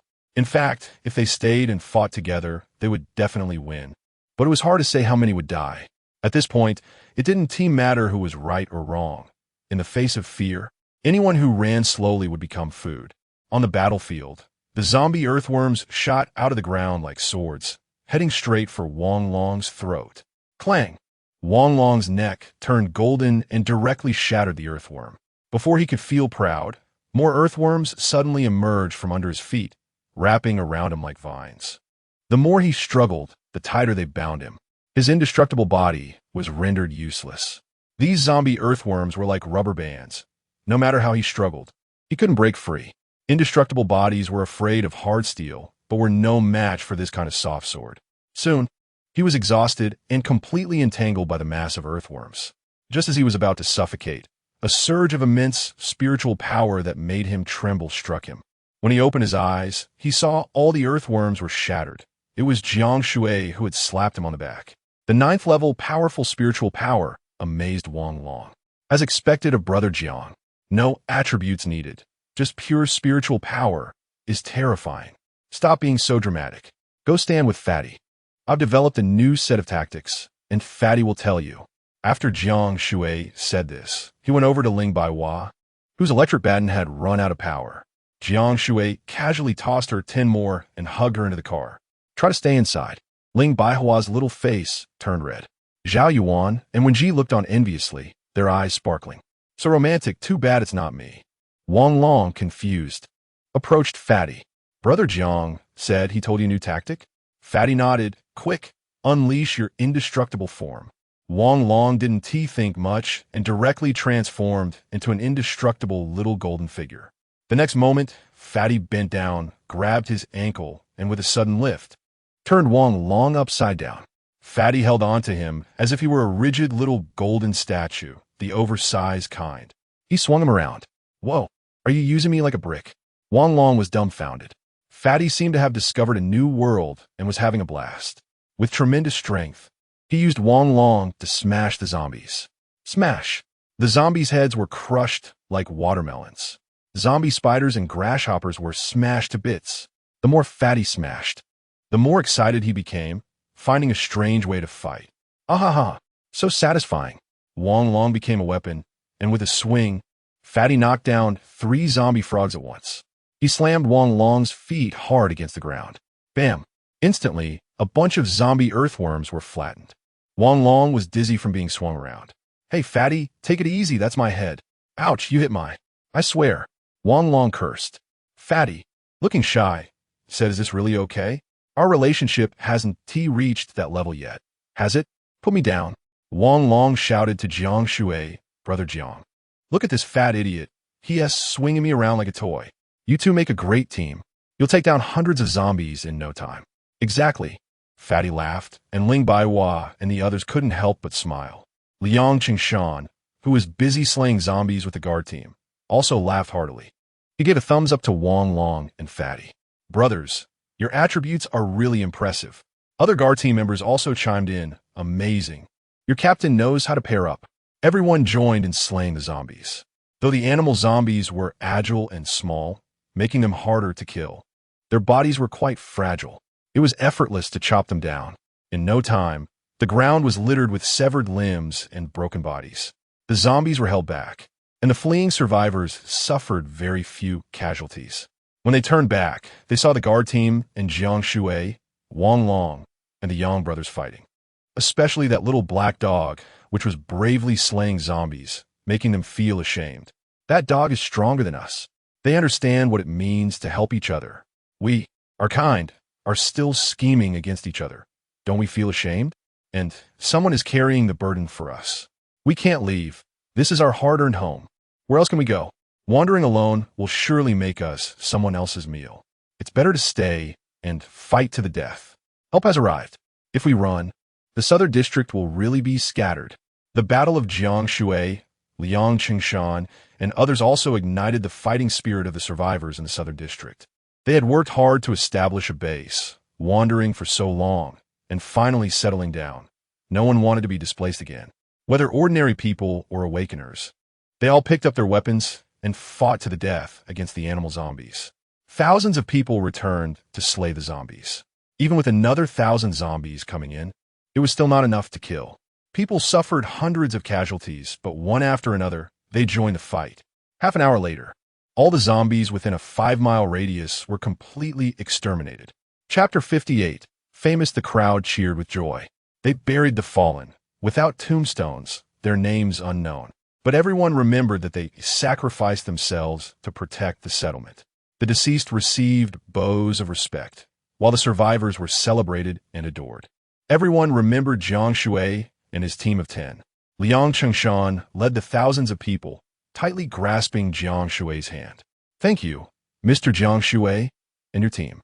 Jiang Shui humbly said it was just a small effort, but in his heart he thought, I was just leveling up by defeating monsters. Li Xiaofei, who was rapidly collecting spiritual sources nearby, was the best proof of this.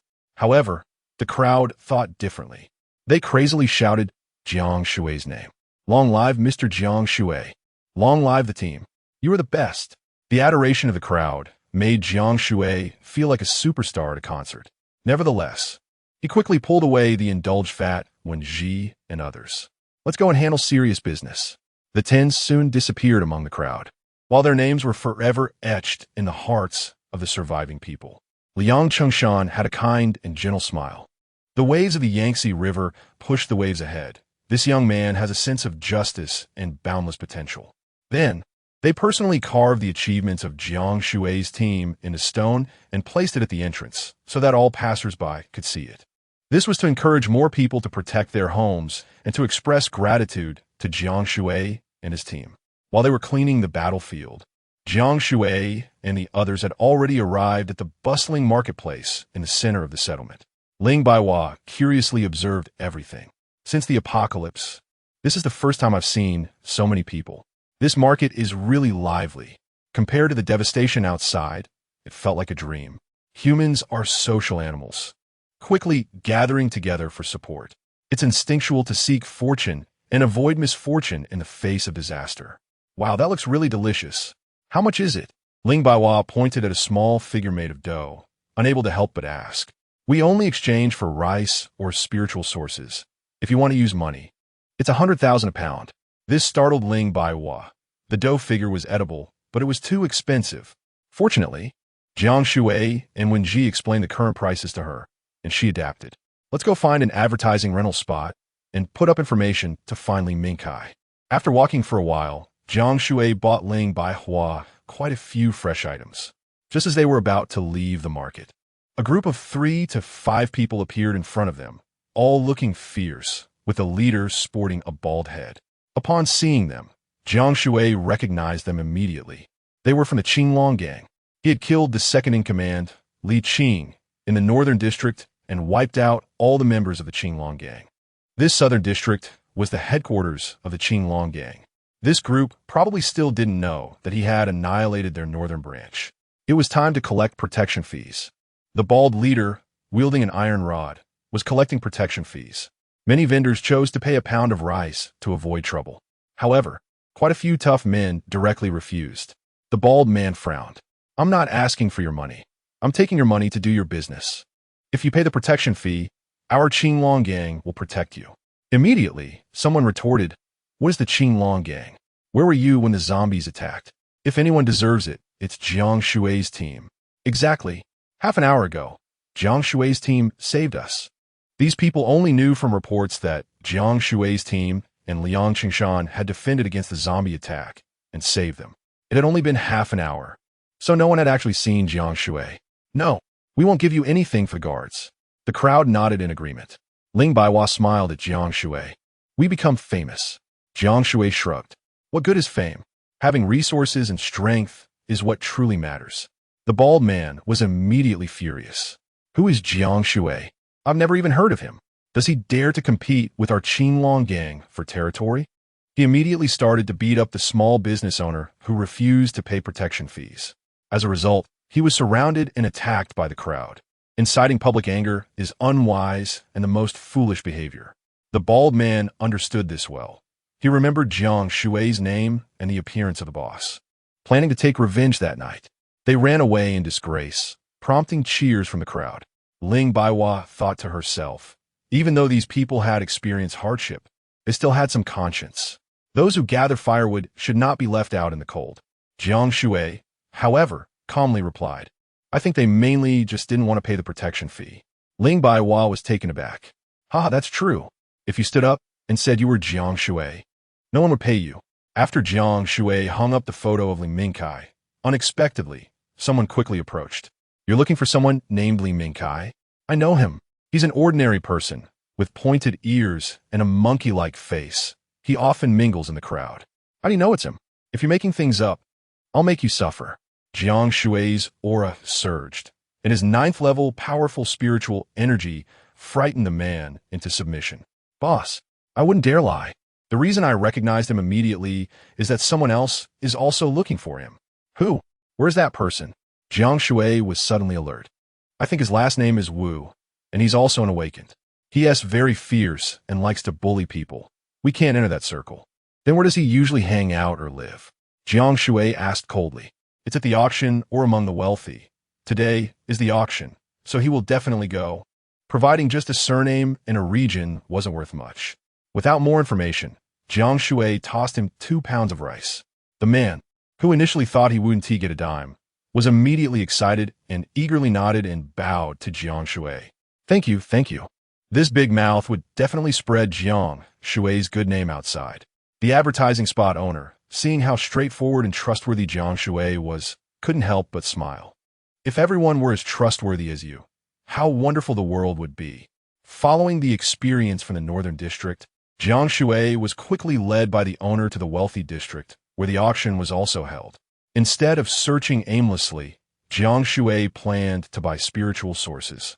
The spiritual sources auctioned in the Northern District had long been absorbed.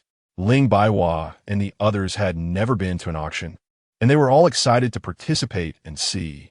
With the experience from last time, Jiang Shui directly went to the backstage of the auction house. He intended to auction off some of his supplies in exchange for spiritual sources. He also discovered that Ling Baiwa was out of bullets. All the confiscated firearms, 33 in total, were completely without ammunition. Jiang Shui insisted that these bullets must be part of the trade. The auction house boss was a big fat man named Li Jiarue, whose family used to be in the real estate business. Chapter 59, Former Enemies After the Apocalypse. He and all the awakened individuals from the company joined forces.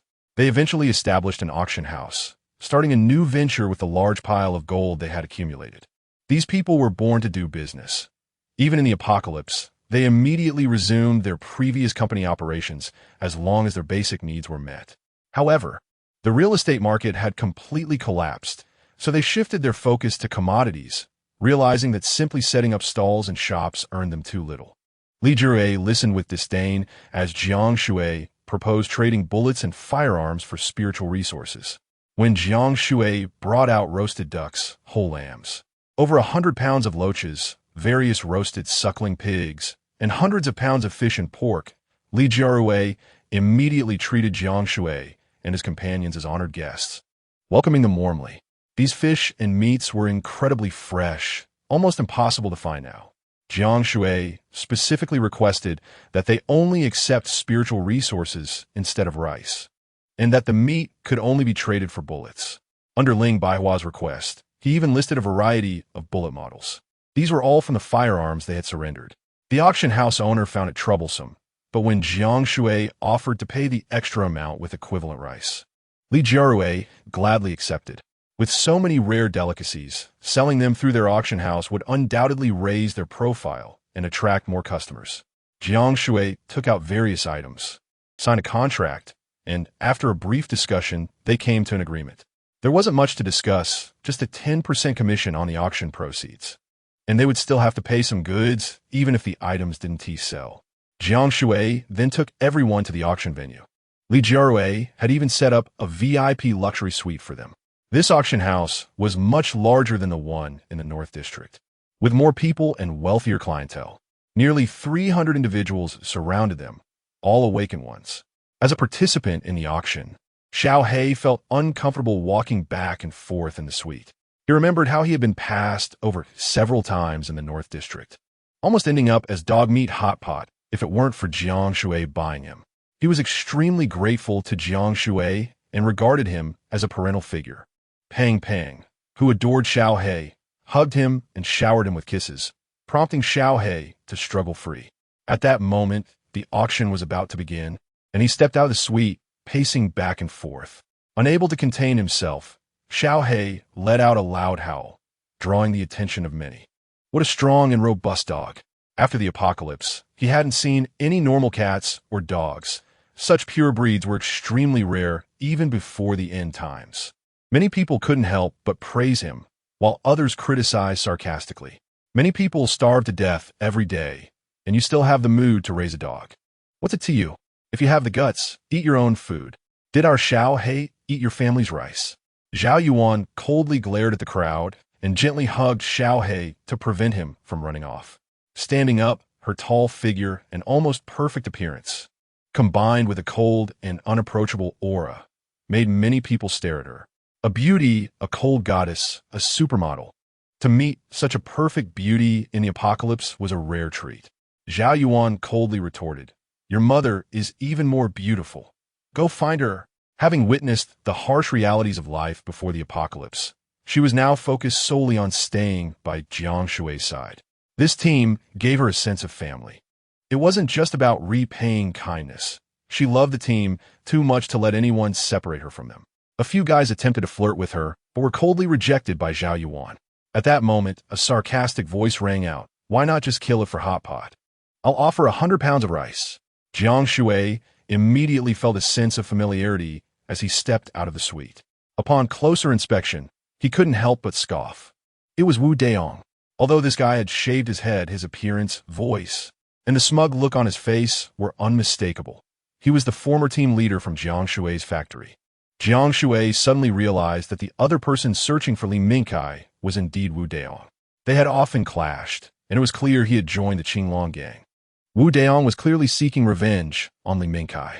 In fact, ever since becoming awakened, Wu Daong had constantly thought about getting back at Jiang Shui. He had even found Lin Moli again to join him. Wu Daong noticed Jiang Shui, their eyes locking in a fierce confrontation. "Jiang Shui, I finally found you. Li Mingkai. You little brat. You said you turned into a zombie. Turns out you were just afraid I'd come looking for you. Haha, it's better that you're alive. I want to kill you myself." Jiang Shui remembered Wu Daong's desire for revenge against Li Mingkai and realized that he must have encountered Li Mingkai, who lied about being a zombie to avoid trouble with the Qinglong gang. "Aren't you and Li Mingkai pretty high and mighty? Buying factories, firing all of us. I'm an awakened one now. I've reached level 4, and you're dead for sure." Wu Daong exuded a powerful aura, venting his dissatisfaction as he stormed toward Jiang Shui. Clearly having reached the peak of level 4, Jiang Shui didn't need to lift a finger. Xiao He was already furious and wanted to bite him. Although only level 2, Xiao He raised his head, and Wu Daong was sent flying. He hit a fixed chair with iron nails and steel spikes. A dozen of them embedded in Wu Daong, causing him to roll on the ground in pain.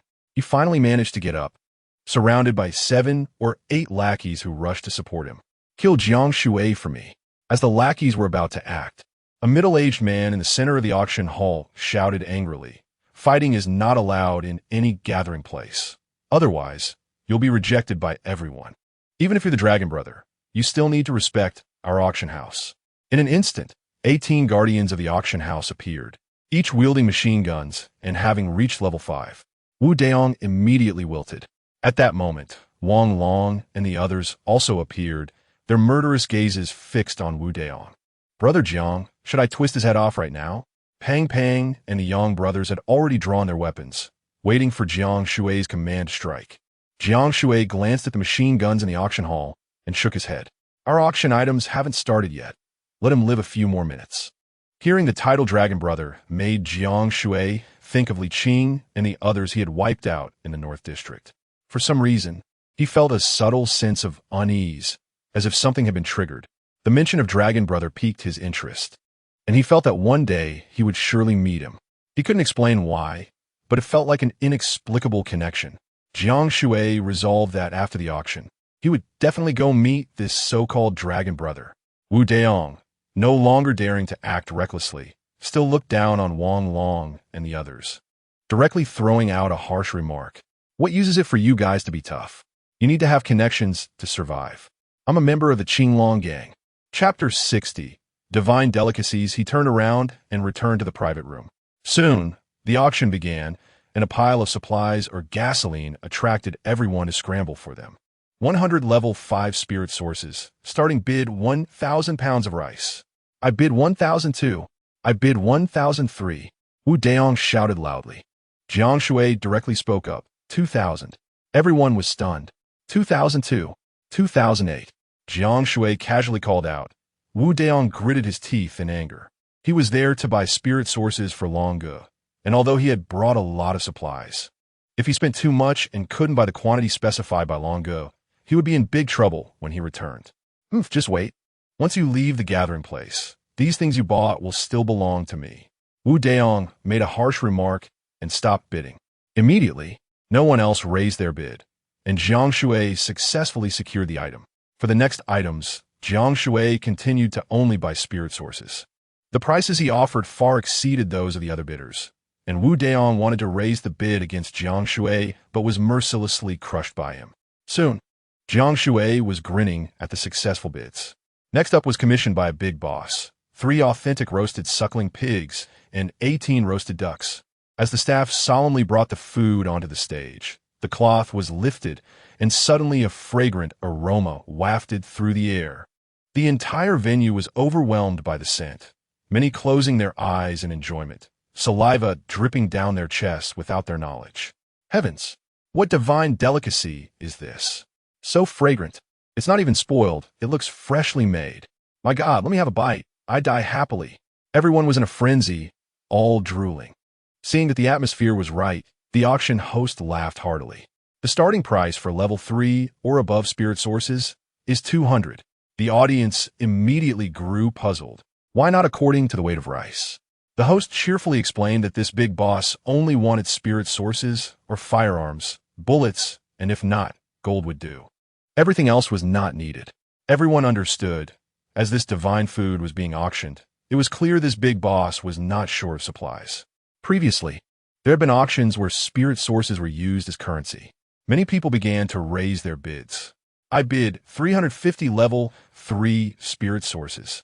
350 just to get such delicious food? This is the first time such perfect fresh food has ever appeared. I'll bid 500, 600, 700.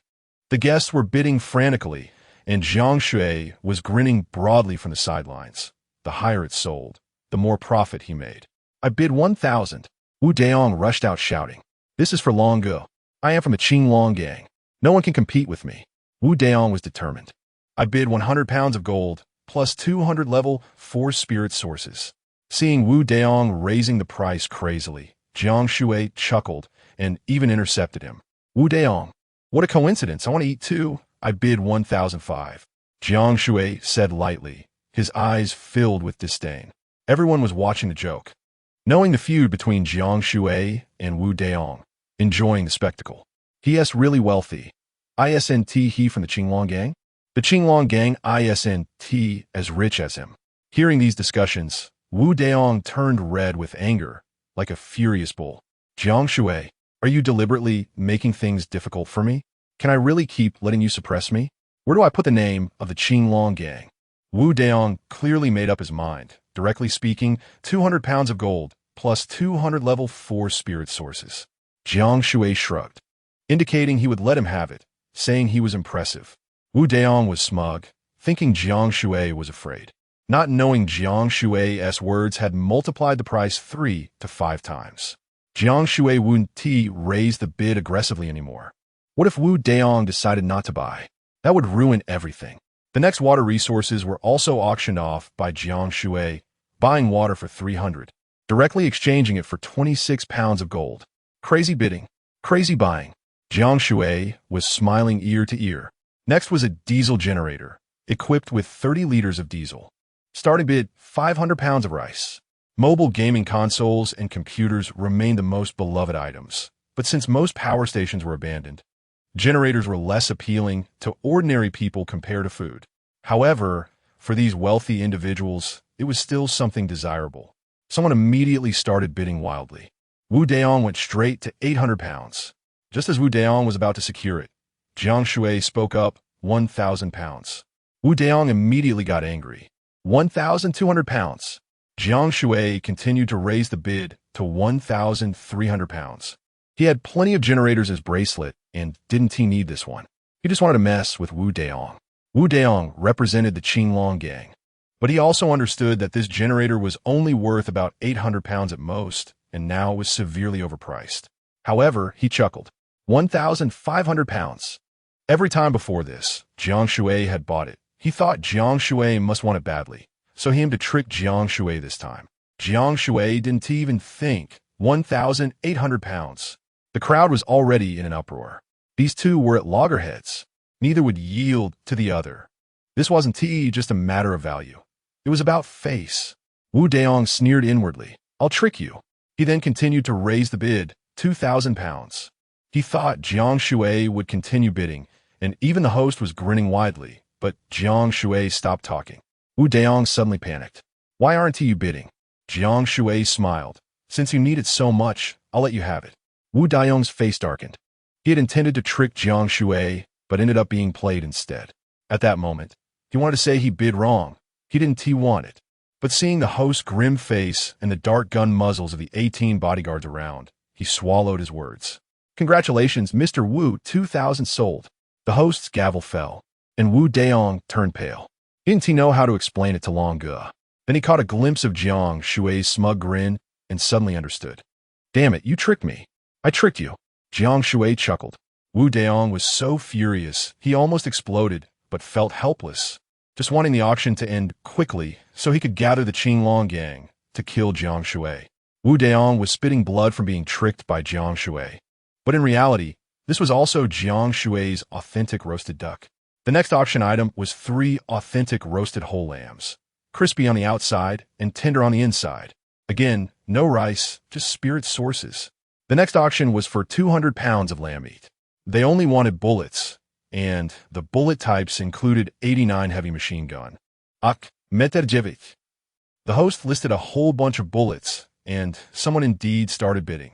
These were all big shots with firearms. Soon it was sold, and Ling Baiwa was clapping happily. These guns and bullets were all listed by her.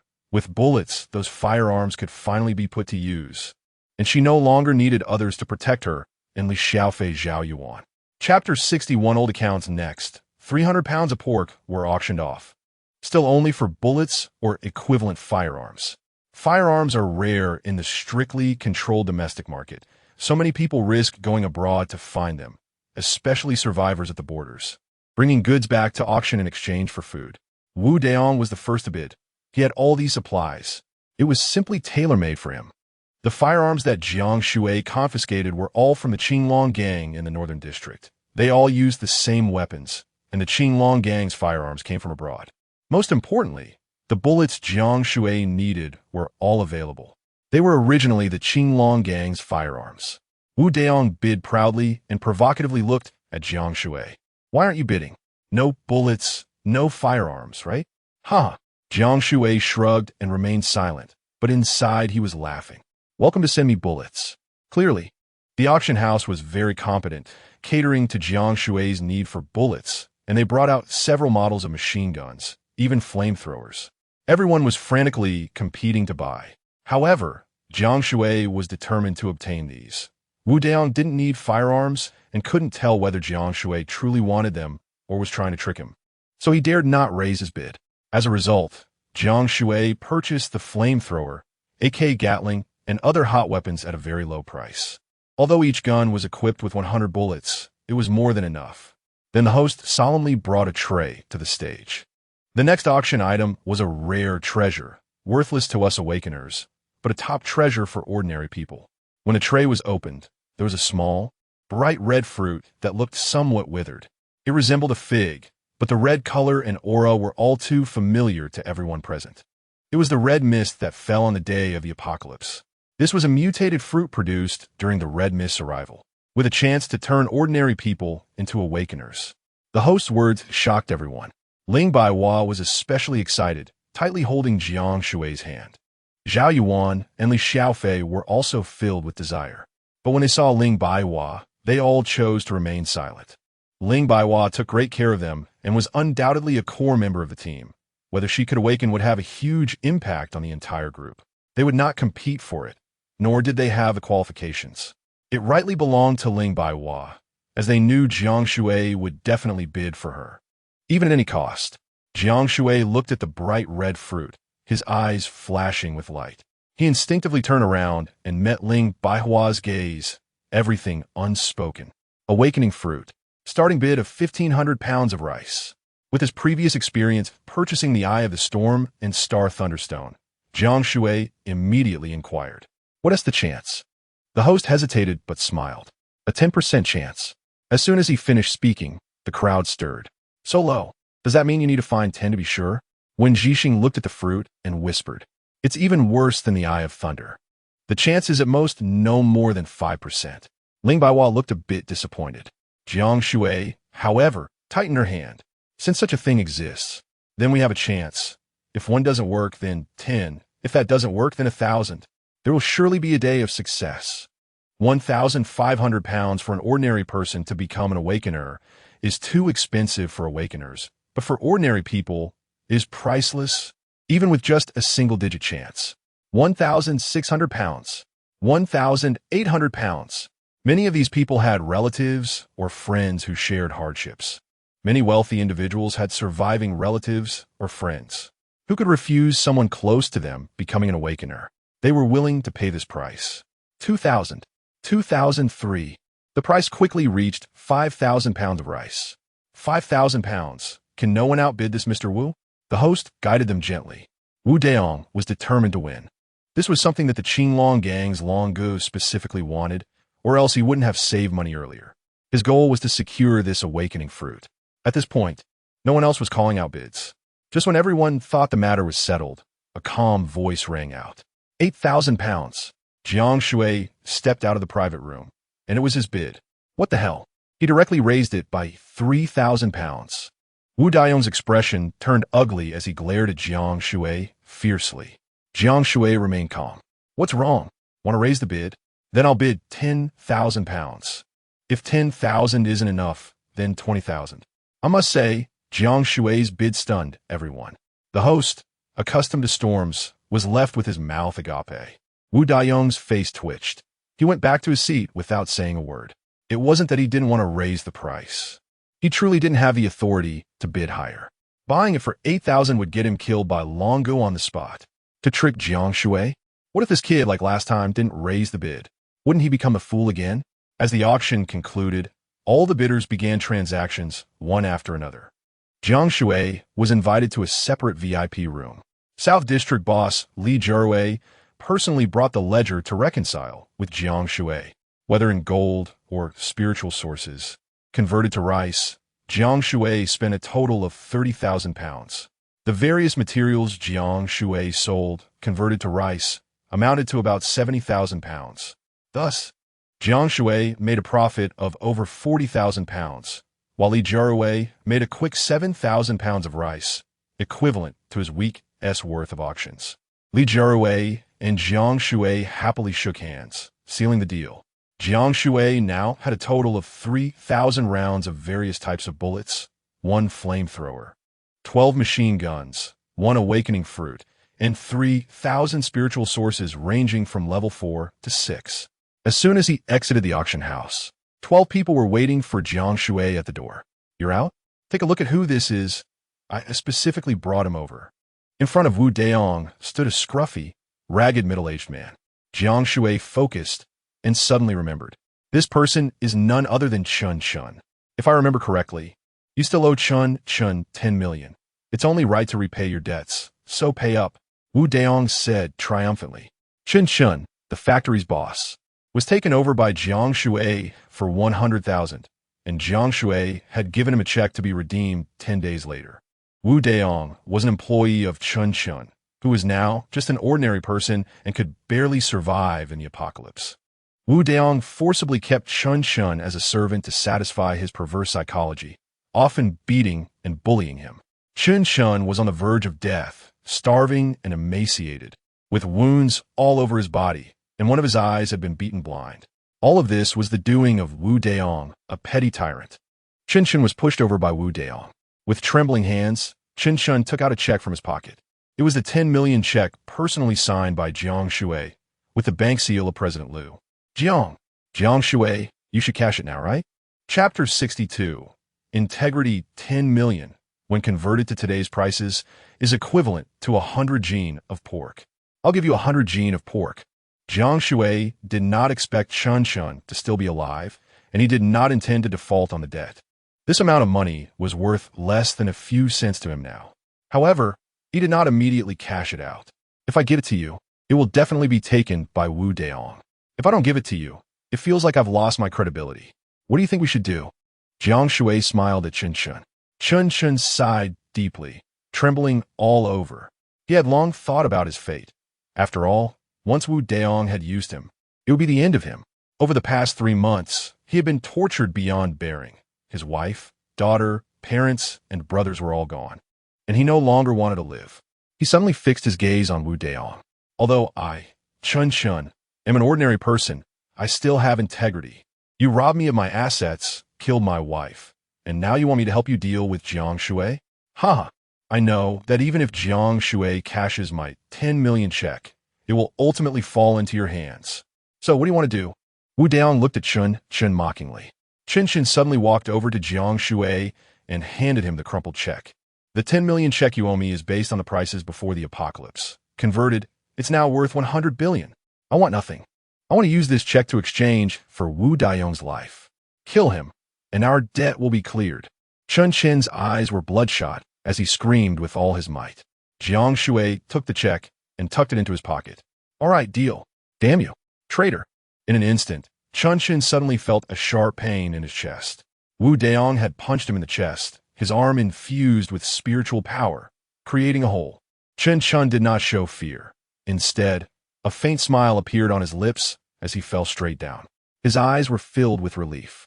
Wu Daong's act of murder in the gathering area instantly ignited public outrage. No fighting allowed in any gathering area. Why not go outside to fight? Those inside saw Chun Chun's death and began to shout. He killed someone. Murder. The crowd nearby noticed the commotion and rushed over to see someone openly committing murder, immediately banding together. Kneel down. Damn it, beat him to death. Similar incidents had occurred before, and those involved were beaten up and expelled from the gathering area. Ordinary people and awakeners surrounded Wu Daong, accusing him. However, Wu Daong remained unfazed. The surge of 4th-level peak spiritual power caused the ordinary people to turn pale and collapse in droves. Wu Daong calmly pulled out a handgun from his pocket, and his subordinates also drew out machetes and swords. It wasn't that he didn't give his subordinates firearms. It was because he feared they would threaten him. But that was enough to intimidate the crowd. Bang! Wu Daong fired a shot into the air, instantly silencing the crowd. Who dares to kill me? I am from the Qinglong gang. I am invincible. Who dares to kill me? Wu Daong raised his proud head, and no one dared to speak. The Qinglong gang. We can't mess with them. Many people no longer dare to accuse Wu Daong. The Qinglong gang is not as simple as it looks on the surface. Li Qing from the North District is the second in command of the Qinglong gang. Although he is quite weak at levels 5 or 6, it doesn't mean the Qinglong gang is subpar. It's just that Li Qing has a good relationship with Long Ge, similar to Jiang Shui and Li Mingkai. No one knows what level Long Ge truly is. However, he is undoubtedly a rare genius. 3 months after the apocalypse broke out, he crushed everyone. He can be said to have no predecessors. His attributes are incredibly domineering. He once single-handedly slaughtered over 50 awakeners. 1 against 50, and he won decisively. He has made a name for himself, being the true ceiling of combat power in several surrounding gathering areas. In the entire North and South districts of Qianjun, no one dares to claim the first place if he is second. In addition to himself, he has 80 members by his side, all awakeners. And the 18 great protectors all exceed level 5. In chaotic times, everyone wants to join the underworld and oppress others. Thus, his ordinary subordinates number in the thousands. Long Ge has also befriended some combat power ceilings from the Blue Sea gathering area, each with extraordinary strength. They even formed an alliance to completely control all survivors, becoming local tyrants in their respective areas. Once their basic needs are met, these people begin to expand their power. Without laws and order, they resemble the tribal founders of primitive society. A bunch of fools. The Qinglong gang is not something you ordinary folks can provoke. Wu Daong lowered his gun, his disdainful lips curling up. He turned to mock Jiang Shui, but to his surprise, Jiang Shui had vanished. Running away? Wasn't he very arrogant before? Suddenly, Wu Daong felt a chill run down his back, a chilling sensation sweeping over him. No one dares to kill you, huh? I like to be different. Wu Daong trembled as he turned around, and Jiang Shui was pointing a gun at his head. This gun was familiar to Wu Daong. It was the same gun he had traded to buy pork. He finally connected all the dots from the auction, realizing that those pork and other auction items needed bullets and firearms for payment, and it turned out that even the enemy's bullets were provided by himself. Wu Daong was furious, and his underlings wanted to rush over to help him. But Ling Baiwa and the Yang brothers immediately pulled out machine guns, especially Xiao He, who directly wielded a flamethrower, aiming the dark muzzle at all the underlings. Some saw that Xiao He could manipulate the flamethrower from a distance and were scared back. The ones who had previously shouted about wanting to eat dog meat hot pot quickly bowed their heads, afraid of being recognized, their legs weak as they fled. Wu Daong's underlings immediately dropped their weapons, crouching on the ground without daring to breathe. Seeing those familiar machine guns, Wu Daong understood everything at this moment. The supplies he had worked hard to bid for were actually things Jiang Shui didn't want. He had been madly bidding against Jiang Shui. Only be a cover for him. Those supplies are all yours? Jiang Shui did not answer, but directly asked back. Wu Daong, where's Li Mingkai? I fought him a month ago, and later he left after being outnumbered. I'm also looking for him now. Wu Daong, being cowardly, did not dare not to answer. Saying it out loud had no value. Seeing Jiang Shui showing no signs of moving the gun, Wu Daong became afraid. At this close distance, even if he was a 5th-level awakener, he couldn't dodge. Don't kill me. I'll work with you. I'll leave the Qinglong gang. You can't compete with them. I know their strength very well. With my help, you can definitely stay safe. You have no value anymore. You can't kill. Before Wu Daong could finish his sentence, Jiang Shui had already pulled the trigger. Bang! A bullet hole appeared in Wu Daong's forehead, and he fell to the ground in disbelief. His eyes still held fear, confusion, and anger, unable to believe Jiang Shui would kill him. Jiang Shui wiped the gun and put it back in his pocket, looking at the dead Qin Shun and calmly speaking. Your 10 million check transaction is complete. Chapter 63. Heroes have privileges killing. He killed again, and killing is not allowed in the gathering place. The onlookers erupted into heated discussions. He killed a murderer. I think it was right. You just looked down on Wu Daong, but would you dare to kill him? Some people still felt that it was wrong to violate the survivors' agreement. They pointed at Jiang Shui and debated. How could one kill? Soon, someone recognized Jiang Shui's team. Hey, he looks like the great hero Jiang Shui on the hero monument at the entrance. He is a hero. That's right, it's him. I I saw them kill at least 5,000 zombie animals. Jiang Shui's team protected us. Hero. Loud applause and cheers erupted behind Jiang Shui. You were the pride of the remaining humanity. More and more people joined in the shouting and cheering. No one dares to be a hero in this era. But heroes are needed more than ever. Wu Daong, right? Do you dare to bully our hero? Good riddance. Some even kicked Wu Daong's corpse. His little brothers were stunned. They had no idea how Jiang Shui became a hero. But he did kill someone, right? Some sanctimonious individuals even claimed that even if Jiang Shui was a hero, he shouldn't kill. The sanctimonious individuals were immediately confronted by thousands of people nearby. Good kill. Heroes have privileges. And you, dare to question a hero? You deserve to be beaten. Those sanctimonious individuals were kicked down by the people nearby, receiving elbow strikes. And those little brothers of Wu Daong, how dare they confront our hero? Damn it, beat him up. The crowd began to beat the sanctimonious individuals and the little brothers.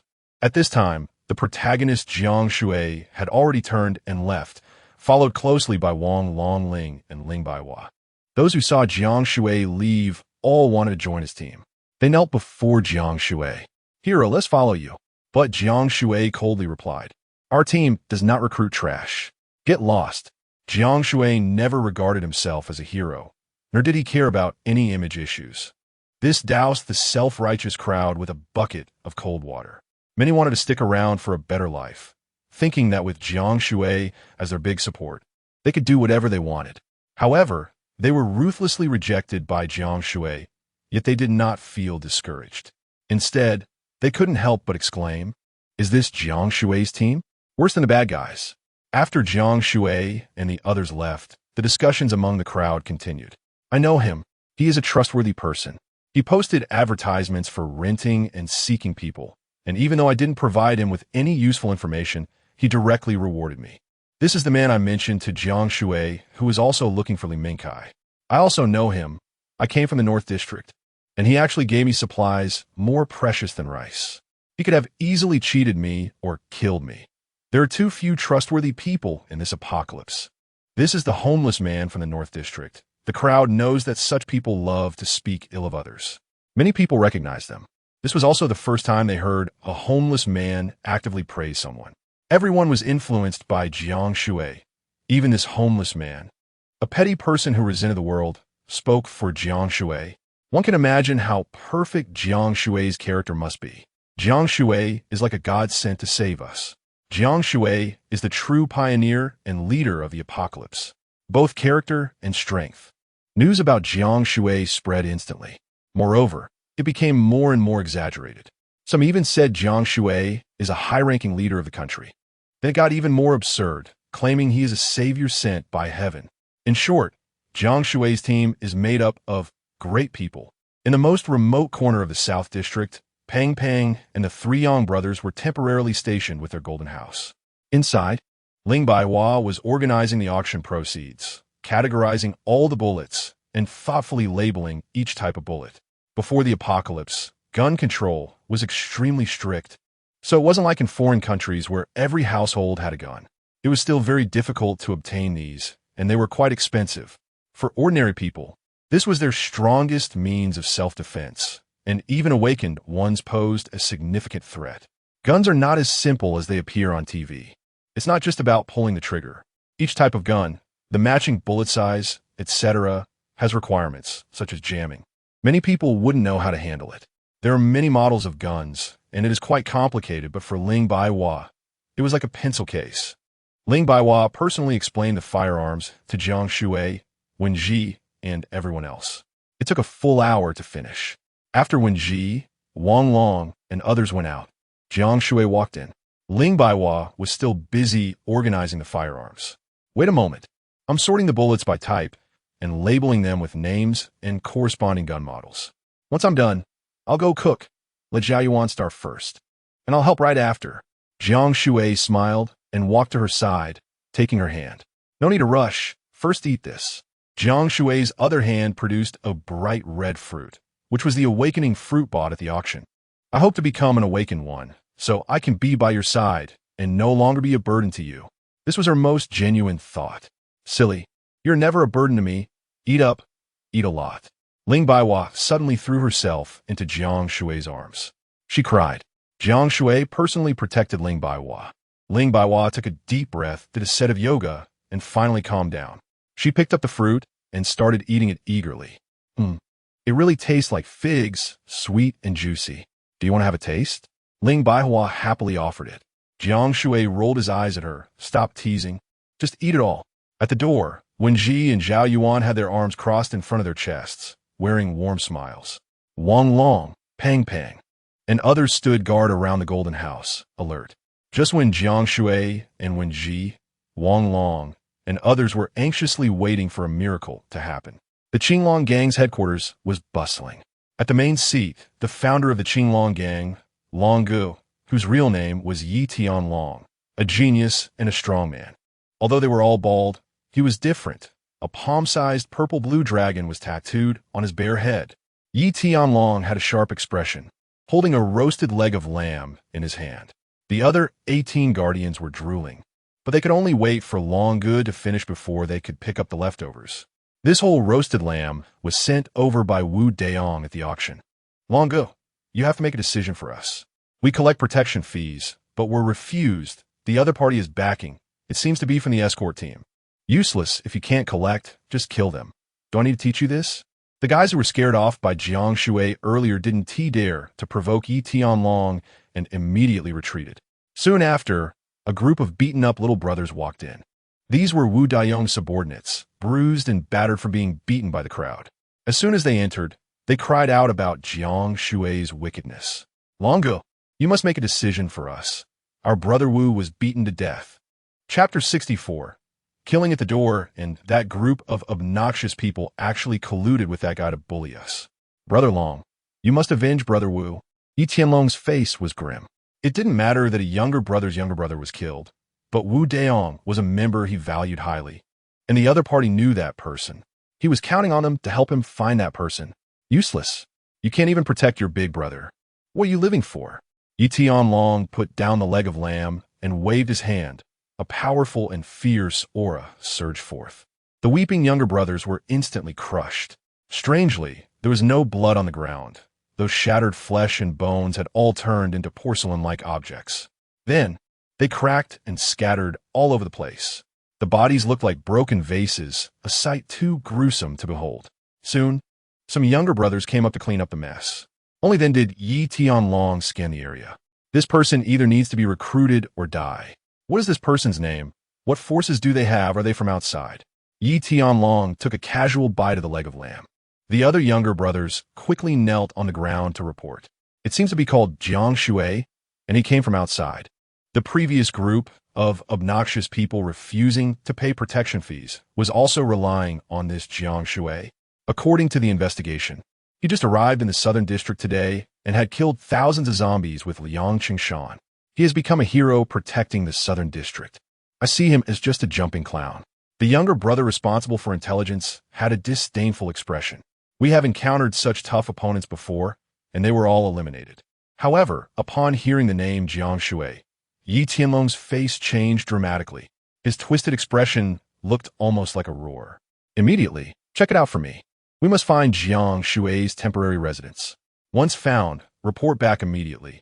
I will personally go find him. Search every inch of the southern district with a carpet search. Yi Tianlong suddenly remembered something and specifically called over an awakened younger brother. You go to the Blue Sea gathering place immediately, find Han Li, and tell him to come to me right away. He will know what to do. Yes. Meanwhile, in the Golden House, everyone was gathered together. Ling Baihua, at the center of attention, let out a long sigh. Jiang Shui looked somewhat worried. Has it ultimately failed? Wen Ji, watch a few more times.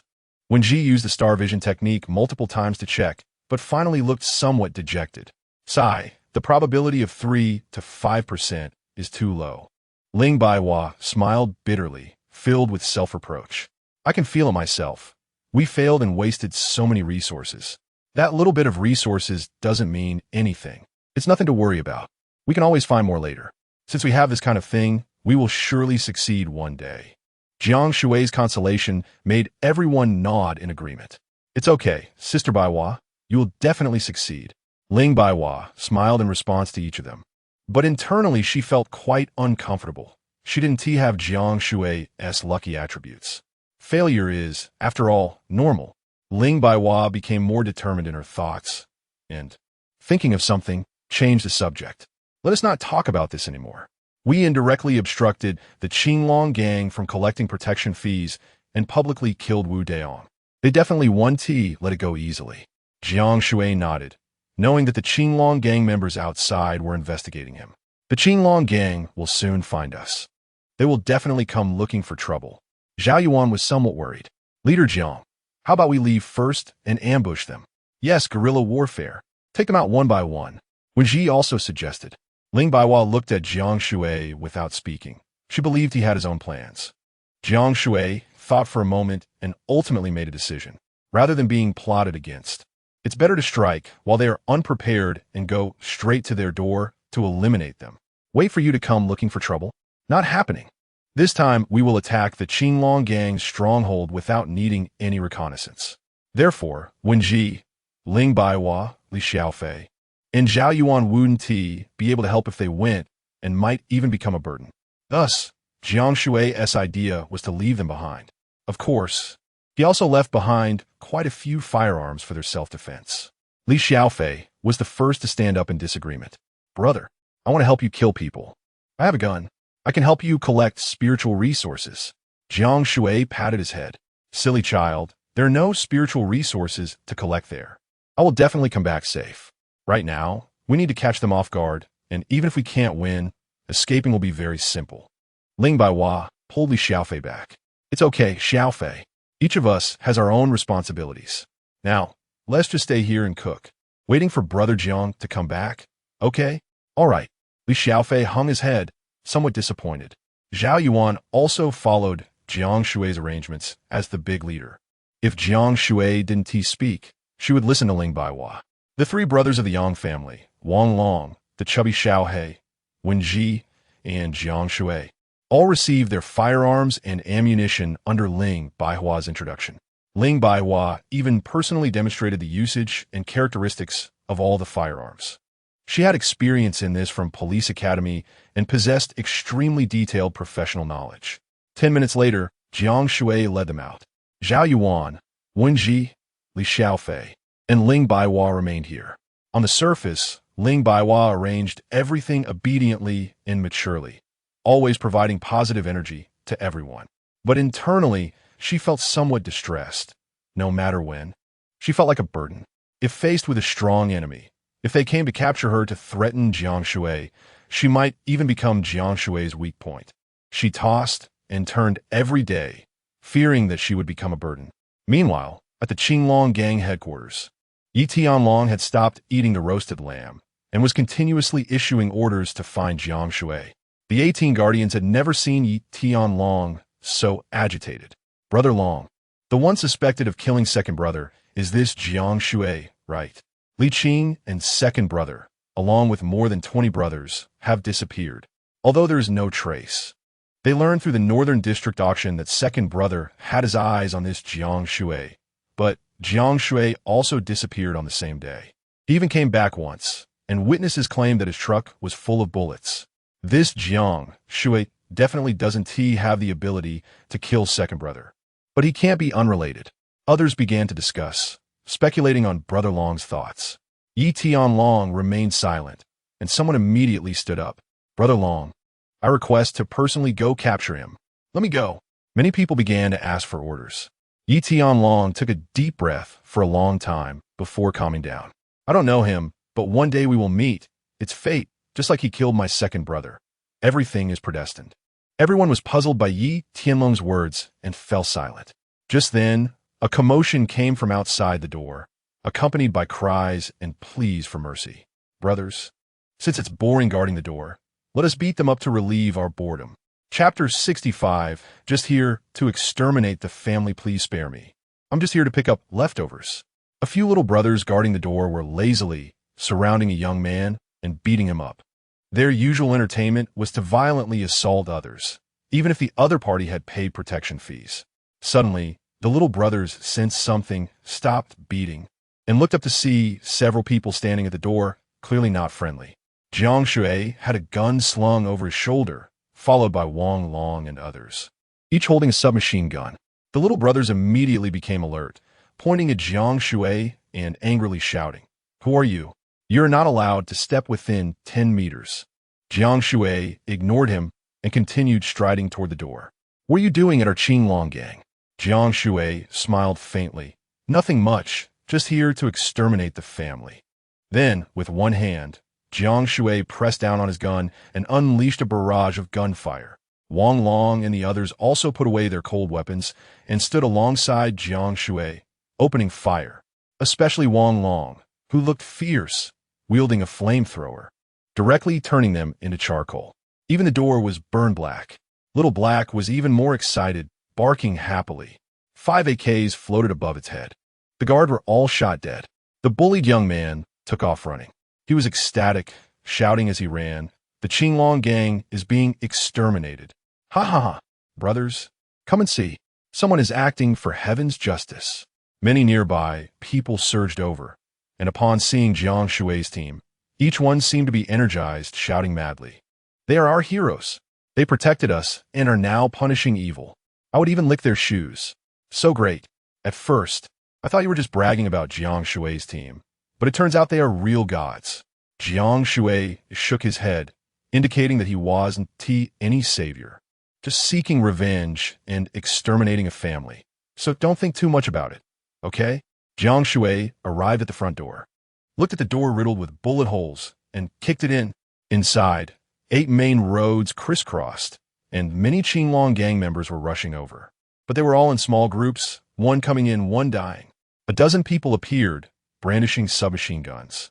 "This is the Qinglong gang's stronghold. Intruders die. Rat-tat-tat." But all their bullets instantly floated in mid-air. Some bullets that were secretly fired were also blocked by Wang Long. Rat-tat-tat. Wang Long, Fatty, the Yang brothers, each holding a submachine gun, arrived here and said not a word, just opened fire. All the members were shot dead, and Wang Long and the others casually picked up their guns and continued forward. The Qinglong gang members charged out again to open fire. At this time, the Qinglong gang headquarters was already in chaos. With Wang Long and the others around, these little minions were no match. Jiang Shui strode confidently through the hail of bullets toward the luxurious hall at the center. Inside the hall, the little brothers anxiously reported, "Brother Long, it's bad. Someone's breaking in outside. They have some guts. I'll go out and meet them." Yi Tianlong stood up from his throne, and at that moment, the door of the hall was violently kicked open. A man holding a gun stood at the entrance. "No need. I'm Jiang Shui." Yi Tianlong stared hard at Jiang Shui, his expression narrowing, a mix of surprise and confusion. "Jiang Shui, you finally came." Yi Tianlong appeared calm. Others, however, were anxious, especially the 18 protectors who were about to act, but Yi Tianlong waved his hand. "Everyone out. Don't come in without my orders." The 18 protectors obeyed without question. They were all too aware of Yi Tianlong's strength and turned to leave. As soon as they exited, one was immediately crushed by a flying car. The others were instantly furious, but a continuous barrage of bullets came raining down. It was Wang Long, Little Black, and the others attacking. "Damn it! How dare they come to our door? Kill them! Kill!" Soon, the 18 protectors found themselves standing with Wang Long and the Yang brothers. With Little Black around, no bullet could harm their own. The Qinglong gang was in dire straits, with bullets flying everywhere, even their own bullets bouncing back at them. They were caught completely off guard. 5 people and a dog faced off against hundreds, not losing an inch, even when the opponents used their abilities. They were swept away by submachine gun fire, completely useless. Outside, the battle raged fiercely, while inside the hall, Jiang Shui and Yi Tianlong faced off. They were the true determinants of the battle's final outcome. Once the hall was empty and the doors closed, Yi Tianlong carefully scrutinized Jiang Shui. "Please have a seat." He politely extended his hand to invite Jiang Shui to sit down and even introduced himself. "My name is Yi Tianlong. Nice to meet you." He seemed very interested in me. Jiang Shui frowned slightly. Normally, a bloodthirsty madman like him would have attacked immediately upon seeing someone come to kill him. Jiang Shui carefully examined Yi Tianlong, confirming he didn't know him, Hadn't he even seen him before? Could it be that Wu Daong told him everything about me? And he is interested? But even if he was interested, he didn't need to have this kind of demeanor, right? No matter, let us take him down first. Jiang Shui didn't say a word, raised his submachine gun, and opened fire. Yi Tianlong suddenly jumped up from his throne. He easily dodged all the bullets. And not only that, he clenched his fist tightly. A powerful spiritual force erupted instantly. The surrounding chairs shattered. Jiang Shui felt pressure and was pushed back by a wave of energy. So strong. Jiang Shui never expected to meet someone of the same realm as him. This was the first time Jiang Shui encountered a human with comparable spiritual power in a long time. Just as Jiang Shui was forced to stand unsteadily, another powerful spiritual force erupted from him. The two immense ninth-level spiritual forces clashed together, surprisingly equal. You really are like me. At this time, there are very few humans worldwide who can reach the ninth level. Yi Tianlong showed surprise, but quickly returned to normal, as if he had expected it. He believed himself to be the fastest to advance. After all, he currently had the speed of awakening 1,000 times that of ordinary people. Normally, a level 5 awakener would take 7 to 8 days to absorb a level 6 spiritual source, while he could absorb 20 level 6 sources at level 5 and absorb 28 the next day. Jiang Shui was actually the same as him. He relied on the Qinglong gang to provide a large number of spiritual sources, but unexpectedly, Jiang Shui was also not lacking in spiritual sources. During their conversation, their spiritual powers continued to clash, causing all tables, chairs, teacups, and food around them to be thrown about chaotically. Soon, the lavishly decorated hall was in shambles, like a tornado had struck. At this moment, Jiang Shui's sixth sense strongly alerted him. For the first time in history, Jiang Shui felt a sense of foreboding. This meant that the danger from the opponent far exceeded his imagination. The next moment, Yi Tianlong suddenly soared into the air. A finger pointed sharply at Jiang Shui. Chapter 66. Shocking secret. Very well. Let me see what your attributes are. Whoosh. A wave of intense danger swept over Jiang Shui's entire body. His hair stood on end. This attack was invisible and as fast as lightning. There was simply no way to defend against it. Jiang Shui finally understood why the other party was so calm. He possessed the same spiritual power as himself, but his attribute attack far surpassed his own. Almost instinctively, Jiang Shui's body involuntarily flashed to the left, silent and stealthy. Behind him on the left side stood a massive wine cabinet filled with fine liquor. However, in the next moment, it suddenly became rigid and then began to transform into a material resembling tiles before starting to crack. Crash! The over 3-meter-high cabinet, along with the white liquor, shattered completely. Huh? Seeing Jiang Shui evade the attack, Yi Tianlong was clearly taken aback. He immediately pointed at Jiang Shui 3 times in quick succession. Each strike contained his attributes and consumed spiritual power. Jiang Shui's sixth sense erupted, and he followed his subconscious to continuously dodge and shift. He narrowly avoided all 3 successive attacks. This ability to alter matter was astonishing, and Jiang Shui was drenched in sweat. This was the strongest enemy he had encountered to date. Fortunately, he wasn't wearing battle armor. Otherwise, it would have been unable to withstand such an attack that altered the essence, and the weight would have slowed him down. Impossible. Being evaded 3 times in a row left Yi Tianlong even more shocked. He gathered his spiritual power and struck out 3 times again. Jiang Shui's body transformed into a nimble machine, and with one final Thomas 360-degree spin, he evaded all attacks. Yi Tianlong slowly descended onto his throne. Interesting, really interesting. Although my void-breaking technique is still in its infancy, I've never missed once. I attacked you 6 times, and didn't hit you even once. Could it be that your attribute is luck? He suddenly realized something, his eyes blazing with intensity as he looked at Jiang Shui. My attribute is fierce and domineering, unmatched in killing. While you have no offensive talent, only supportive ones. It seems you won't be leaving here today. I am destined to defeat you. Yi Tianlong even crossed his legs, letting out a long sigh of relief. He had been worried that this person was like him. Fierce and aggressive, which would lead to both of them being gravely injured or dying together, something he wanted to avoid the most. That was also the reason he and T attacked Jiang Shui immediately. Jiang Shui was gasping for breath. This was the first time he had encountered such a formidable opponent. Previously, he had been killing indiscriminately. What puzzled Jiang Shui even more was that Yi Tianlong's words and demeanor were full of doubts. It seemed as if the other party knew him very well, as if they were childhood friends.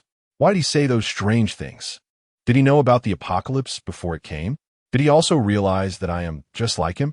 Jiang Shui had a vague suspicion in his heart, and the more he thought about it, the more he felt something was off. Yi Tianlong noticed Jiang Shui's somewhat guessed expression, and he remained calm and straightforward. You and I are both protagonists in this apocalypse. That headless and mindless statement sent chills down Jiang Shui's spine. You killed my brother Li Qing. Although you erased all traces, that trailer turned into a honeycomb made me suspect it was you. At that moment, I felt a vague discomfort in my heart. I sensed that someone capable of matching me had appeared. Later, Wu Daong came to me, spoke your name, and revealed everything about you. That made me pay attention to you. For over a month, I have been investigating you every single day. 15 days before the apocalypse, you suddenly made a grand move, hoarding millions of supplies, and your behavior indicates that you had an extraordinary encounter before the apocalypse. As a worker, where did you get so much wealth? Even President Liu personally lent you 300 million. At this point, Yi Tianlong smiled. By the way, President Liu is still alive. He is in the Southern District and has started a fundraising business. He often mentions you. Yi Tianlong seemed to be reminiscing with an old friend. Jiang Shui was not afraid. He understood that today it would either be Yi Tianlong's death or his own. A great battle was imminent. Killing was easy, but killing him without properly investigating some matters about himself was unnecessary. Jiang Shui calmly sat down on the tiger skin chair, quietly watching Yi Tianlong. Go on. Jiang Shui's indifference piqued Yi Tianlong's interest. Dealing with smart people is comfortable. Do you want to know why I'm so interested in you? Do you think you're the only protagonist? Do you think you're the only one who has seen the person in your dreams? Everything was fine until Jiang Shui raised an eyebrow at the mention of the person in his dreams, feigning calmness while a storm surged within him. His brain raced as he recalled everything, combining it with the other party's words, his thoughts electrifyingly quick. Yi Tianlong continued to speak, seemingly having finally found a worthy opponent with whom to share his inner thoughts. At first, I thought I was the only chosen one, the only one who had seen the person in my dreams. The person in my dreams looks exactly like me. I always thought that was my future self. Ever since I heard about you, I finally realized that it was not a dream at all. He is real. Otherwise, how could he bring tangible items from the dream world to us? Hearing the word we, Jiang Shui's heart trembled. I used to have this doubt too. I didn't expect you to be the same as me. Jiang Shui quietly looked into Yi Tianlong's eyes, who also stroked the azure dragon tattoo on his bald head. Both sides were equally matched, without any fear. Seeing Jiang Shui so composed, Yi Tianlong relaxed. Now that I see you, I suddenly understand. Our so-called future selves were never real. I don't know what the person in my dreams is, but I know his purpose is to help us grow. Jiang Shui's expression gradually darkened. Jiang Shui listened quietly to Yi Tianlong's musings, probing to see what he knew. Seemingly indifferent, Jiang Shui asked, so, what did the person in your dreams give you? The person in my dreams didn't give me any storage space, but he gave me 10 billion assets. I also gained extraordinary abilities. The person in my dreams granted me genius qualifications, and my attribute is the strongest in killing. Yi Tianlong's face was filled with pride and madness. Talent itself belongs to us. Perhaps the person in my dreams chose us because he recognized our talent. Combining Yi Tianlong's words, Jiang Shui's thoughts raced, and he unconsciously voiced his ideas. Jiang Shui's words stunned Yi Tianlong for a moment. Then he nodded with a smile. What you said is very accurate. I'm starting to like you more and more. It's just that you will definitely die today. Your so-called luck will surely perish under my absolute rule. As soon as he finished speaking, Jiang Shui almost reflexively jumped up. The position he had been standing in had completely turned to porcelain. Quick reflexes. Let us see how long you can hold on. Yi Tianlong's immense spiritual power surged forward, overwhelmingly tyrannical. Jiang Shui released his spiritual power to counter it. His power was much gentler, profound, and far-reaching. Chapter 67. The strongest combat power. The two occasionally clashed with their momentum, and at times pulled out firearms to shoot at each other. By reaching level 9, it had become very difficult for the firearms to injure them, but they could still consume their spiritual energy. In a situation where their strengths were equal, a slight advantage could determine the outcome. Jiang Shui loaded up on bullets, pulled out his handgun, and fired off all the rounds, followed immediately by a burst from his machine gun. When faced with Yi Tianlong's attacks, he occasionally dodged and moved, relying on luck to easily evade all attacks. Neither of them was injured, but the entire hall was left in ruins. Yi Tianlong did not boast. His void shattering could be unleashed hundreds of times, and Jiang Shui could not possibly dodge every single one. In terms of speed, physical strength, spiritual energy, etc., both were evenly matched. It only took one hit for Jiang Shui to be doomed. In the blink of an eye, 300 rounds had passed, and Jiang Shui clearly felt a threat. His sixth sense was frantically alerting him. He felt like he was sick, looking up at the sky with darkness clouding his vision and his mind going blank. He could predict that with the next strike, he would meet his end. Damn it, I can't die. I'm still a virgin. A strong desire to survive caused a surge of law power to erupt from Jiang Shui's dantian. Just as Yi Tianlong's void shattering was about to strike his head, a tornado suddenly burst forth from his crown, and that void shattering, though invisible, was directly blown away by this whirlwind. Jiang Shui's face lit up with joy. The eye of the storm he had absorbed had finally awakened completely. He could clearly feel that in addition to his sixth sense and luck, he now possessed wind attributes. Attribute abilities were like something etched into one's genes, innate. Just like fish swim as soon as they hatch. Jiang Shui only needed to take a breath. As long as his thoughts reached out, he could release a whirlwind. Aside from consuming some spiritual energy, there were no side effects, and he could summon it casually. Unlike typical attributes, which required corresponding objects to utilize, it was much more troublesome and less powerful. Jiang Shui took a deep breath, and 18 whirlwinds, each the size of a basin, appeared around him. All the whirlwinds surrounded Jiang Shui, and the remnants of broken tables and stools around him were swept away. Yi Tianlong, not believing in evil, gathered his spiritual energy and unleashed 5 void shatterings in quick succession, which was his maximum attack at the moment. Wind attributes. Possessing the rare and special wind attribute, Yi Tianlong was momentarily stunned. You have luck. Why do you also have wind attributes? You have 2 attributes? Once he came to his senses, Yi Tianlong's expression turned extremely grim. Why? I refuse to accept this. Yi Tianlong had always believed himself to be the protagonist of the world. Even after meeting Jiang Shui, he still felt Jiang Shui was merely a stepping stone on his path. Now he discovered that Jiang Shui's talent, attributes, and temperament far exceeded his own. This meant that Jiang Shui's potential would inevitably surpass his own. At this moment, Yi Tianlong could no longer injure Jiang Shui. 3 whirlwinds charged forward but were shattered by the void, shattering midway. Neither could harm the other. Jiang Shui laughed heartily. We met for the first time, and you're already in a rush? Ha ha ha. I hate you for not killing Li Qing. Yi Tianlong was caught completely off guard by Jiang Shui's words. The name Li Qing popped into Jiang Shui's mind. He was the head of the Qinglong gang in the North District, the second in command. With a mere level 5 or 6, he could crush the 18 protectors and become the second in command. Clearly, Li Qing had an unusual relationship with him. In fact, Li Qing was the son of Yi Tianlong's neighbor, and they had grown up together, their relationship akin to that of brothers.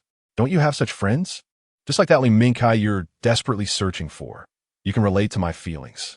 Yi Tianlong looked up to the sky, putting on an extremely sorrowful expression. Jiang Shui sneered. How come your feelings influence your thoughts? You just feel that I might threaten you. Yi Tianlong was seen through, his face full of embarrassment, and he suddenly burst out laughing. Ha ha ha, no wonder you can be compared to me. His smile then abruptly turned sinister, his gaze fixed on Jiang Shui. Clearly, I'm a chosen one, so why is there another like you? You can't escape. Jiang Shui's heart tightened suddenly, his sixth sense sending out frantic danger signals. He looked around and realized he was in a dangerous encirclement. This is bad. Jiang Shui turned and ran. However, a violent air shockwave erupted. Jiang Shui unleashed a whirlwind with his spiritual energy, barely resisting this spatial fluctuation, but he was still caught in it. Immediately around Jiang Shui, the space seemed to tear apart, revealing a gap through which sunlight and clouds could be seen.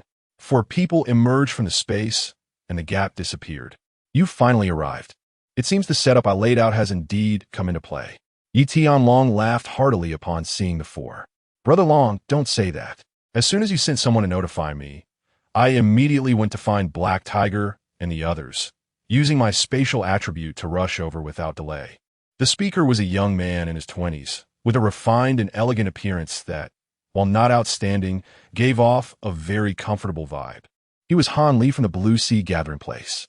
Though he had just reached level 5, his attribute was spatial, allowing him to lead up to 3 people through space. The three-dimensional world was like a piece of paper, and Han Li's spatial ability could temporarily release higher-dimensional capabilities, folding space and making shortcuts. His level was low, but he could still traverse hundreds of miles in an instant. The other 3 were about 40 or 50 years old, each with level 7 strength, incredibly fierce. Especially the dark-skinned, burly man with a thick beard, exuding a strong aura. These people were Yi Tianlong's allies, each with some influence in their respective territories, and Yi Tianlong had defeated them with overwhelming strength. The 5 had become friends through their battles and had agreed to cooperate to conquer humanity and become local emperors.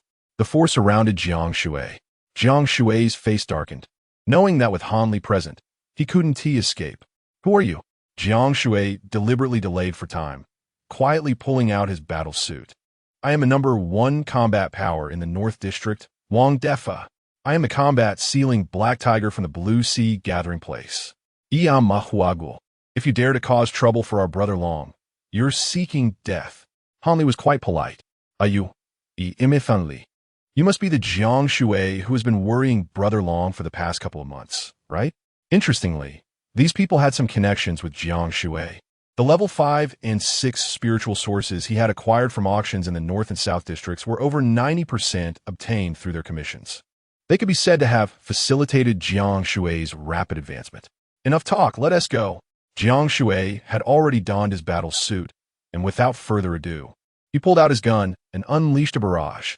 The 4 each displayed their abilities to block the bullets.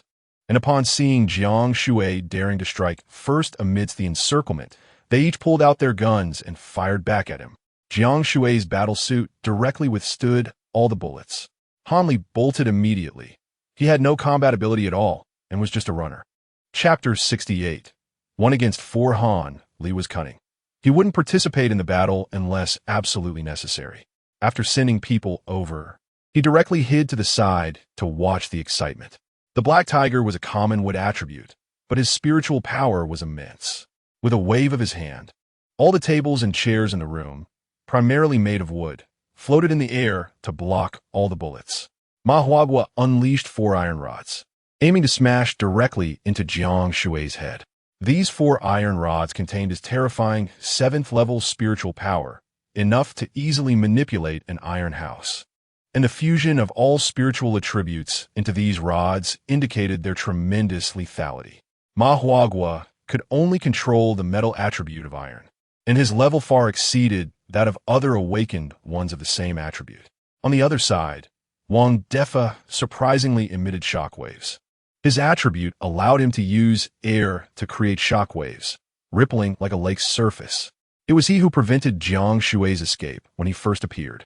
Wherever the shockwaves passed, they crackled and deflected bullets. Their attribute attacks were overwhelmingly fierce. Yi Tianlong also joined the battle, continuously releasing void shatters. Jiang Shui dodged skillfully, relying on luck to stand against 4 opponents. The immense 9th-level spiritual power he released kept all those wooden iron rods and air shockwaves at bay. Whirlwinds appeared around Jiang Shui to counter Yi Tianlong's surprise attacks. Meanwhile, Han Li, who was just watching, remarked that as long as they didn't hit him, they could go ahead and fight. He secretly nodded at Jiang Shui, thinking that this Jiang Shui was too formidable He had to keep his distance. Even a brush against him would be fatal. Yi Tianlong remained confident, laughing maniacally as he shouted, "I could have recruited you, but there can only be one top king. And that is me, Yi Tianlong. Killing you means your resources, your fortune, your opportunities are all mine. No one will fight me for them again." 3 people surrounded Jiang Shui, and with Yi Tianlong's void shatter, Jiang Shui was forced to sweat profusely. He looked outside the hall with a worried expression. Jiang Shui did not expect that the other side had held back. These 4 appeared out of nowhere, and Wang Long and the others probably had no idea. Don't expect your team to help. They're SA dog, right? They were surrounded by the 18 Guardian Corps and were too busy to help. At this moment, both sides had run out of bullets, and they directly discarded their firearms to engage in hand-to-hand combat. Attribute attacks were unleashed desperately, and Jiang Shui, having reached the 9th level, possessed multiple attributes. If it were anyone else, even at the 10th level, they would have already been defeated. Now he could only barely defend himself. Anyone could see that Jiang Shui's defeat was just a matter of time. Isolated and unsupported, he could only hold on desperately. Just then a loud bang echoed. The entire door was shattered from the outside in. 5 people and a dog charged in. "Brother Jiang, we're here. Are you okay?" Fatty exclaimed, worry etched on his face. Little Black howled, tears glistening in his eyes. "Mifine, how did you get in?" "The captain, we ran out of bullets. And the flamethrower is out of fuel." The Yang brothers were interrupted mid-sentence by Wang Defa's disdainful laughter. "With just you few little shrimp. Level 4 and level 6? Even that dog is only level 2 or 3. I can kill you all with one hand." Wang Defa laughed maniacally. He himself had reached level 7. Although Jiang Shui could easily withstand his shockwaves, any other level 7 would have been killed instantly. Even hundreds of level 3 and 4 beings would be wiped out. His shockwave was originally an area attack. However, Yi Tianlong's expression turned grave because, according to his calculations, these people could not possibly have killed hundreds of subordinates and defeated the 18 guardians. 80 level 3 awakened ones? Those guardians were all level 4 and 5. Looking closely, he saw large patches of charred corpses outside. The yard was engulfed in flames. He saw no trace of the 18 guardians, and hundreds of subordinates had vanished. Unsure if they had fled or been burned to ashes. Fire? Where did such a large fire come from? The flamethrower couldn't have burned this 3,000 square meter yard. If it was a bomb, why was there no explosion sound? The more Yi Tianlong thought, the more puzzled he became. Ma Huagua could no longer hold back and directly used his iron control attribute to take the initiative. Whoosh! 4 iron rods shot through the sky faster than bullets, heading straight for the 5. Ma Huagua sneered. In his view, with his full 7th level strike, these 5 would be pierced through with no chance to resist. Just as the iron rods were about to penetrate Wang Long and the others, they suddenly stopped in midair. Little Black gritted his teeth, staring wide-eyed as the 4 iron rods actually returned along their original path. This shocked Ma Huagua. He exerted force to regain control of the 4 rods. How could this dog, only level 3, withstand my full 7th level strike? Ma Huagua was filled with disbelief. Among the 5 most common attributes, metal, wood, water, fire, and earth, he had encountered many awakened ones of the metal attribute, and even with dozens of them combined, they could not take away his control over the iron rods. Even if this dog also had the metal attribute, it shouldn't have stronger spiritual power than him. Upon closer inspection, Ma Huagua realized, with jealousy on his face, that it was a divine-level metal attribute. He sneered, "Too bad your level is too low. You'll all die here." At this moment, Little Black was already exhausted, lying on the ground. His level was too low, and after taking on the 7th level iron attribute attack, he had depleted all his spiritual power. Yi Tianlong confirmed that Wang Long and the others were only level 6 and had exhausted their spiritual power, letting out a sigh of relief. Even if they had some tricks, it would all be futile against absolute strength. 3 level 7s and 1 level 9 were more than enough to deal with Jiang Shui, who was a level 9, 3 level 4s, 2 level 6s, and a dog. It was a piece of cake. With you all, are you looking to go down with Jiang Shui? Yi Tianlong's powerful 9th level aura erupted, and the others joined in. releasing strong spiritual fluctuations that forced the Yang brothers and Wang Long to take several steps back, their faces paling. This was the gap in levels. The three of them were the top combat power of their gathering, among the best of the awakened ones. Everyone stood ready. The oppressive force was overwhelming, and there was no doubt that it would take just one round for Wang Long and his group to be defeated. Just as the situation was critical, a loud, high-pitched male voice came from outside. "Oh, then what if I join in?" Following that, the sound of a motorcycle revving echoed. Outside was a scene of devastation, with charred corpses everywhere. A strong figure rode a Harley, crushing all the bodies as he charged in. The motorcycle came to a stop, and the man was wearing a silver dragon helmet. Wang Long turned to Jiang Shui, saying, "It was his appearance that instantly killed the 18 guardians and even set fire to 200 subordinates." The Yang brothers excitedly added, "More than 50 awakened ones were burned to death on the spot." Sensing the momentum of the motorcyclist, Yi Tianlong's expression changed. "Peak level 7? The motorcyclist stared straight at Jiang Shui. Suddenly, Jiang Shui felt a wave of familiarity wash over him. The motorcyclist removed his helmet, revealing a tear-streaked face. "Brother Jiang, I finally found you." Chapter 69. Fire Dance Whirlwind. This person is Li Mingkai. He no longer weighs over 200 pounds. His body is much darker with more than a dozen scars, and he has lost at least 40 pounds. Li Mingkai now has muscles on his arms and thighs, and his chest is hard with 8-pack abs. Such a strong man has tears in his eyes, and his honest face shows a bit of grievance. "Joe, Kui." Jiang Shui also looks pleasantly surprised. Li Mingkai rushes over and tightly hugs Jiang Shui. "Woo-woo, Jiang, I've been searching for you so hard. I want a Blue Sea, North Inn, and Qianjun." Jiang Shui pouts. "Clearly, I've been the one looking for you." "I was looking for you, Jiang. I searched many gathering places and couldn't find you. I was planning to return to our factory area, but on the way, I heard you became a hero in the South District, so I rushed over." Fate is truly fickle. Jiang Shui searched everywhere for Li Mingkai, but found nothing. Yet his own reputation spread far and wide, successfully attracting Li Mingkai's attention. Since leaving the factory area, Li Mingkai has encountered dozens of major robberies. He barely survived, facing starvation, near death from zombies, and nearly being killed by others. After the storm comes the rainbow. He has now reached the peak of level 7. He fought his way out, killing at least 30,000 zombies and over 1,000 awakened ones, and returned triumphantly. Li Mingkai was once ambushed by Li Qing and others. When he reached the North District to seek revenge, he found that Li Qing and his group had already been wiped out. He originally planned to return to the factory area to deal with the 7 mixed breeds, but on the way, he heard about a zombie animal attack in the South District and that there was a hero called Jiang Shui.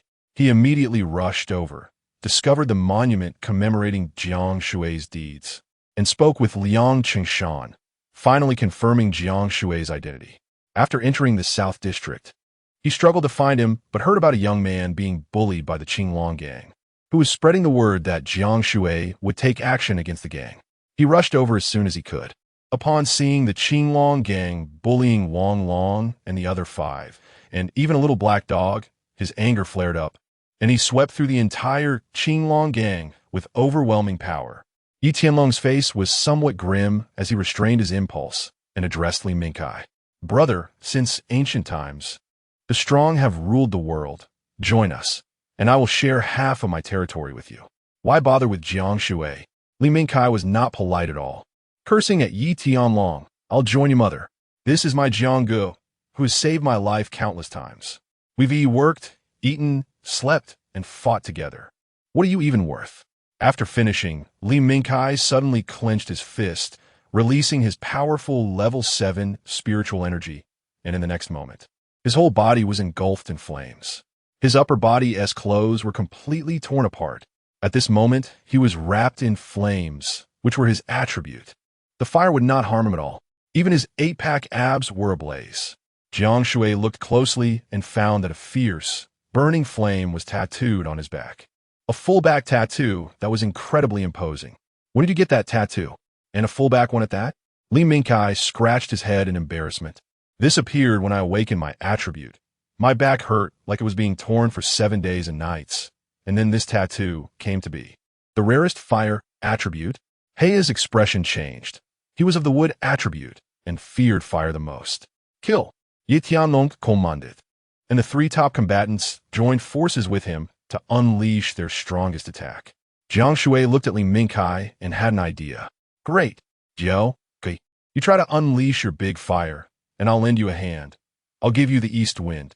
In an instant, 18 small whirlwinds appeared around Jiang Shui.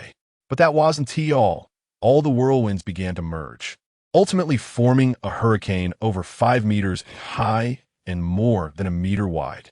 The entire roof was blown off.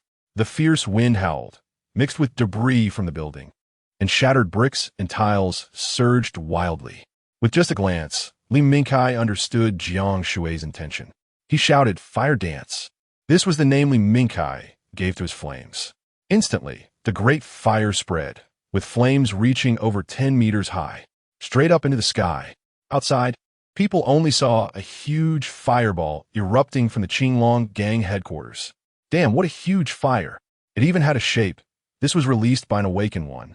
Terrifying. The flames swept past, hovering above Jiang Shui's head. Jiang Shui laughed heartily and shouted, "Wind cry." Jiang Shui also named his wind attribute attack. Immediately, Li Mingkai and Jiang Shui laughed wildly and raised their hands. Swift. The fire spread across the sky, joining the raging wind, making the flames at least 10 times fiercer. The hurricane merged into the great fire. The flames that were originally shooting into the clouds instantly increased by more than 10 times. The entire South District trembled. Damn, it's the apocalypse. The sun is setting. Shut up, you crow's mouth. In the Qinglong gang hall, the entire roof was instantly burned away. Wooden and other combustible materials turned to ash, while stones and soil were charred and softened. The fire spread, engulfing 20 houses, roads, and various small courtyards in an instant. The entire Qinglong gang was transformed into a sea of fire. Just imagine the overwhelming flames combined with a massive tornado. Everything nearby ignited. How terrifying the fire wind would be. From the outside, it looked like the fire dance whirlwind from a game. Swift. The two suddenly waved their hands at Yi Tianlong and the others. The fierce wind swept the fire, forming a fire dragon that charged straight at Yi Tianlong. The raging fire spread, darkening the sun and moon. The three top combatants, including Hei, barely had time to let out a scream before being engulfed by the flames. In 3 seconds, they were reduced to nothing but ashes. All attribute attacks and spiritual energy were completely consumed by the flames. Only Han Li kept retreating, sensing the danger, and fled. Just as he tore open a space, he was swallowed by the fire. Yi Tianlong released all his spiritual energy, creating a massive void that directly severed the air. A 10-meter blank space appeared beside him, devoid of oxygen, and the flames circled around his 10-meter range. Yet even so, he was still scorched black, looking like a black bear. His entire body was charred, and his hair, beard, and clothes were burnt and twisted together, looking worse than a homeless person. After everything was over, Li Mingkai was sweating profusely. He had exhausted all his spiritual energy, and Jiang Shui was nearly drained as well. The result was that the entire Qinglong gang was annihilated. Yi Tianlong collapsed on the ground. With not a drop of spiritual energy left, his body burned black. He crawled on the ground, using all his strength to get up. Just then, a large group of people rushed in. "Hero, we come to assist you. Defeat the Qinglong gang. Protect the hero." This group of survivors just wanted to pick up the pieces, only to find the entire Qinglong gang had been burned to the ground, leaving behind a scene of scorched earth that was unbearable to witness. Chapter 70. So angry that I vomit blood at this moment, another group of trained awakeners rushed over, blocking all the survivors outside. "Don't mess around. There's danger inside. Anyone who goes in will die." They were none other than Liang Chengshan and the South District Guard team. The survivors were scared and immediately retreated. Watching from a distance, Liang Chengshan led over 50 core members of the guard team forward. "Jiang Shui, we're here to help you. Let us eliminate the evil forces." Liang Chengshan truly came to assist Jiang Shui. He had long wanted to eradicate the Qinglong gang, but had to hold back due to his lack of strength. Now that Jiang Shui's team was attacking the heart of the gang, after much hesitation, he finally decided to lend a hand, only to find that the entire Qinglong gang had been wiped out upon his arrival. It was evident how shocked he was. Liang Qingshan secretly rejoiced that he hadn't opposed Jiang Shui, but instead praised him. Clearly he had made the right choice. Brother Jiang Shui, you're really fierce. It's all gone just like that? Impressive. All the members gave Jiang Shui a thumbs up. Jiang Shui slightly nodded in acknowledgement, his eyes seriously scanning the surroundings. With his sixth sense and luck combined, Jiang Shui quickly noticed unusual movement in a corner. Soon, a figure entirely cloaked in black appeared. It was Han Li. He needed time to use his spatial leap to escape, and in a moment of urgency, he could only temporarily hide in the void. He barely dodged the fire dance tornado, but couldn't stay hidden in the space for long. And at that moment, he revealed himself. Impressive. Is this really an attack that humans can unleash? Han Li's eyes were filled with shock. Just then, a dying Yi Tianlong suddenly crawled up, using all his strength to run towards Han Li in the corner. He tightly grasped Han Li's arm, his eyes full of excitement. Yi Tianlong shouted at Jiang Shui, I can't kill you, and you can't kill me. Once I recover my strength and grow, I will definitely kill you. Han Li, take me away. Yi Tianlong was proudly exultant, but the space didn't show any cracks. Han Li didn't unleash his spatial attribute, but instead directly jumped away, dodging Yi Tianlong. Little dragon, I really can't help you. Han Li had a troubled look on his face. Little dragon, Yi Tianlong was furious. This Han Li was really a dog. At first, he called him Dragon Brother, but now he was calling him Little Dragon. What are you staring at, little leaf? Deceit. My spatial leap consumes a lot of energy, and why should I take you away? Aren't you trying to be the best in the world? Don't you want to destroy me? To help you, I have to offend Jiang Shui and the others? That is not worth it. Yi Tianlong was so angry that he pointed at Han Li. If not for his current state of exhaustion, he would have slapped this guy to death long ago. What the hell? What are you saying, Brother Han? Hurry and save me. I will definitely protect you in the future. My principle is simple. Whoever wins is my brother. Han Li said leisurely, logically. Puffed. Yi Tianlong spat out a mouthful of black blood, his head spinning. Jiang Shui walked step by step towards him, drawing out his indigo battle knife. No, don't kill me. I can swear to be your slave for life.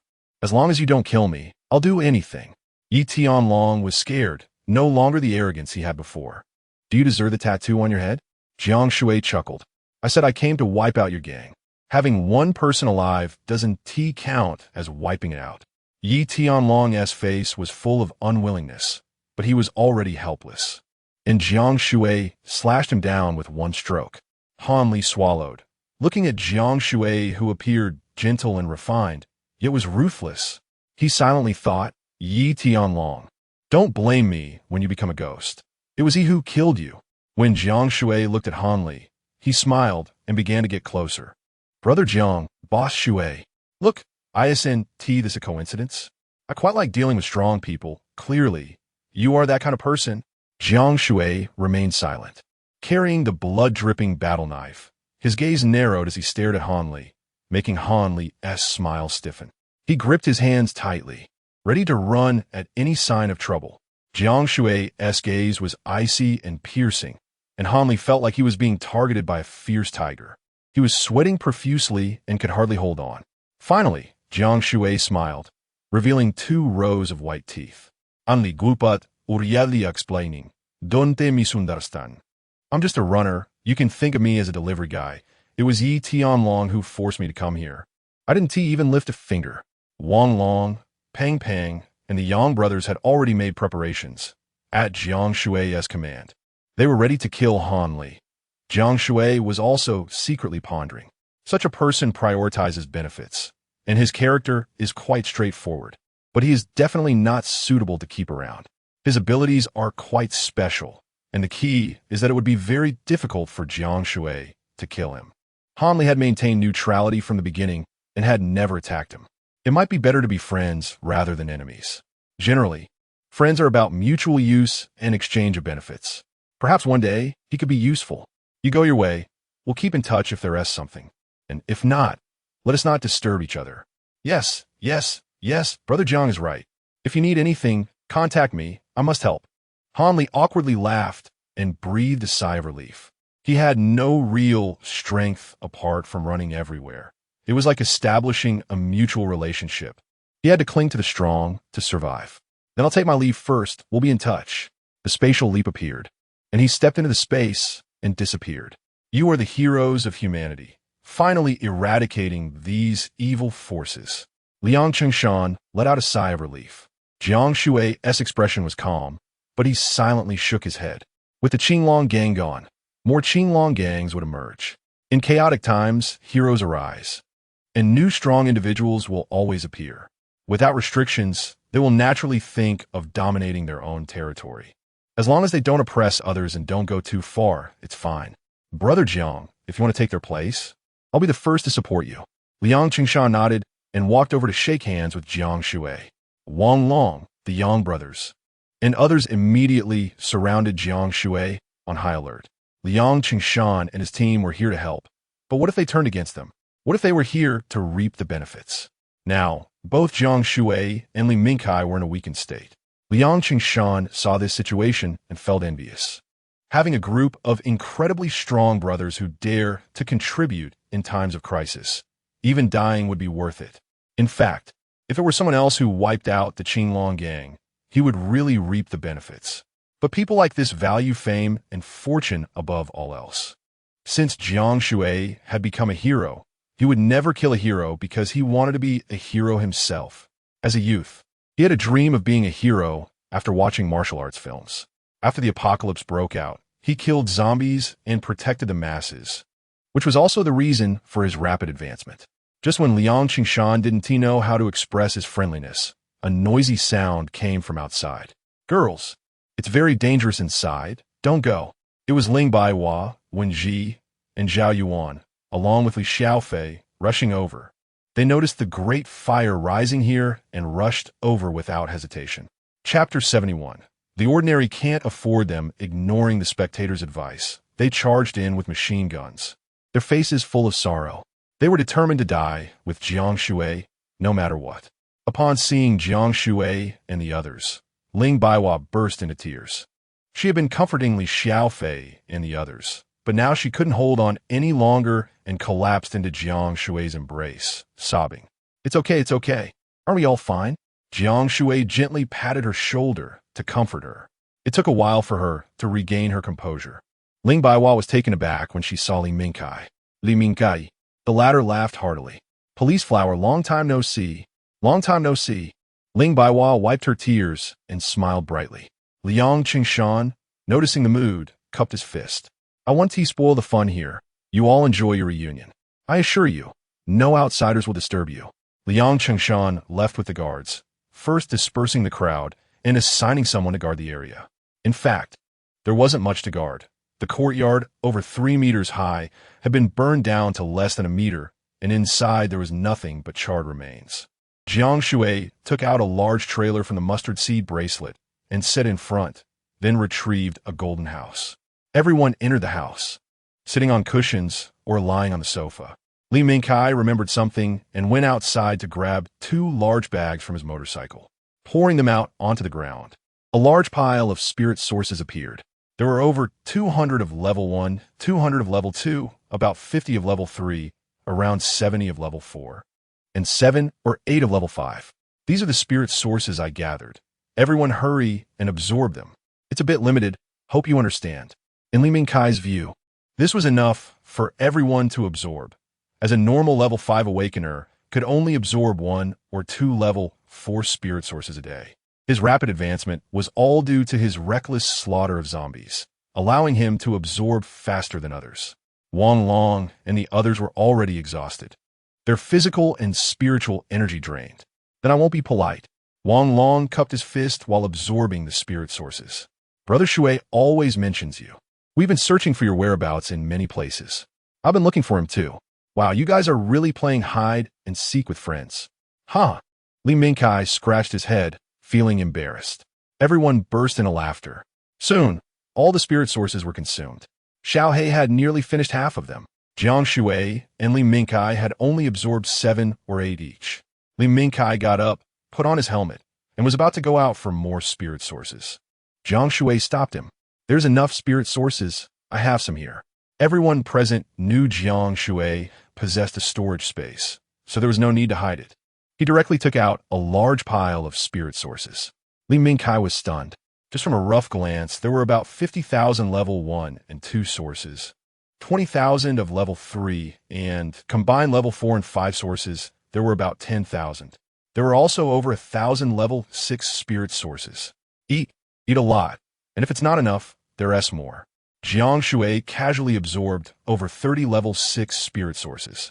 Li Mingkai finally understood why Jiang Shui could reach level 9. The absorption rate was terrifying. Besides Jiang Shui, Wang Long, Fatty, and Xiao He were all fierce. Each one a big eater. With this absorption rate, even Jack Ma would be bankrupted. Incredible. In this apocalypse, only Brother Jiang could afford to raise them. Li Mingkai silently gave Jiang Shui a thumbs up. Over an hour later, everyone's spiritual energy was nearly fully restored, though their physical strength was somewhat depleted. But it wasn't a big deal. Hello, I'm Wang Long. You also have a dragon character in your name, the Yi Tian Long. You can't compare to me. I'm following Brother Jiang. Ha! Wang Long also threw in a compliment, and then Zhao Yuan, Wen Ji, and the Yang brothers introduced themselves. Finally, Xiao He couldn't help but bark. Woof. I'm Xiao He. You can also call me Dog Lord. Woof. Li Mingkai couldn't understand dog language, but he liked dogs, while Jiang Shui preferred cats. Li Mingkai went up and hugged Xiao He, causing Xiao He to struggle wildly. A level 3 awakener. This dog has unlimited potential. Li Mingkai praija. Xiao He raised his dog head, as if to say, isn't that obvious? Who am I? I'm a dog lord, the king of dogs. None other than me. During the chat, Li Mingkai recalled his previous humiliation. By the way, Brother Jiang, let's kill our way back to the factory area. Those 7 dog bastards are still occupying the base. I'll personally take them down. Jiang Shui laughed. Those 7 guys killed each other. Then Ling Baiwa added, recounting how they had reclaimed the base. Li Mingkai sighed in relief. For the past 2 months, he had been feeling guilty and didn't dare face Jiang Shui. Those 7 guys had taken advantage of his emotional nature and trust, deceiving him, which had been a thorn in his heart. Now that it was completely pulled out, he felt joyful. Thank you. Thank you all. I, Li Mingkai, swear I will never make such a low-level mistake again. It's nothing. It's just human nature. One learns from their mistakes. This incident has helped you grow. Jiang Shui chuckled and changed the subject. Brother Shui is right. Brother Kai, you're so handsome. Fatty couldn't take his eyes off Li Mingkai, especially since Li Mingkai was shirtless. His muscular build and 8-pack abs were irresistible. Brother Kai, it was me pretending to be a girl that tricked them into opening the door. Li Mingkai glanced at Fatty, narrowing his eyes. Fatty was quite shy at that moment. Li Mingkai liked to be friends with introverted and shy people, so he immediately went over and patted Fatty on the shoulder. Good brother, your voice is very unique. Most people can't resist it. Stop it. Fatty shyly turned away, while Wang Long clenched his fists, filled with jealousy. He couldn't help but scold Fatty inwardly. This Fatty just loves everyone. He's simply valuing beauty over friendship. The strange expressions and emotions of the two left Li Mingkai bewildered. Brother Kai, your physique is really good. Can I touch your muscles? Of course. Li Mingkai nodded, and Fatty immediately leaned over, his hands roaming over Li Mingkai's chest, especially rubbing back and forth on the 8-pack abs and even touching his strong pectorals, going up and down. Ling Baiwa and Zhao Yuan exchanged knowing smiles, their eyes full of mischief. Wen Ji covered her face in embarrassment but left a gap between her fingers. So comfortable, so hard. Fatty even used a mixed-element Tai Chi technique, making Li Mingkai's chest itchy. He glanced at Jiang Shui. Brother Jiang, is it okay if I let him touch? Jiang Shui shrugged, making a gesture that implied you know what I mean, and chuckled. I didn't order you to let him touch. I see you're quite enjoying it. Chapter 72, Unknown. Li Mingkai's face darkened. Although he was a tough, straight man, he was definitely not gay. Wang Long frowned brotherly. Just beat that bastard. That fatso deserves a beating. He was always pestering me to touch my abs, and now that there's a new guy, I'll smash you. Wang Long got more and more worked up. and even made a move. It's okay. Since that's the case, you all come at me together. I can take it. Fatty wasn't angry at all and reached out to grab the two. Ha ha. Fatty is like a lecherous demon. Li Mingkai, like a budding young girl, crossed his arms over his chest. I grabbed. Li Mingkai jumped away from Fatty's grasp. However, Wang Long couldn't escape the clutches and wore a face of enjoyment, while crazily complaining, "Touch your own. Isn't it less fun without you to touch, Brother Long?" Li Mingkai shivered at the words, immediately shouting at Jiang Shui, "Brother Jiang, quickly find me a thicker piece of clothing. Hurry." After putting on the clothes, Li Mingkai finally breathed a sigh of relief and pushed Wang Long away. At this moment, Fatty closed his eyes, looking blissful, his beard trembling as if savoring the moment. Fatty looked at Li Mingkai's 8-pack abs and swallowed hard. Finally, the inappropriate scene was gone, and when Ji was able to use star vision to observe Li Mingkai, it turned out he had a god-level fire attribute, capable of controlling heavenly fire and releasing it out of thin air. Other fire attributes needed a large fire to manipulate flames, but he could do it at will, summoning heavenly fire instantly. Everyone left the place and returned to the Golden House, only to find that Liang Qingshan had sent someone to guard it, to prevent anyone from stealing. Jiang Shui thanked Liang Qingshan, but secretly thought that this Liang Qingshan must be extraordinary to become the team leader. He could find where he lived and always appeared at the right occasions. His timing was impeccable. He seemed just, but in reality, he was quite scheming. No one who could grow in the apocalypse was simple. Thinking about his own journey, it was also filled with legends. From the survivor base to Yang Wei, to the auction with Wu Tong, and then to Li Qing, Wu Deong, and Yi Tianlong. Everything seemed reasonable, yet there were subtle connections. It was as if a pair of unseen hands was manipulating it all. How long would the apocalypse last in the future? If the Earth really were to be destroyed, where'd he go? And that person from his dreams, what kind of existence was he? What was his purpose? If he appeared again, would it be a good thing or a bad thing? Could he control his own destiny? Jiang Shui's sixth sense sensed that a deeply buried, unknown seed was sprouting. Perhaps it was far off, but it would surely come. The sense of the unknown was equivalent to a sense of crisis. Only with a sense of crisis could one progress further, rather than relying on material levels to bully others without fear. The Qinglong gang was wiped out, and the entire South District rejoiced. They all remembered the name Jiang Shui, shouting long live him. Some cheered, while others were worried, fearing Jiang Shui might become the next Yi Tianlong. However, Jiang Shui was not interested in these bullies or evil forces. Although he was not a good person, he was not a villain either. Many people wanted to befriend Jiang Shui, but struggled to find him. Even when they did, they were driven away by the guards. There was someone who was only a second-level awakener, but had great abilities, and he sought out Jiang Shui. It was none other than Manager Lu. He was born to be in business. Before the apocalypse, he had a large network of funds. After the apocalypse, he also lacked for resources, owning a large amount of gold, jewelry, and cash. Many businesses that became big, such as the auction house owners, borrowed money from him.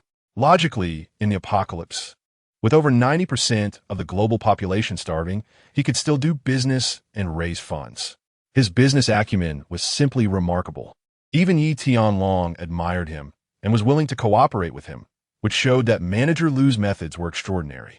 It could be said that the new prices were basically set by him in conjunction with some wealthy individuals. Coupled with his eloquence and social skills, he thrived in the South District. He was still raising funds. He couldn't reach the scale of a bank, but he was already a small tycoon.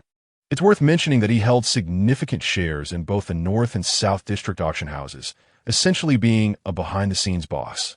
Just as Jiang Shui was recovering to full strength and about to leave, the guards outside reported that Manager Lu had arrived. Upon hearing the name, Jiang Shui recognized him and let him in. Manager Lu came in with bags of gifts and casually placed them on the table, rushing over to shake Jiang Shui's right hand tightly. Mr. Jiang, long time no see. This damn apocalypse has made you thinner. Poor me has been longing to see you, and now the world is no longer lonely. Upon meeting, Manager Lu immediately started with small talk, and the key was that he delivered such awkward lines without any embarrassment, even shedding tears. It was as if Jiang Shui were a close relative. and he was relieved that Jiang Shui was still alive. His concern made Jiang Shui truly believe that this was his longtime good brother. Manager Liu had used various connections to find where Jiang Shui lived. His demeanor was kind, and his speech was elegant and cultured, making it hard to find fault with him. Jiang Shui couldn't help but recall the first time he met Manager Liu. He had personally found Jiang Shui at the hotel where he was staying. At that time, Jiang Shui hadn't taken out a loan and was stocking up supplies. Manager Liu found the business opportunity and sought out Jiang Shui. "You still have over 380 million in deposits with us. Your payment shows that you've purchased a large quantity of rice, flour, vegetables, and meat. Is it to stock up and profit from the price difference? How much can you earn from that?" Raising prices will attract the attention of the regulatory agency and the price bureau. Repeatedly moving these unpackaged foods could also lead to losses. It's quite troublesome. With this money, why don't you consider investing in stocks? Real estate is also an option. As long as you're willing, our bank's various financial policies will absolutely satisfy you. I guarantee you'll earn over 10% within a year. Jiang Shui understood none of this professional financial talk. He didn't know how to respond and just casually said, "Because I'm not a capitalist." This statement left Manager Liu stunned. A series of investment dialogues stuck in his throat, and a multitude of thoughts flooded his mind. In the end, he gave Jiang Shui a thumbs up filled with admiration, thinking that Jiang Shui truly had the passion to consider the farmers. "You're truly great for buying these supplies. The ordinary workers and growers are the real beneficiaries. You're doing a good deed." I was shallow. This was the first time he felt embarrassed and admired. He had encountered too many wealthy people, and few were as young as Jiang Shui. His straightforward and indifferent remarks, willing to lose money to create value for the lower class, were even rarer. He left feeling ashamed, and later, when Jiang Shui spent his 10 billion, he came to borrow money. Without a word, Manager Liu immediately loaned him over 300 million. Chapter 73. He won't take me out, will he? This was also the bank where Jiang Shui had taken out the most loans after visiting so many banks. "Have a seat, President Liu." Jiang Shui invited him to sit down, and soon a dedicated staff member brought in tea. It was Zhao Yuan dressed in a maid outfit, a uniform specifically assigned by Jiang Shui. At first, Zhao Yuan was a bit shy, but upon realizing she was serving Jiang Shui, she readily accepted it. With an elegant figure and a slim waist, she walked gracefully like a cat. After pouring tea for Jiang Shui and President Liu, she bowed slightly and turned to leave. This made President Liu unable to take his eyes off her, but remembering she was Jiang Shui's, he quickly averted his gaze, not daring to look again. "Mr. Jiang is truly remarkable, and his subordinates are exceptionally talented. This old man, am truly envious. Let's skip the small talk. We aren't very familiar. You shouldn't be in banking. With this acting and emotional appeal, you'd definitely succeed as an actor." President Liu smiled awkwardly, being astute in reading the room. With just a few glances and words, he had a rough understanding of Jiang Shui's character, and he knew how to address it. "Mr. Jiang speaks directly and boldly, so I won't beat around the bush either." He didn't hide his intentions and immediately explained his purpose. "Mr. Jiang, do you remember the 350 million loan I took out for you? I was thinking since you're financially comfortable now, perhaps it's time to repay the loan?" Jiang Shui took a sip of tea leisurely and replied, "I'm not loaning you personally. Why should I pay you back? The bank has gone bankrupt, and you still want money from me? Understand that I am not responsible." Jiang Shui was completely unconcerned about the face he had built up earlier, leaving President Liu with a forced smile. He wanted to say that the bank was privately owned by him, but he cleverly found an excuse for himself. Generally, people in high positions care a lot about their image, but Jiang Shui was clearly not one to fall for that. What a scoundrel! President Liu cursed inwardly, realizing that this matter couldn't be mentioned again. Otherwise, he might lose a friend and could even be dealt with right then and there. He forced an even brighter smile. In fact, he had known from the moment he entered that Jiang Shui would definitely not pay it back, mentioning it was just an excuse to get Jiang Shui to do something for him later. "That's right. Mr. Jiang is right. I spoke out of turn, huh? By the way, before the apocalypse, I helped you secure the entire factory area from Chunchun for 100,000. He didn't ask you for money, did he? Chunchun is already dead. Jiang Shui's expression suddenly became serious, as if to say, see, those who dare to come after me for debts are already dead. President Liu was taken aback and looked at Jiang Shui with a strange expression, smiling on the outside, but his eyes flickering with fear. This guy's truly ruthless. He won't take me out too, will he? There can't be an ambush here, can there? He can't be more brutal than Yi Tianlong, can he? I was careless. I should investigate his character further. Everyone calls him a hero, but he wouldn't just kill for no reason, right? President Liu was already panicking inside. Jiang Shui noticed President Liu's fear, and his tense face instantly broke into a hearty laugh. What are you afraid of? I've never killed anyone. I'm not interested in killing. President Liu was sweating profusely. Yes. Actually, I cashed that 10 million check, Jiang Shui said casually. I still understand Mr. Zhang's integrity. It's completely without fault. President Liu reluctantly gave a thumbs up and quickly changed the subject. I came this time to bring you some benefits. Recently, I want to develop a piece of land, but there's an 8th level zombie guarding it. Ordinary people wouldn't dare to approach it, and you definitely need its spiritual source. While I only need the place occupied by the zombies, it's a win-win for both of us. What a good calculation. Why should I help you kill zombies? There's no such thing as a free lunch in this world. You have to pay something. Jiang Shui replied nonchalantly. You don't need to pay back the 300 million. Isn't the 8th level zombies' spiritual source enough? You're really not willing to take a loss at all. President Liu felt extremely frustrated, looking like he was the less capitalistic one. All right, whatever supplies you need, just say the word, and I'll do my best to meet your needs. I plan to open a bank for the apocalypse. When you come, I'll give you unconditional loans. Open a bank? Jiang Shui couldn't help but frown. Capitalists really never forget about making money. Inside, he couldn't help but think darkly. Once you grow big and strong, I'll easily take over your bank and create a new brilliance. President Liu laughed and said, the harder life gets, the more we must strive to survive. I don't have any other skills. I can only do business, and serving everyone can earn some supplies to survive. Jiang Shui nodded. How about this? I don't need any supplies for the loan. I just need you to help me find items like the Eye of the Storm or Star Thunderstone that can activate attributes. Also, I want things that can turn ordinary people into awakeners.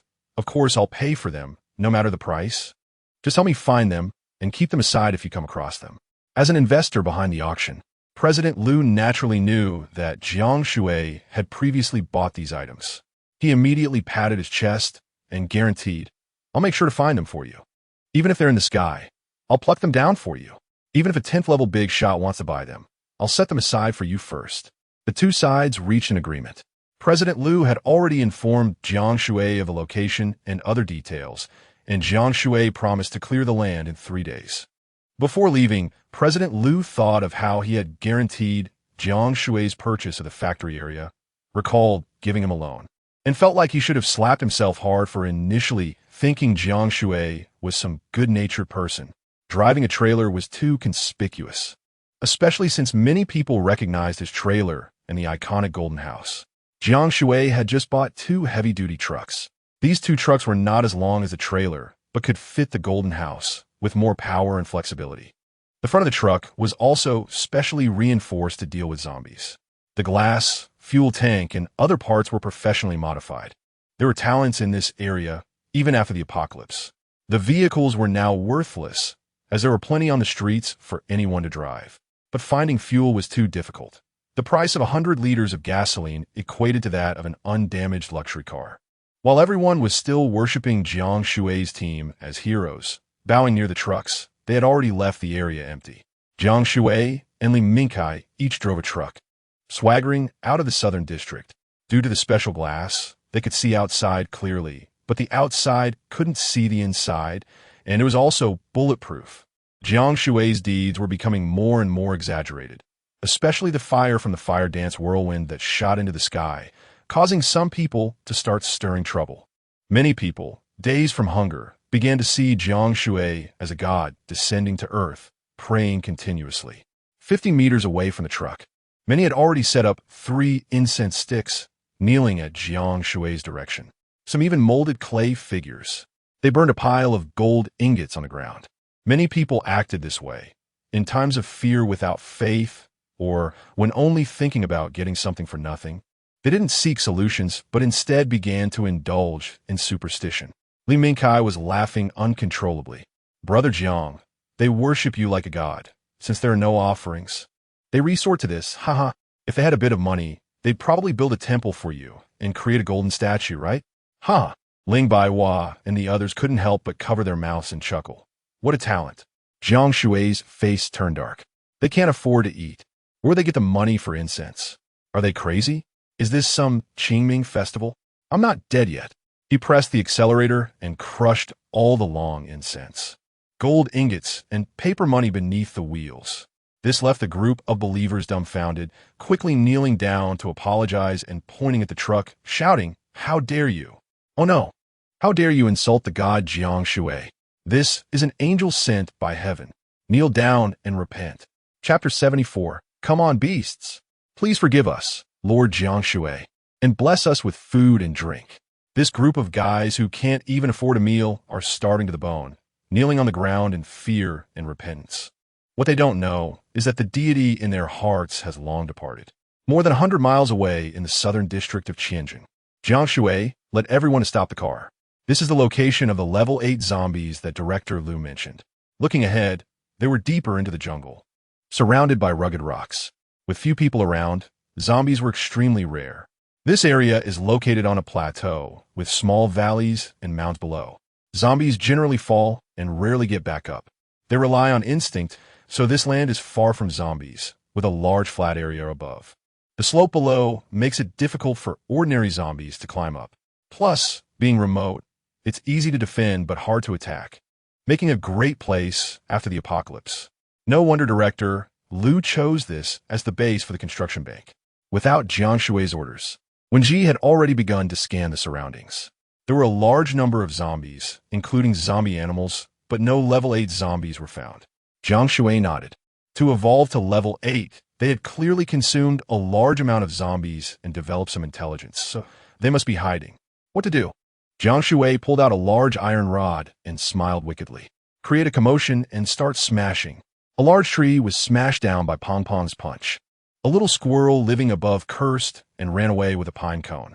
Meanwhile, Wang Long, impervious to harm, stomped down on the stones, quickly attracting the attention of a large number of zombies. They swarmed over in droves, along with some animal zombies mixed in. The Yang brothers, armed with long guns, were the first to charge into battle. Ling Baihua pulled out a stun baton, but Jiang Shui held her back. Let them handle these small fry. It's a pity that the Qinglong gang was burned to the ground, or else their weapons and ammunition would have been plentiful. Li Mingkai scratched his head awkwardly. My fault. I just wanted to make a good impression on Brother Jiang on my first outing, and I overdid it. Jiang Shui shot him a glare. It wasn't just overdoing it. Others could fight for 1,000 rounds, but you exhausted all your energy in one move. How could that not be excessive? You're right, Brother Jiang. You also participated. Your wind cry has exhausted its energy too. Our collaboration is simply invincible. This was indeed true. Without Jiang Shui's wind cry, the fire dance wouldn't have had such power. Even melting iron and stone. Such an attack should be avoided if possible. If the enemy was left with just a small fry, they could really be in trouble when they're out of energy. Plus, the cost would be too high. How many good things would be destroyed? A large number of zombies were slaughtered. Some level 3 zombie grasshoppers and earthworms were quickly exterminated. They came here to kill level 8 zombies. Jiang Shui's plan was simple. If they could eliminate them easily, they would, but if there were any unexpected situations that couldn't be resolved, they would run based on the circumstances. At that moment, 8 human face spiders appeared. They spat out green silk, exuding a rotting stench. Their 8 legs moved with incredible speed. All of them were level 5. This silk was their attribute. Wenji analyzed that, generally, animal zombies had fixed attributes, such as the wild boar's brutal charge or the zombie tiger's pounce. The black bear zombie was incredibly strong, and so on. These weren't mutated. The silk had no venom, and Wu Ti caused mutations. Li Mingkai stepped forward and grabbed the incoming silk. They also needed to be careful and finish quickly. Wang Long and Pang Pang joined the fight. They had just reached level 6, and facing 8 level 5 zombie spiders was still quite troublesome. Winning through conventional means would be slow, so to prevent surprises, Pang Pang gave Wang Long a look. The latter sighed and helplessly spread his arms. Come on, beasts. Don't worry, I'll be gentle. Pang Pang flashed a mischievous smile. In the next moment, Wang Long was instantly enveloped in golden light, transforming into an impervious being. Pang Pang laughed wildly as he grabbed Wang Long's feet like a frenzied baboon. Ha! As he smashed around, he also laughed heartily. Wang Long became a stick in his hands, smashing everything in his path into pancakes. The human faces of the spider, if seen at midnight, would scare someone into paralysis. Faces the size of basins appeared with expressions of pain, each one smashed into an Oreo. This scene left Li Mingkai dumbfounded. This is the legendary humanoid weapon, right? Wang Long turned into a golden oil stick, being tossed around by Pong Pong's immense strength. They were smashing zombies like crazy. Wang Long had gone from initial anger and resistance to now adapting and even enjoying it. Soon, they exterminated the 8 giant spiders. Li Xiaofei quickly went to search for spirit sources and soon found 2. The spirit sources of animal zombies were essentially no different from those of regular zombies, and the chances were 1 in 10. However, some mutated zombie spirit sources could be very useful and powerful treasures. Awakening individuals with special physiques absorbed them and experienced unexpected changes. With the human-faced spiders defeated, the other small zombies posed no problem and were quickly cleaned up. At that moment, Wen Ji exclaimed in surprise, "The level 8 zombie is coming." In the next moment, following the direction pointed by Wen Ji, everyone only saw a blurry shadow, which suddenly disappeared. With a swoosh, everyone didn't see clearly.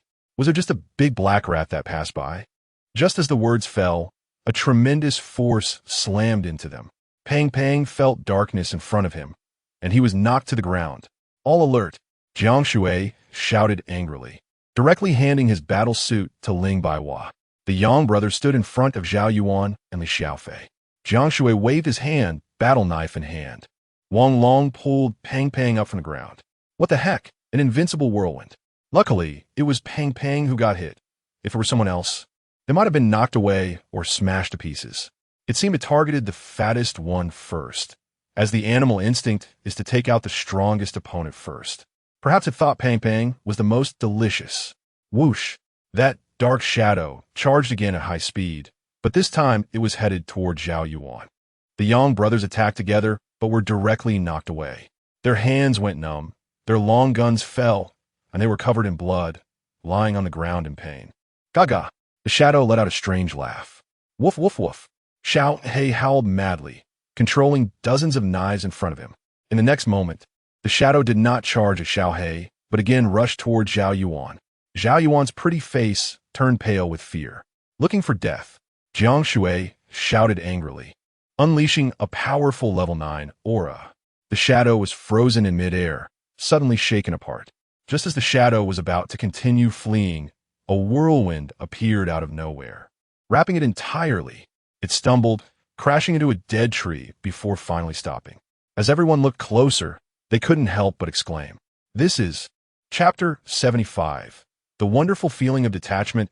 Is this a snail? It's as big as a tank and runs faster than a rabbit. You tell me this is a snail? Anyone who says snails are slow, I'm going to get angry. Damn it, a snail over 6 meters long. Is this a supersized stone mill? It really is an 8th level. Animal zombies are always at the center of the zombie crisis, possessing a continuous source of spiritual energy. If they absorb it quickly, their strength far exceeds that of human awakeners. Even Ling Baihua could see that this 8th level snail zombie was definitely not simple. With immense strength and incredible speed, it could definitely be classified as a mutated zombie. Everyone nodded in agreement. Wang Long helped the 3 Yang brothers up, and Zhao Yuan stepped forward to help bandage their wounds, repeatedly thanking them. "Thank you." The 3 nodded, wiped away the blood, and after a simple bandage, held their long guns, entering a state of alert once again. Jiang Shui said earnestly, "This is our first time hunting such a high-level zombie. We should practice our cooperation. Zombies of the same level are always stronger than humans. They're just clumsy. Humans can cooperate and think. In a stand-up fight, zombies would definitely win. For example, you could punch a zombie 100 times and it wouldn't die, but if it bites you once, you can just wait to become a zombie. Despite being much stronger than the snail, one must be cautious of sneak attacks. Thankfully, he had Wind Cry. If it were any other 9th level, a moment's inattention could lead to a sneak attack, finishing him off. Jiang Shui held the line to train everyone as cooperation, and with Wang Long's angry shout, everyone joined the battle. The snail's zombie bared its teeth, and its seemingly soft body erupted with a large amount of sticky liquid. It relied on this liquid to increase its speed. Left. When Ji pointed out the direction the snail was fleeing based on its movements, a whirlwind picked up, and a small tornado shook the snail back. Clearly, the snail zombie often relied on speed and strength for sneak attacks. This time, it could only meet them head-on. 4th and 5th level zombies were no match for an 8th level snail. Luckily, with their cooperation and Li Mingkai providing cover from the side, they were injured but not seriously. This further ignited their fighting spirit. Only by facing strong enemies could they improve quickly. Xiao Hei frantically manipulated metal properties to smash toward the snail. However, its level was too low, and there wasn't much metal available here, leaving it only frustrated. The current battle was beyond what Xiao Hei could participate in. Unless dealing with humans, as zombies could withstand bullets much better than humans. Ling Baihua, Li Xiaofei, and Zhao Yuan drew their firearms and started shooting from the side. However, the bullets ricocheted off without harming the snail zombie at all. No more shooting. We're low on bullets. Ling Baihua called for them to stop. The battle raged on. The snail zombie's seemingly soft, glue-like body actually contained immense strength. Wang Long, caught off guard, found himself ensnared. It opened its mouth, revealing a thick pipe, with dense rows of steel teeth every 10 centimeters. The deeper you went, the larger the teeth became. You could say there were teeth within teeth.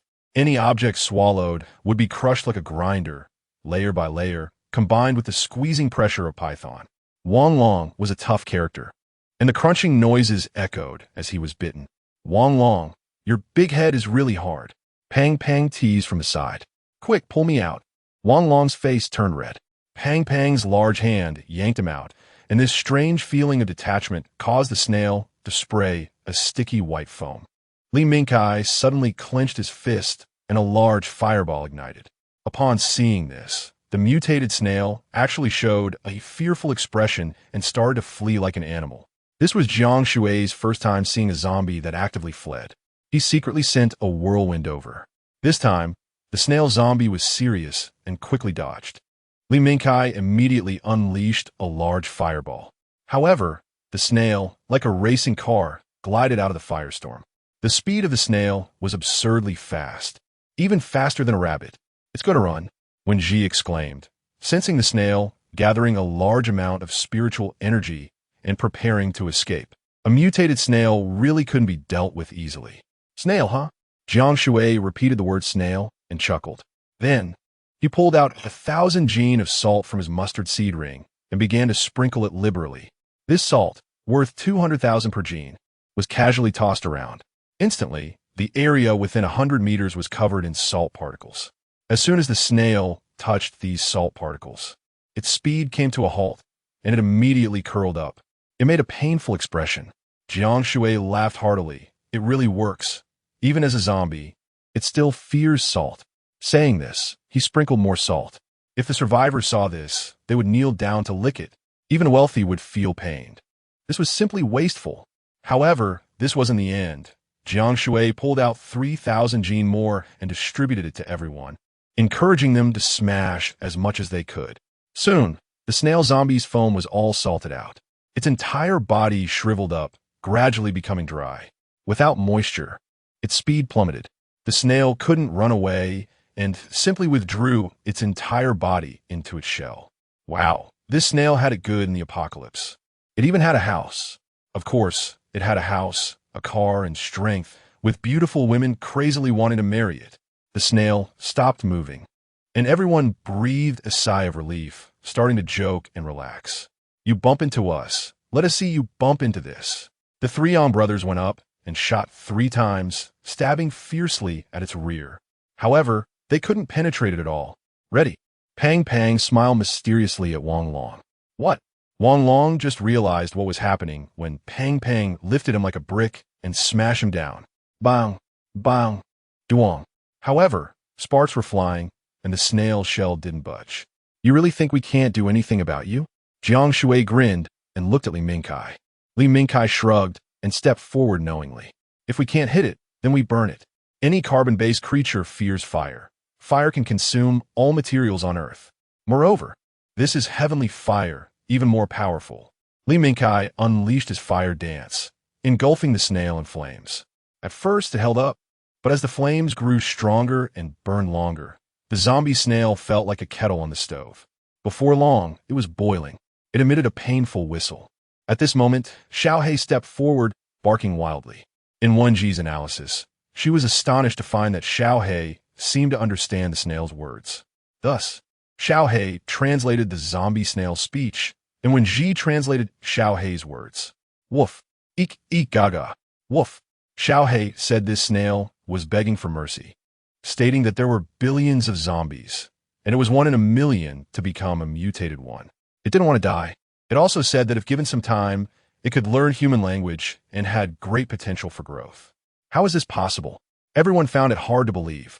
When Ji explained, it has listened to many human words and gradually adapted, and it possesses snail ear conduction nerves, which can release language through echoes. Chapter 76. Little snail combining the human language it heard with its own mimicry, it became a form of human language. Not just human language, but also the languages of other beings and animals. After analyzing for a long time, it could also mimic and release echoes. This could work. Jiang Shui waved his hand with great interest, and Li Mingkai stopped his fire dance. However, for safety's sake, Jiang Shui still sprinkled salt in a circle around the zombie snail and released 18 whirlwinds to hover 1 meter above the snail. If there was any movement, the snail wouldn't be able to escape. The zombie snail, which had been thinking of seizing the opportunity to escape, suddenly wilted at this moment. It took a long time to recover. Jiang Shui and the others all stared at it intently. Jiang Shui looked at the green water ghost in his hand. It should be analyzed enough by now, so I ask you, can you understand my words? The snail cautiously poked its head out and nodded. Great. This mutated zombie has intelligence. That's really rare. It's not true that the higher the level, the stronger the intelligence. It's quite normal for a level 20 zombie to lack intelligence. Mutated zombies are definitely favored by heaven, when Ji explained in surprise. Speak the human language right away to prove that your echo is not a deception. Jiang Shui immediately began the countdown. 3, 2, 1. Finally, the huge shell began to vibrate. Then an echo sounded. Good. Just a simple good word, which took up most of the snail's energy. No wonder. It had been beaten so badly, lacking strength, and it usually wouldn't learn any human language, so it sounded very awkward. Its voice was mechanical, devoid of any emotion. Very hoarse and harsh. For the first time speaking human language, it was not bad. Jiang Shui nodded in satisfaction. If it were cultivated to a later stage, it would definitely be able to speak freely. Echoing back, just how much ability does this snail have? Fast speed, great strength, hard shell, can translate various species languages, and can even speak human language. Jiang Shui immediately decided to keep the zombie snail. After all, who wouldn't want a cool snail that can understand multiple languages? It can be my mount. Sometimes vehicles can't go to certain places, and often, when encountering danger, vehicles are not sturdy at all. The speed and toughness of the snail perfectly match a mount. The snail was very reluctant, but after hesitating for a long time, it finally agreed. For such a formidable existence, it would definitely be useful in the future, so Jiang Shui naturally wanted to cultivate it as his own. After all, if it grew up and decided to run away, it would be a loss. Jiang Shui jumped up and directly rode on its shell. I'll name you Little Snail. The snail felt no weight while being ridden and replied, okay. Its mechanical and clumsy speech was extremely taxing on its brain and strength, since speaking was so laborious. Let's not talk for now, just rest well. The snail nodded gratefully. Its 2 large tentacles gently touched Jiang Shui, expressing friendliness, just like Xiaohei wagging its tail. Little Snail's intelligence was equivalent to that of a 3-year-old child.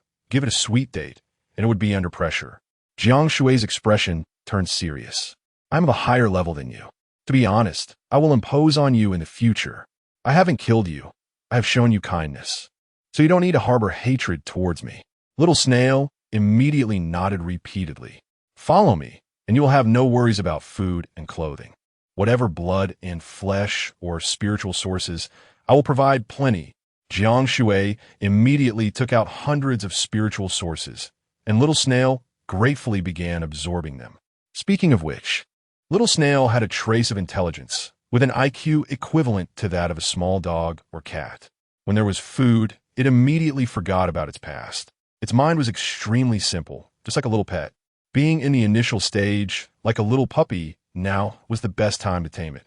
Soon, 300 level 1 spiritual sources were completely absorbed. The crowd was amazed. Wow, its appetite is much bigger than Xiao Hei's. Xiao Hei growled in dissatisfaction. Woof. It's level 8, and I'm only level 3. Woof woof. It was clear that Xiao Hei was not pleased. Everyone can share. Let's all rest here. Jiang Shui thoughtfully took out spiritual sources for everyone to absorb together. Brother Jiang, I'm hungry. Fatty was straightforward and spoke his mind. Jiang Shui laughed heartily, but then saw the ground covered in green spider webs and piles of corpses, all sticky with a rotten smell. Jiang Shui patted Li Mingkai on the shoulder. Take care of this. Understood. Li Mingkai immediately set a fire, and all the rotting corpses were instantly incinerated. He was quite skilled at destroying corpses and erasing traces. With the thick black smoke and flying ashes, Jiang Shui waved his hand, and the wind came and went. The area within 100 meters was completely clean. Zhao Yuan then brought over golden tables and chairs, starting to serve everyone food. Li Xiaofei also helped out. Zhao Yuan even specially served more water to the Yang brothers, causing the three brothers to smile brilliantly, instantly turning into sycophants. The three of them were the same in everything, and naturally liked the same type of woman. Zhao Yuan was mature and intellectual, with a strong woman vibe, the favorite of little boys. The triplets had never dated. Despite their fierce appearance, they were actually very introverted, belonging to the type with a little boy's mentality. Although they were assigned by Jiang Shui to protect her, they also developed feelings for her. However, Zhao Yuan only had eyes for Jiang Shui. Mature women like her generally do not like insensitive little boys. They prefer mature and steady people. She looked at Ling Baihua, having already made plans and even willingly thought about being a second choice. Dinner is served. Everyone enjoyed beggar's chicken, stir-fried squid with scallions, Peking duck, Sichuan mapo tofu, Westlake vinegar fish flying dragon soup, Wuwei smoked duck, dompa pork, steamed cured meat, spicy chicken, and other delicacies. These were all prepared by Zhao Yuan, while Jiang Shui went to attack the Qinglong gang. Then Jiang Shui put them away. After all, just eating what Jiang Shui had stored previously, the variety had been exhausted, and they were already fed up. Zhao Yuan's cooking was so good that even Ling Baihua gave her a thumbs up in admiration. Zhao Yuan particularly loved cooking. Her previous dream was to become a female chef. With a bit of practice and the annual task of thinking about how to vary her dishes to satisfy Jiang Shui, her culinary skills gradually became superb. Everyone ate to their heart's content, but Little Snail showed no interest in the food, continuing to absorb spiritual sources. From time to time, it would touch Jiang Shui with its tentacles, quickly closing the master-pet relationship. After everyone had eaten and drunk their fill, they prepared to leave. Wait. When Ji suddenly called out to everyone, stopping in her tracks as her starlight-like gaze swept around. There were still people nearby, or rather, zombies. We have a total of 10 people plus Xiao Hei. In my starlight perception, there are 11 auras. I habitually scanned and found that there was actually a 12th aura. That aura was faint and elusive. Everyone instantly felt a chill run down their spines. From the beginning of fighting zombies to eating, had they been watched the whole time? And they hadn't seen anyone. Could it be a ghost? The unknown has always been the source of terror. Everyone looked around to see if there were any zombies. But they chose to believe Wen Ji's information. Jiang Shui immediately activated his sixth sense, but found no danger. However, he believed that Wen Ji was very principled in her actions and would never joke about such matters. Spread out, search inch by inch. Ling Baihua immediately began to command on-site, according to what he learned in the police academy. Everyone formed a circle, holding hands, and then each went in one direction, holding weapons in hand, like ripples spreading across the water. Chapter 77. The eccentric person when the search of the nearby 100-meter area yielded no results. Everyone couldn't help but feel a bit suspicious. Wenji was also a bit dazed. Could it be that I was mistaken? Even when Ji was considering giving up. However, Jiang Shui exchanged a glance with Li Mingkai. The two then unleashed their fire techniques, starting to burn down the surroundings. After this round of searching yielded nothing, Jiang Shui waved his hand. We misjudged, let's go. He rode on the little snail, while this time, Li Mingkai drove the heavy truck. The other truck was driven by Zhao Yuan, who had a driver's license but was still not very familiar with driving, inevitably scraping and bumping here and there. But now, a few scrapes didn't matter. The heavy truck had been modified to be bulletproof and crash-resistant. Shortly after everyone left, a transparent figure gradually appeared on the ground. This figure lay flat on the ground, its back already charred. Oh my God! Oh my mother, you scared me to death. I almost got discovered. I almost got burned to death. This group was too fierce, especially the one leading them. So young yet so ruthless. The strongest person I've ever seen. My dear little heart. Still in a semi-transparent state, like water flowing in the air, he slowly walked to where Jiang Shui and the others had eaten. He picked up bones, broken buns, fallen rice grains, even the remaining spiritual essence he didn't let go, savoring each bite. So delicious, this group is so rich. It's hard to find these things, even in gathering places. Just as he picked up a small black chewed-up bone, he wiped off the dirt and dog saliva. This little dog, throwing away bones, what a waste. Before he finished wiping, he suddenly discovered something, disregarding the dirt, and stuffed the bone into his mouth, immediately becoming fully transparent. At that moment, Jiang Shui, riding the little snail, quickly arrived here at a speed of 80 miles per second. He looked around with a serious expression. Strange, I clearly sensed a presence here, but as soon as I got close, everything disappeared? Could it be that there's a hidden secret underground? Or is it the wind direction? Jiang Shui thought silently, but after a while, he couldn't come up with any clues. At this time, the two heavy trucks returned. They pretended to leave according to Jiang Shui's plan before coming back. Jiang Shui, being suspicious and obsessive-compulsive, especially when encountering strange situations, had to figure it out. Everyone gathered around, and when Ji activated her star vision, but still found nothing. At that moment, the little black dog sniffed its nose. It realized its bones were gone. Woof woof. It was very angry.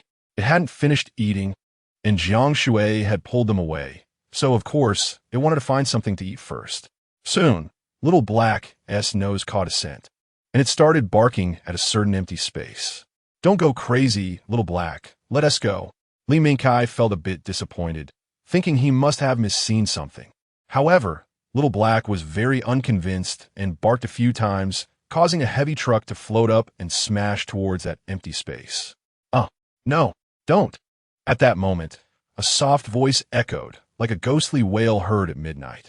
Fortunately, it was broad daylight. If it had been deep in the night, this voice could have scared someone's soul away. Everyone looked around, but found nothing. When Ji pointed under the truck, yes, there, not a zombie, but he smells entirely of zombies. Spare my life, great king. At that moment, a thin figure crawled out from under the truck. This guy clearly had no intention of begging for mercy, so scared that he even shouted for the king. He was covered in zombie liquid. This was the reason for the disturbance in Wen Ji's information earlier. My name is Gao Tianxi. I'm a human. I beg you. As his voice fell, his transparent body gradually restored, revealing a height of about 185 meters without shoes. He was as thin as a bamboo pole, skin stretched tight over bones. He had a pair of rat-like eyes, a high and sharp nose, a long face, and a mouth like a cherry.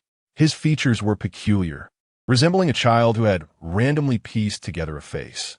Are you a stick insect that has come to life? Li Mingkai almost laughed out loud. Jiang Shui took a closer look and realized he was indeed a human, and Gao Tianxi had reached level 6. Being a level 6 awakener seemed strong, but in reality, he was weak, too scared to even fight.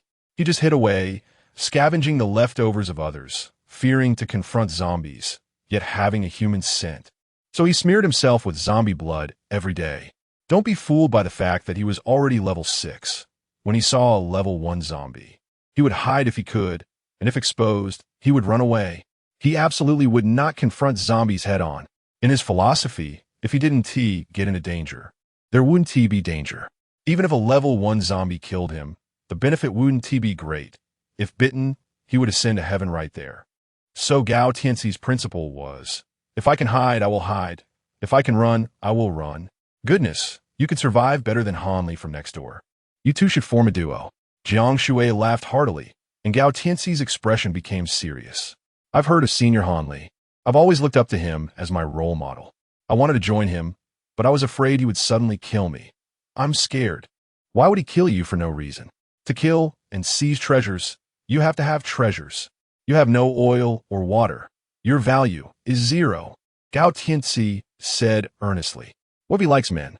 What if he thinks I'm easy to kill and just does it casually? What if? Stop with the what ifs. Tell me, what are you doing hiding here? Jiang Shui's expression became serious, scaring Gao Tianxi so much he almost knelt down, trembling all over. Great king, spare my life. I dare not do anything. I just wanted to eat some of your leftovers. Em naturally timid. Introverted to the point of depression. I'm afraid to see people. Even a cockroach could scare me for 3 days. After the apocalypse, when I saw a zombie, I fainted for 3 days and nights.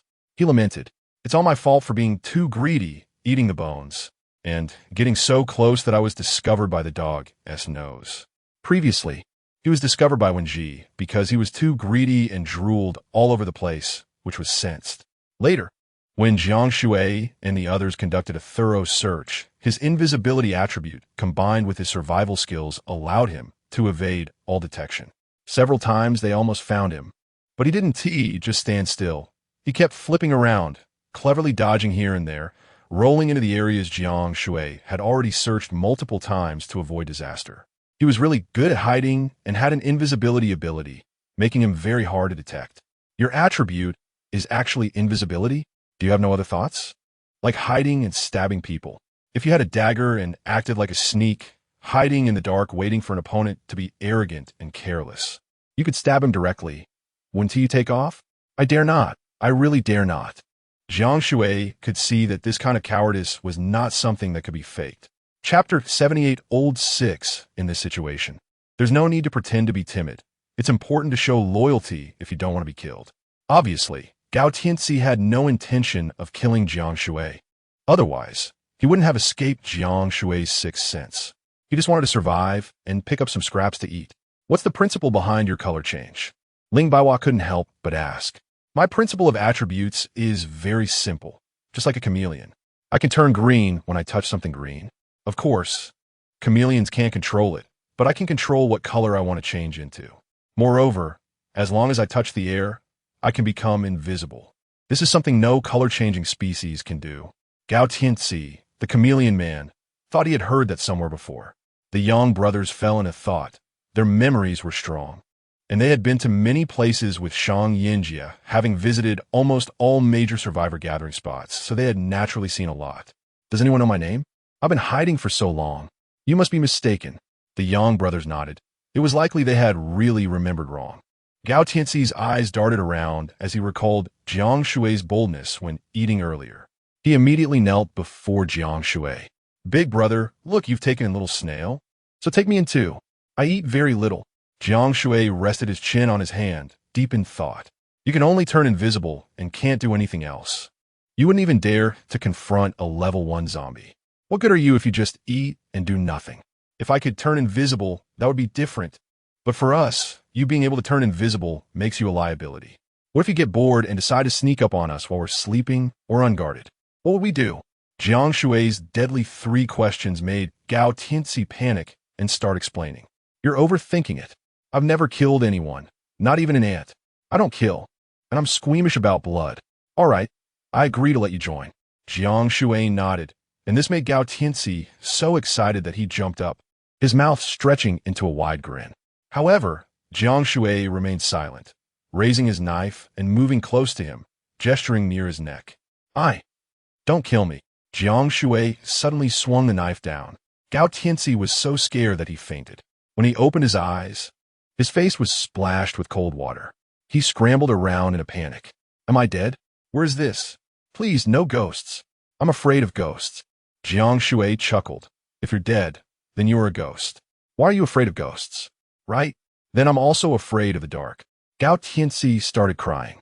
Fool, my brother Jiang never makes threats. So I'm not dead? Gao Tianxi exclaimed excitedly. This is just a reminder for you. You could die at any moment. No matter who you want to harm among us, anyone else could easily kill you. You've already felt what it's like to die and know the consequences of betrayal, right? For someone like Gao Tianxi, who could turn invisible, Jiang Shui had to establish his authority. Humans, animals, and zombies are completely different. One must be extremely cautious and aware, as hearts can change. That's right. Gao Tianxi nodded vigorously. So, do you really agree to let me join? Jiang Shui said nothing. Li Mingkai patted his chest. Brother Jiang never breaks his word. The chameleon man immediately jumped up with excitement. This is great. You look pretty hungry, thin as a stick. I don't want others to call our team deformed. Jiang Shui slapped him and casually tossed him a whole roasted chicken and 10 second-level spirit sources. Thank you. Gao Tianxi eagerly devoured the roasted chicken, forgetting his earlier fear, overwhelmed with excitement. He munched with grease all over his mouth, glancing at Little Snail with admiration. I just want to pick up what others leave behind. The reason I came here is that I think the Snail King is amazing, killing a lot, and I just follow behind to eat the scraps. I was afraid the Snail King would find out, so I cover myself in zombie liquid. Li Mingkai, Wang Long, and others all looked speechless. Ling Baiwa couldn't help but say, wow, you picked up enough to reach level 6? You really are an old 6. The mantra of survival is to never act unless necessary and to run away if possible. Everyone raised their thumbs to the invisible man. You really know how to survive. More so than Little Black. Woof woof. Little Black barked twice in approval. Jiang Shui thought for a moment. Since that's the case, we'll call you Old 6 from now on. Does everyone agree? Agreed. I raised both hands in favor. Fatty raised his hand, and even Little Black stood up and raised his paws. The chameleon man Gao Tianxi was in tears. Big brother, I don't want to be Old 6. Go. Kill him. The young brothers and others advanced with long guns, and the chameleon man was so scared he urinated on the spot.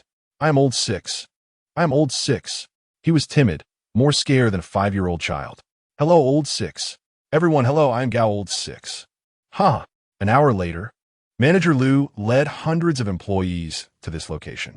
He was very satisfied with the scene. Truly a hero, truly Jiang Shui's team. Even an 8th-level zombie snail can be tamed. Killing is easy, but taming is 1,000 times harder. Looking around at the clean and tidy surroundings, Manager Liu squinted his eyes, thinking that this way he could hire fewer cleaners. The ground was spotless, with no corpses or trash at all. I really want to give you a 5-star review. Jiang Shui waved his hand and laughed.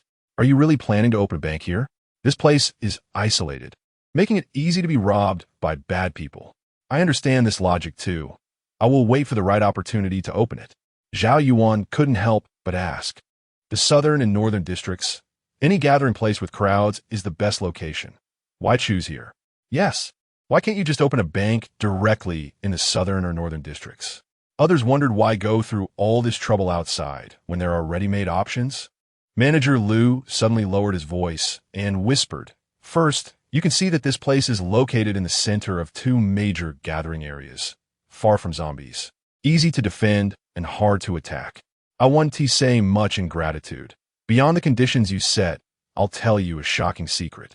Prosperity must decline, especially in the apocalypse. How could there be a gathering place that lasts long? Jiang Shui's expression changed. Are you saying? Exactly. What if the southern or northern districts encounter a disaster? Then this place will quickly become the next refuge. Jiang Shui nodded. Indeed, such a businessman thinks very far ahead. The simple 8-character mantra, be prepared for danger in times of peace. Jiang Shui thought darkly. When you become a big capitalist, I will take action. It's not about greed, but about eliminating capital. Seeing Manager Liu's business spread across major gathering places, Jiang Shui suddenly felt that one factory base seemed too little. Chapter 79, Divine Mounts. Even the clever rabbit has 3 holes. As the team grew in number, management became increasingly challenging. While it was important to have close allies, a considerable number of other soldiers were also needed. For instance, although Lu, the head of the team, was weak in strength, he was very adept at charming people and could easily bring in many employees to help him without them rebelling. Jiang Shui suddenly had the idea of recruiting a large number of new team members. Naturally, it couldn't be like recruiting Wang Long and the others. A large number of people wouldn't be treated as core members, but they could serve as employees. By providing benefits and letting them work, everyone would gain something.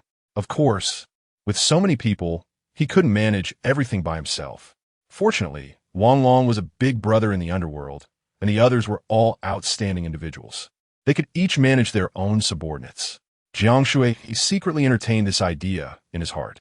The location of a new base had yet to be determined, and details on where to recruit, what kind of people were needed, and so forth required a series of rules to be established. All these things had to be considered carefully. If not handled well, it could lead to trouble. Of course, he could easily eliminate them if necessary, but that would be unpleasant and could tarnish his reputation. Having not returned in a long time, he wanted to see how their base was doing.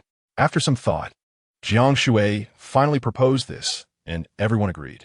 Moreover, the newly joined young brothers, Xiaohua and Gao Laolu, had never been there.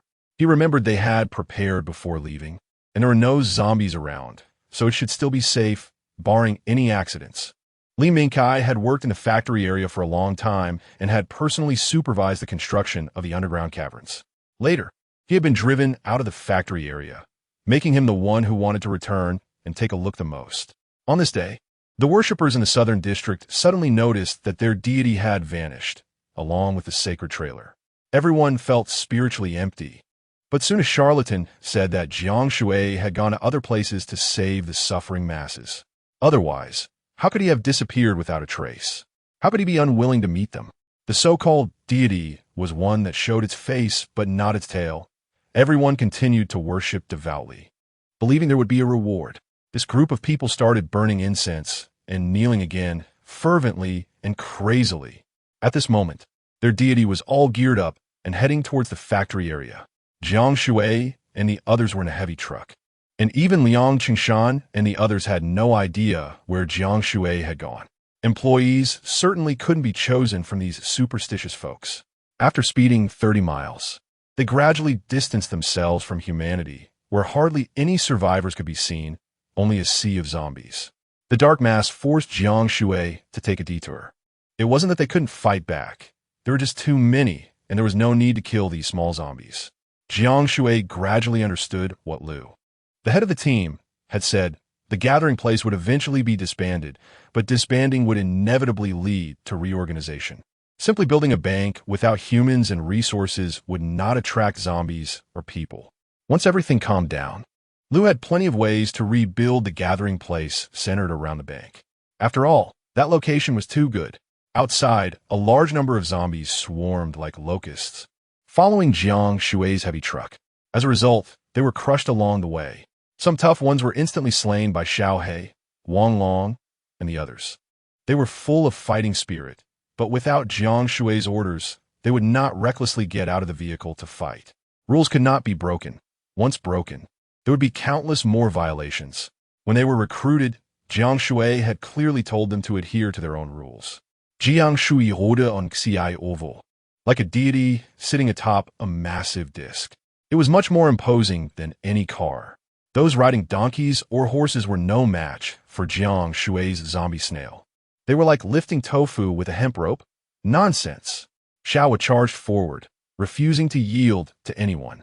With lightning speed, a hard shell, and immense strength, it could kill humans and zombies alike.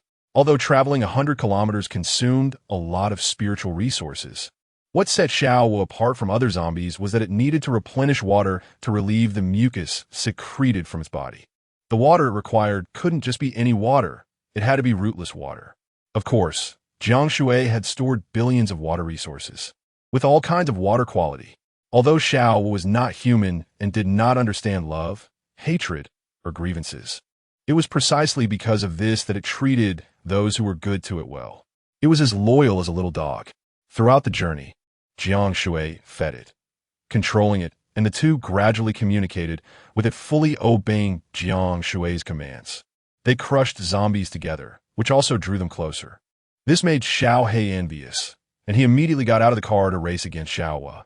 The result was that he was left 10 streets behind, unable even to see Xiao with taillights, who told him it was an 8th level creature while he was only a 3rd level. Xiao He vowed to work hard to improve and show off in front of his master. Feeling jealous, Xiao He was playfully patted on the head by Wenji. You don't have golden retriever blood, do you? Don't be angry, we all love you. Wah! Xiao He felt wronged and dove into Zhao Yuan's arms. Oh, you little dog, I comfort you, and you go find Sister Yuan. When Ji crossed her arms, fuming, Li Mingkai glanced at Zhao Yuan's impressive figure, then looked at Wenji and chuckled. Still not clear?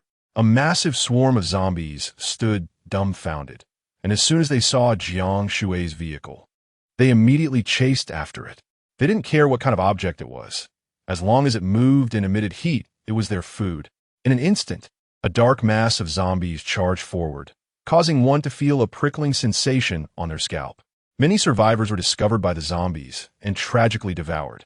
Jiang Shui had just left the gathering place not long ago and had encountered many survivors being chased by zombies. People were running ahead, while zombies with bared teeth and blood-soaked faces were in hot pursuit. Each one looked like they came straight out of a horror movie. However, Jiang Shui's situation was entirely different. They were not being chased by zombies, but were charging through the zombie horde. The zombies were dying in droves, especially that snail-shaped vehicle, which swiftly crushed dozens of zombies in one go. That person seemed to be riding a snail. It might be the latest model of a vehicle, right? No. Those fangs were terrifying, and that speed was eerily anthropomorphic. It was a zombie animal. My God, someone is riding a zombie snail. How fast can a snail be? It would be better off riding a turtle. Huh, someone immediately mocked. However, their expressions quickly froze.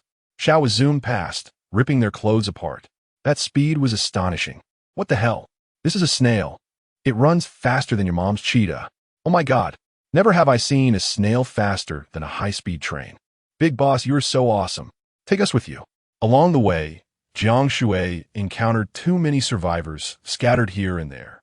Some had specifically come out to hunt zombies, gaining spiritual resources to exchange for food at the gathering place. Thousands of survivors saw Jiang Shui's imposing mount, and one by one their jaws dropped. Chapter 80 Selling asses, they were tormented by zombies, let alone these perverted zombie animals. The man in front of them had actually tamed a zombie, and it was an animal zombie. What does this mean? In their eyes, this was absolutely impossible. It was like a person taming a stone statue. Wasn't he that nonsense? However, some people were skeptical. If he could tame one, so could I. Just like how the spiritual source can absorb energy, at first no one believed it, so I'll be the first to take the plunge. A young man, wielding a sickle and having killed dozens of zombies, felt he had some strength.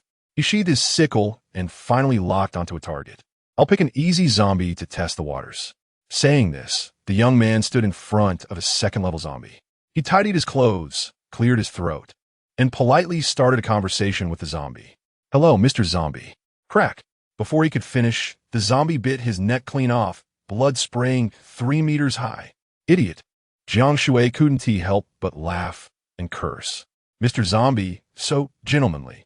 If I didn't know better, I'd think you were on a date with the zombie. It must be that his approach was wrong. Some others imitated Jiang Shui's actions, directly jumping onto the zombie's neck, only to have their little brother bitten off on the spot. Some thought they had chosen the wrong target. After all, Jiang Shui had conquered an animal zombie, so they went looking for animal zombies instead. The result was either being gnawed by rats, or getting gored to death by wild boars, or even being swallowed whole by zombie pythons. They finally realized the truth. That guy isn't human. There's no way to compare. Some people ran towards Jiang Shui, followed by a large group of zombies. Help me. Big truck. You're bringing the trouble over here, right? You definitely want to save me now. Jiang Shui slapped the snail shell and continued to run wildly. Soon, the survivors were overwhelmed. After just a few hours of travel, they saw many survivors being chased by zombies.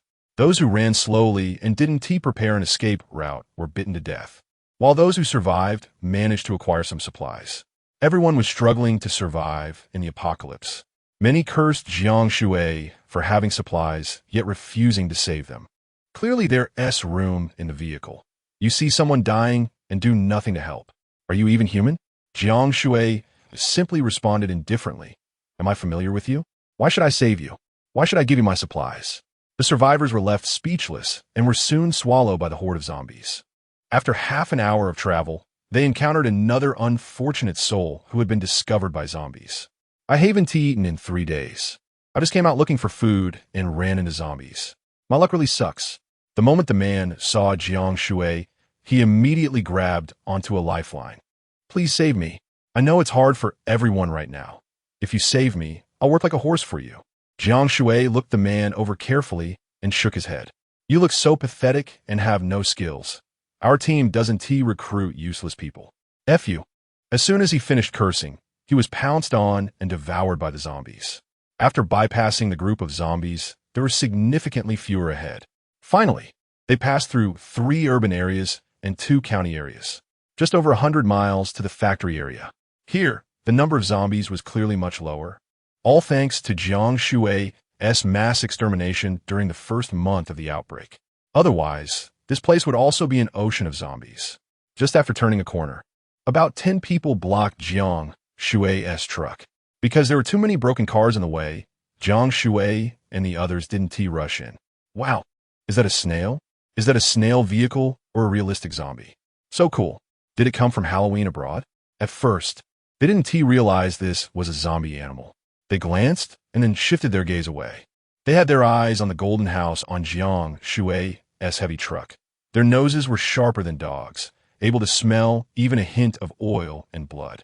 They were certain that the golden house contained a large amount of supplies, food, and definitely a lot of gasoline. Otherwise, how could so many people still be driving 3 vehicles? It must consume a lot of fuel.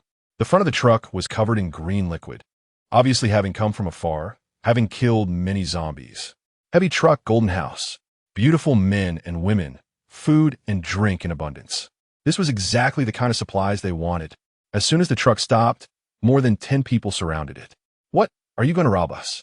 Li Mingkai held a flamethrower in his hand, grinning, while others also pulled out their guns. This scared the group of survivors. They quickly raised their hands over their heads. We don't dare. We don't dare. Jiang Shui slapped the snail shell, and it stopped right in front of the crowd. The rotting smell and the murderous aura of the zombies scared the men and women at the front into fainting. Oh my God, these are real zombies. What kind of person is this? In troubled times, heroes emerge. Today, we witnessed it again. The rest helped the fainted ones to a position far from Jiang Shui, finally letting out a sigh of relief. Not robbing? Then what do you want? Jiang Shui asked with interest. Several women lifted their skirts, exposing their snow-white thighs, and threw flirtatious glances at Jiang Shui. Big brother, you look like a big shot. Take me with you and I'll serve you well. Don't look at my age. I'm a #1 flute king in Asia. This group of middle-aged women posed seductively by the roadside. As soon as they saw Jiang Shui and his companions looking healthy and plump, their eyes sparkled like weasels who spotted chickens. Ling Baiwa and Zhao Yuan looked on with anger, wishing they could take a knife to these Andes. Fortunately, they believed in Jiang Shui's taste. Ugly rejected. As expected, Jiang Shui refused, then coldly said to Li Mingkai, keep going. Whoever blocks the way, just run over them. At this moment, a 30-something young woman stepped forward, pushed down her shoulder strap, and opened her cheongsam to reveal her thighs. As long as you give me food, I could do anything. She did splits, various poses, and even hung upside down from a tree. So flexible. Are you preparing for a postgraduate exam? Jiang Shui turned and walked away. Hey, wait. At this moment, a few men stepped out from the survivors. They also opened their chests, revealing small muscles, and blinked while throwing flirtatious glances. Big brother, it seems you don't like women. No problem. We have all kinds of tastes. Come on. We're from Thailand. These men wore bras and dresses. And as they touched their chests, Li Mingkai immediately vomited. Ling Baiwa's face turned dark, while Wen Ji looked on with curiosity. How do they love each other? Especially at night? Thinking of a certain scene, it was too beautiful to look at. Selling ass? Jiang Shui coughed, and said seriously, "No need." "Do I look like that kind of person?" Just then, a voice piped up. "Brother Jiang, I think I can give it a try." It was Pang Pang. He looked at a relatively clean-looking skinny man and licked his lips. "Although I'm not as strong as Brother Kai, I can make do with it." Pang Pang had an eager expression, and Jiang Shui immediately scolded him. "Get lost." Wang Long almost shouted at the same time as Jiang Shui, angrily rebuking Pang Pang. "Try your big head. If you're bored, go mess with a hedgehog. If not, even a little snail shell is enough for you." Wang Long didn't hold back, angrily retorting at himself, while Pang Pang wasn't angry at all and looked a bit aggrieved. Chapter 81. Even dogs cry that night. "You didn't come looking for me again. Stop. What kind of lewd words are those? If you say more, I'll ban you." Ling Bai's face turned red. "There are still children present." Zhao Yuan chuckled, becoming even more graceful. The three brothers of the Yang family watched in a drunken stupor, their hands bandaged by Zhao Yuan. When Ji covered his face, indicating, "I'm not a child, but I have no idea what you were talking about." Some people laughed, while others looked confused. "What does it mean, sister?" Li Xiaofei lifted his innocent head. "It means nothing, just a little something." Pang Pang felt wronged and unwilling. "It's fine for the hedgehog. I just meant it as a gesture. It's meaningless." "So what do all these meanings mean?" Li Xiaofei scratched his head, looking puzzled. "It won't interfere with your business." Jiang Shui didn't want to stay for even a moment. What a taste this is. Everyone finally understood that these people were just peddling, and they targeted both men and women, pulling their own strings. "No trade. Still must trade. Otherwise you all would have wasted your time watching me." A few faux girls were chattering and demanding money. One fearless individual even pulled out a knife. "Give me money." He charged forward with a knife. A thick, sticky meat strip wrapped around him. It was Xiao was doing. It moved like a frog, but without a tongue, using its antennae to whip and pull. The man was pulled close, and its powerful body, like a python, clamped down hard, cracking. All his bones were crushed. Then Xiao swallowed him whole. Xiao even let out a satisfied burp after eating. The layers of terrifying fangs scared off anyone who wanted to rush over, rendering them frozen in place. If Jiang Shui hadn't clearly told him not to eat people casually, he would have feasted already. All zombies like to kill living beings, and Xiao was no exception. He just knew who his family status was. He came looking for death himself, so don't blame him out.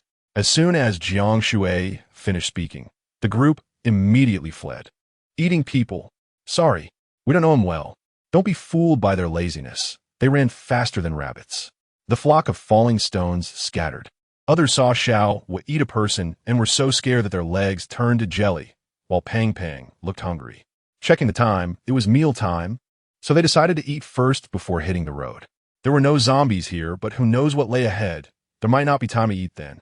Boiled fish slices, meatballs, garlic yellow eggs, spicy meat slices with tiger skin peppers, and finally, a winter melon and pork rib soup.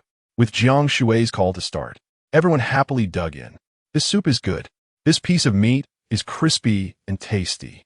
"Huh, it seems like someone is missing." Jiang Shui suddenly remembered someone was absent and scanned the area. "Where's Lao Lu? He can't be running away, right?" Li Mingkai Shota. This guy wouldn't just flee, would he? Pang Pang wondered. "Impossible. He likes to follow behind the strong and scavenge." After we begged him to join, he finally agreed. "How could he sneak away?" "Boo-hoo. I'm used to it. I just want to wait until you finish eating and take the leftovers." Just then, Lao Lu appeared, hanging onto the wagon. "Good guy. Aren't you afraid of the cold?" "It's fine. I blend into the air. The airflow doesn't affect me." Lao Lu pointed at the delicious food on the table. "Can I eat these?" "Are you serious?" "Of course, if I say you can eat, then eat and wash your hands and feet properly." Gao Lao Lu was very thin, standing at 185 meters but weighing less than 80 kilograms. He could be blown away by a gust of wind. But he dressed warmly. He was afraid of the cold. And of course, his clothes could also make him invisible. Otherwise, being naked would disgust everyone. Gao Lao Lu meticulously washed his hands and feet, taking a long time. And by the time he joined, everyone was almost done eating. Zhao Yuan handed him chopsticks and a bowl. Lao Lu felt a bit embarrassed. He only took a bite of rice and immediately got teary-eyed. "What's wrong? Is it too spicy?" Zhao Yuan hurriedly asked, worried she hadn't cooked well. "No, it's just that after so many years, it's the first time someone treats me like a person. I've forgotten when the last time we had a meal together was." Lao Lu cried, his voice deep, and he choked up for a long time before lowering his head as if talking to himself. My family said I have skinny disease, that I can't gain weight, and they despised me. My friends' wives bullied me.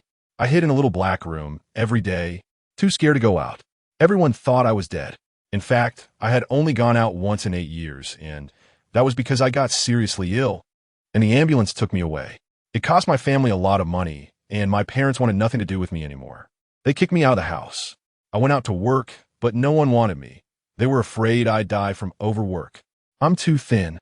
I have no strength, no skills. I can't do anything right, so I've always been very self-conscious.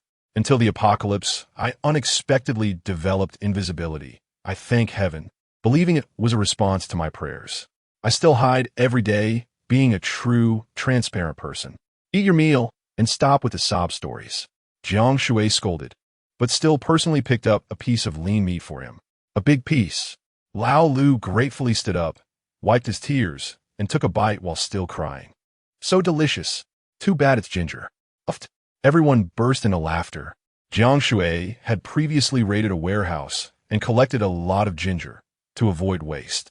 He took out quite a bit for Zhao Yuan to cook with. Lao Lu still ate the ginger with gratitude.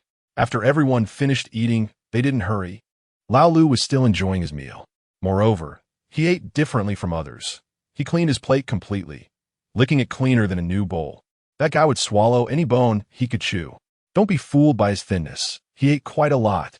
Perhaps it was the first time he had a full meal, or perhaps it was the first time he dared to eat openly. He finished 3 big bowls, 6 steamed buns, not to mention a whole plate of dishes, all of which were meat. Each one was eaten super clean. If you were to judge how clean Gao Lao Lu ate, even dogs would sigh, cats would cry, and flies would slip and slide on the plates. The delicious smell of their meal attracted the attention of other survivors passing by. What puzzled Jiang Shui was that almost everyone exclaimed tycoon upon seeing their meal. The new arrivals, however, remained indifferent. They looked fierce, covered in dark blood, and had many scars all over. They looked at Jiang Shui and the others' food with no surprise. Seemingly to compete, they pulled out chunks of cooked meat and ate heartily. This meat looked greasy, and they hadn't even salted it, but it was big and plentiful. Chapter 82. Cannibals. This group of meat-eating guys approached Jiang Shui to get close. You eat meat too. Looks like we're the same kind of people. Others don't understand us, and I don't care what they think. As long as we understand each other, that's enough. Jiang Shui and the others were left baffled by this. How could eating meat be something to be misunderstood? At that moment, Wen Ji suddenly changed her expression and turned around to vomit. The few fierce-looking guys grinned, revealing a row of yellow, black, and rotten teeth. This girl must be eating human flesh for the first time, right? After a few days, she'll get used to it. It's much better than eating leaves or flour. Everyone immediately reacted, staring at the meat in their hands. What the hell? You guys are eating human flesh. Eating human flesh? Damn, you guys are ruthless. The 7 or 8 people didn't think there was anything wrong at all. So what if we eat human flesh? In the apocalypse, having anything to eat is already a blessing.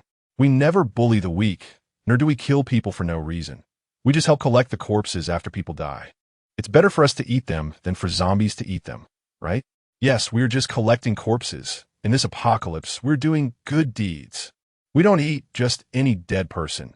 We carefully select. We don't want to eat the flesh of someone bitten by zombies. They immediately began to explain. There are no vegetables or grains left. Even if you give me food, I wouldn't know how to cook. Without seasoning, it's hard to make it taste good. It's better to eat meat directly. We've already eaten all the rat and grasshopper meat, and eating human flesh is more convenient. Just throw in the fire, sizzle it. Who cares what meat it is, as long as it can keep us alive? In response, Jiang Shui gave them a thumbs up. Impressive goodbye. Then, he quickly packed up and left. It wasn't fear, it was just too disgusting. Take care, brothers. You're normal people just like me. We remember you. If you run into trouble, find us. The 7 or 8 professional cannibals felt a bit touched inside. Everyone saw them as outcasts, either cursing at them or rushing to attack. They talked about upholding justice, saying everyone should die. There have been instances of cannibalism throughout history. After being hungry for half a month, people would no longer be considered capable. They didn't want to be like this. They only ate corpses and never killed anyone proactively. In contrast, those who claimed to be righteous were the ones killing for resources, bullying the weak, and committing atrocities. Aside from the cannibals, they encountered various strange survivors on their journey. Some were robbers, some approached to surrender, and there were even men who came up trying to sell themselves. They killed those they could and ignored the others. Anyone who dared to block their vehicle would be run over. On the way back, the zombies were still abundant, and each one had become stronger. Level 2 and 3 zombies were common. Level 1 zombies had become rare. Survival of the fittest. The weak zombies had already been eaten clean. They even encountered level 5 and 6 zombies on the road. However, with little snail around, any zombie was dealt with directly. Everyone worked together to kill the zombies and collect spirit sources. Finally, they returned to the factory area. However, from a distance, Jiang Shui and the others were completely dumbfounded. In front of them, there was a dense crowd of people, not zombies, but humans. Half a month ago, a few survivors being chased by zombies stumbled upon this place. It was clean and safe, with no zombies around, which is why these survivors were there. More people came here, as if they had discovered a new land, feeling like they had arrived in paradise. It was important to know that Jiang Shui had cleared out the zombies within dozens of miles surrounding the factory area. During the first month of the apocalypse, Jiang Shui fought day and night to level up by killing zombies. He found this place to be safe and clean, so he thought about settling down here, selfishly not telling other survivors. As they went out to look for supplies and then returned to this area for refuge, they caught the attention of many people. They were told not to let the news out, but there are no secrets that can be kept forever. People cannot keep secrets. Some survivors went out to find food and were caught by other survivors who, to save their lives, revealed the location of this safe area. Gradually, more and more people arrived near the factory area. Amid the chaos of large numbers of human survivors running around, they discovered a base surrounded heavily. They all speculated that this factory area must be absolutely safe. Soon, a large number of survivors gathered outside the factory gate. As they called out and moved around, they realized there were no people inside the factory. Some even started to frantically bang on the big gate, throwing stones, bricks, and wood. No matter how hard they tried, they couldn't open the outermost gate, which had 3 layers of doors. This made them even more reckless, feeling that it was absolutely safe inside and that there must be supplies. Otherwise, why would it be so well protected? 3 layers of doors plus a super high wall. They simply couldn't get in. Corpses hung on the walls, clearly indicating that someone had tried to climb over and was electrocuted. The steel doors, which were as secure as bank vaults, were covered in small dents from their attempts to break in. However, they were completely helpless. So they turned their attention to other places, trying to break through the walls, but unfortunately, they had no suitable weapons. No one wanted to exert themselves only to benefit others. Therefore, many were unwilling to help. Otherwise, they might actually break through the wall. Hey, hey, 1, 2, 3, harder. From a distance, Jiang Shui saw this group of people smashing the wall with broken wood and bricks, and he became furious. Beep, beep. He honked the horn furiously. The surrounding survivors immediately cleared the way, seeing the vehicle about to crash into them. Many scattered in panic. They cursed at the truck, "So you guys have a vehicle?" "Huh. Well, I'm here with an excavator." The guy who came with the excavator was a young man in his 20s, very angry. Zhao Yuan, who was driving the truck for Jiang Shui, glanced at him, and with a look from Jiang Shui, she understood the instruction. She stepped on the gas and directly ran over that man. His leg was crushed under the vehicle. He screamed in pain. "Damn you!" He cursed angrily. But then over a dozen people got out of the truck, including Wang Long and others, and he immediately cowered. "Spare me. I was wrong, okay? Just move the truck and let me out." However, the vehicle didn't budge at all. Jiang Shui wanted the intimidation effect. This guy was causing a scene right at their door, asking for trouble. Li Mingkai looked at Jiang Shui with anger and kicked the guy to death. Ling Baiwa linked her arm with Jiang Shui. The people on the outside were scared and cleared a path. There were too many people inside, densely packed with at least 5,000 individuals. They were still frantically smashing the big gate and walls. Jiang Shui scanned the area, his expression icy. "Well, you guys treat my home like a treasure trove, don't you? Breaking the outer defenses to go in and seek treasure, huh? Chapter 83. The grandchildren call for Grandpa. Get the hell out of the way. Fatty was also very angry and immediately cleared a path in front, like tossing away little chicks. He grabbed one with each hand and tossed them aside, clearing a way through the crowd. Finally, after pushing through layers of people, Jiang Shui's team arrived at the door. Everyone looked puzzled and angry, staring at Jiang Shui and the others. Why do you have to cut in line? Get in line. The cleared path was once again squeezed together by the crowd, and Jiang Shui and the others were trapped in the center, completely surrounded. Get out of the way. Roll away from my door. Some people were still hitting the big door with wooden planks. Jiang Shui pulled out his gun and shot dead 7 or 8 people. The group that was banging on the door tried to run, but Wang Long smashed their heads with a single punch. The 3 Yang brothers rushed in and directly stabbed the people attacking the wall to death. Ling Baihua and Zhao Yuan raised their guns and fired a few shots into the sky. The scene suddenly fell silent. The guns that used to scare them off no longer worked. Don't think you're tough just because you have numbers and guns. We have weapons too. How many of you can you kill? They didn't care about the dead at all. They wouldn't go to help, but instead pulled out their own weapons more ferociously. We discovered this place first. Everyone has to line up. More people gathered around. Li Mingkai looked at Jiang Shui and asked, Brother Jiang, what should we do? Jiang Shui looked at the dense crowd and didn't immediately start killing. He was thinking rapidly. There were too many people. It was impossible to kill them all at once. If a group of them got away, that would be even worse. After Jiang Shui entered the crowd, a few people tried to sneak away with Jiang Shui's heavy truck. Suddenly, they felt a sharp pain in their heads. The car thieves looked around and didn't see anyone. What the hell? They continued to pry the door, knocking and banging. Then, with a loud bang, they suffered another heavy blow, and blood was drawn from their heads. Who hit me? The car thieves were scared silly, looking around, but there was no one. One person had just climbed onto the vehicle and was knocked down again. It was Gao Laolu, sitting on top of the truck with an iron rod in his hand. He was too weak, but he was a level 6 awakener, so he could still watch over the truck and the door. Although he couldn't lift the heavy iron rod, he could use his spiritual power. Ghost. The foremost car thief covered his head and tried to run, but was knocked down by the invisible Laolu with a single strike. Lao's heart raced with excitement, and he shouted, I dare to hit someone, haha. Hitting people is really exhilarating. However, everyone else couldn't see where he was, all wearing expressions of seeing a ghost. Especially Gao Lao's voice was soft and magnetic, mixed with a chilling silver bell that was extremely eerie. Several people were so scared they trembled on the ground, wetting their pants. What are you looking at? Dare to steal our car, I'll kill you. Ghost. So many people have died. It's normal to have ghosts here. It's too eerie.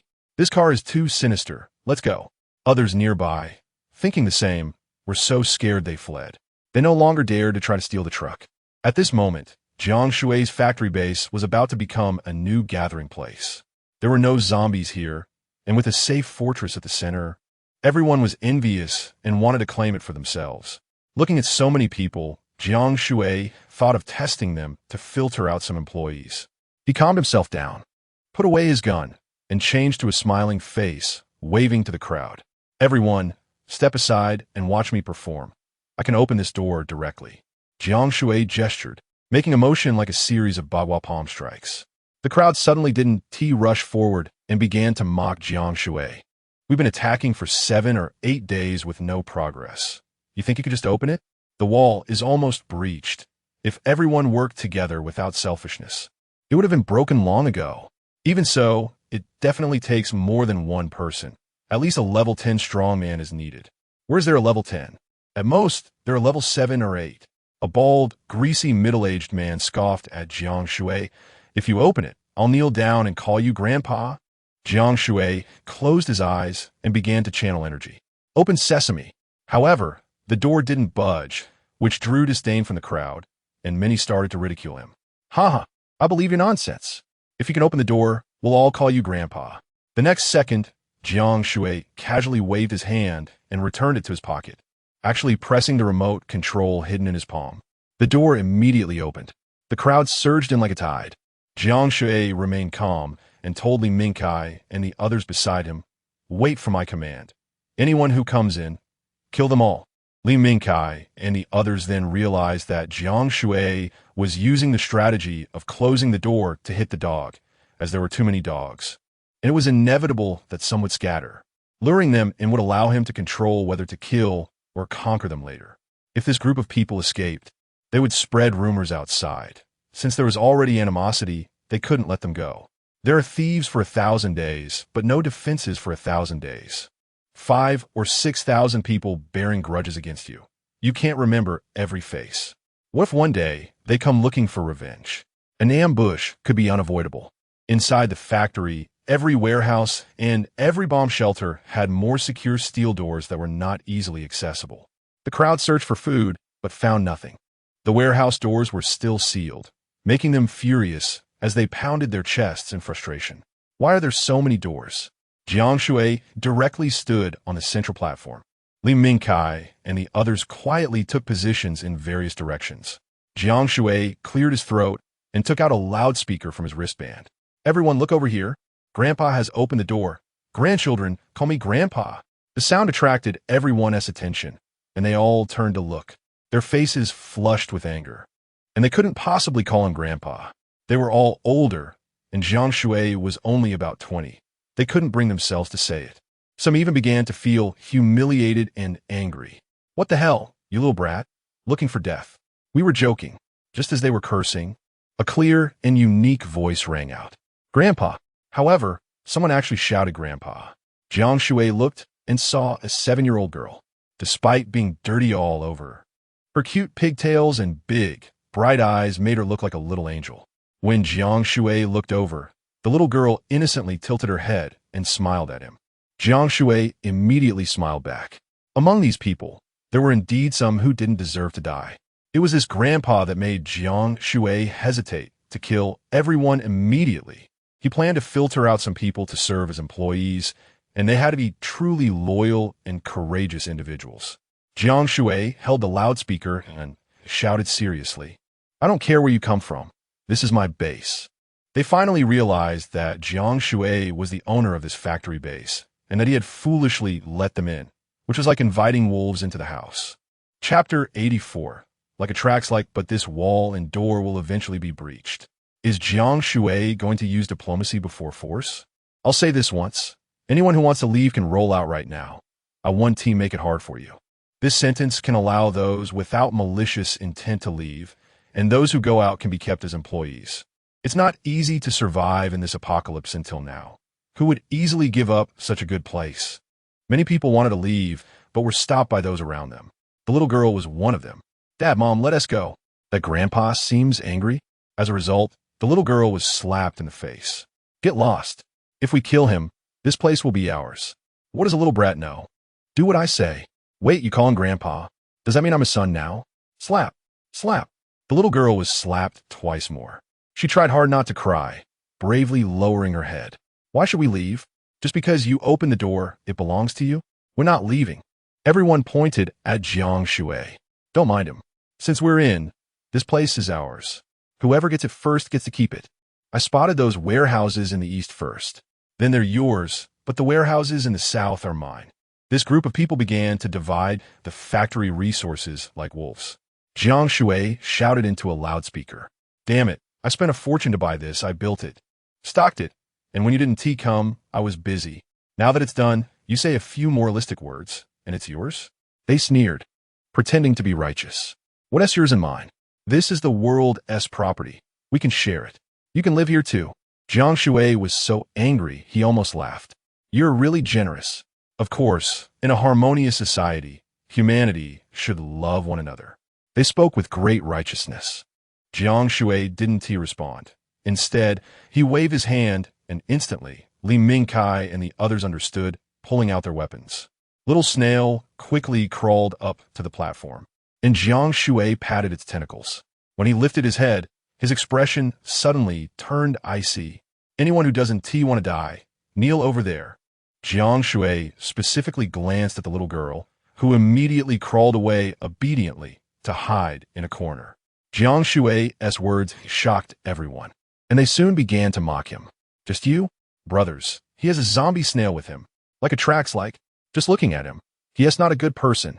P.S. Even with zombies, you're betraying all humanity. They scolded Jiang Shui with great righteousness, but forgot they were the invaders, the true embodiment of like attracts like.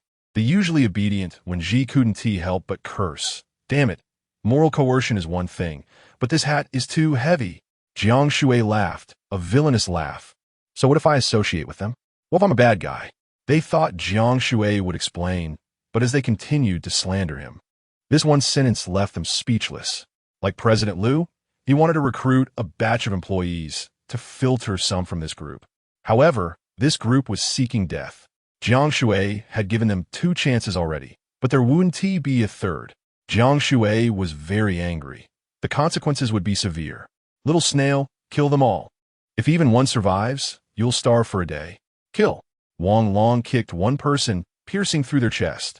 With a single motion, Jiang Shui sent a whirlwind towards the loudest provocateurs. Whoosh! The whirlwind swept by, leaving those few spinning in place, dizzy. They were also level 5, but before Jiang Shui, they couldn't even unleash their attribute attacks, completely powerless to resist.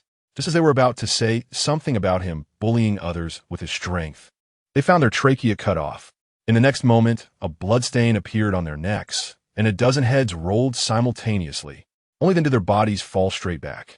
After the whirlwind disappeared, a dark blue battle knife was mixed in. One slash took 14 heads without a drop of blood. This was the terrifying power of level 9. Although Jiang Shui couldn't control objects, he could use the whirlwind very well. Li Mingkai was even more domineering. He revealed the flame tattoo on his back. With a single wave of his hand, a torrent of heavenly fire poured out. Those who had been the most morally coercive were burned, rolling on the ground. Li Mingkai didn't immediately kill them. He reduced the flames, letting them struggle in pain. Grandpa, it's my fault. Don't kill us. I want to show off again. I want to use moral coercion anymore. We're the selfish ones. They were burned so badly they were in excruciating pain. In just over a minute, they were no longer begging for mercy. Instead, they were begging for death. It's too painful. Better to die. Kill me. Many had their tongues burned and couldn't make a sound. Some couldn't take it anymore and chose suicide. Little Snail had long reached its limit. These humans looked like delicious braised meat in its eyes. It bit one to death and immediately went for the next. Its killing instinct was satisfied, further confirming it had made the right choice by following Jiang Shui. A single bite killed one. It was careful not to take more than one bite from each, fearing it would be too much to eat and waste. Fatty was wielding a 2-meter-long wolf fang club. It was as thick as a watermelon. With one swing, he smashed someone to pieces. Out of over 5,000 people, in just 10 minutes, only a little over 1,000 remained. Most of these were ordinary people. The awakened ones were only 700 or 800, and their levels were all below 5, making them easy to kill. They were even weaker than zombies. You're dead, and the world will be better. Jiang Shui casually blew away a row of people. The remaining ones looked terrified. If you dare to kill, we'll attract the zombies, and we'll all die together. Jiang Shui wouldn't explain to this group of egoists because they couldn't get out. The 3 doors were already locked. Even those who tried to escape by stepping on bodies and using their attributes to jump out were struck dead by the 6th guy at the door. We just wanted to take your houses. Why do you have to kill us? You're too cruel. We repent. We were wrong. Spare us. Some cursed angrily. Some repented. For all of this, Jiang Shui didn't respond. Jiang Shui didn't need their repentance. He only wanted their suffering. He just wanted them to suffer and see themselves slowly die. Soon the factory area fell into silence, and the arrogant plunderers were almost all dead. Dad, Mom, is it over? Can I open my eyes now? At this moment, a tender child's voice rang out. Everyone looked over to find a little girl squatting at the door of the warehouse in the far corner. She tightly closed her eyes, her small hands covering her big head. Shut up. Chapter 85. Cece, don't you realize we found you as soon as you spoke? Sooner or later, you'll be cursed to death by you. A stern and harsh voice came from the corner. It was the little girl's parents, and as soon as they started fighting, they ran away. It was the little girl who found a hidden place and called them to hide together. They crouched on the ground behind a stone pillar, instead pushing their child forward to shield them from bullets. This trembling little girl was still fortunate. After a bloody battle, she had not a single scratch. Jiang Shui and the others walked over. The two people hiding behind the little girl knew they couldn't stay hidden anymore, stood up, grabbed the girl, and slapped her twice. The girl's porcelain-like delicate and fair face turned red, clearly from their blows. It's their business to hit their child. Jiang Shui shouldn't interfere, but he frowned slightly. After hitting her, the mother viciously grabbed the little girl's collar. It's all your fault, you jinx. I wanted to come in, but you insisted on pulling me away. Why couldn't you stick to your ideas? If you had, we would have come with you. Now that we're in, we can't get out, can we? Woo. Cece wants to leave. How dare you talk back after doing something wrong? Look at Wang Haoran. He studies well, listens, and is sensible. Her father immediately scolded Cece. Before the apocalypse, you were a headache too, always playing on your phone. Cece felt very wronged. I finished my homework, cleaned my room. I did everything I was supposed to do. I finally came back from school, and just as I picked up my phone, you saw it. Talking back. Both parents hit her together. Li Xiaofei and Wen Ji felt very uncomfortable watching, especially Wen Ji, who was in her rebellious teenage phase. She felt that parents always called their children's dissatisfaction talking back, labeled youthful courage as rebellion, and dismissed adolescent breakdowns as being overly dramatic, while calling adult cowardice consideration for the greater good.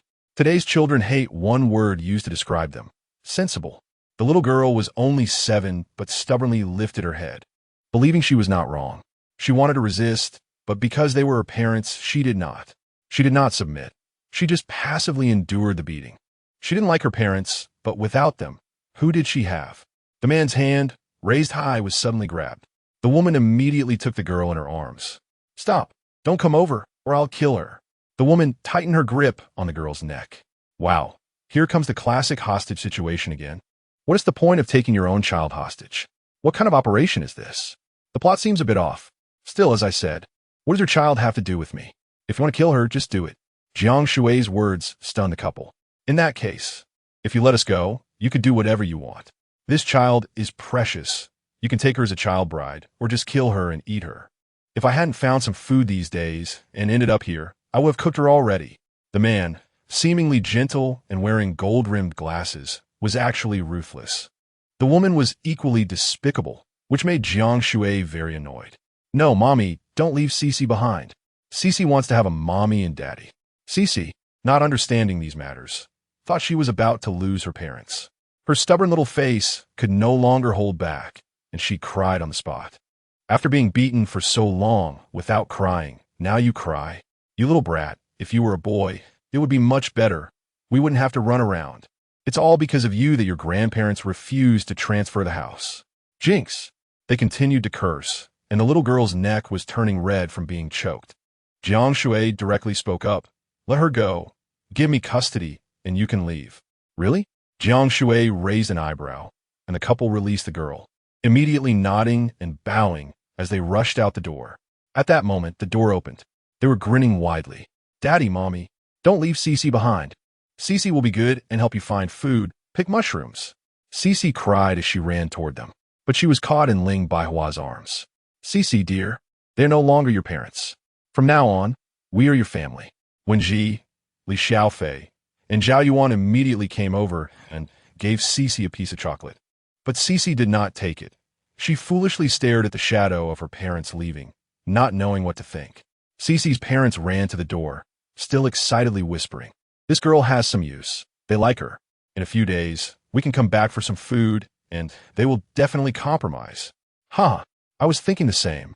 At this moment, Jiang Shui took out the walkie-talkie. Lao Lu, you know what to do. Just watch. After they left the door, not far from it, the couple suddenly lost consciousness. They didn't even know how they died. Lao Lu muttered to himself, Don't blame me. Don't come looking for me as ghosts. This is my first time killing someone. Why did you offend that devil? If I don't kill you, I'll be the one to die. Inside the factory area, everyone began to clean up all the garbage. Those corpses were originally very hard to deal with. Killing zombies was fine, but dragging away human bodies was still quite disgusting. However, with Li Mingkai, it was different. He just set everything on fire and burned it clean. Little Snail was also crazily eating. Its small body managed to consume corpses dozens of times its size. One must say, Level 8 is really powerful. But this little snail was not satisfied, saying it wanted to store the corpses and eat them slowly. Jiang Shui comforted, "Be good, there will be plenty of human meat in the future. If you keep it too long, it won't be fresh." Yes, the factory base had already been exposed. It was so safe here, and over time, more survivors would find their way here. In the end, Jiang Shui deliberately left a lot of corpses, directly throwing them outside and hanging them high in the trees. Jiang Shui believed he was not some righteous person, not a good guy. Throwing their corpses outside to establish authority was very necessary. Hanging the corpses could warn many outsiders, letting them know this was their territory and that they should not easily come to occupy it. They should think carefully. Human nature is to bully the weak and fear the strong. Only civilized society can restrain itself. They all wanted to use others as cannon fodder while they attacked and occupied. Impossible. So many troubles were avoided. Cece cried until her eyelids drooped, and she slowly lay down in Ling Baihua's arms and fell asleep. This child had experienced too much in one day. She was physically and mentally exhausted.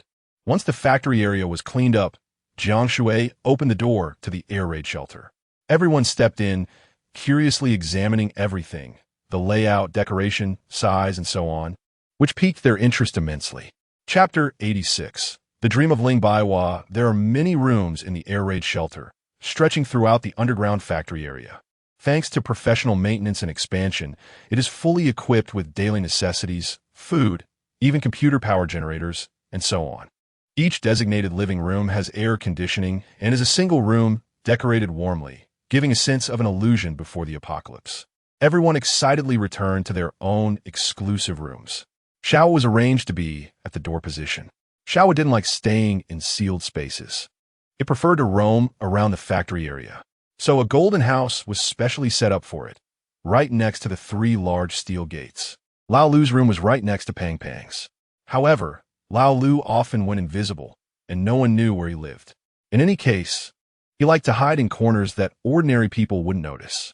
Zhao Yuan, accompanied by Ling Baihua, recognized the supplies in each small warehouse and the locations of the major kitchens. The kitchenware and tableware here are complete with all kinds of supplies, even including range hoods and air conditioning.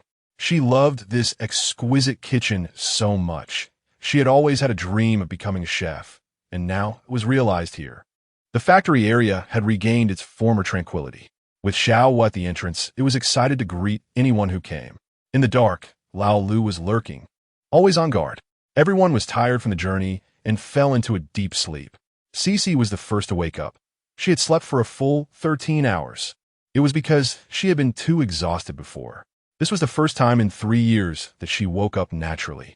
She didn't have to get up to do homework, clean the house, or scavenge for food among the zombies.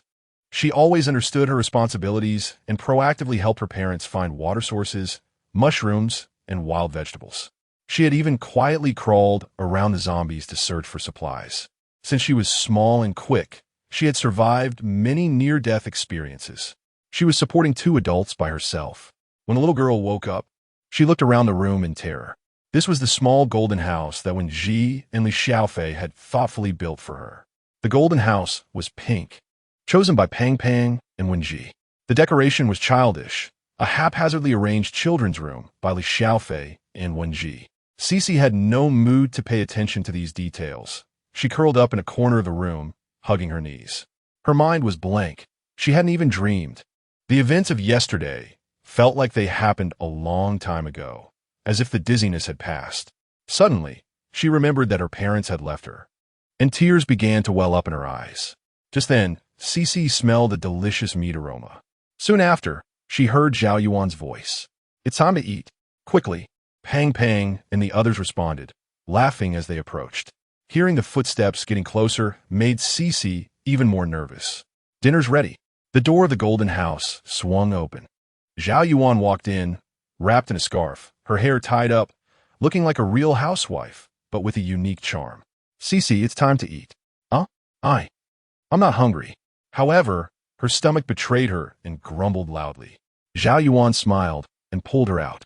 Inside the air raid shelter, the hall was very spacious, filled with delicious aromas, beautifully decorated. The tables, chairs, sofas, and wooden floors were all in place, and a 100-inch super big TV hung on the wall. It was playing Tom and Jerry. Li Xiaofei, Wen Ji, and Pang Pang watched with rapt attention. Everyone treated Cece like one of their own and didn't stand on ceremony with her, which relieved the shy Cece a lot. She didn't have to respond. Soon, all the dishes were served. Her stomach grumbled again. Let's eat.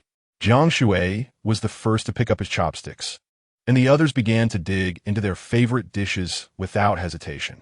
On the table was her favorite dish, scrambled eggs with green onions. She had forgotten the taste of eggs and didn't know how long it had been since she had one. Every dish here was something she dreamed of, something she never dared to imagine. Suddenly, there were 18 dishes and 3 soups. There was tomato egg soup, seaweed egg soup, and shrimp wintermelon soup. There was also boiled corn, edamame, gluten stewed with duck, mushroom and mudfish stew, dry-fried green beans, and stir-fried potato shreds with green peppers. Eggplant braised in oil, deep-fried small crucian carp, and crucian carp soup, and so on. She was dazzled by the variety. Cece held her bowl with both hands and bowed to everyone in gratitude. Thank you, brothers and sisters.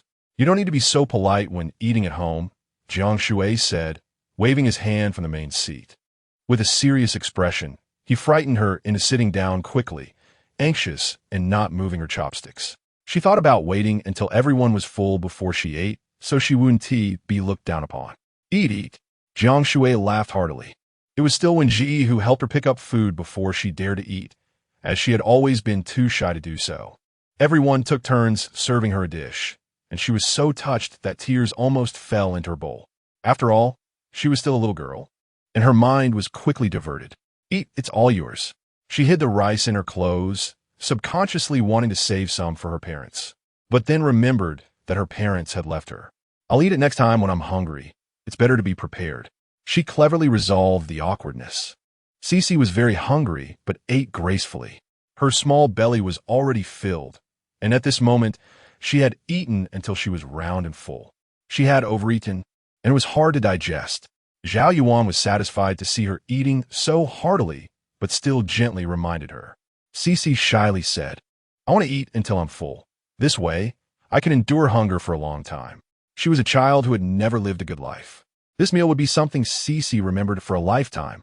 She didn't say anything, but deep down, she made a resolution. I will repay you all. Seeing her eat so happily made everyone very happy too. Lao Lu, however, resolutely did not sit at the table. He was used to sneaking food by himself, seeming uncomfortable with others watching him. Xiaohei stood with him to eat. The two used pure gold utensils for eating, which they both appreciated. After the meal, Ling Baiwa, Li Xiaofei, and others helped Zhao Yuan clean and wash the dishes. The Yang brothers, despite their injured hands, insisted on helping. You can't get the wounds wet. Zhao Yuan scolded with a smile. It's fine, we must help. The 3 of them had helped wash vegetables quite a bit. In the hall, Cece sat obediently. There was no need for a spiritual source experiment. When Ji's star vision scanned and confirmed that the little girl was an awakened one, and she had a water attribute. Water attributes were indeed rare. My name is Jiang Shui, so we are quite fated. Jiang Shui was in a good mood, smiling. In the apocalypse, the population was dwindling, and surviving with just his team was lonely. This obedient little child, if nurtured well, would be the future of humanity on Earth. Chapter 87. The villains forbidden only Minkai and Wang Long both really like Cece. Their catchphrase is, I've always wanted a little sister. Good. Everyone gathers around, fond of this sensible little girl. Jiang Shui even takes out a pile of children's clothes, and everyone eagerly helps pick out outfits for her. Little Cece is taken aback, her eyes shining at the sight of the clothes. She likes many outfits, especially popular children's clothing, floral dresses, and princess dresses, which are her favorites. However, Jiang Shui didn't stockpile so many items for children, and after searching for a long time, she only finds a single stuffed doll. Cece loves it and can't put it down. Many girls her age have grown tired of playing with dolls, but this is her first one. There are also some adult toys that can barely be played with by children, but she doesn't dare to choose those. The care from everyone, the clothes, and the toys ensure that she has no worries about basic needs. This is the childhood that every child should have. Cece instantly becomes the group's darling. and Li Xiaofei protests, saying, "I object. I used to be the group's darling." In reality, Li Xiaofei is 3 years older than Cici, just the right age for siblings. He quite likes this little sister. She's sensible, clever, and adorable. Who wouldn't like her? Cici is like a child who has never experienced childhood. She suddenly faces the childhood she should have at her age and can't accept it for a moment. Her little face is flushed, sitting there foolishly while people measure her for clothes. Finally, a suitable outfit is found. When Ji takes her little hand and leads her to the bathing room. There's solar energy and an electric heater, so there's circulating hot water. After they finish washing, there's even a dedicated sauna. They quietly enjoy washing and soaking in the hot springs together. Cici holds Wenji's hand as they come out of the bathroom. She has changed out of her ragged clothes and into a Disney princess dress, and Wenji has even thoughtfully styled her hair into curls. In the hall, the TV is now playing a suspenseful sci-fi drama that Jiang Shui loves. Lao Lu is hiding somewhere, while Xiaohei sits next to Jiang Shui, completely absorbed in the show. When Cici appears at the door, Jiang Shui, Wang Long, Li Mingkai, Pang Pang, Ling Bai, and Zhao Yuan are all stunned. Kawaii, how cute. Whose little fairy has been released? Is this a Disney princess on a run? The Yang brothers are also charmed by the adorable Cici, but they prefer to watch the mature and sensible Zhao Yuan. Xiaohei circles around Cici, sniffing her. After confirming her scent, he starts wagging his tail and jumping around. Cici finally smiles as she hugs Xiaohei, radiating sunshine and innocence. After everyone finishes eating, they begin to absorb spirit sources. Cici absorbs 8 first-level sources on her first try. A true genius. Unfortunately, her parents only want to squeeze her value without investing in her. Once the girl grows up, she will be their greatest support. This is the short-sightedness and selfishness of people who guard a mountain of gold, yet fail to realize it. After a fierce battle against zombies and a night spent processing the battlefield, Xiaohei absorbs his 300th first-level spirit source. His Dantian starts to warm up, and his metal control ability significantly increases, with his spiritual power becoming more vigorous, and both his physical strength and speed experiencing slight boosts. Xiaohei excitedly barks. Having leveled up to level 4, Wang Long, who is plump, reaches the peak of level 6. The further they go, the harder it is to level up, requiring even more spirit sources. For example, a typical athlete can easily run 100 meters in 10 seconds. But to improve to 9 seconds requires tremendous effort. Achieving 8 seconds globally is unheard of. We have also made breakthroughs. The Yang brothers finally reach level 5. Their attributes are identical, all possessing the ability to manipulate weapons, especially long guns. Their shooting skills exude a murderous aura, and combined, even 3 level 6 experts are no match for them. This is the benefit of the triplets' instinctual synergy. Coupled with their sharp and thorough shooting skills, switching to long swords or daggers would lose some of that power. Yet they can still apply their skills effectively to other weapons. Jiang Shui is thrilled and rewards them with a specially crafted long gun made of steel. Outside the factory gates, some new survivors arrive. They gaze at the tall walls and sturdy gates, excited to come and see the commotion. But as they approach and look up, they are half frightened. Hanging corpses? Oh my God! There are over a dozen bodies hanging from the large tree outside, along with some severed limbs and even a few heads. The survivors who thought they could scavenge quickly run away in fear. A few oblivious ones attempt to knock on the big door, only to be stopped by those nearby. Young man, you're still too naive. Didn't you see that row of heads? This is undoubtedly the lair of a great demon. Those who lack awareness are disbelieving. It's not like I haven't seen dead people before.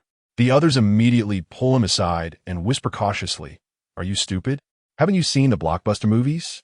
The one living here is definitely the villain. Let's get out of here." A few stubborn ones insist on going forward, but in an instant they only see a large, blurry shadow float past, and soon there are just a few heads left on the ground. It's a ghost. Run. It's too damn dangerous. This is a forbidden zone. No wonder there are no zombies nearby. Even the damn zombies don't dare to come here. The world-destroying demon is inside. Everyone runs and shouts, spreading the word. More and more people begin to steer clear of this place. Within 100 meters of the factory is an absolute forbidden zone. Jiang Shui has no intention of exterminating all survivors. After all, they have been fleeing for so long. For now, he allows them to move within 10 miles of the factory, giving them a chance to survive. Gradually, some realize that the great villain residing in the factory is the reason there are no zombies around. They come to understand that they are, in fact, under the protection of this so-called demon. They feel they have gained some fortune, and in addition to fear, they also feel a sense of gratitude. New arrivals have also heard that this is a safe zone. Many, however, do not believe in danger and insist on coming to take a look. Another fearless young man arrives. He has level 6 strength, making him one of the higher-level survivors among the group. He carries a scythe and strides confidently to the gate. "Is anyone there? Brother, let me in. I can help you with work." Through the camera, Jiang Shui picks up the intercom, initially intending to chase him away or kill him. Ling Baihua suddenly freezes at the sight on the screen. Isn't that Zheng Xiaobing? Zheng Xiaobing is also from the police academy and is her college classmate. Zheng Xiaobing comes from a privileged family. His father is an official. Even though his grades are just average, he has long been predetermined for success. He has a strong physique and is somewhat handsome. He was a campus celebrity who liked drinking and making friends, appearing refined on the outside. But nobody knew he was a typical example of being two-faced. Chapter 88, I haven't talked to him, I don't know. He spends money extravagantly, and many people follow him to eat and drink. To outsiders, he appears to be a very outgoing and sunny young man. He is my classmate. Can I chat with him? Ling Baihua sought Jiang Shui's opinion. Of course. Jiang Shui nodded. Others might not be allowed in, but Ling Baihua still had that privilege. In the apocalypse, seeing a familiar face is a great psychological comfort. Jiang Shui could tell that Ling Baihua had been a bit unhappy lately, perhaps due to stress or her parents still being missing. In any case, Jiang Shui would do his best to make Ling Baihua happy. Really? Ling Baihua smiled, feeling a bit incredulous. Jiang Shui shrugged. It's not like I'm the only one who can get close to you. You should have your own circle. It had been a long time since Jiang Shui had seen Ling Baihua smile. You are the best. Ling Baihua excitedly hugged Jiang Shui and pecked him on the cheek before happily walking into the factory area. Jiang Shui lightly touched his cheek, taking advantage of me? When Ji grinned at Jiang Shui, does this count as dating for you two? I haven't talked to him, I don't know. Soon, Zheng Xiaobing entered through 3 gates, closely followed by Lao Lu. As soon as he entered the factory, Ling Baihua and the Yang family's 3 brothers, including Wang Long, walked out. Hello, I'm Zheng Xiaobing. I'm looking for a place to stay. I can help out and won't eat for free. Zheng Xiaobing displayed a humble attitude. He looked up and was startled when he saw Ling Baihua. His heart surged with mixed emotions. He had killed countless humans on his journey. He had survived by killing and robbing resources, and he had been incredibly debauched. In the past, he had relied on his wealthy family as a second-generation official and had lived a lavish life. Now, everything was desolate. He no longer had his previous elegance and charm, and to vent his beastly desires, he wouldn't even spare old ladies. This guy had harmed many survivors, but in the apocalypse, everyone was as thin as a stick, and beautiful women were scarce. The few remaining 50-year-old ants were rare finds. He had encountered the same pimps Jiang Shui had, but ended up sleeping with an ant and didn't pay her, relying on his impressive strength to beat her up and run away. The furious ant scolded him for not recognizing her, saying he was just as old as her son, truly insulting the post-00S generation. Is that you, Ling Baihua? I finally found you. Zheng Xiaobing made a pitiful expression, as if he had been searching for Ling Baihua all his life. What do you want from me? Do I owe you money? Ling Baihua was happy to see an old classmate, but as soon as she heard his words and saw his ambiguous expression, her smile froze. Girls are the best at picking up on details and ambiguity. Any hint of interest can be felt, depending on whether they want to engage. Clearly, Ling Baihua was indifferent to Zheng Xiaobing. Zheng Xiaobing deliberately flaunted his strong level 6 power. Upon closer inspection, he noticed Ling Baihua was just an ordinary person, and his sense of superiority surged. Xiao Ling, with my strength, I can finally protect you. Don't worry, in this apocalypse, I'll look out for you. He boldly moved to hug Ling Baihua. She dodged, and he reached out for a handshake.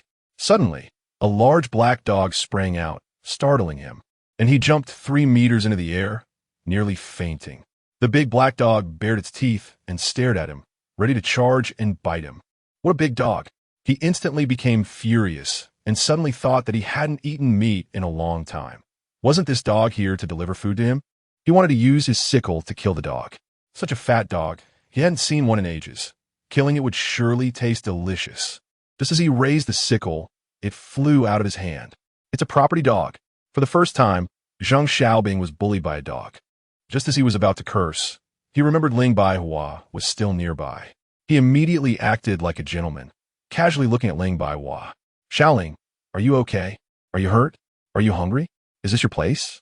That's great. Let us stay here from now on. Jiang Shui's continuous chatter lit up his eyes as he looked around the factory like a weasel. Ling Baihua felt disappointed. Why can't people be more honest? Why can't they be like Jiang Shui? Before the apocalypse, everyone was a gentleman, but after, everyone had changed. It's understandable. Human nature is inherently evil, and killing for a bite to eat is normal. Of course, it's not my place. Come, let me introduce you. Ling Baihua took him to meet Jiang Shui.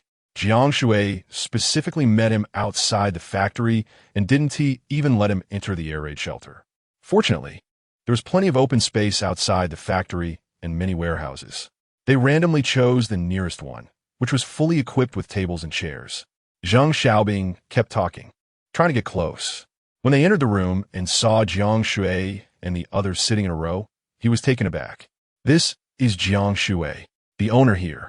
They are Wang Long, Li Mingkai. We are all family. Ling Baihua happily introduced. Upon learning that there were so many people there and that Jiang Shui was the actual owner, Jiang Shui's expression turned noticeably unpleasant. He still wore a bright smile, radiant as the sun. Hello, everyone. I'm Jiang Shui. We are still one big family, so please take care of me. He bowed deeply. However, no one responded. Wang Long was busy playing games with Li Mingkai. Pang was painting his nails, and even Lao Lu was picking his nose. Jiang Shui felt very awkward, his smile frozen in place, and he kept cursing and swearing in his heart. These bumpkins, once I take over here, you'll be begging me to stay, and I want to keep you. He clearly regarded this safe base as his own home. Thinking back on his journey, he had no idea how many small groups he had joined, relying on flattery to eat when he couldn't fight back. With those of similar combat power, he would resort to moral coercion, demanding food, and with the weak, he would directly rob and kill, not sparing even children and old ladies. Jiang Shui had no sense of martial ethics.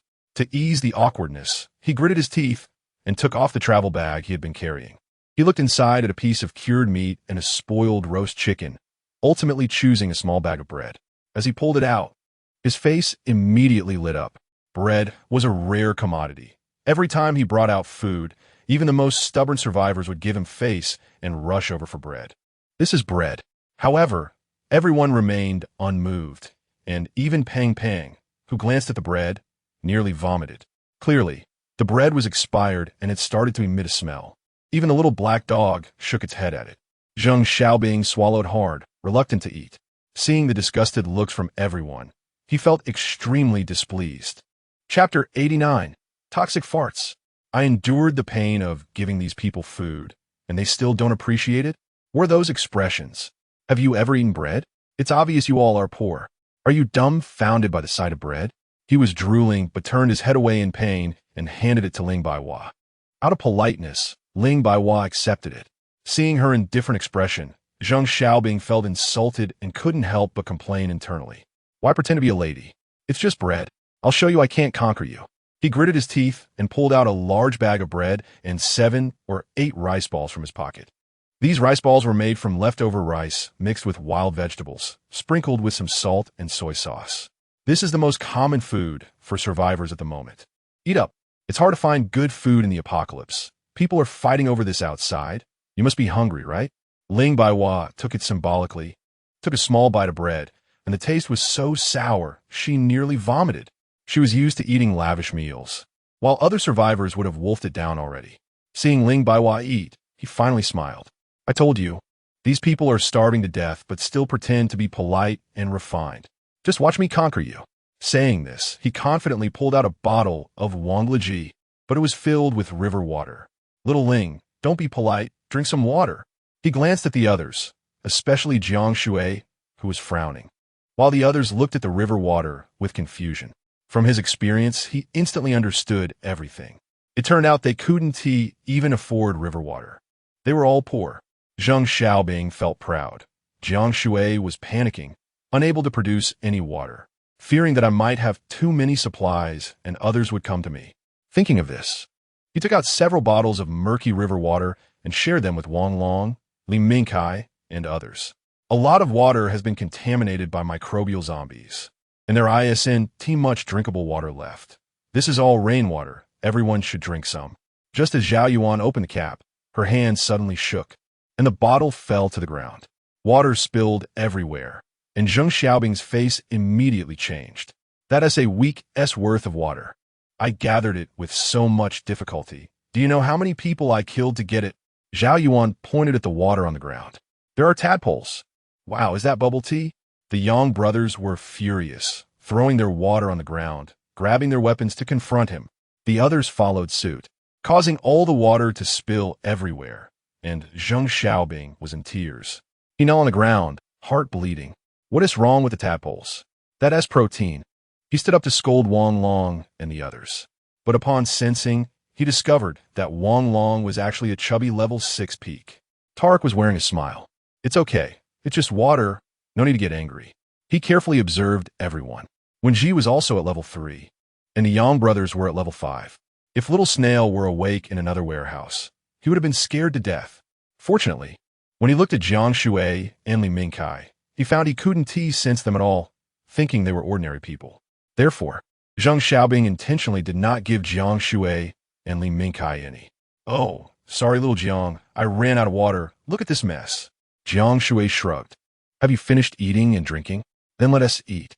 Cici obediently followed Zhao Yuan to serve the dishes. Zheng Xiaobing gnawed on the bread and drank the river water, feeling very pleased. What good food can you all have? Boiled tree bark or fried flour? There are no supplies nearby. Let us see how long you can hold out. Soon you'll be begging me." Soon, a large table of dishes was served. Roast goose, braised pork, sweet and sour ribs, sweet and sour carp, braised intestines with tofu, and 18 other dishes. Everyone was eating with delight. As for his bread, it had long been politely returned by Ling Baiwa. He chewed on the bread while muttering, "A feast of delicious dishes? You really know how to eat." Just the leftover bones made him swallow hard. What a waste. There is still a lot of meat on those ribs. Just throwing away? Oh my, a dog is gnawing on a whole roast goose? My goodness, what a waste. During the meal, Jiang Shui showed no intention of inviting Zheng Xiaobing. "You only eat when you work. It's not like before the apocalypse when guests were invited to eat." Zheng Xiaobing could no longer hold back, threw the bread aside, and approached with a pitiful look. Where are my bowls and chopsticks? I can serve myself. I don't need to sit at the table." However, they were all very unfriendly to him. Even if Jiang Shui spoke, Zhao Yuan probably didn't want to give him the delicious food she worked hard to make. "You said at the door that you'd help with chores. How can you be invited to dinner if you don't help? Little Black is watching the house. What do you need to eat for?" Jiang Shui angrily confronted him without any politeness, saying that if he had something to say, he should say it directly, not beat around the bush. Zheng Xiaobing pretended to be pitiful, looking at Ling Baiwa, who shrugged, indicating that she wasn't in charge, and then continued to eat happily. He was drooling, nearly reaching his belly button, only able to watch everyone eat their fill. Even the bowls and chopsticks were cleaned up by Cici, Li Xiaofei, and others. The chubby guy gave everyone a look. He looked at Zheng Xiaobing, wanting to eat. Zheng Xiaobing nodded madly, not expecting this strange-looking chubby guy to be quite kind. However, the chubby guy grinned sinisterly. "I'll give you nothing to eat." The chubby guy wiggled his big butt and let out a loud fart. Jiang Shui and the others had long covered their noses, rushed out the door together, and closed the warehouse door.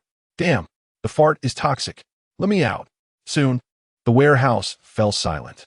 The small space was filled with yellowish-green fart, and Zheng Xiaobing fainted from the stench. When Zheng Xiaobing woke up, he suddenly saw a big white steamed bun left on the table, still steaming. He immediately ran over, tucked it under his arm, and sneakily opened the door, hiding in the bathroom to eat.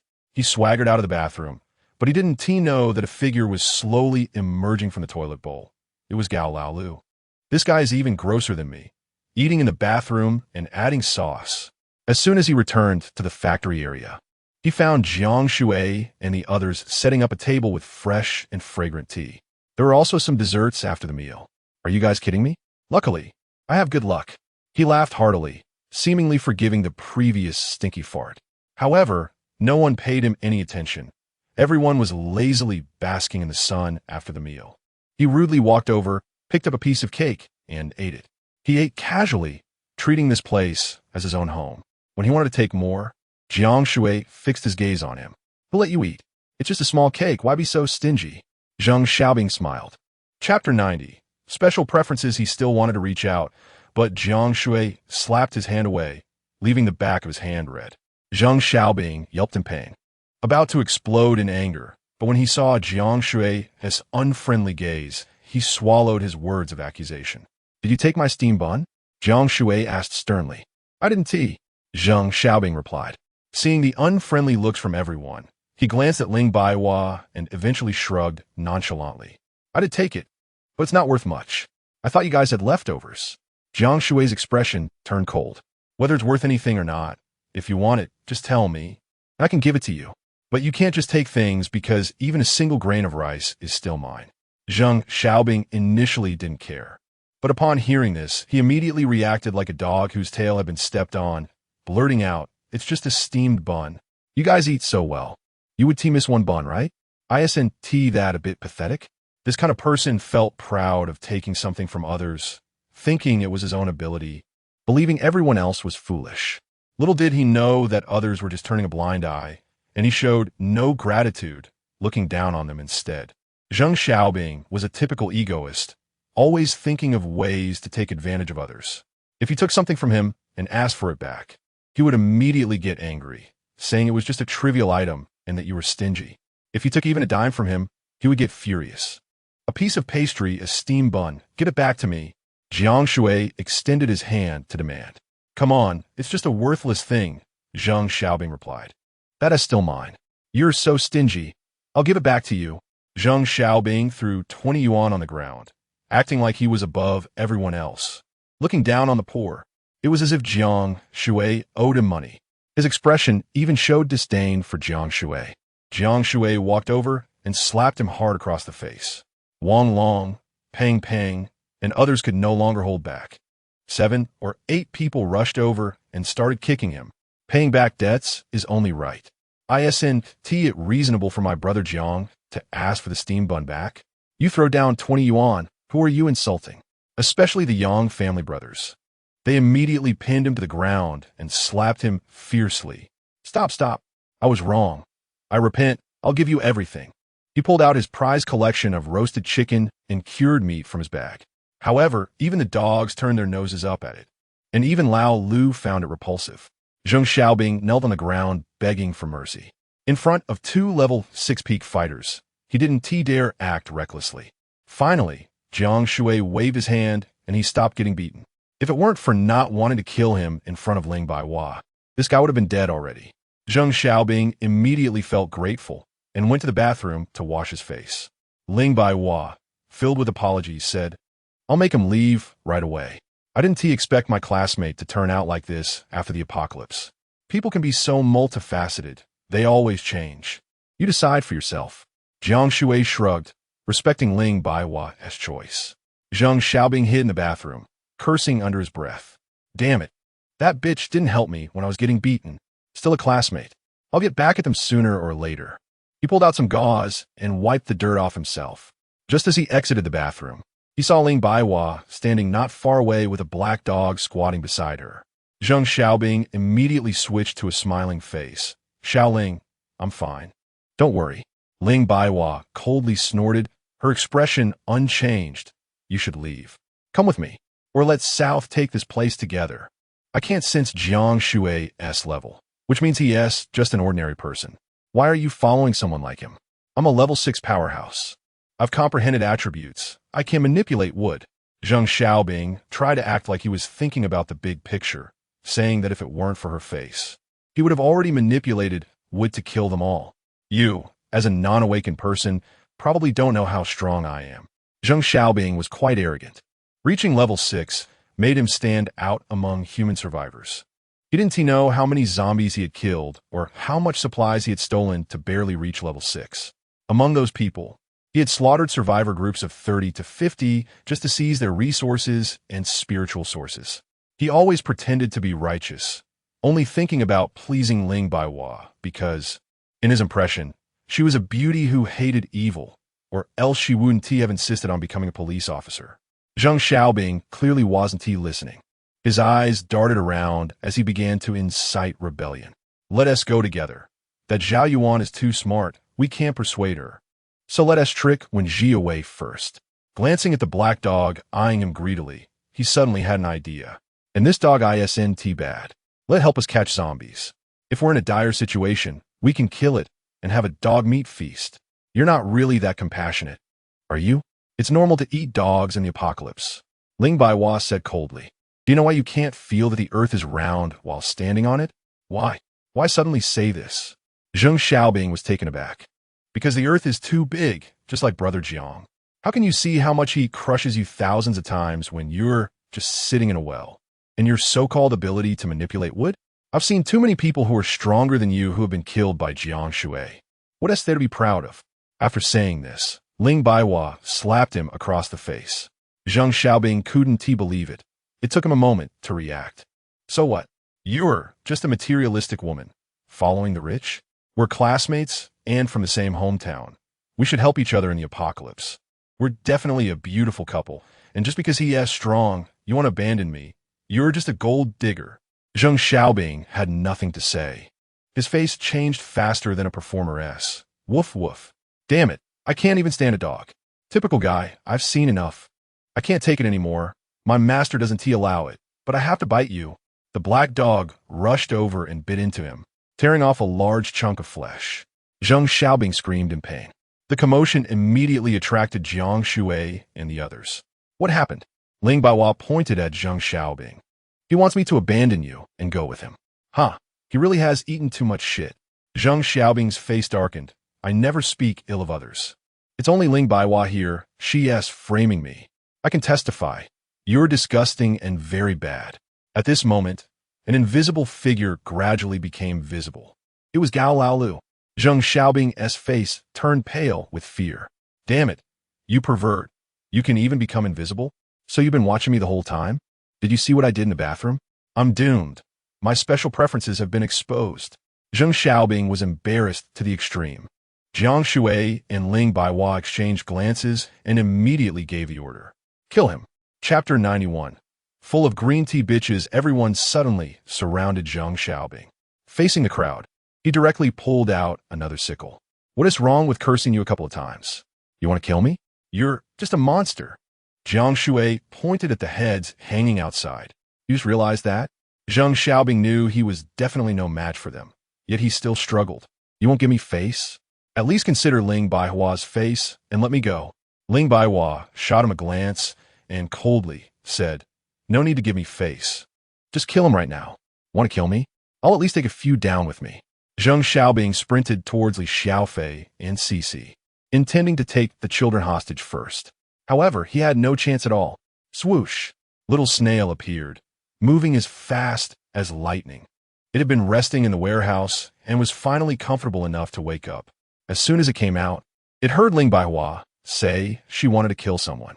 It looked down and thought, goodness, when did outsiders come to the base? I'm responsible for the security at the entrance. How dare they provoke the master? Isn't this slapping my face? Jiang Shui was halfway there when his sickle was controlled in place by Little Black. He abandoned the sickle and activated his spiritual energy, charging towards Cici at his fastest speed. Suddenly, a giant snail emerged in his path. He couldn't stop in time and crashed into it. Little Snail didn't make any movements, just opened its massive, fong-filled mouth. Like an eel slipping into a hole, Jiang Shui slid right into Little Snail's mouth. Crunch, crunch, still tasting like chicken. Meanwhile, 10 miles outside the gate, a man and a woman were frantically fleeing. They occasionally looked back, their faces filled with worry and fear. Behind them, an 8th-level animal zombie was chasing them for 280 miles. We're almost there. I heard from others that the safe base is nearby. The man's expression was stern, yet he was doing everything he could to protect the girl, running while carrying her on his back. The girl secretly took out a piece of chocolate from her pocket, took a bite, and swallowed it whole, afraid of being discovered by the man. She pretended to be grateful and said softly, "Brother Yunsheng, you've worked hard. Why don't you just put me down? I should drag you down." The man's name was Yin Yunsheng, and the girl was Qian Yuqing. The two had met in a community surrounded by zombies, where Yin Yunsheng had saved 4 people, including the girl. Yin Yunsheng was just a level 5, and the only reason he could escape from the 8th level zombie was that his attribute was flying. If it were anyone else, they would have been dead long ago. Carrying the girl, Yin Yunsheng felt immense pressure. He couldn't keep flying the whole time, only able to run and glide occasionally. The consumption of spiritual energy was huge, and he was feeling weak and dizzy from hunger. Qian Yuqing secretly ate a piece of bread and quickly stuffed it into her bag. She was indeed a typical green tea bitch. Originally, there were 5 people, 3 men and 2 women. Qian Yuqing acted weak in front of every man, saying things like, "When I see you, it feels like first love. I hope we can always be like when we first met. I feel so safe with you beside me. Brother, protect me." However, the 2 men protecting her had already died at the mouths of zombies. Fearing that the other girl would steal her limelight, she deliberately lured zombies to them, tripped the girl, and after escaping, falsely accused her. Her pitiful appearance fooled many men. Yin Yunsheng, who could fly, could only run and had no combat power. She had looked down on him before, but now she began to flatter him when the 8th level zombie targeted them. "Brother Yunsheng, the first time I saw you, I felt an affinity. I must have seen you hundreds of years ago." With a series of ambiguous green tea remarks, she captivated these men. After the apocalypse, she didn't dare to drink water herself, and instead fetched water for others. Yuqing personally brought water for brother. As a result, several foolish men ended up dead. She always hid food, pretending to be starving for days, asking Yin Yunsheng for something to eat. In reality, she had plenty of food hidden in her backpack and on her person. She would act dizzy while walking, making Yin Yunsheng support her. And she would dramatically say, like Lin Daiyu, "It's all Yuqing's fault.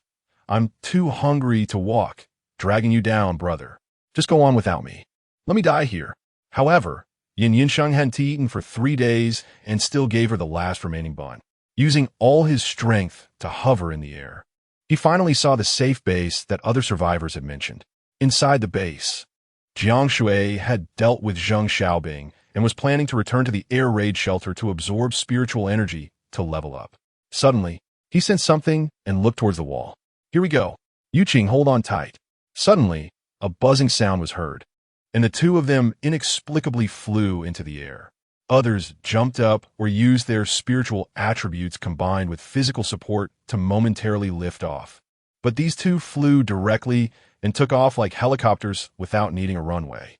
After landing steadily, Yin Yunsheng collapsed to the ground, gasping heavily for breath. Wenji immediately assessed the 2. The man was 18 years old, a level 5 flying attribute, exhausted of spiritual energy and physical strength, and likely starving for several days. The woman was energetic, with full physical and spiritual strength, 21 years old, only level 3, and her wood attribute had not yet awakened. Yin Yunsheng sat on the ground, gasping heavily. He clasped his fists and apologized. "I'm sorry. We didn't mean to disturb you. We're just seeking refuge for a bit to recover some spiritual energy, and we'll leave." Yin Yunsheng was straightforward. He had a simple mind and valued his promises. When he said he would leave, he truly meant it, completely opposite to Zheng Xiaobing. "Brother, sister, sorry to disturb you. I haven't eaten in a long time, and I can't even remember the last time I drank water." "Ah." Qian Yuqing's weak voice rang out as she deliberately fell to the ground. The poor, exhausted Yin Yunsheng even went to support her. Not to mention, Qian Yuqing was very charming and had a bit of a neighborly sister vibe, truly evoking a protective instinct. As a green tea bitch, Qian Yuqing had an exceptional ability to read the room. She immediately assessed the standing positions, expressions, clothing, and aura of everyone, concluding that Jiang Shui was the leader of this group. Looking at Jiang Shui, her eyes sparkled. "Brother, you're really handsome." in this apocalypse. You must have killed a lot of people and saved many too. I've loved watching Spider-Man and heroic figures since I was a child. You look like a true hero. Jiang Shui felt goosebumps all over. Oh my, this voice is even more high-pitched than mine. Fatty finally realized what his voice sounded like to others and almost vomited. You admit your high-pitched voice. Wang Long chuckled. Qian Yuqing would occasionally steal glances at Jiang Shui, and when he noticed her looking, she would immediately lower her head shyly, pretending to be a pure little sister. Most men really fell for this trick. She thought if she could win over Jiang Shui, wouldn't this safe base belong to her? Chapter 92. Monster Ling Baihua and Zhao Yuan immediately noticed that Qian Yuqing's expression was off. Women understand women best, and both of them clenched their fists in anger. Hypocritical BTCH. Green T BTCH. Whether Qian Yuqing was genuinely frail or just pretending, they both didn't want her to stay, wishing they could rush over and beat her up. However, randomly attacking someone would leave a bad impression on Jiang Shui, and it wasn't worth it for Green T BTCH. At that moment, there was a constant banging on the door. The level 8 zombie was here. The loud crashing sound and the overwhelming spiritual power made their hearts race. Bang bang. The steel door, resembling a bank vault, was dented from the impact, and the ground shook from the immense force. Fatty was shocked to see this. Xiao was sensed something and became even more alert. Jiang Shui immediately returned to the monitoring room. Looking at the monster on the screen, his heart tightened. This was a massive zombie creature, about 10 meters long and 3.8 meters tall. It had the head of a goat and a skeletal body with 4 limbs. At first glance, it resembled a goat-headed demon that had emerged from hell, or a resurrected dinosaur that was nothing but bones. Its body was filled with thick bones. Yellow liquid dripped from its mouth, and its chest had a large hole that seemed to have been crudely stitched together. It also had a pair of bony wings, which unfortunately could not fly, but were used as sharp weapons for attack. The most alarming thing was that its face, at a glance, looked somewhat human, with eyes that seemed to have a white film over them, giving it a disturbingly anthropomorphic appearance. 2 enormous goat horns were violently crashing against the door. Jiang Shui dared not open the door recklessly, but after thinking for a moment, he turned off the electric fence. Wang Long, keep an eye on those 2. Young family brothers, you 3 guard the door and wait for the right moment to act. Baihua, you go to the monitoring room and watch our movements. Then decide when to turn on the electric fence. Xiao Kai, the 3 of us will go out and confront it. Xiao He wanted to join, but was held back by Shi. Big brother, you 3 are the strongest. Xiao He, you're still too young. Let us not cause trouble for your brother. Ling Baihua nodded, worriedly reminding them, be careful. Everyone had a small headset, allowing free communication within a 10-kilometer range. Jiang Shui and Li Mingkai stood on Xiao's back. Xiao quickly climbed the wall, crossed the barbed wire, and crawled out from the other side. Li Mingkai shivered upon seeing the goat-headed monster. I've killed quite a few zombies, but this is my first time encountering such a terrifying creature. Let me try it. Without hesitation, Li Mingkai opened fire. The flames roared, instantly scorching the goat-headed monster, enveloping it in flames with crackling sounds. Roar! The goat-headed monster threw its head back and let out a furious roar. All the flames, surprisingly, began to extinguish. The bones on its body seemed to have undergone some kind of forging, as they were completely unharmed by the fire. The fire went out? Everything fears fire. What kind of monster is this? Li Mingkai was a bit shocked. Wen Ji and Ling Baihua, watching through the camera, were also taken aback. Captain, the fire hasn't gone out. It absorbed it. You all get back. Wen Ji's voice came through the intercom. Jiang Shui instinctively waved his hand, and Xiao quickly retreated. Jiang Shui observed closely as the goat-headed monster absorbed all the flames into its horns. Then it suddenly shook its head, spewing out a large amount of fire that engulfed its entire body. It looked like a flaming skeleton monster, becoming a fire-filled goat, as if the flames were part of its being. Roar! The goat-headed monster charged toward Jiang Shui. A massive amount of flames also shot out. What the hell? Li Mingkai was startled. Luckily, Xiao's speed was something this skeletal goat monster couldn't match. Jiang Shui released 10 whirlwinds from a distance. A large portion of the flames was blown away, and the remaining whirlwinds headed straight for its head. The skeletal goat monster violently flapped its bony wings. Its wide, thick wings sliced through the whirlwinds like a cold blade. The goat-headed monster, like a robot, had a very low intelligence, comparable to a level 1 zombie. It stood upright, walking on its 2 legs while its front claws swung continuously. What the hell? It stood up. Jiang Shui finally understood why Xiao was so scared. Although it was also level 8, it relied primarily on speed and a tough shell, and was weak against fire and salt attacks, but had high intelligence. Intelligent beings wouldn't engage in a life-and-death struggle with a fool wielding a knife. Jiang Shui took out a submachine gun from his wristband and opened fire. Tot. The bullets hit its body, leaving no marks at all. Instead, the impact of the bullets was absorbed by the horns on its head. As it suddenly shook its head, shock waves from the incoming bullets swept toward them. Bang, bang, bang. All were blocked by the snail shell. It could even absorb bullet attacks. Retreat. Just as Jiang Shui finished saying this, Xiao ran faster than a rabbit, quickly leaping over the high wall and returning to the base. Ling Baiwa immediately activated the electric fence.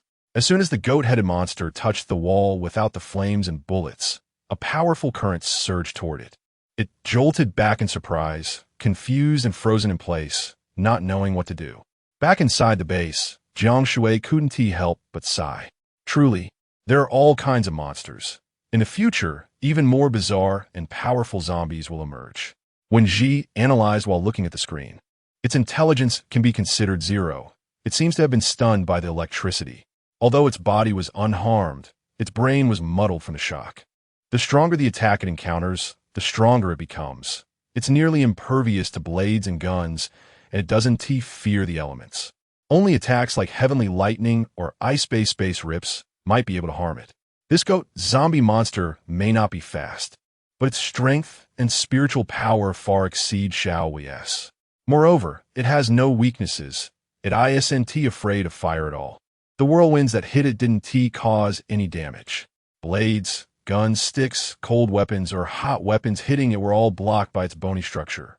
It has a bit of a dull brain, lacking any humanity, and just violently crashes against the hardest 3 doors. If it weren't for the electric current, it would have already knocked down the walls. The zombie was momentarily blocked, but once it regained its strength, regardless